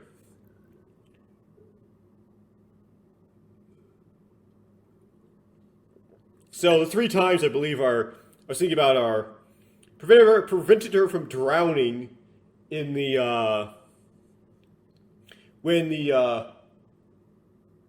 the pipes collapsed in the warehouse, right? The breaking the leg scene. The prying the door open to the elevator, the EI elevator, when it gets filled with water, although he saved his life along with hers. When Tsugumi intentionally floods the EI elevator. The 3rd one, of course, is the sub at the end of the Tsugumi route. Why I said arguably 4 is because he also opened the elevator that was at the very beginning. They were trapped in at the beginning. But that's something you probably Tsugumi could have done herself. So I think that's what the 4th one I'm thinking of is. Oh, no. It's, the infirmary, like, when she goes back up to get Chami and is trapped in the infirmary. Right, he saves her life there, too. Yeah, so that would actually be, like, that's the 4. Okay, so I don't know which one I was, like, leaving out. I guess the one, the EI elevator one was the one I was leaving out when I said arguably 4 and not just 4. Because the leg break in the warehouse, going back up to Lemieux to get Chami and getting stuck in the infirmary, and the submarine failing are, I think, the 3 big ones, right? Any notes? When Takeshi goes to the bathroom to look in his face in the mirror after the night of the first, the mirror is shattered, so he can't see anything. This is to avoid showing Blinkwinkle Takeshi's face, though incidentally, right? So a hint if you know the meta, if it specifically says that Takeshi could not see his face, that matters, right? Use palm. Palm reading gives 2 outcomes. The first one is a good job, a beautiful wife, a strong household, and being healthy as possible, and living to a ripe old age. The other is just dire straits, as I said in the Yuharu summary. So, good job. We don't know what that is because that hasn't happened yet, but apparently it's a good job. We know who the beautiful wife is at Tsugumi, right? Strong household. Well, could have some more Tsugumi. No, we'll get into like the whole. That's where we get the whole Tsugumi kids thing going on, where this is kind of awkward. So Tsugumi is 40. In the 2034 incident. And somewhere in your early 40s, Although it varies a little bit from like woman to woman, right? I think some people can get to 50. Women can get over 50. You run out of eggs, and it's not just because and the total amount of eggs you have is not just the amount you like ovulate. You actually lose like 1,000. Women lose like 1,000 eggs per period. They just die on their own in the ovaries. It's unclear why. Now, if you had Curie syndrome, you don't age, right? Well, menopause is part of aging. So that means you don't have to do menopause? Well, how does that work? Do you run out of eggs? Does Curie syndrome modify the way your ovaries work so you keep producing new eggs in the same way that men produce new sperm? It's unclear if you have Curie syndrome whether or not you run out of eggs and become infertile somewhere around that age of menopause. If you catch it in time, then there could be more Tsugumi babies close game. But apparently Tsugumi, Takeshi, and their two kids make a robust family. Being healthy as possible. Yes, he gets Curie syndrome, so he becomes as healthy as possible. Living to a ripe old age. Yes, he gets Curie syndrome, so he lives to a very, very old age, likely. So what's the other one? Dire Straits. What's that? That is the Sora route, in which he just dies. Or maybe like the non-golden ending, non-Koko Tsugumi route. Okudo screams dad at Takeshi. He undies, and then puts himself in cryogenic suspension. He would wake up 17 years later to find all the people trapped on the moon with him to be waiting for him. There is a sentence associated with each of the characters that you can play as. For Okudo, it's, who am I? There's several answers, and Okudo finds them. One of them being, I am you. Takeshi's is, I've got to find my friends. Takeshi, however, does not find his friends. He does not find the friends that left him behind, that is. To go back to what the previous paragraph is about, he finds his friends, all right. It's just different friends that he thought he was looking for.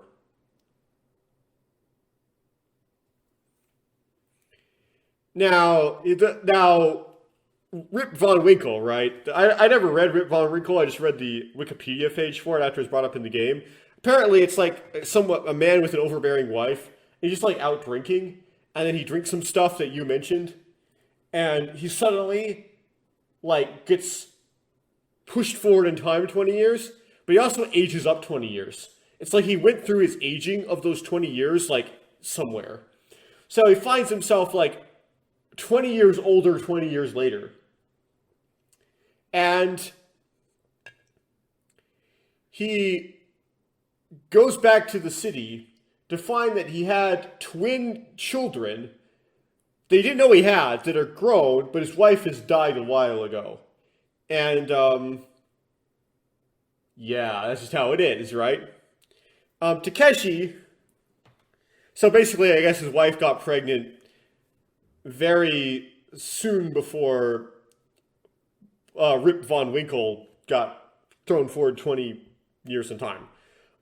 Takeshi is Rip Von Winkle, because he gets, by a kind of a similar experience by cryogenic suspension, right, transported from his perspective 17 years forward in time all of a sudden, unexpectedly.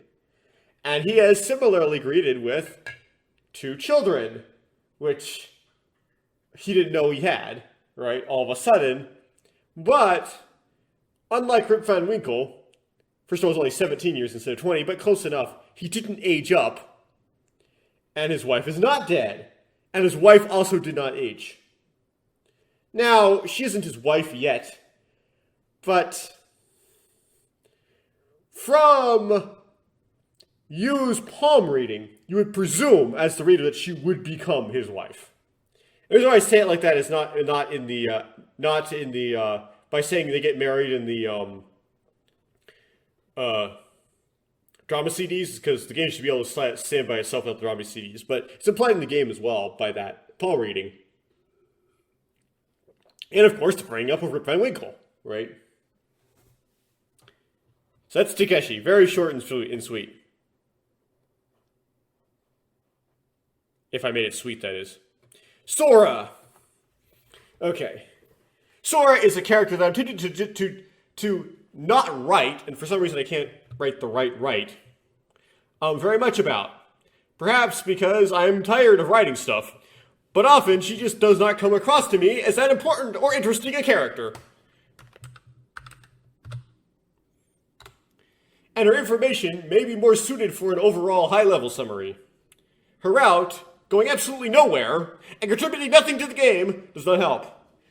That being said, she does come across to me, how she comes across to me, which is that entire paragraph I just read, could be wrong. Going down through here. Sora was programmed to be oddly human in her behavioral restrictions. She does not do certain things. Not because she has a hard limit programmed in, although the Xbox remake they try to change it so it is, but not in the original, but almost like a human moral obligation. She's not supposed to disclose certain information that Lieblich wants to keep secret, and it seems to act like she could never ever disclose it at first. However, if Coco is about to die, suddenly she reveals where IBF is, what it is, and how to get to it, as well as what Deep Blue is. She is not supposed to use the surveillance, which starts out to serve Lance probably by some sort of autocorrect functionality, unless there's an emergency or a request to use it. But she uses it anyway if she has jealous anxiety, right? She becomes a human liability in the same way a person with a clearance to view protected information that the government does not want disclosed does. Does not think that they would ever eventually actually disclose that information when they sign the NDA. This sentence makes sense, but I don't read it because it's a really nasty sentence. She becomes a human liability in the same way that a person with a clearance to view protected information that the government does not want to disclose, does not think that they would ever actually disclose the information when they sign the NDA, would then decide to do so later when encountered by a tempting foreign spy, right? Or they would disclose it in a desperate moment when not doing so would make somebody die, especially one that they care about, right? She's like you can make her leak like you can make a human leak, essentially. Even though she's a computer program. This seems to be done so that the characters have an appeal they can make. This in a meta sense, right? Is difficult to describe. It has to do with the tone, mood, nature. Nature has leniency kind of idea type of thing, right? It's like, if you could just get the character to have a heart, right? Have a soul. Come on, right? If you want to put in-world logic on this, it does not make sense for Lieblich Pharmaceuticals to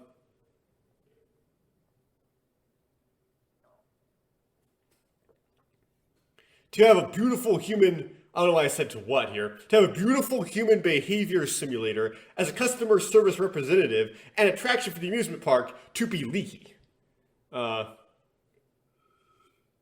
It tends to make me assume that Yoiki made work for himself, putting way more effort into the behavior of Sora than what Lieblich thought they were paying him to do. Making her intentionally even more human-like than intended and leaky. Sora clearly treats men nicer than women. She easily leaked that IBF existed to Hokuto.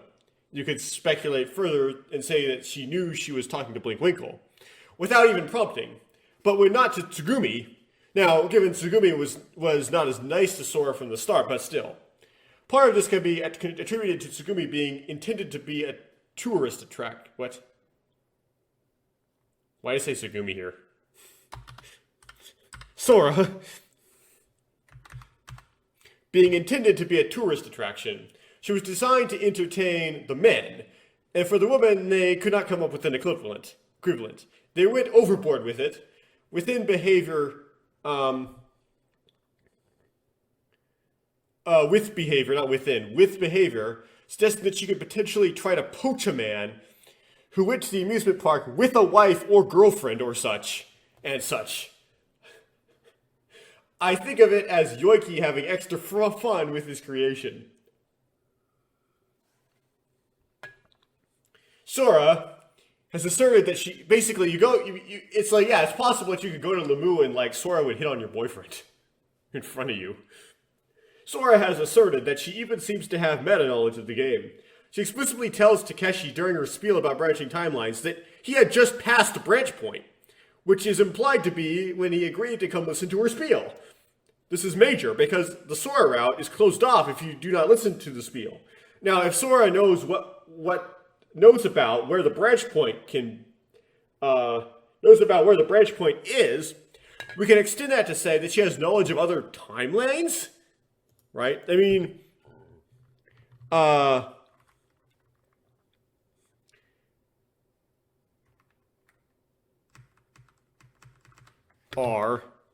right? Not necessarily, right? Because, you know, she should just know where the points that you could have branched on the time that she is are, not necessarily what happens when you go down them. Well, in the epilogue, she says that she knows Takeshi said keep it simple. However, I take the epilogue stuff as soft canon. You are not supposed to take that super hard. It's designed to help create a mood for the ending. But if Sora can look down on all the timelines from another dimension, being outside of time, so to speak, she is a third character along with Coco and Blinkwinkle that is that way. And since Coco and Blinkwinkle can interact and are aware of each other, or at least Coco is aware of Blinkwinkle, it makes it possible to claim that Sora may know when she is talking to Blinkwinkle, or has a relationship with Coco that is more extensive than what the player sees. There is not much evidence of anything hidden under the surface, like above the surface, though. Just what I said there. Then again, Sora from 2034 preserves himself somehow. We don't know how. It's kind of odd. It's like, does Sora know? Yeah, Sora aware of Blinkwinkle. This whole thing where Sora doesn't disclose to Tsugumi, like, you know, about IBF, but does to Hokuto. All that stuff is all planned out and all part of this whole Sora knowing what's going on the whole time and just kind of like trying to make everything fall in place. Sora's the mastermind all along kind of deal. Anyway. Now, the Sora of 2034, on the surface, is a reloading of Sora from the blank version of Sora stored on Install Null. She would be different in that she would have about 16 years of memories instead of 6. And this is not right. And this does not cause an obvious change in her behavior. I meant to write, and this does not cause. I wrote, this is not does not case. Now, when Sora hacked into Sora, Sora changed Sora's priorities such that her top priority was to preserve herself. Now, we have an exact account of how the 2017 Sora was preserved, and that required Yoiki, Takeshi, and it turns out Peepee's help to happen. Sora could not preserve herself on her own, at least in 2017. The game does not explicitly state that Sora of 2034 actually succeeded in preserving herself, but when you write something like that, it is hard to imagine that not being the case, right? They wouldn't write that in the script and then it, like, not happen. That makes you wonder what the mechanism is. It has to be something that did not exist in 2017. What is different in 2034 is that Yuharu is in charge of the incident, and there is an old Sora from 2017 in Android form on Incel Null. This suggests that one of those two, or both, set something up that Sora in Lemu knew about. This suggests that the Sora of 2034 knows more than she's letting on. You could argue that Sora had to change Sora's priorities in order for her to utilize whatever she's utilizing, and Sora would not have known about this method, and Yuharu and 2017 Sora probably would not know that Sora would change the priorities. I say probably because Blinkwinkle explains to you exactly what to do, but it is suggested that his speech is not that detailed, and Blinkwinkle does not know how Sora preserved herself. But I could say that Sora's change was not actually necessary, but that it happened as just a hint to the reader. If Sora in 2034 knew more than is obvious, then she could know a whole lot, and when Tsugumi accuses her of setting up the 2034 incident, maybe Tsugumi is more correct than you actually think, than you would initially think. Extra note I had down here. I don't remember what exact context I was going to put this in. Wow. So many typos. I typed this out really fast. At the end of user out, Sora says that on the 6th, LeMay called her and she disappeared for a while. What was she doing? She could not talk about it yet. It could have something to do with backing herself up to preserve herself, merging her memories with the old version of herself. It could have something to do with Blake Winkle. We don't know. Okay, Blake Winkle summary. This is the shortest one of them all. Blake Winkle is a personification of perspective. What I mean is that perspective has human attributes such as emotions and such. Blake Winkle is also suggested to be the player, his or herself. That's about it. That's pretty much all. Blake Winkle is just a thing that like observes the branching timelines and can remember stuff in some timelines from other ones. He's like kind of like the morphogenetic field.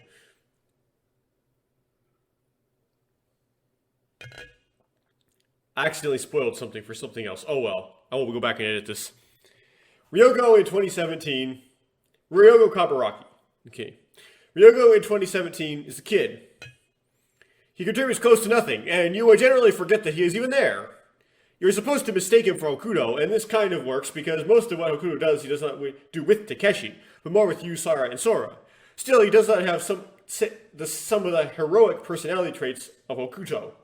Anyway, in 2034, he manages somehow to recover the exact outfit Takeshi was wearing. Okay, they have Sora from 2017, so that actually is not that impressive, right? So, they have the android Sora. She didn't have in her memories what Takeshi's outfit was, right? And wearing that, initially gets trapped in Lemu and claims his name is Takeshi. Tsugumi happens to not rat him out. Right? He then takes on tasks that Takeshi would do, such as cook tuna sandwiches, and volunteer to help with any and all repairs. He also hangs out with Sora in a similar way to how Takeshi would. Unfortunately, Ryogo says some things that seem somewhat out of character for Takeshi. He gets very frustrated with Hokuto for claiming he saw a girl where he does not see anyone. Like, you wouldn't imagine Takeshi doing that, right? The whole, like, you didn't see, there is no girl there, shut up! When Tsugumi sabotages the hot dogs, he tells her he wishes she would get fat like a whale and sink to the bottom of the sea. That's not something that Takeshi would say in this situation, right? All this is late in the game. In the Coco route, he wakes Hokuto in the middle of the night and asks him to go get a beer with him. That's not something Takeshi would have done. He also drinks beer with Sora, or does something that seems like it. He generally seems more cranky, impatient, less heroic, and dad-like, and likes beer, likely smuggling the beer into Lemu himself. There is one slightly loose end. At the end of Yuaki's route, Kabaraki can say that he is looking for something, but has not found it. What was he looking for? Blake Winkle? So I'm looking, well, yeah, what was he looking for? Okay, Coco. Coco is designed to be mysterious and enigmatic, and a poetic, for lack of a better word, device. She is not designed to be well-defined, such as she does not have a specific set of powers, and she has no well-defined backstory. She does not follow the rules that one may impose on a story, due to our desire to have stories well-defined, consistent, and self-contained, that we have even though fictional stories are fictional, and therefore do not need rules. Coco has the following roles. 1. Speak directly to the player and beg them to beat the game. She wants two things from the person playing the game: to save her from her death from Deep Blue, and interact with her because she is lonely. 2. To tell jokes or stories parables, to give what is almost like foreshadowing of plot hints, but often the reader already knows what they mean. So there's something somewhat like, hey player, yeah, what you're thinking, I'm also thinking it. She appears in 2034 and says things similar to what Sara would say, making the template to summon the perspective stronger. To pry open Blake Winkle's ability to communicate between the instances, that is 2017 and 2034, so he can speak to Takeshi and Yu in 2017. And then 5th, provide motivation for Sora to reveal how to get to IBF. And that is the Coco summary. So, next to do overall summary, instead of character by character summary. This one I typed out really like all like in a couple few minutes. It was just really like splattered down with my fingers. So this is probably going to be the most typo riddled thing so far, but we'll see. So here we go for the overall summary, in more shorter form than character by character summary. Lulu is a theme park composed of underwater bulkheads, each one 17 meters below the previous one. The theme park has 4 levels, 1 at sea level and 3 below. The pressure inside is 6 atmospheres when the theme park is in operation, such that at the lowest level, the pressure inside exceeds the pressure outside, or at least meets it. Some notes on the localization. The depths of the floors are Esterbonen is at 17 meters, Zweite Stock at 34 meters, and Dritte Stock at 51 meters. The localization team just multiplied by 3 to convert meters to feet, because they wanted to preserve the multiples of 17. Unfortunately, there are 3.28 meters in feet in a meter. Source says that the levels of Lemu are between 51 and 103 feet, instead of 51 and 153 feet.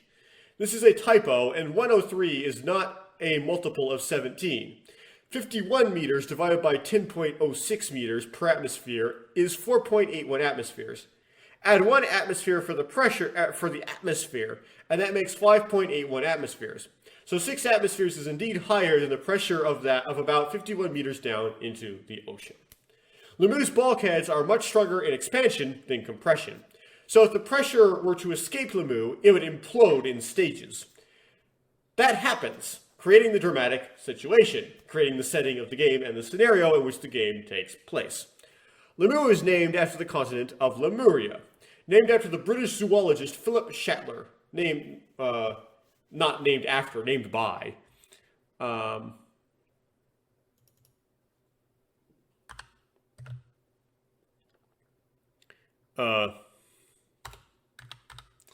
Although the localizers misspelled it as Shatler. Ironically, I misspelled. Lemuria has a Wikipedia page. Interestingly, the Wikipedia page is a section of, either way works, Lemuria in popular culture. And as of now, Ever17 is not listed. The works that are C.S. Lewis's poem, The Last of the Wine, Darien's Swedish symphonic metal band 2003 album Lemuria. So this band called Darien, Swedish metal. Vision Love of Atlantis, which is an Australian symphonic metal band, and their 2018 album The Deep and the Dark. It's, related. The Deep, which was a 2015 to 2019 animated TV show. Ever17 listed a German zoologist named HIMMEL, does not mention on Wikipedia, who proposed that Lemu was the origin of mankind. Yeah, I don't know of the zoologist named HIMMEL. I know of a bassoon maker named HIMMEL. You, as in the player, or as the player's perspective, go to Lemu by boat with the other visitors. The game is bookended by Takeshi on a boat. A line of interest is, the merry sound of children's voices echo brighter than the sunlight pouring down.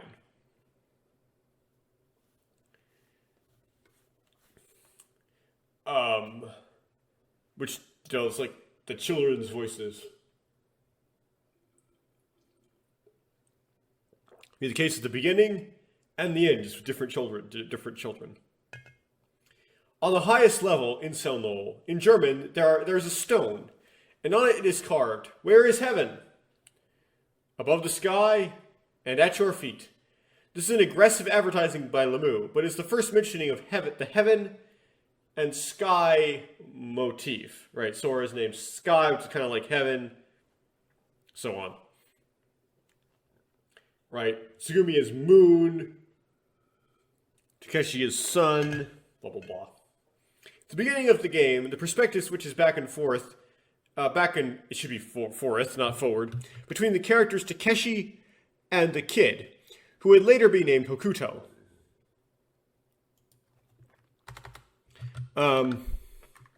Hokuto and Takeshi are observing events that are occurring 17 years apart.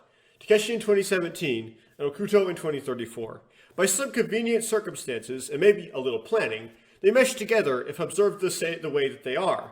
A clever piece of line is, he had lost sight of the other girl as well. With this thought, Okuto is referring to Sara, but just coming off of the segment from Takeshi's perspective, or Kabaraki is talking to Koko, the player would have forgotten about Sara and would think that Hokuto is referring to Koko. This begins the confusion and blending of Koko and Sara. The kid, or Hokuto, is introduced as Yu Aki approaches him to pick him up. We see first resemblance to 2017, the character of Yu.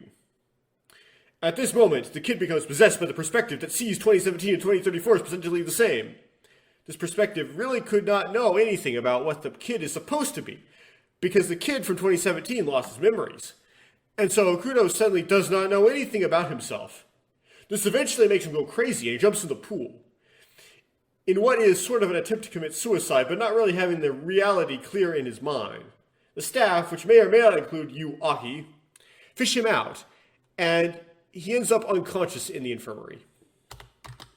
Takeshi seeks to meet up with his unnamed, unimportant friends, and meet cutes, does a meet cute trope with Tsugumi, with the stereotypical getting not locked in a small space with her.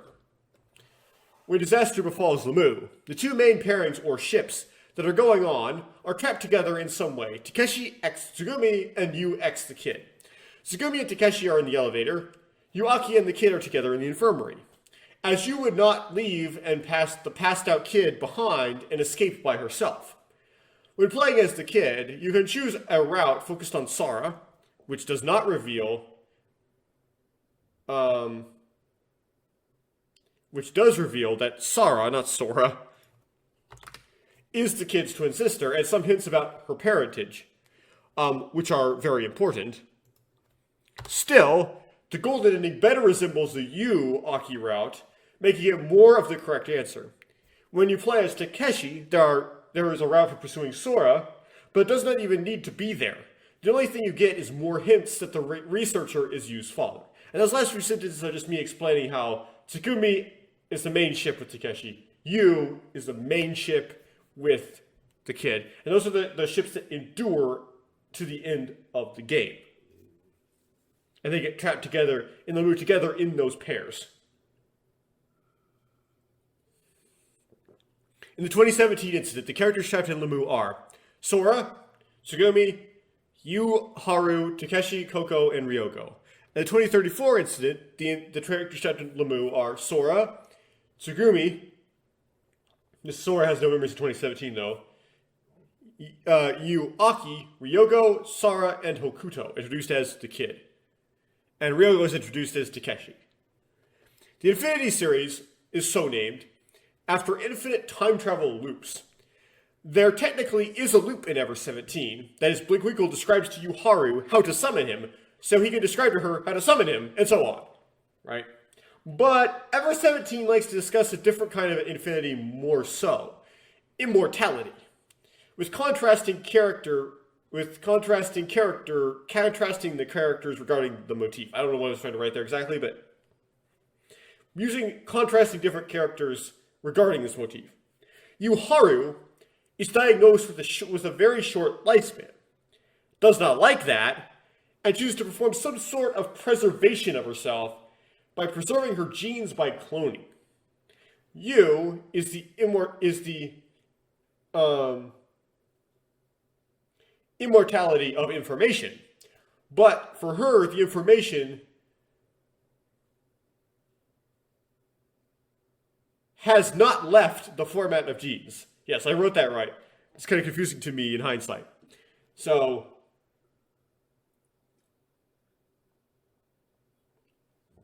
basically, she preserves her genes. Her information has not left her genes. Tsugumi, in contrast, has a presumed extremely long lifespan. But the grass is always greener on the other side of the hill, so she's not happy with that. She is just simply a person whose body is immortal. Sora is a computer program and can be preserved indefinitely if you can preserve her memories in some format. Sora is immortality of memories, which could be said as more immortality, not mortality, of experiences. The other characters are just mortal character filler, although you, Ryogo, and Takeshi gain immortal bodies within the plot. And I can't spell gain for some reason. The characters' backstories also tend to connect to Lieblich Pharmaceuticals in different contrasting ways. Tsugumi is the former kidnapping victim in the hands of Lieblich Pharmaceuticals and was held captive by them for 8 years. She was at Lemu to find a facility concealed by Lemu to confront employees of Lieblich that maybe did not see her coming, and she could get more information out of them than the ones that she interacted with in the lab. I think that's right. I just didn't put the them in there.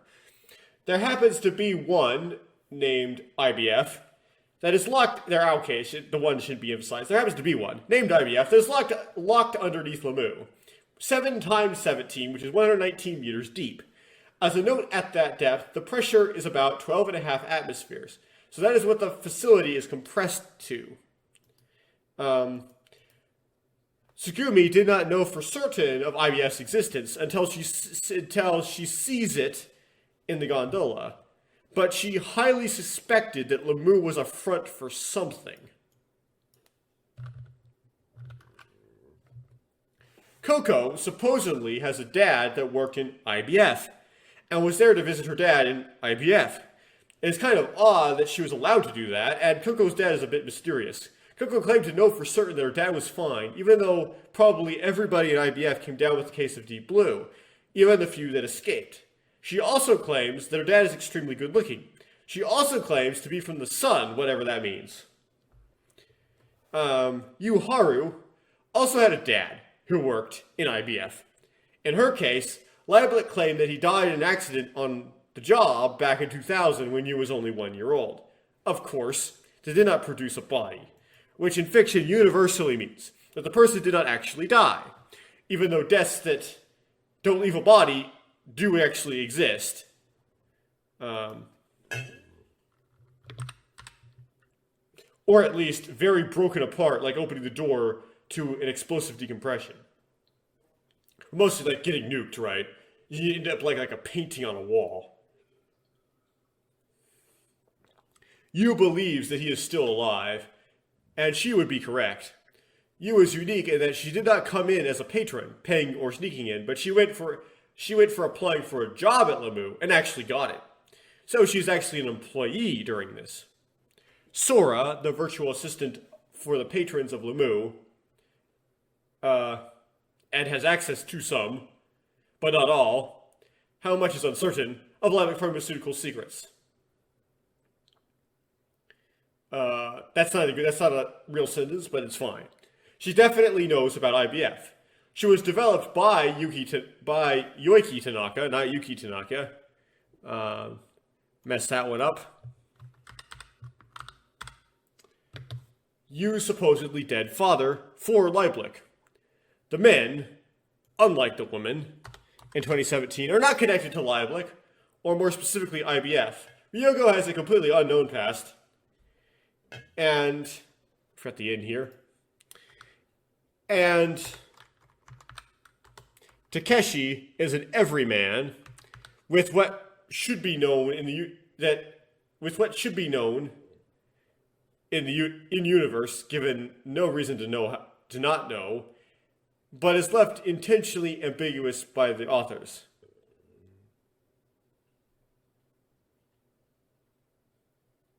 I know we're trying to write exactly there, but whatever.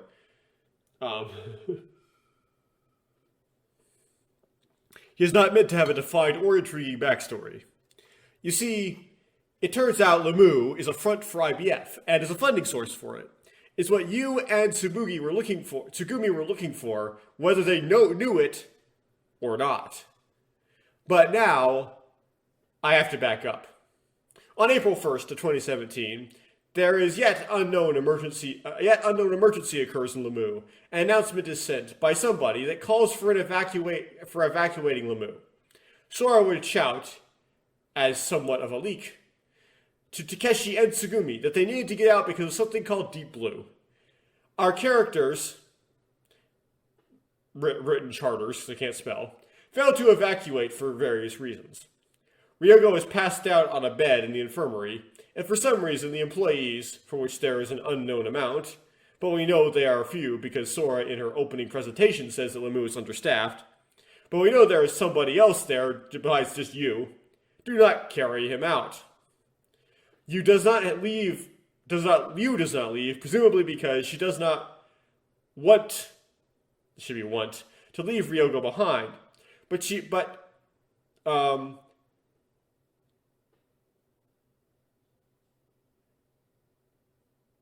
does not comment on this, like her clone will 17 years later about Hokuto.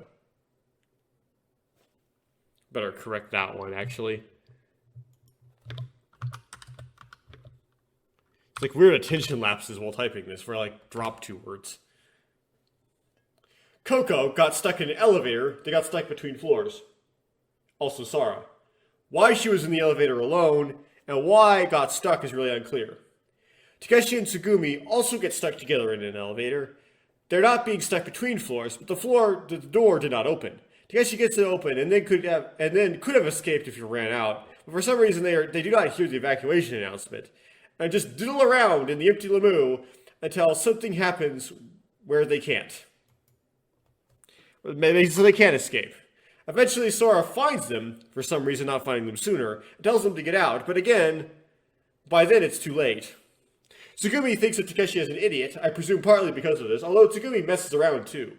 But it's not that mad at him over this, presumably because she is not sure whether or not she wanted to escape.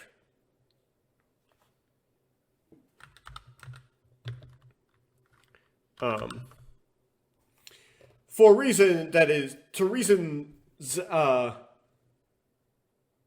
are not explained yet, for a reason that is not explained yet, but will be explained, a related second reason to escape Lemieux becomes evident. Lemieux depressurizes. Lemieux cannot withstand crushing force, so it begins to implode. Ersteboden, the closest floor to the surface, implodes first, and completely, even though it has the lowest pressure differential. Right, because there's 1 atmosphere in there now, right? And it withstands the greatest differential in expansion. The expansion of the explanation that the game gives is that it had the glass in the observation deck. Then again, Lemieux has compartmentalization. It has bulkheads. So you would think that it could isolate off the observation deck. You also would not think that the glass was less overbuilt just because it was glass. The uppermost floor had to flood in its entirety, though, in order to trap those who happen to not escape in the lower floors. Man, this would be typo-y, but man. In order to trap those who happen to not escape on the lower floors. Later, on some of the lower 2 floors also collapse. Sora predicts the whole thing will collapse approximately on April 7th. The communication lines outside the isolated bubble of the lower floors of Lemieux are cut. And there is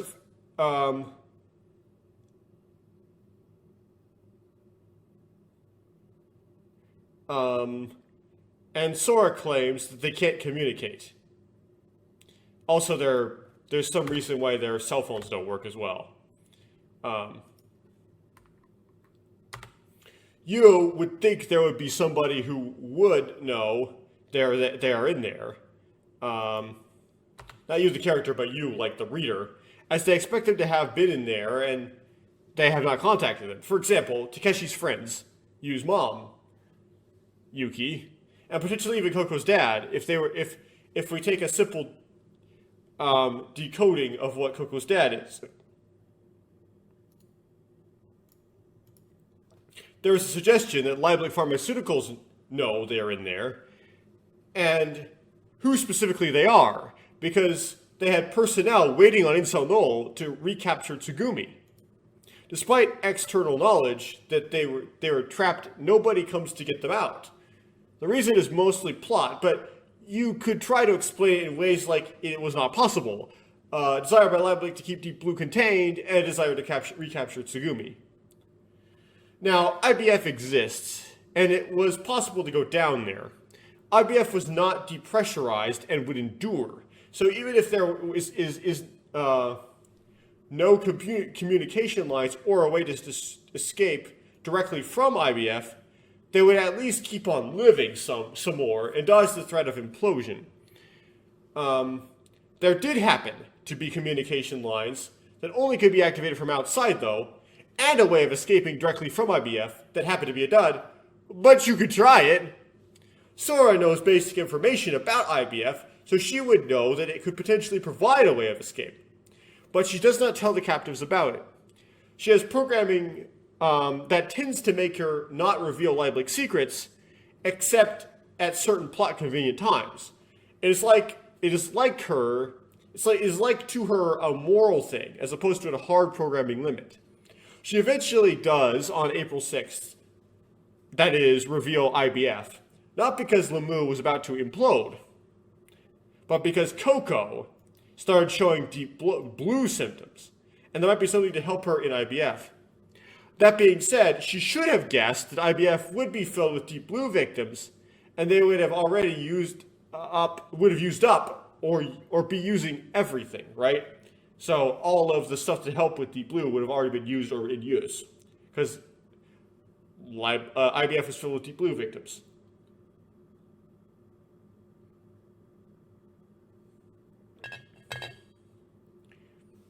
When that happens, we learn what deep blue is. It is a disease that has a very high fatality rate, and I don't remember how high it is. I think it's like 85% or something crazy.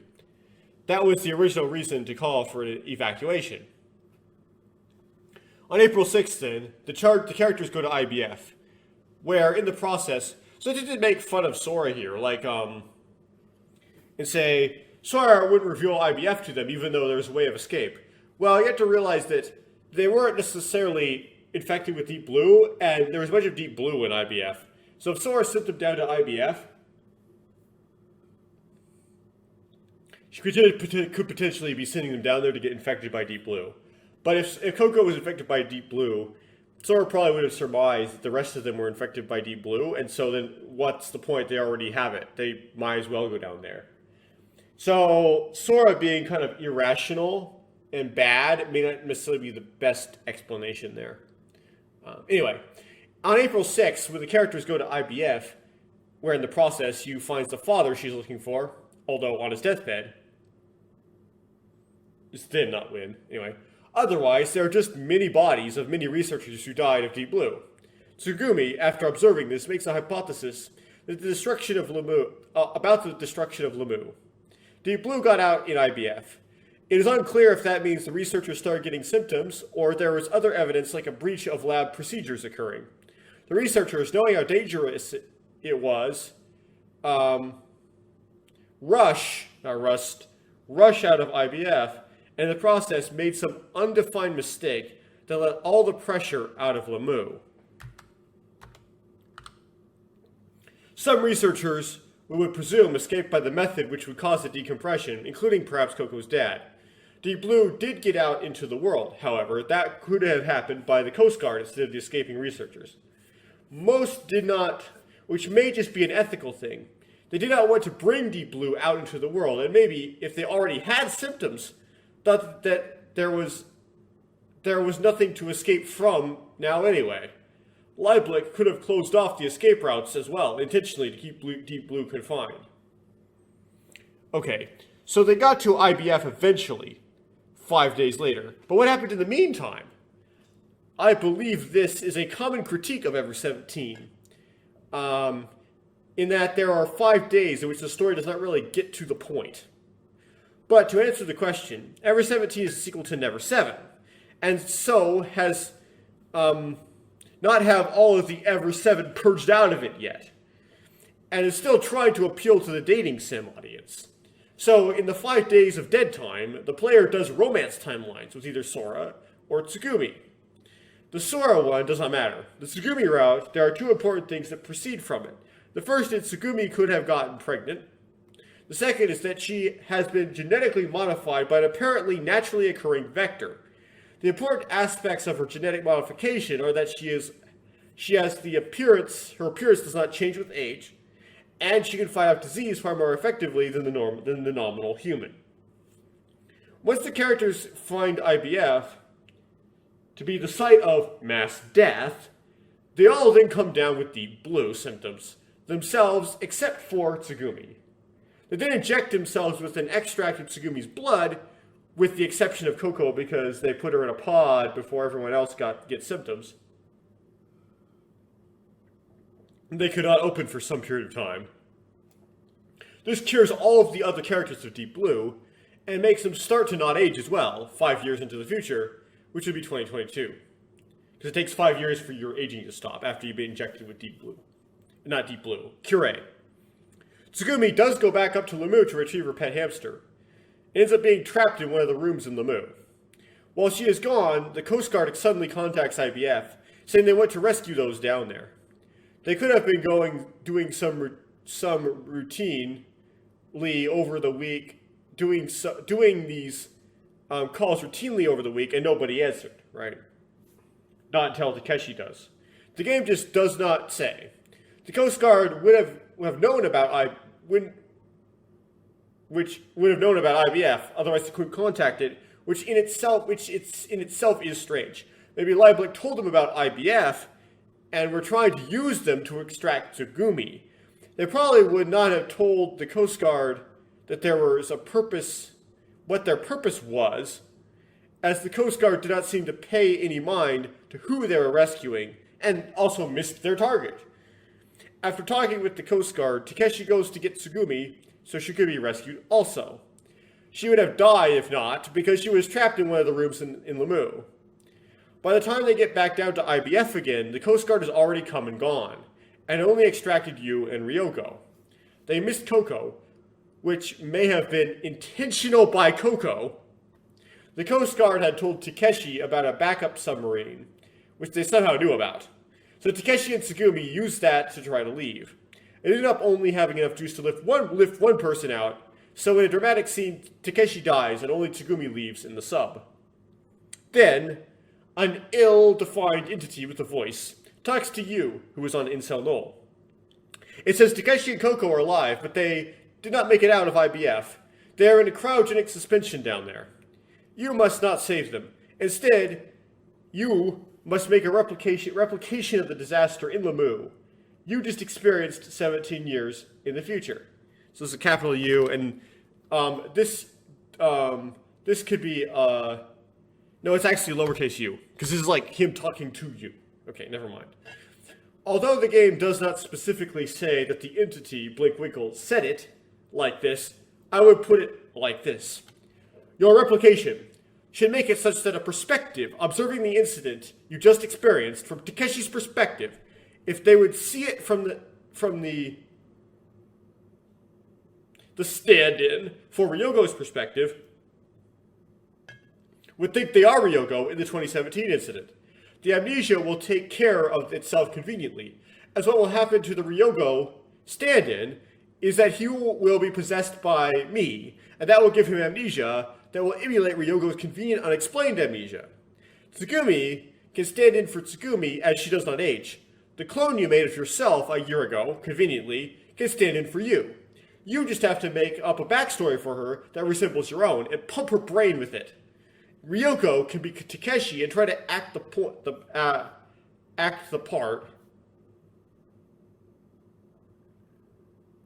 I don't remember what I was trying to say. Act the part.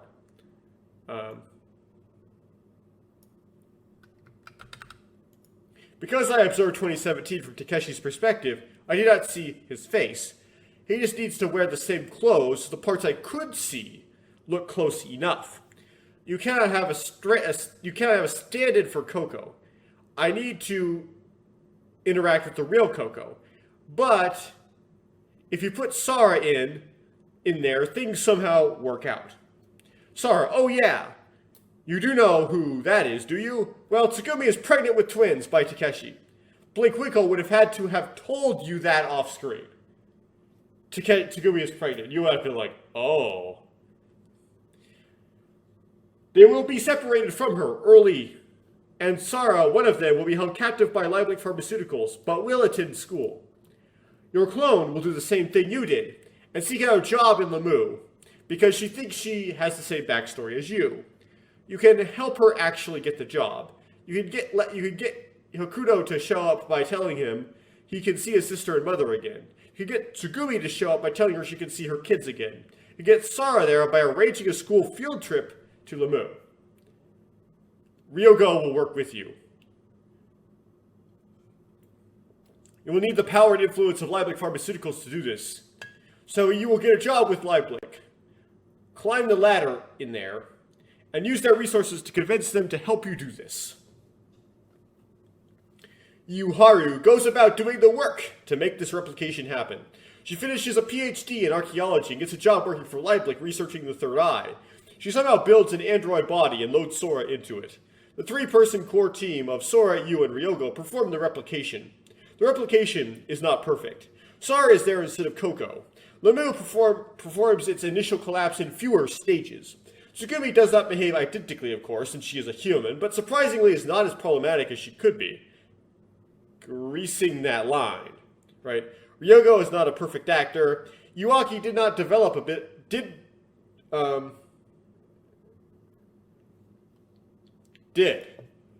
not develop a bit of rebelliousness towards her mother's beliefs that sits on top of her tendency to her clone mom's belief underneath, making her outward conversion about such things to be what is slightly different than Yuharu would be. Outward conversation about such things. That is complicated, isn't it? That's a crazy sentence with typos. On the other hand, many things went well. By the end of April 1st, exactly the same amount and same regions of Lemieux are flooded. You have to get to the end of the day, though, because the amount of stages was different. The correct number of people and correct people were trapped in Lemieux, right? You didn't get extra people trapped, right? How did they pull that off? Or not enough people trapped? Everybody got trapped. They needed trapped, got trapped in the way they should have got trapped, right? Sarah was trapped in the same elevator as Coco, but didn't trap anybody extra.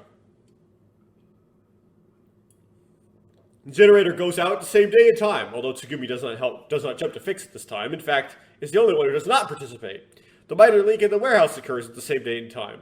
Cosmic Whale Room floods at the same day and time, albeit with greater consequence. Hokuto gets possessed by the perspective, and the perspective thinks that he is Ryogo in 2017. He does not know anything about Ryogo because all he observed is a Ryogo with amnesia, from Takeshi's perspective that is, that knew nothing about himself, so he does not know how or what to be.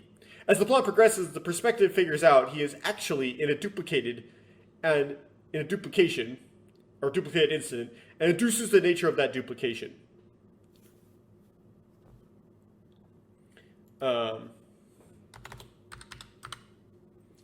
He would not discover the why until the very end. This process requires a balance, a needle thread. If the replication was not sufficiently identical to the original incident, the perspective could not exist.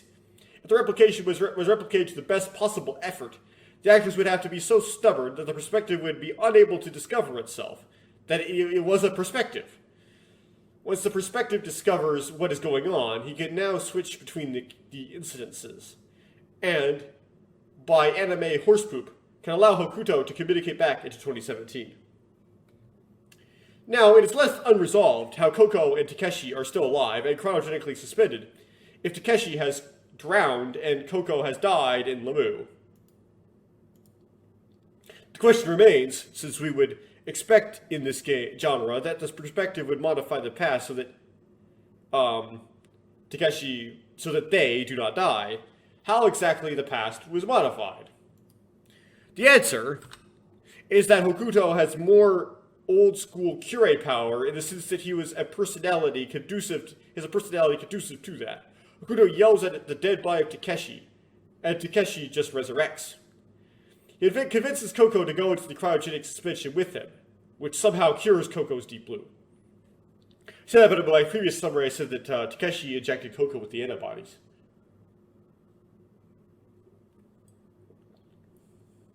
Then, in 2034, the cast goes down to IBF in a submarine to rescue Coco and Takeshi.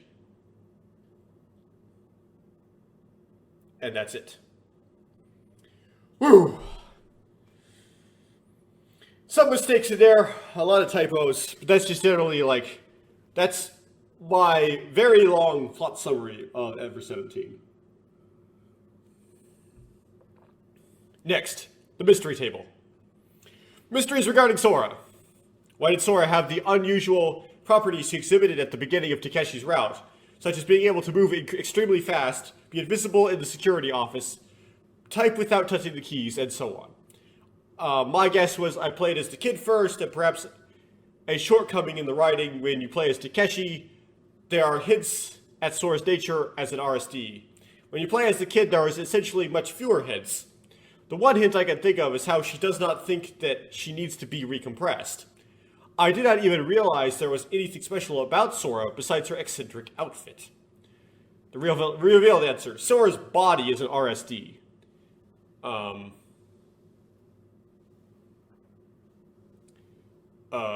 Whatever. Which is a computer-generated image. And she is a simulated entity with human-like behavior. Did Sora ever lie? And if so, how and when?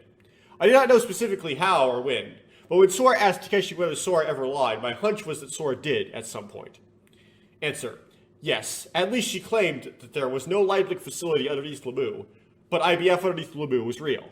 She did admit that to Hokuto when challenged on it immediately, and when Coco was sick, but did not to Tsugumi when she aggressively challenged Sora on it repeatedly.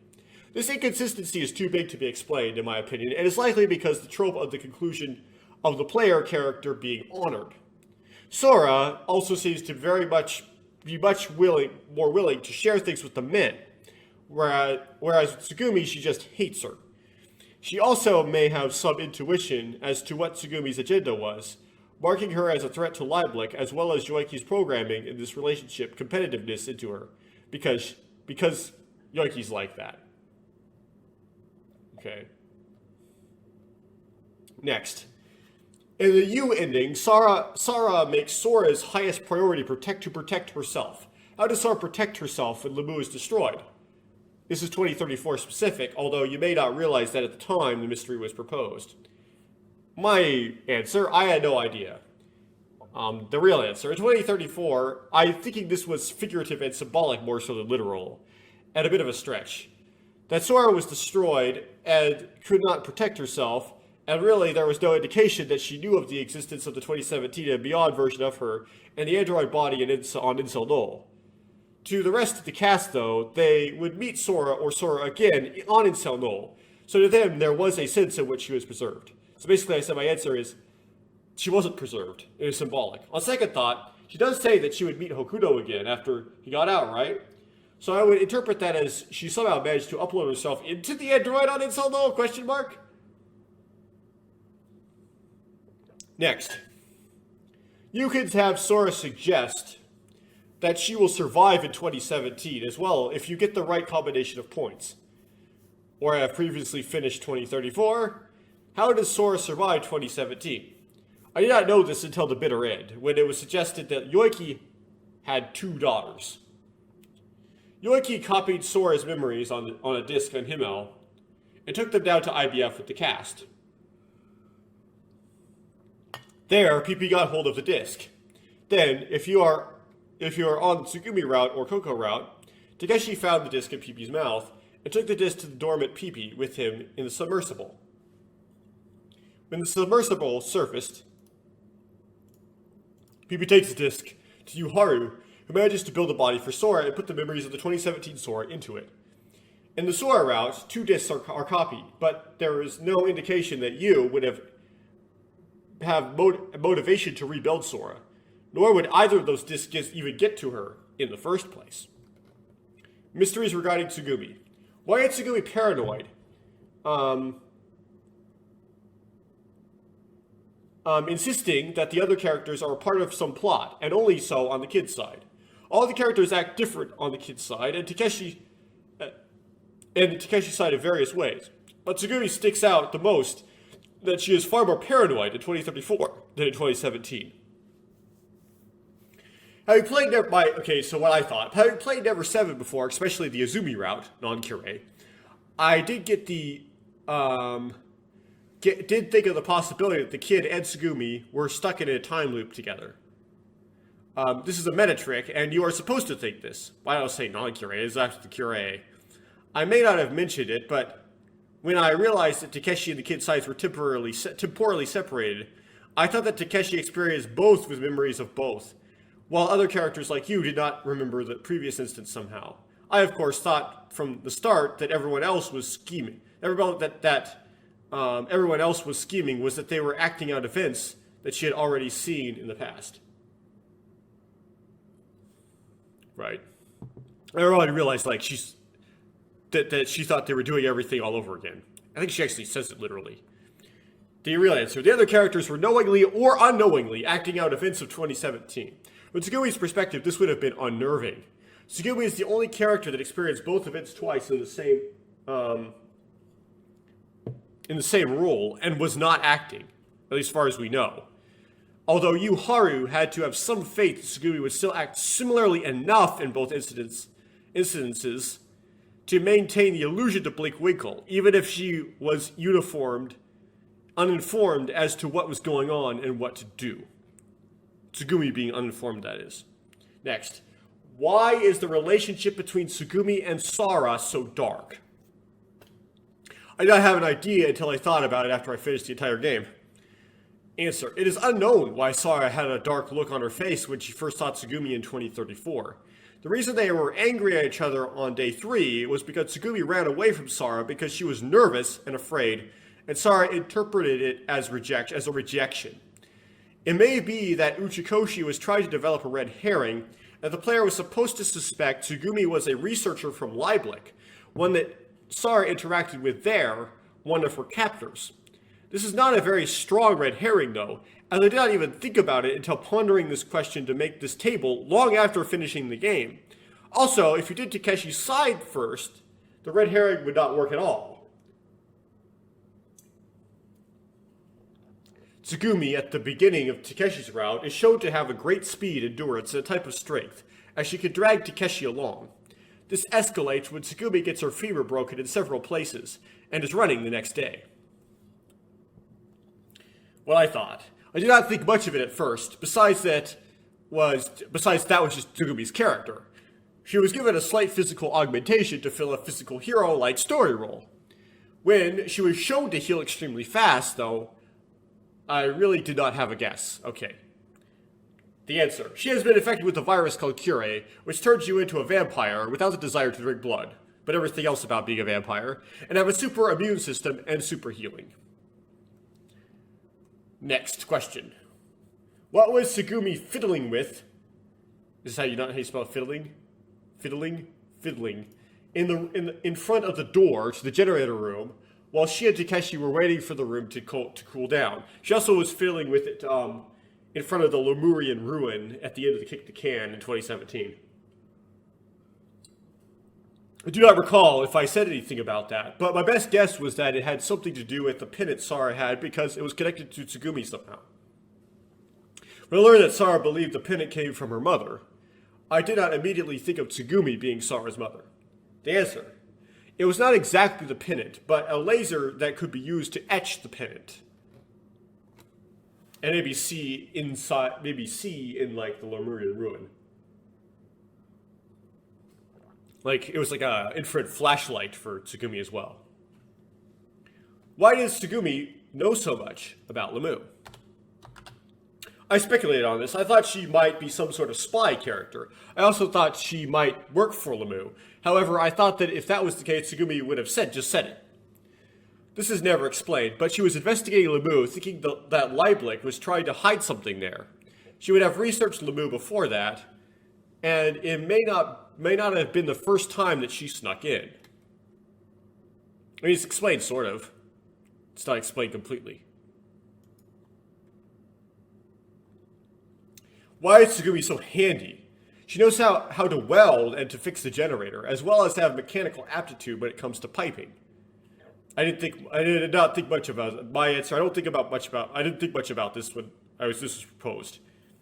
Answer: this is not answered. A way to explain it would be that prior to 2017, she took on odd handyman jobs to make money, and in a sink or swim fashion, she managed to pick up on how to do things like weld decently well, but maybe not well enough. Next. This is a mystery that applies to all the characters besides perhaps Sora. How is Tsugumi in an incident that happened in 2017 and 2034 and looked the same? Tsugumi is the one character that really does not act the same. Up until way too late, the idea did not get displaced from my head. That almost all of them were cryogenically suspended 17 years. This would not have explained why Tsugumi had memory. This would not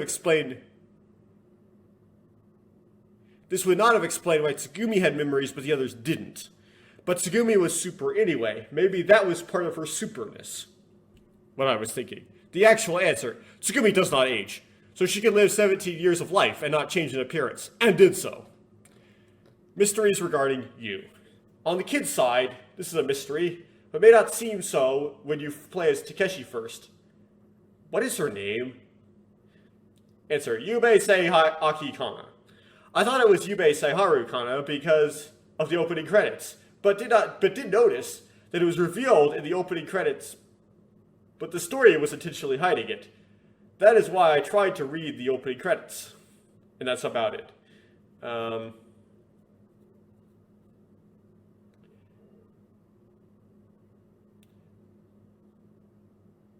Okay, here's a problem here. So, the top part of the table, right? This is my guess revealed answer, right? But when I get down to this U part here, it looks like I got them switched and started like putting my answer on the left and the real answer on the left and then my answer on the right. So I'm going to make it indicate the switch here by typing it in. Kind of hard to type because I have my microphone in front of my keyboard and I have a bunch of these like jugs of water with honey in it, like around me, that are blocking my keyboard. So, real answer, what I was thinking.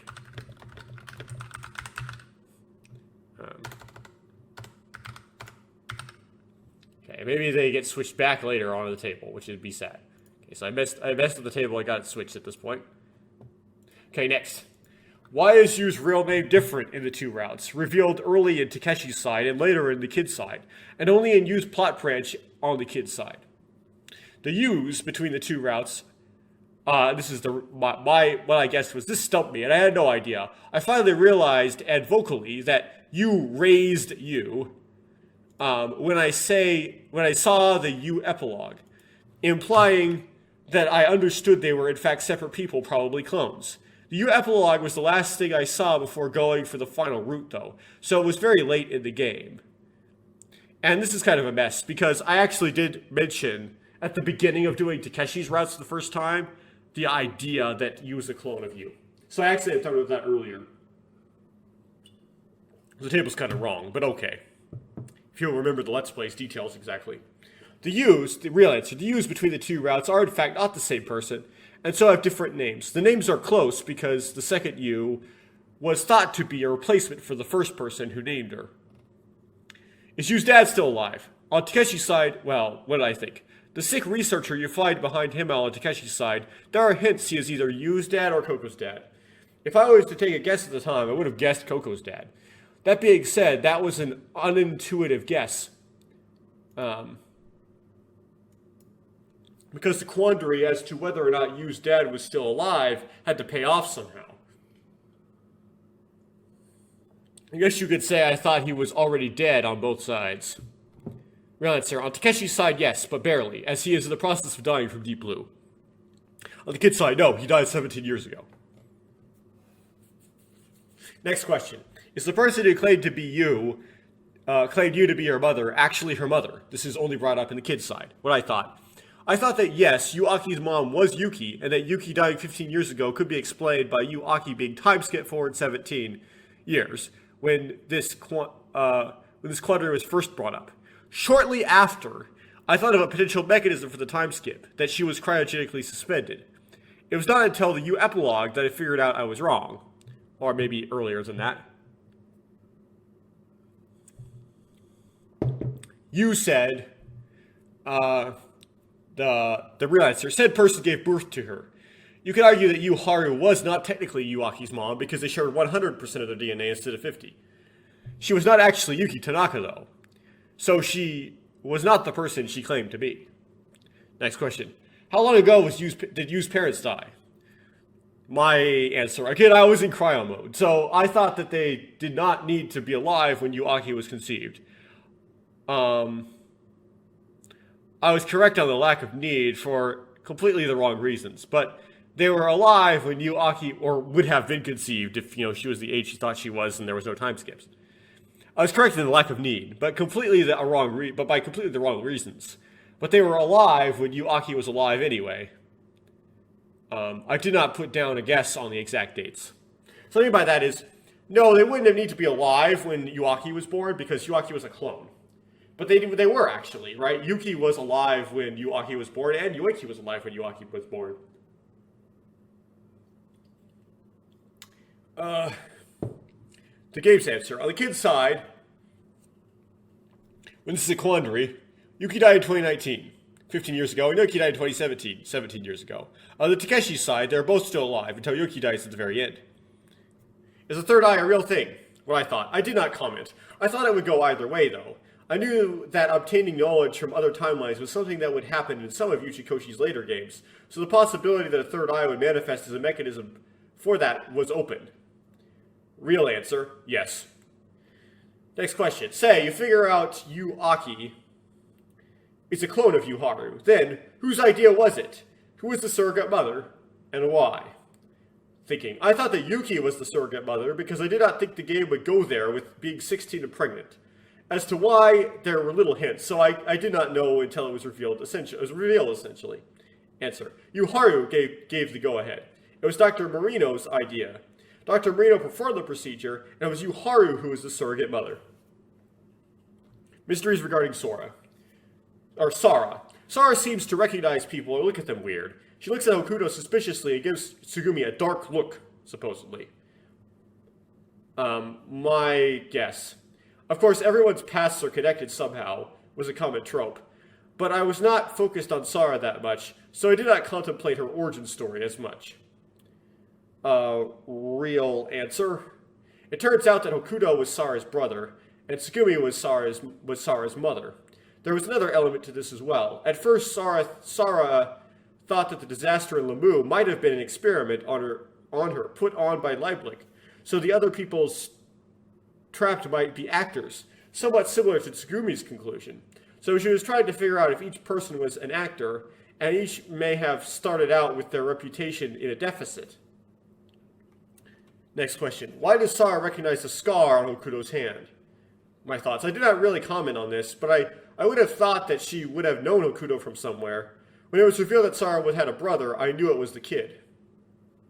So, real answer. Hokuto was Sara's lost brother, and Sara was present for the episode in which Hokuto was pushed to the ground, and the fragment of the pennant was embedded in his hand. Next question.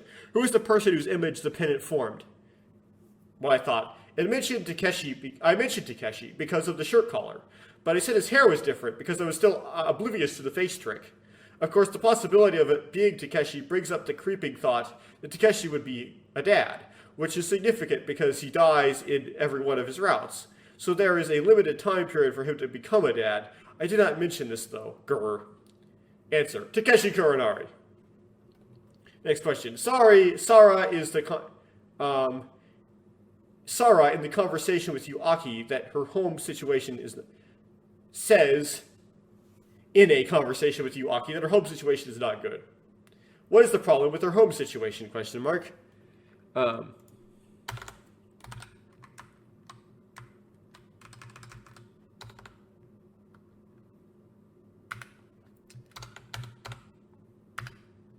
Well, I thought, honestly, I did not think about this that much, but I did not put, so I did not put it down a guess. Answer: Sarah lives in a lab and goes home to the lab every day. At the lab, they do experiments on her of the nature which she would suspect a disaster in Lamu could be an experiment. Okay, which is the nature of which would make it plausible to her that the disaster in Lamu could be one of those experiments. They would not let her go anywhere else, such as Yu's house. And that apostrophe after the yes is intentional. Honestly, I did not think about this. Okay, I already got that. Next question. Who is Sarah's brother? Okay, the game did not act like this had to be a character, but come on. I knew the kid was her brother as soon as it was brought up. There was no other person for it to be, and she recognizes the scar on his thumb. And the answer, of course, is Hokuto, which is who is the kid. Next question. Why could you, Aki, and Takeshi, actually Kaguraki, be able to see the image in the pennant, but Hokuto and Sarah could? For reasons I will not disclose, I didn't disclose. This is a bit of an embarrassing one for me. I did not think of infrared only, when being told it only formed the image under the sun, or candlelight, but not the light from the fluorescent bulbs. I thought it would be lame for infrared vision to be another Curie trait, as Curie already had enough traits, and to explain the infrared vision would just be to use Curie to explain everything, and that would be lame. I thought of it, but dismissed it in my head because I thought it was lame. Okay. The real answer, the image was in the infrared. Sarah and Hokuto could see in the infrared, so they could see the image because they were half Curies, but Kaguraki and Yu Aki were not half Curies. Kaguraki had the virus earlier in his life. He was not a special Curie like Tsugumi, or he was lying. He did say that the face in the pennant was himself, didn't he? That is a hint to the player. It may have been intentional on Kaguraki's part, or he might have been lying.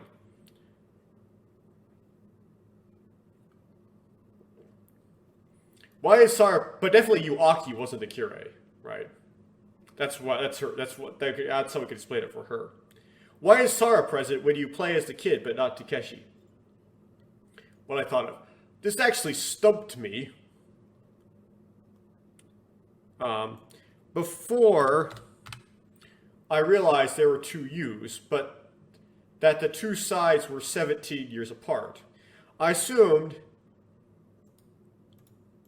that Sarah had to be suspended for 17 years to be Yu's childhood friend, but be there 17 years later. I could not figure out why she would be singled out like that. I was off. Answer. Sarah was not even born yet when you play as Takeshi. Mysteries regarding the kid. Okay. Why did the kid lose his memory? What I was thinking. The only thing I could think of was that he was given a little bit too much anesthetic.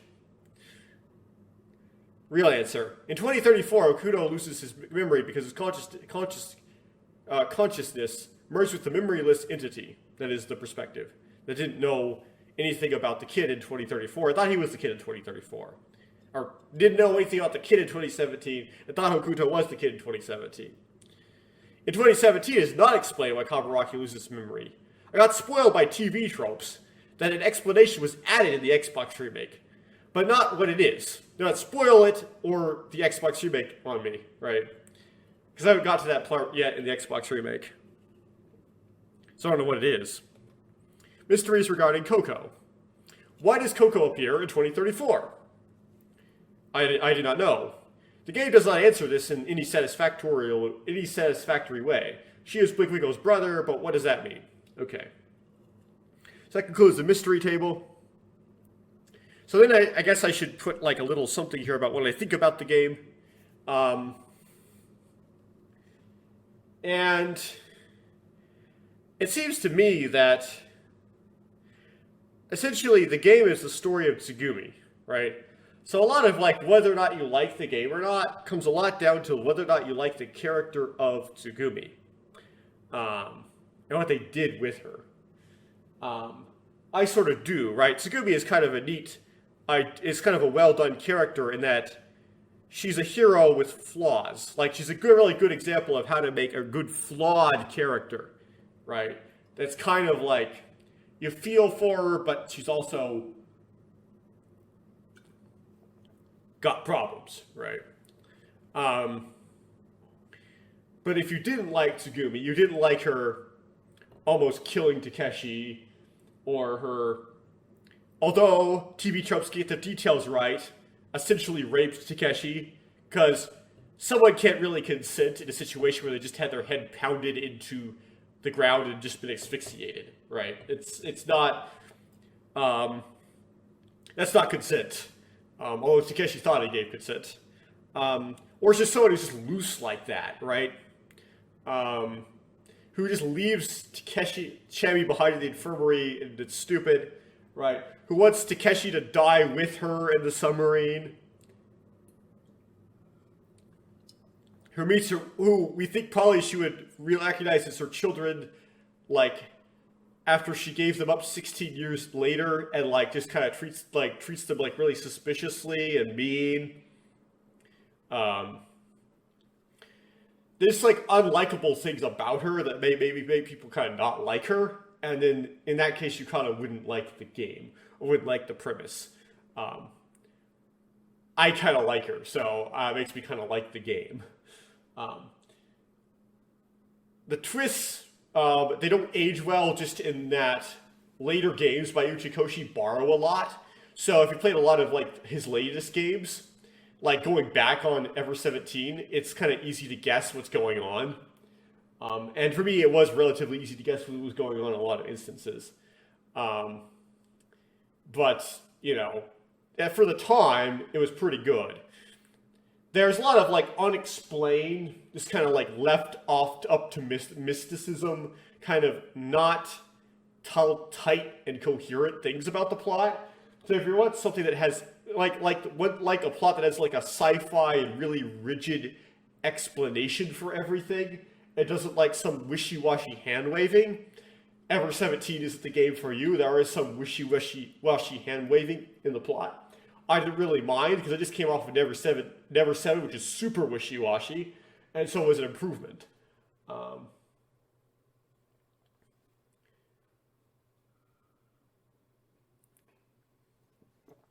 The sprite design was really good here.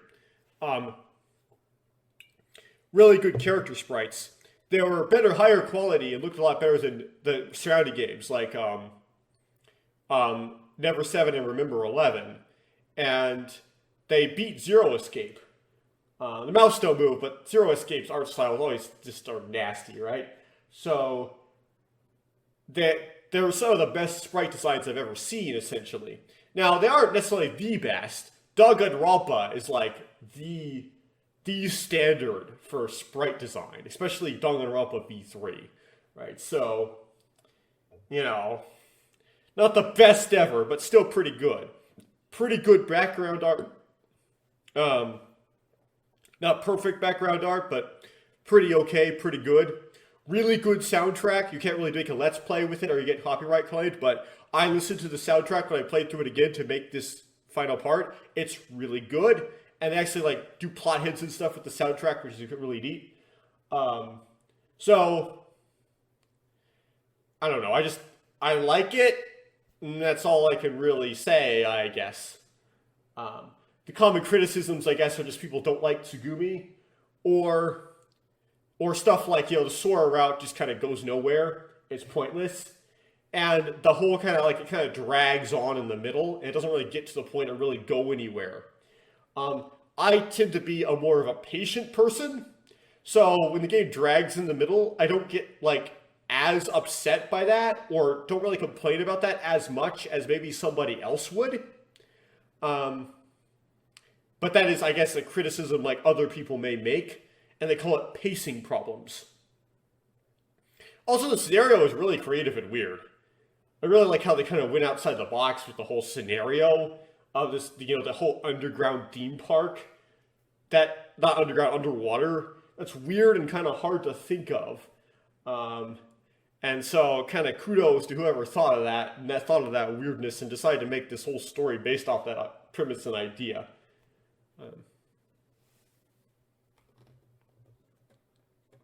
So, Just to make some comments about science stuff, because why not? So gene doping. So I had probably previously heard of, glyphosate. You probably have heard of glyphosate-ready oats and glyphosate-ready corn. The 21st century, probably maybe in the late 20th century, we humans figured out a way to modify the genetics of plants.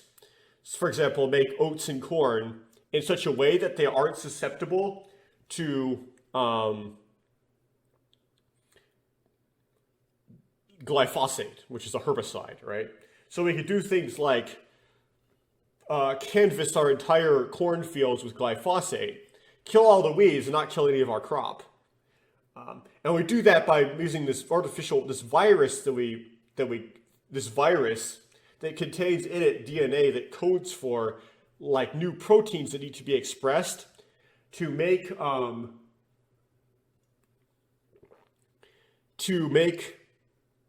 the plant resistant to glyphosate. And there are a lot of people that worry about GMOs in their food. And they really have nothing to worry about, because I can't imagine like the glyphosate resistant protein being toxic. I Googled a long time ago, like, can you have like a toxic protein that you could eat? And I think cholera might be an example of that. So that might be possible, but I really doubt that expressing a new protein would cause like health problems. The vast majority of proteins, when you ingest them, the digestive system is able to break them down into their individual component amino acids, so that our body can reassemble those amino acids into the proteins we want to make out of them. Now they might be concerned about glyphosate in the food, because if you make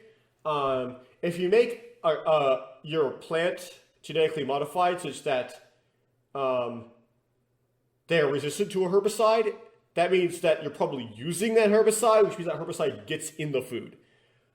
That is a legitimate concern, but it's kind of like a tangential one to it being a GMO. Like, it's not dangerous because it's a GMO, it's dangerous because of what we assume about it due to their motivation to use a GMO. But you may not know that we could also genetically modify rats in a similar fashion. It's a bit more difficult, I would presume, to genetically modify an animal as opposed to a plant, because animals have this pesky thing called an immune system. But it appears we have figured out how to do that, right? And this means that we really could, if we wanted to, genetically modify humans using a virus as a vector. Okay, so, and we have a term for this, especially if you were to try to do this to make you better at sports. It's called gene doping. I don't know of any of those specific examples of it actually being done, although conspiracy theorists may claim that it has. It's kind of like cloning, right? We clone animals all the time. We've cloned cats, we've cloned sheep. Because we've cloned animals all the time, obviously we could clone a human if we wanted to. There's nothing stopping us. It's just that we don't want to. We intentionally don't, because we think it's unethical. So, what are some examples of gene doping, right? So, let's take a look here. We'll see if this works.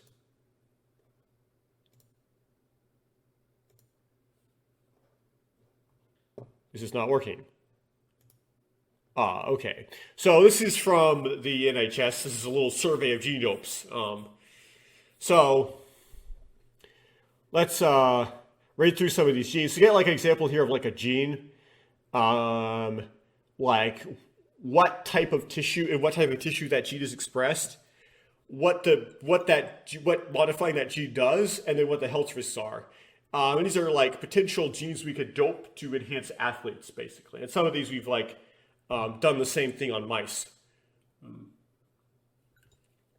So EPO increases number. We can increase the number of red blood cells, which allows for an increase in blood oxygenation, which increases like your endurance. And this is the same way that blood doping works. You know, the thing that Lance Armstrong was accused of. You get more red blood cells in your blood, and then you can have better vascular endurance and get the oxygen from the air into your cells faster, get more into your cells.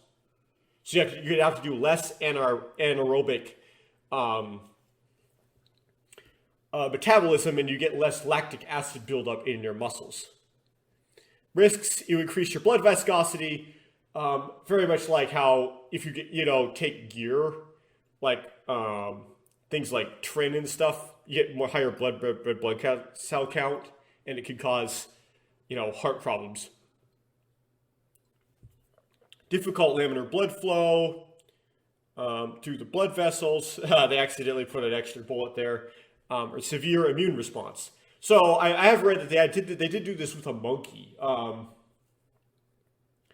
Some team made it so that like a monkey could it was increasing a ridiculous amount of red blood cells, and the immune system noticed this as a problem, and so the immune system attacked all the red blood cells, and actually managed to more than reverse the effect, and the monkey became extremely anemic. It's kind of an interesting way to die.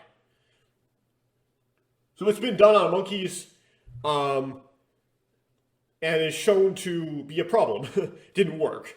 It's been tried. It killed the monkey. Okay, next gene. So you could modify this IGF-1, which has to do with growth hormone. So modify IGF-1 and they start producing a bunch of human growth hormone, which would give you the same effects as if you were to take like IGF-1 just orally or injected. Or can you do oral growth hormone? Maybe it's injected. I haven't taken growth hormone, so I don't know how you would do that. Where you get your bones get thicker and your head gets thicker, right? And your organs inside get thicker and it gives you a bubble gut. Excessive bone, it gives you joint pain. Anyway, excessive bone growth and muscle tissue mass, muscle hypertrophy and hyperplasia, and stimulation of muscle regeneration. Stimulation of glycogenolysis and increased release of glucose from the liver, increased lipolysis and reduced lipogenesis, increased protein synthesis, increased endurance, efficiency, increased muscle mass and strength. What it can do: intracranial hypertension, that will give you headaches, abnormal vision, headache, nausea, vomiting, perineal edema, carpal tunnel, and so on. These bad effects that could happen. Pain in the joints, overgrowth of the jaw, makes your head bigger, right? Same kind of side effects as growth hormone does for used as a performance enhancing drug. So next one, HIF1. So do a modification to this.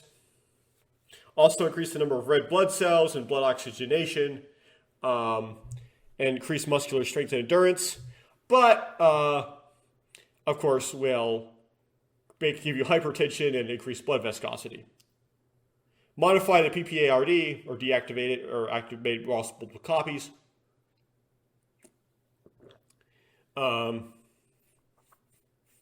This will cause acceleration of skeletal muscle cell metabolism, increase insulin sensitivity, and increase lipolysis, which basically makes it so you get muscular and lean. Increased endurance and speed, probably involved in the control of body weight. Right, it makes you muscular and lean, but it makes you really horny and gives you colon cancer. If you were to modify yourself there. MSTN, modify that gene, delete or add more or whatever. Hypertrophy and muscleplasia, so you get more muscular. This is probably the when you myostatin deficiency. Yeah, so that's that gives you delete you damage it. You give yourself myostatin deficiency, which Eddie Hall claims he is heterozygous for. Okay, modifying ACTN, and we did that with we have done that with mice. We've created like these Hercules mice. I forgot which of the mice were the Hercules mice. The ones where we increase the expression of insulin growth factor alpha, or the ones where you get from myostatin depletion. Both of them, though, make super muscular mice. Also, the Belgian blue cow is a race of cows that naturally have, just by mutation, have homozygous myostatin deficiency. ACTN 2 and 1. So if you increase rate of glucose metabolism in response to training, compensated for loss of function of the gene of ACTN2, gene by ACTN3 by ACTN2. Increase endurance, muscular strength, and speed of muscle. Increased efficiency in sprinters. No data of the negative effects of G-doping using those. VEGFA. Let's scroll down and get the rest of them. So, so what does this do? Introduction of new blood vessel formation, which may be useful in treating heart disease, right? Where you body natively can already add more blood vessels to bypass a clot leading to the heart if it forms slow enough. But if you suddenly block an artery going to the heart, you get a heart attack. Increased endurance. You can get neoplastic disease, and the immune system can respond and mess you up. Modifying POMC or PNK. Modulation of pain perception threshold. Increased endurance. Increased risk of overloading the musculoskeletal system and cardiovascular system. Stress and increased cardiac workload, and sudden death. Basically, it makes it so that you can't feel pain. You don't feel as tired. And there are performance-enhancing drugs that'll do this already. They're dangerous. ACE, adjust blood pressure by acting on blah blah blah. Increased endurance and/or sprint efficiency. Side effects: angioedema. PCK1, adjusting the metabolism processes using gluconeogenesis involving the Krebs cycle. Increased muscular endurance. No data on the negative effects. So as you can see here, I'll go back to my script.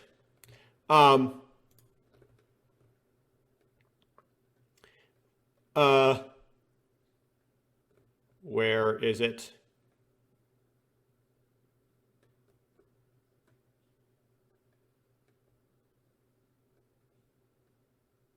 Document. Yeah, here we go.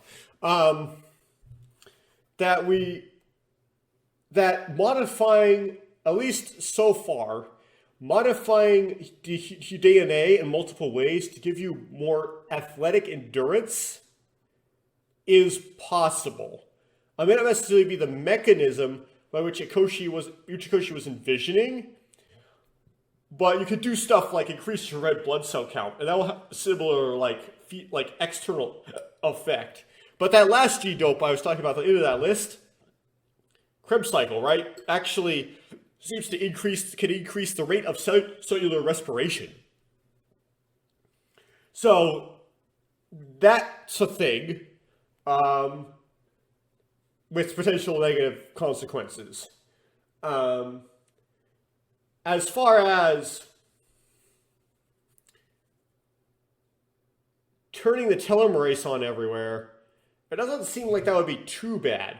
So the thing is, that would make you immortal.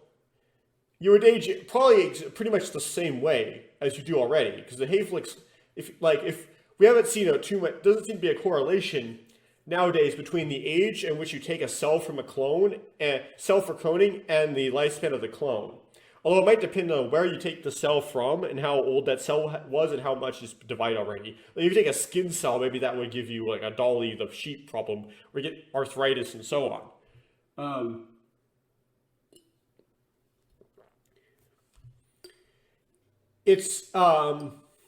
If you did turn on the telomerase, it may be possible that it slightly increases your risk of all kinds of cancers, because in order for cancer to be cancer, it divides so fast that if it didn't turn the telomerase on, you probably just get like a benign growth eventually that didn't know.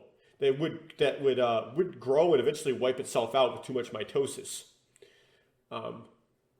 So you might be at some, I don't know how much, but at some increased risk of malignant or very malignant cancer if you turn your telomerase off.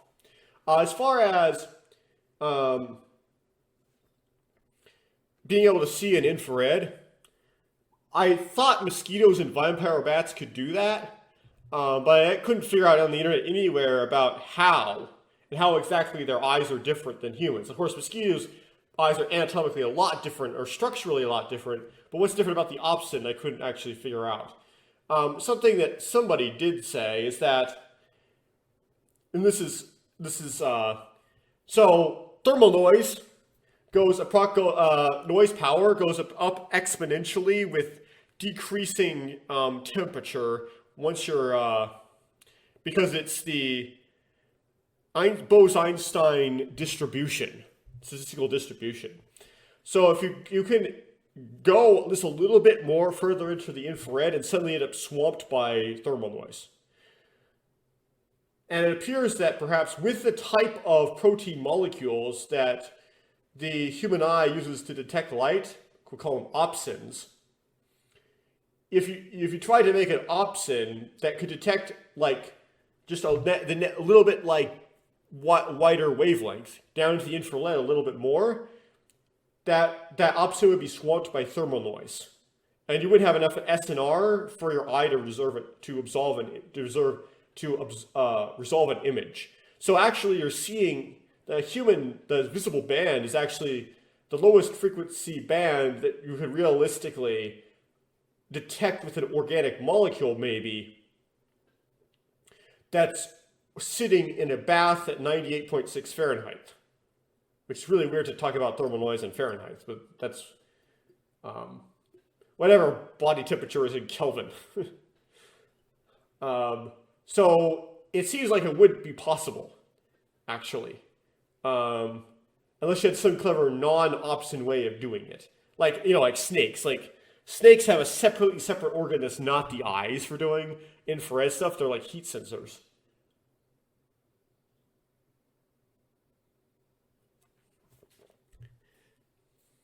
Healing really fast, it seems kind of like it wouldn't work because it would probably violate some law of thermodynamics.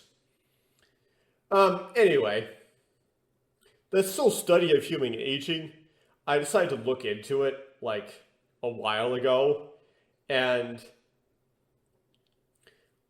like the impression I got was that the current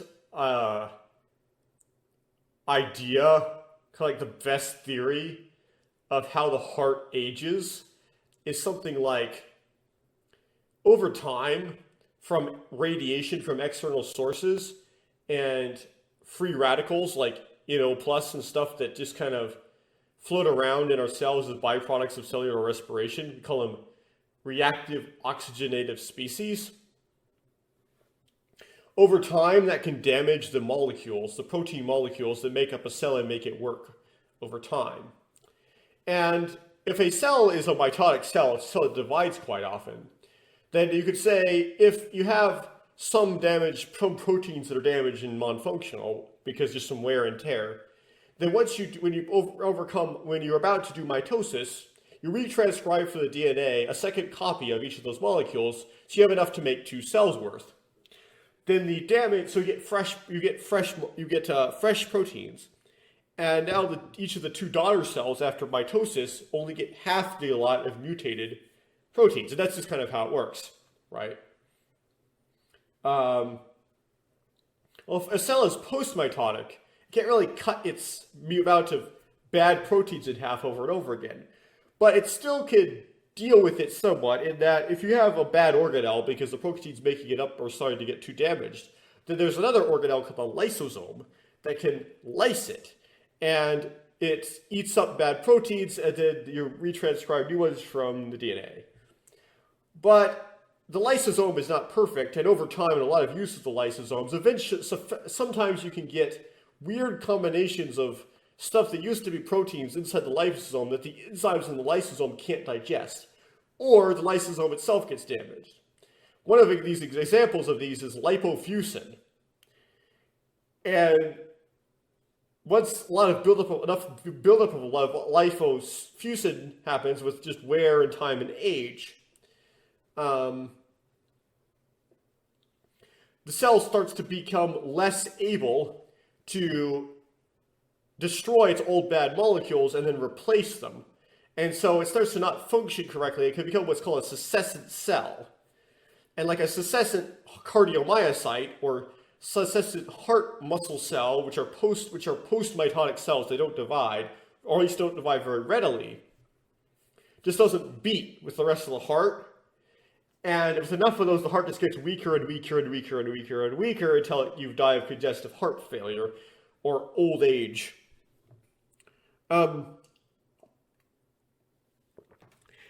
That's a really, not very...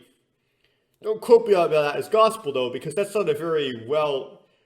Aging is just a really not well understood thing. And so there might be a lot of caveats to what I just said.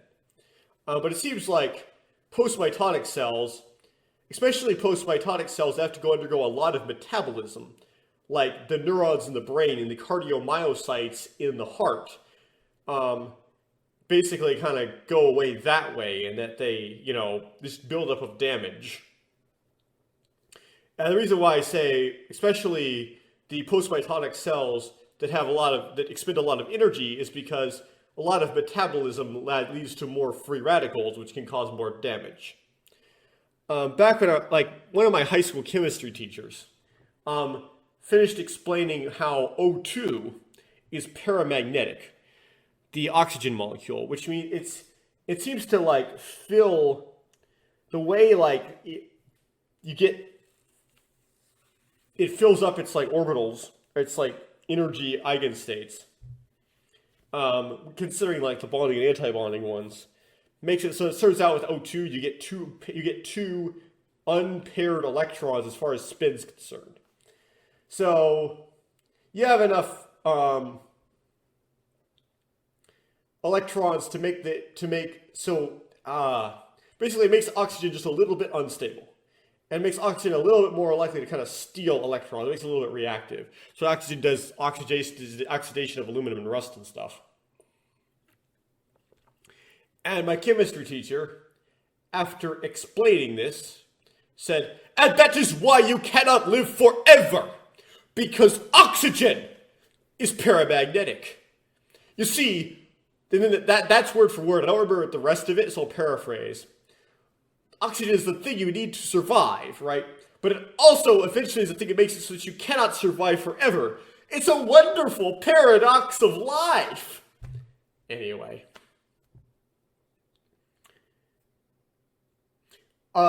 So kind of enough with aging. As far as, I do appreciate how they have that whole infrared hologram, and you can only see the hologram under a flame or sun or something like that. You see, stuff like the light that comes off a flame or the light from the sun, that's light that approximately comes off with in a black body spectrum, which is density of states multiplied by Bose-Einstein distribution. It's approximately the energy distribution of, if you were to have a photon, housed in a package of the shape of what's emitting the light. And black body spectrums, Planck black body spectrums, are very broadband. And that's what you really need with this hologram, because this hologram is only going to have the light reflecting off of it at a phase just right to form the image at a very specific wavelength. And so you need something that produces a lot of like really close together wavelengths. So you can get one that's at least close, depending on how close you get, depends kind of on the Q of the hologram.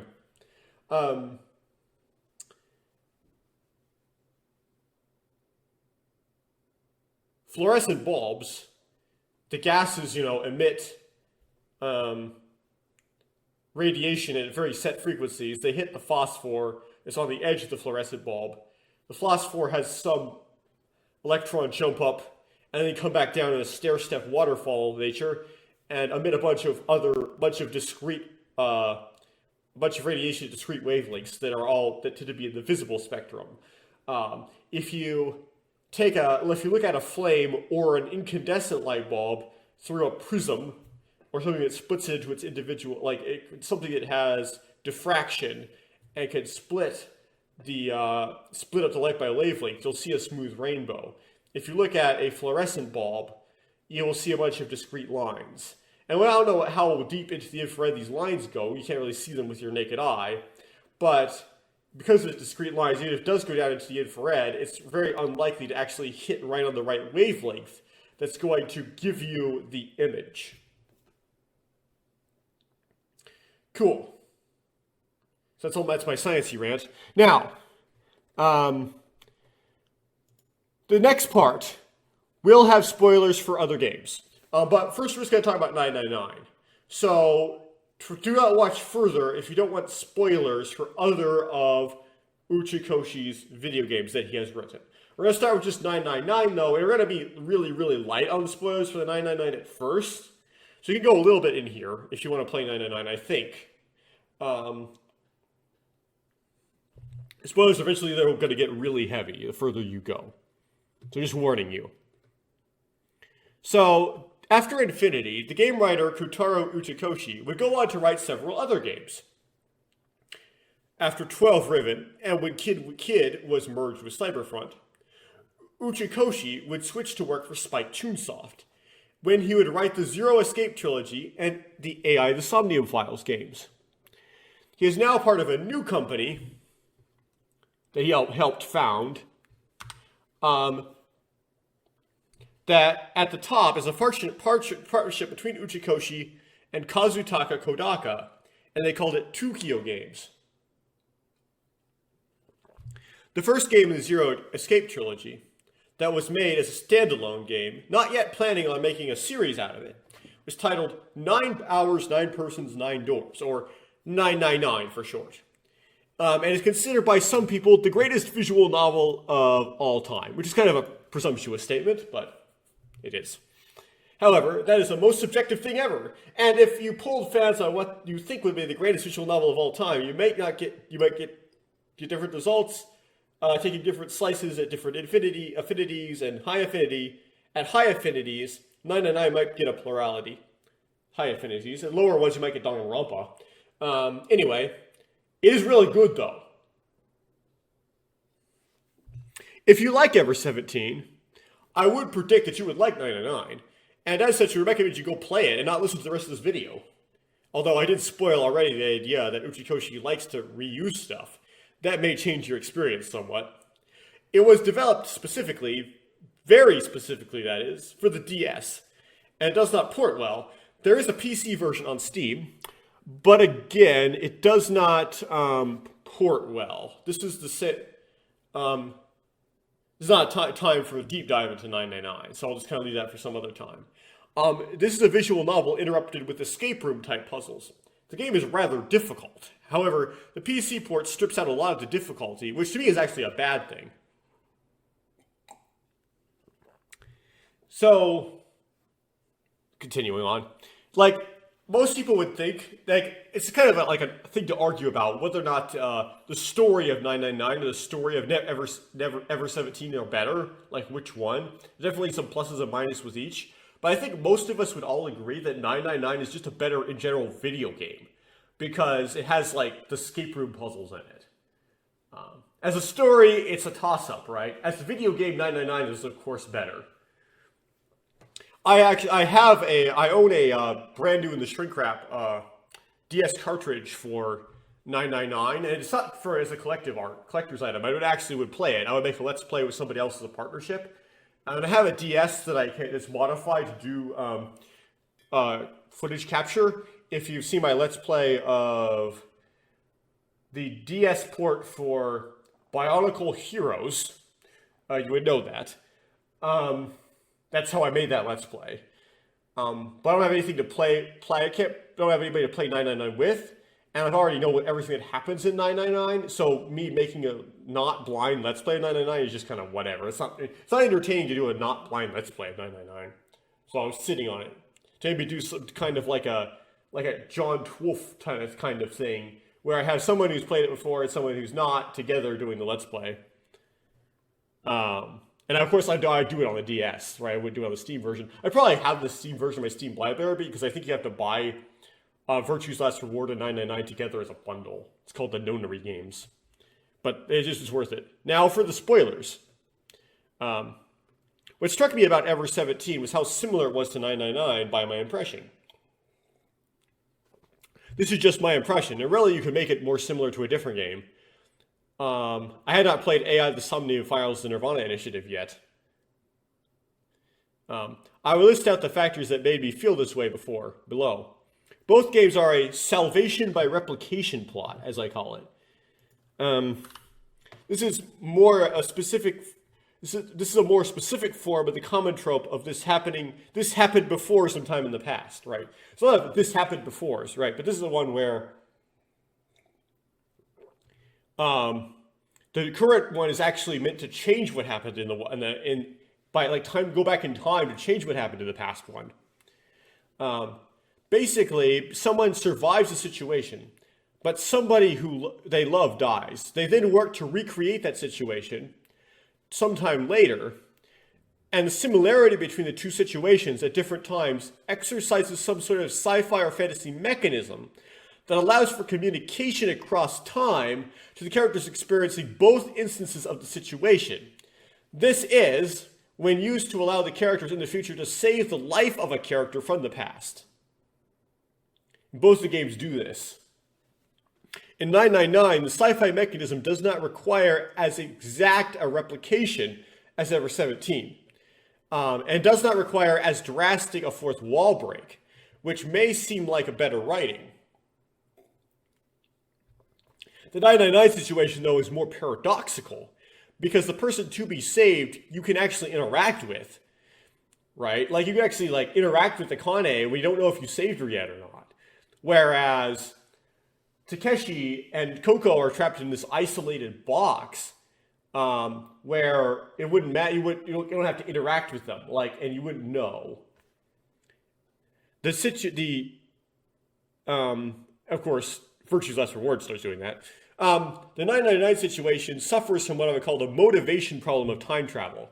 The motivation problem of time travel is someone comes back in time, you from the future come back in time and save you, and you go, oh, thanks you in the future. Then you go and you live your life until the point where you were when you went back in time to save yourself, right? But why would you need to do that if you're already saved? I mean, the reality that you're experiencing is that you're saved. You are saved. Otherwise, you wouldn't exist. Right? I call it So, anyway. That's what I call the motivation problem of time travel. Makes time travel make no sense. It's it has to do with the whole idea that, you can forcibly make paradoxes by your free will. Problem of time travel. Those are the big two that, the second one. Both stories, the situation is in a facility built or owned by a pharmaceutical company that has done human experiments on children. The situations are experiments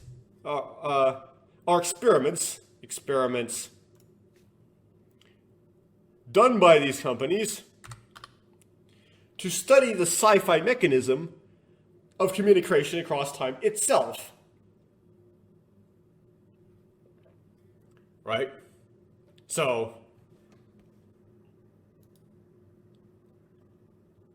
these are the two big like similarities between these two games, 999 and Ever17, that stick out.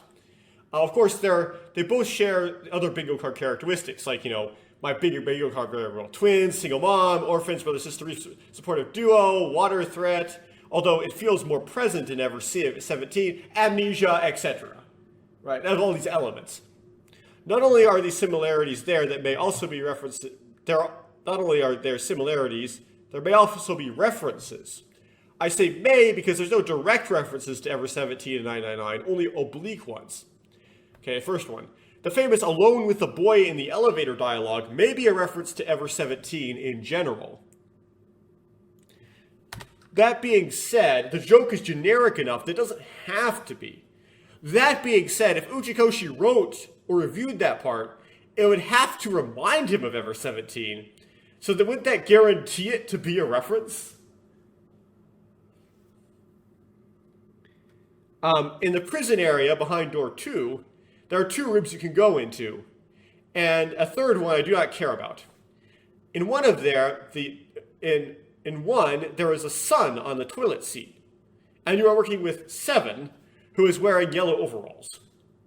In the other, there is a moon on the toilet seat, and you work with Lotus, who has a moon painted on her abdomen. The sun and moon drawn on the bottom sides of the toilet seats are not used for the puzzle in the room at all, curiously.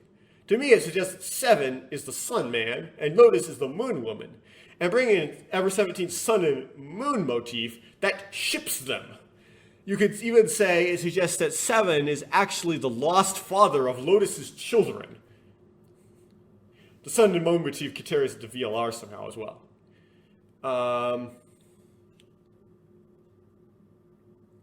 So here's the thing. I don't know. There seemed to be this is wrong, right? The crystallization of glycerin is not described by 7. It's described by Akane. It doesn't necessarily happen 17 years ago. One of the illustrations, right? That like EDT crystallization of glycerin type thing. I thought was happened 17 years ago.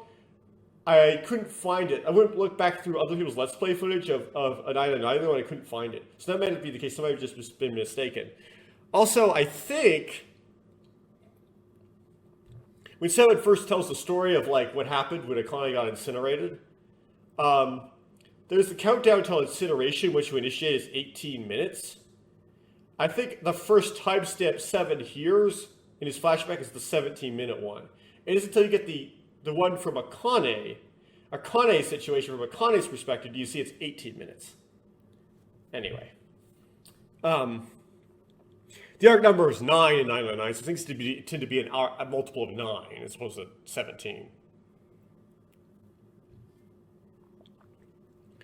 Okay. So here's other ways in which some of Uchikoshi games borrow things from Ever17. And these are big plot spoilers for those games. Remember 11. Of course, Remember 11 is going to have similarities in structure as it's in the same series, and that would be cheating. So I'm not going to actually say what the similarities are between Remember 11 and Ever17. Or what's borrowed from Ever17. Of course it does. It's in the same series. Okay, Zero Escape, Virtue's Last Reward. Some of the characters underwent a time skip by various means, time travel or cryogenic suspension, but do not realize, including the characters, including the character you're playing as. This is a time travel. This is a time travel does exist plot. So that's similar, of course, to Ever17, where you are 17 years in the future, you don't realize it, right? The characters in VLR are like 54 years or something in the future and don't realize it. There's a magazine, and the characters find it in the lounge, and it says that it has the date December 31st, 2028, right? This could be old or fake or something, but it suggests that it is at the end of 2028, especially with the big red moon that indicates a lunar eclipse, which is what that magazine was talking about. It's actually around 50 years later. And this is similar to how in Ever17, the Ryogo, pretending to be Takeshi, shows Hokuto a magazine with the date 2017 on it, right? This is why if you played VLR in Ever17, when Takeshi goes out of his way to show the kid that it's year 2017 with a magazine, you tend to assume that it's not actually 2017, right? You like catch the bluff. Next, there are 3 pods in the facility that can treat many diseases. They can also happen to be able to perform cryogenic suspension. And this time, that is used to do the time skip. See, there happens in both games. There are treatment pods that can also do cryogenic suspension, and they're used to do cryogenic suspension. Same number, same function. There is a not seeing the person's face trick. Although more rudimentary in type, less like cool and sophisticated in VLR, it does have a type of a face trick used to obscure the time skip. Right, those are kind of the similarities between VLR and Ever17.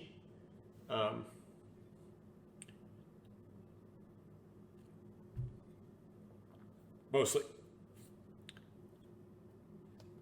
Including some bingo card stuff, right? Zero time dilemma.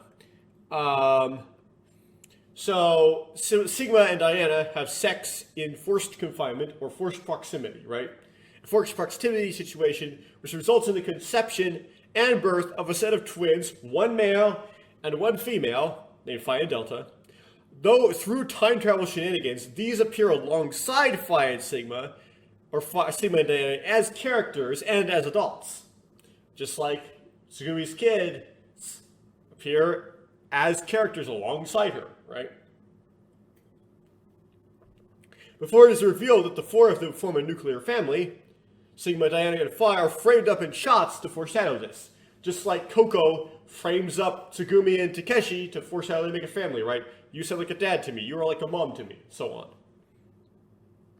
Now, AI the Somnium Files, the first one, doesn't really have notable enough similarities to Ever17 to put on this list. So let's skip to the second AI the Somnium Files game, AI the Somnium Files, the Nirvana Initiative. So in this one, there's a character named Mizuki that was created specifically as a genetically engineered superhuman or super soldier in what was claimed to be an attempt of making someone immortal, just like what Liebig Pharmaceuticals was trying to do, right? The character had a heart defect with very similar symptoms to that of Yuharu. Although not explicitly stated, it is strongly implied to be terminal, particularly if you use an option to wink sync to see the nurse about to discuss her lifespan. Wow, we're talking about specific mechanics of AI the Somnium Files now. When she was 6 years old, the Horodori Institute of Genetics, which created her, and the Horodori Institute of Genetics is not necessarily said to be a pharmaceutical company, but it's another like bio lab place, right? So it kind of fits in, kind of fits the mold, which created a copy of her without the heart defect. Although it is a little bit different in the AI the Somnium Files case because they did have to modify the DNA to take out the heart defect. It wasn't like Ever17 where it's a nature thing as opposed to it's a nurture thing as opposed to a nature thing, and the clone would just not have it by nature. And 2 copies of her, one with and without the heart defect, are used to make 2 sets of events happening 6 years apart, so 17 years apart, that this time it's 6 years apart, appear to be happening at the same time. So a similar like blink-winkle trick where you get confused, right? You don't know, like 2 people are like the same person, right? Mizuki is different than you in a few ways. The heart defect is indeed genetic, so the DNA in the clone had to be changed. Cloning was not the choice of Mizuki herself.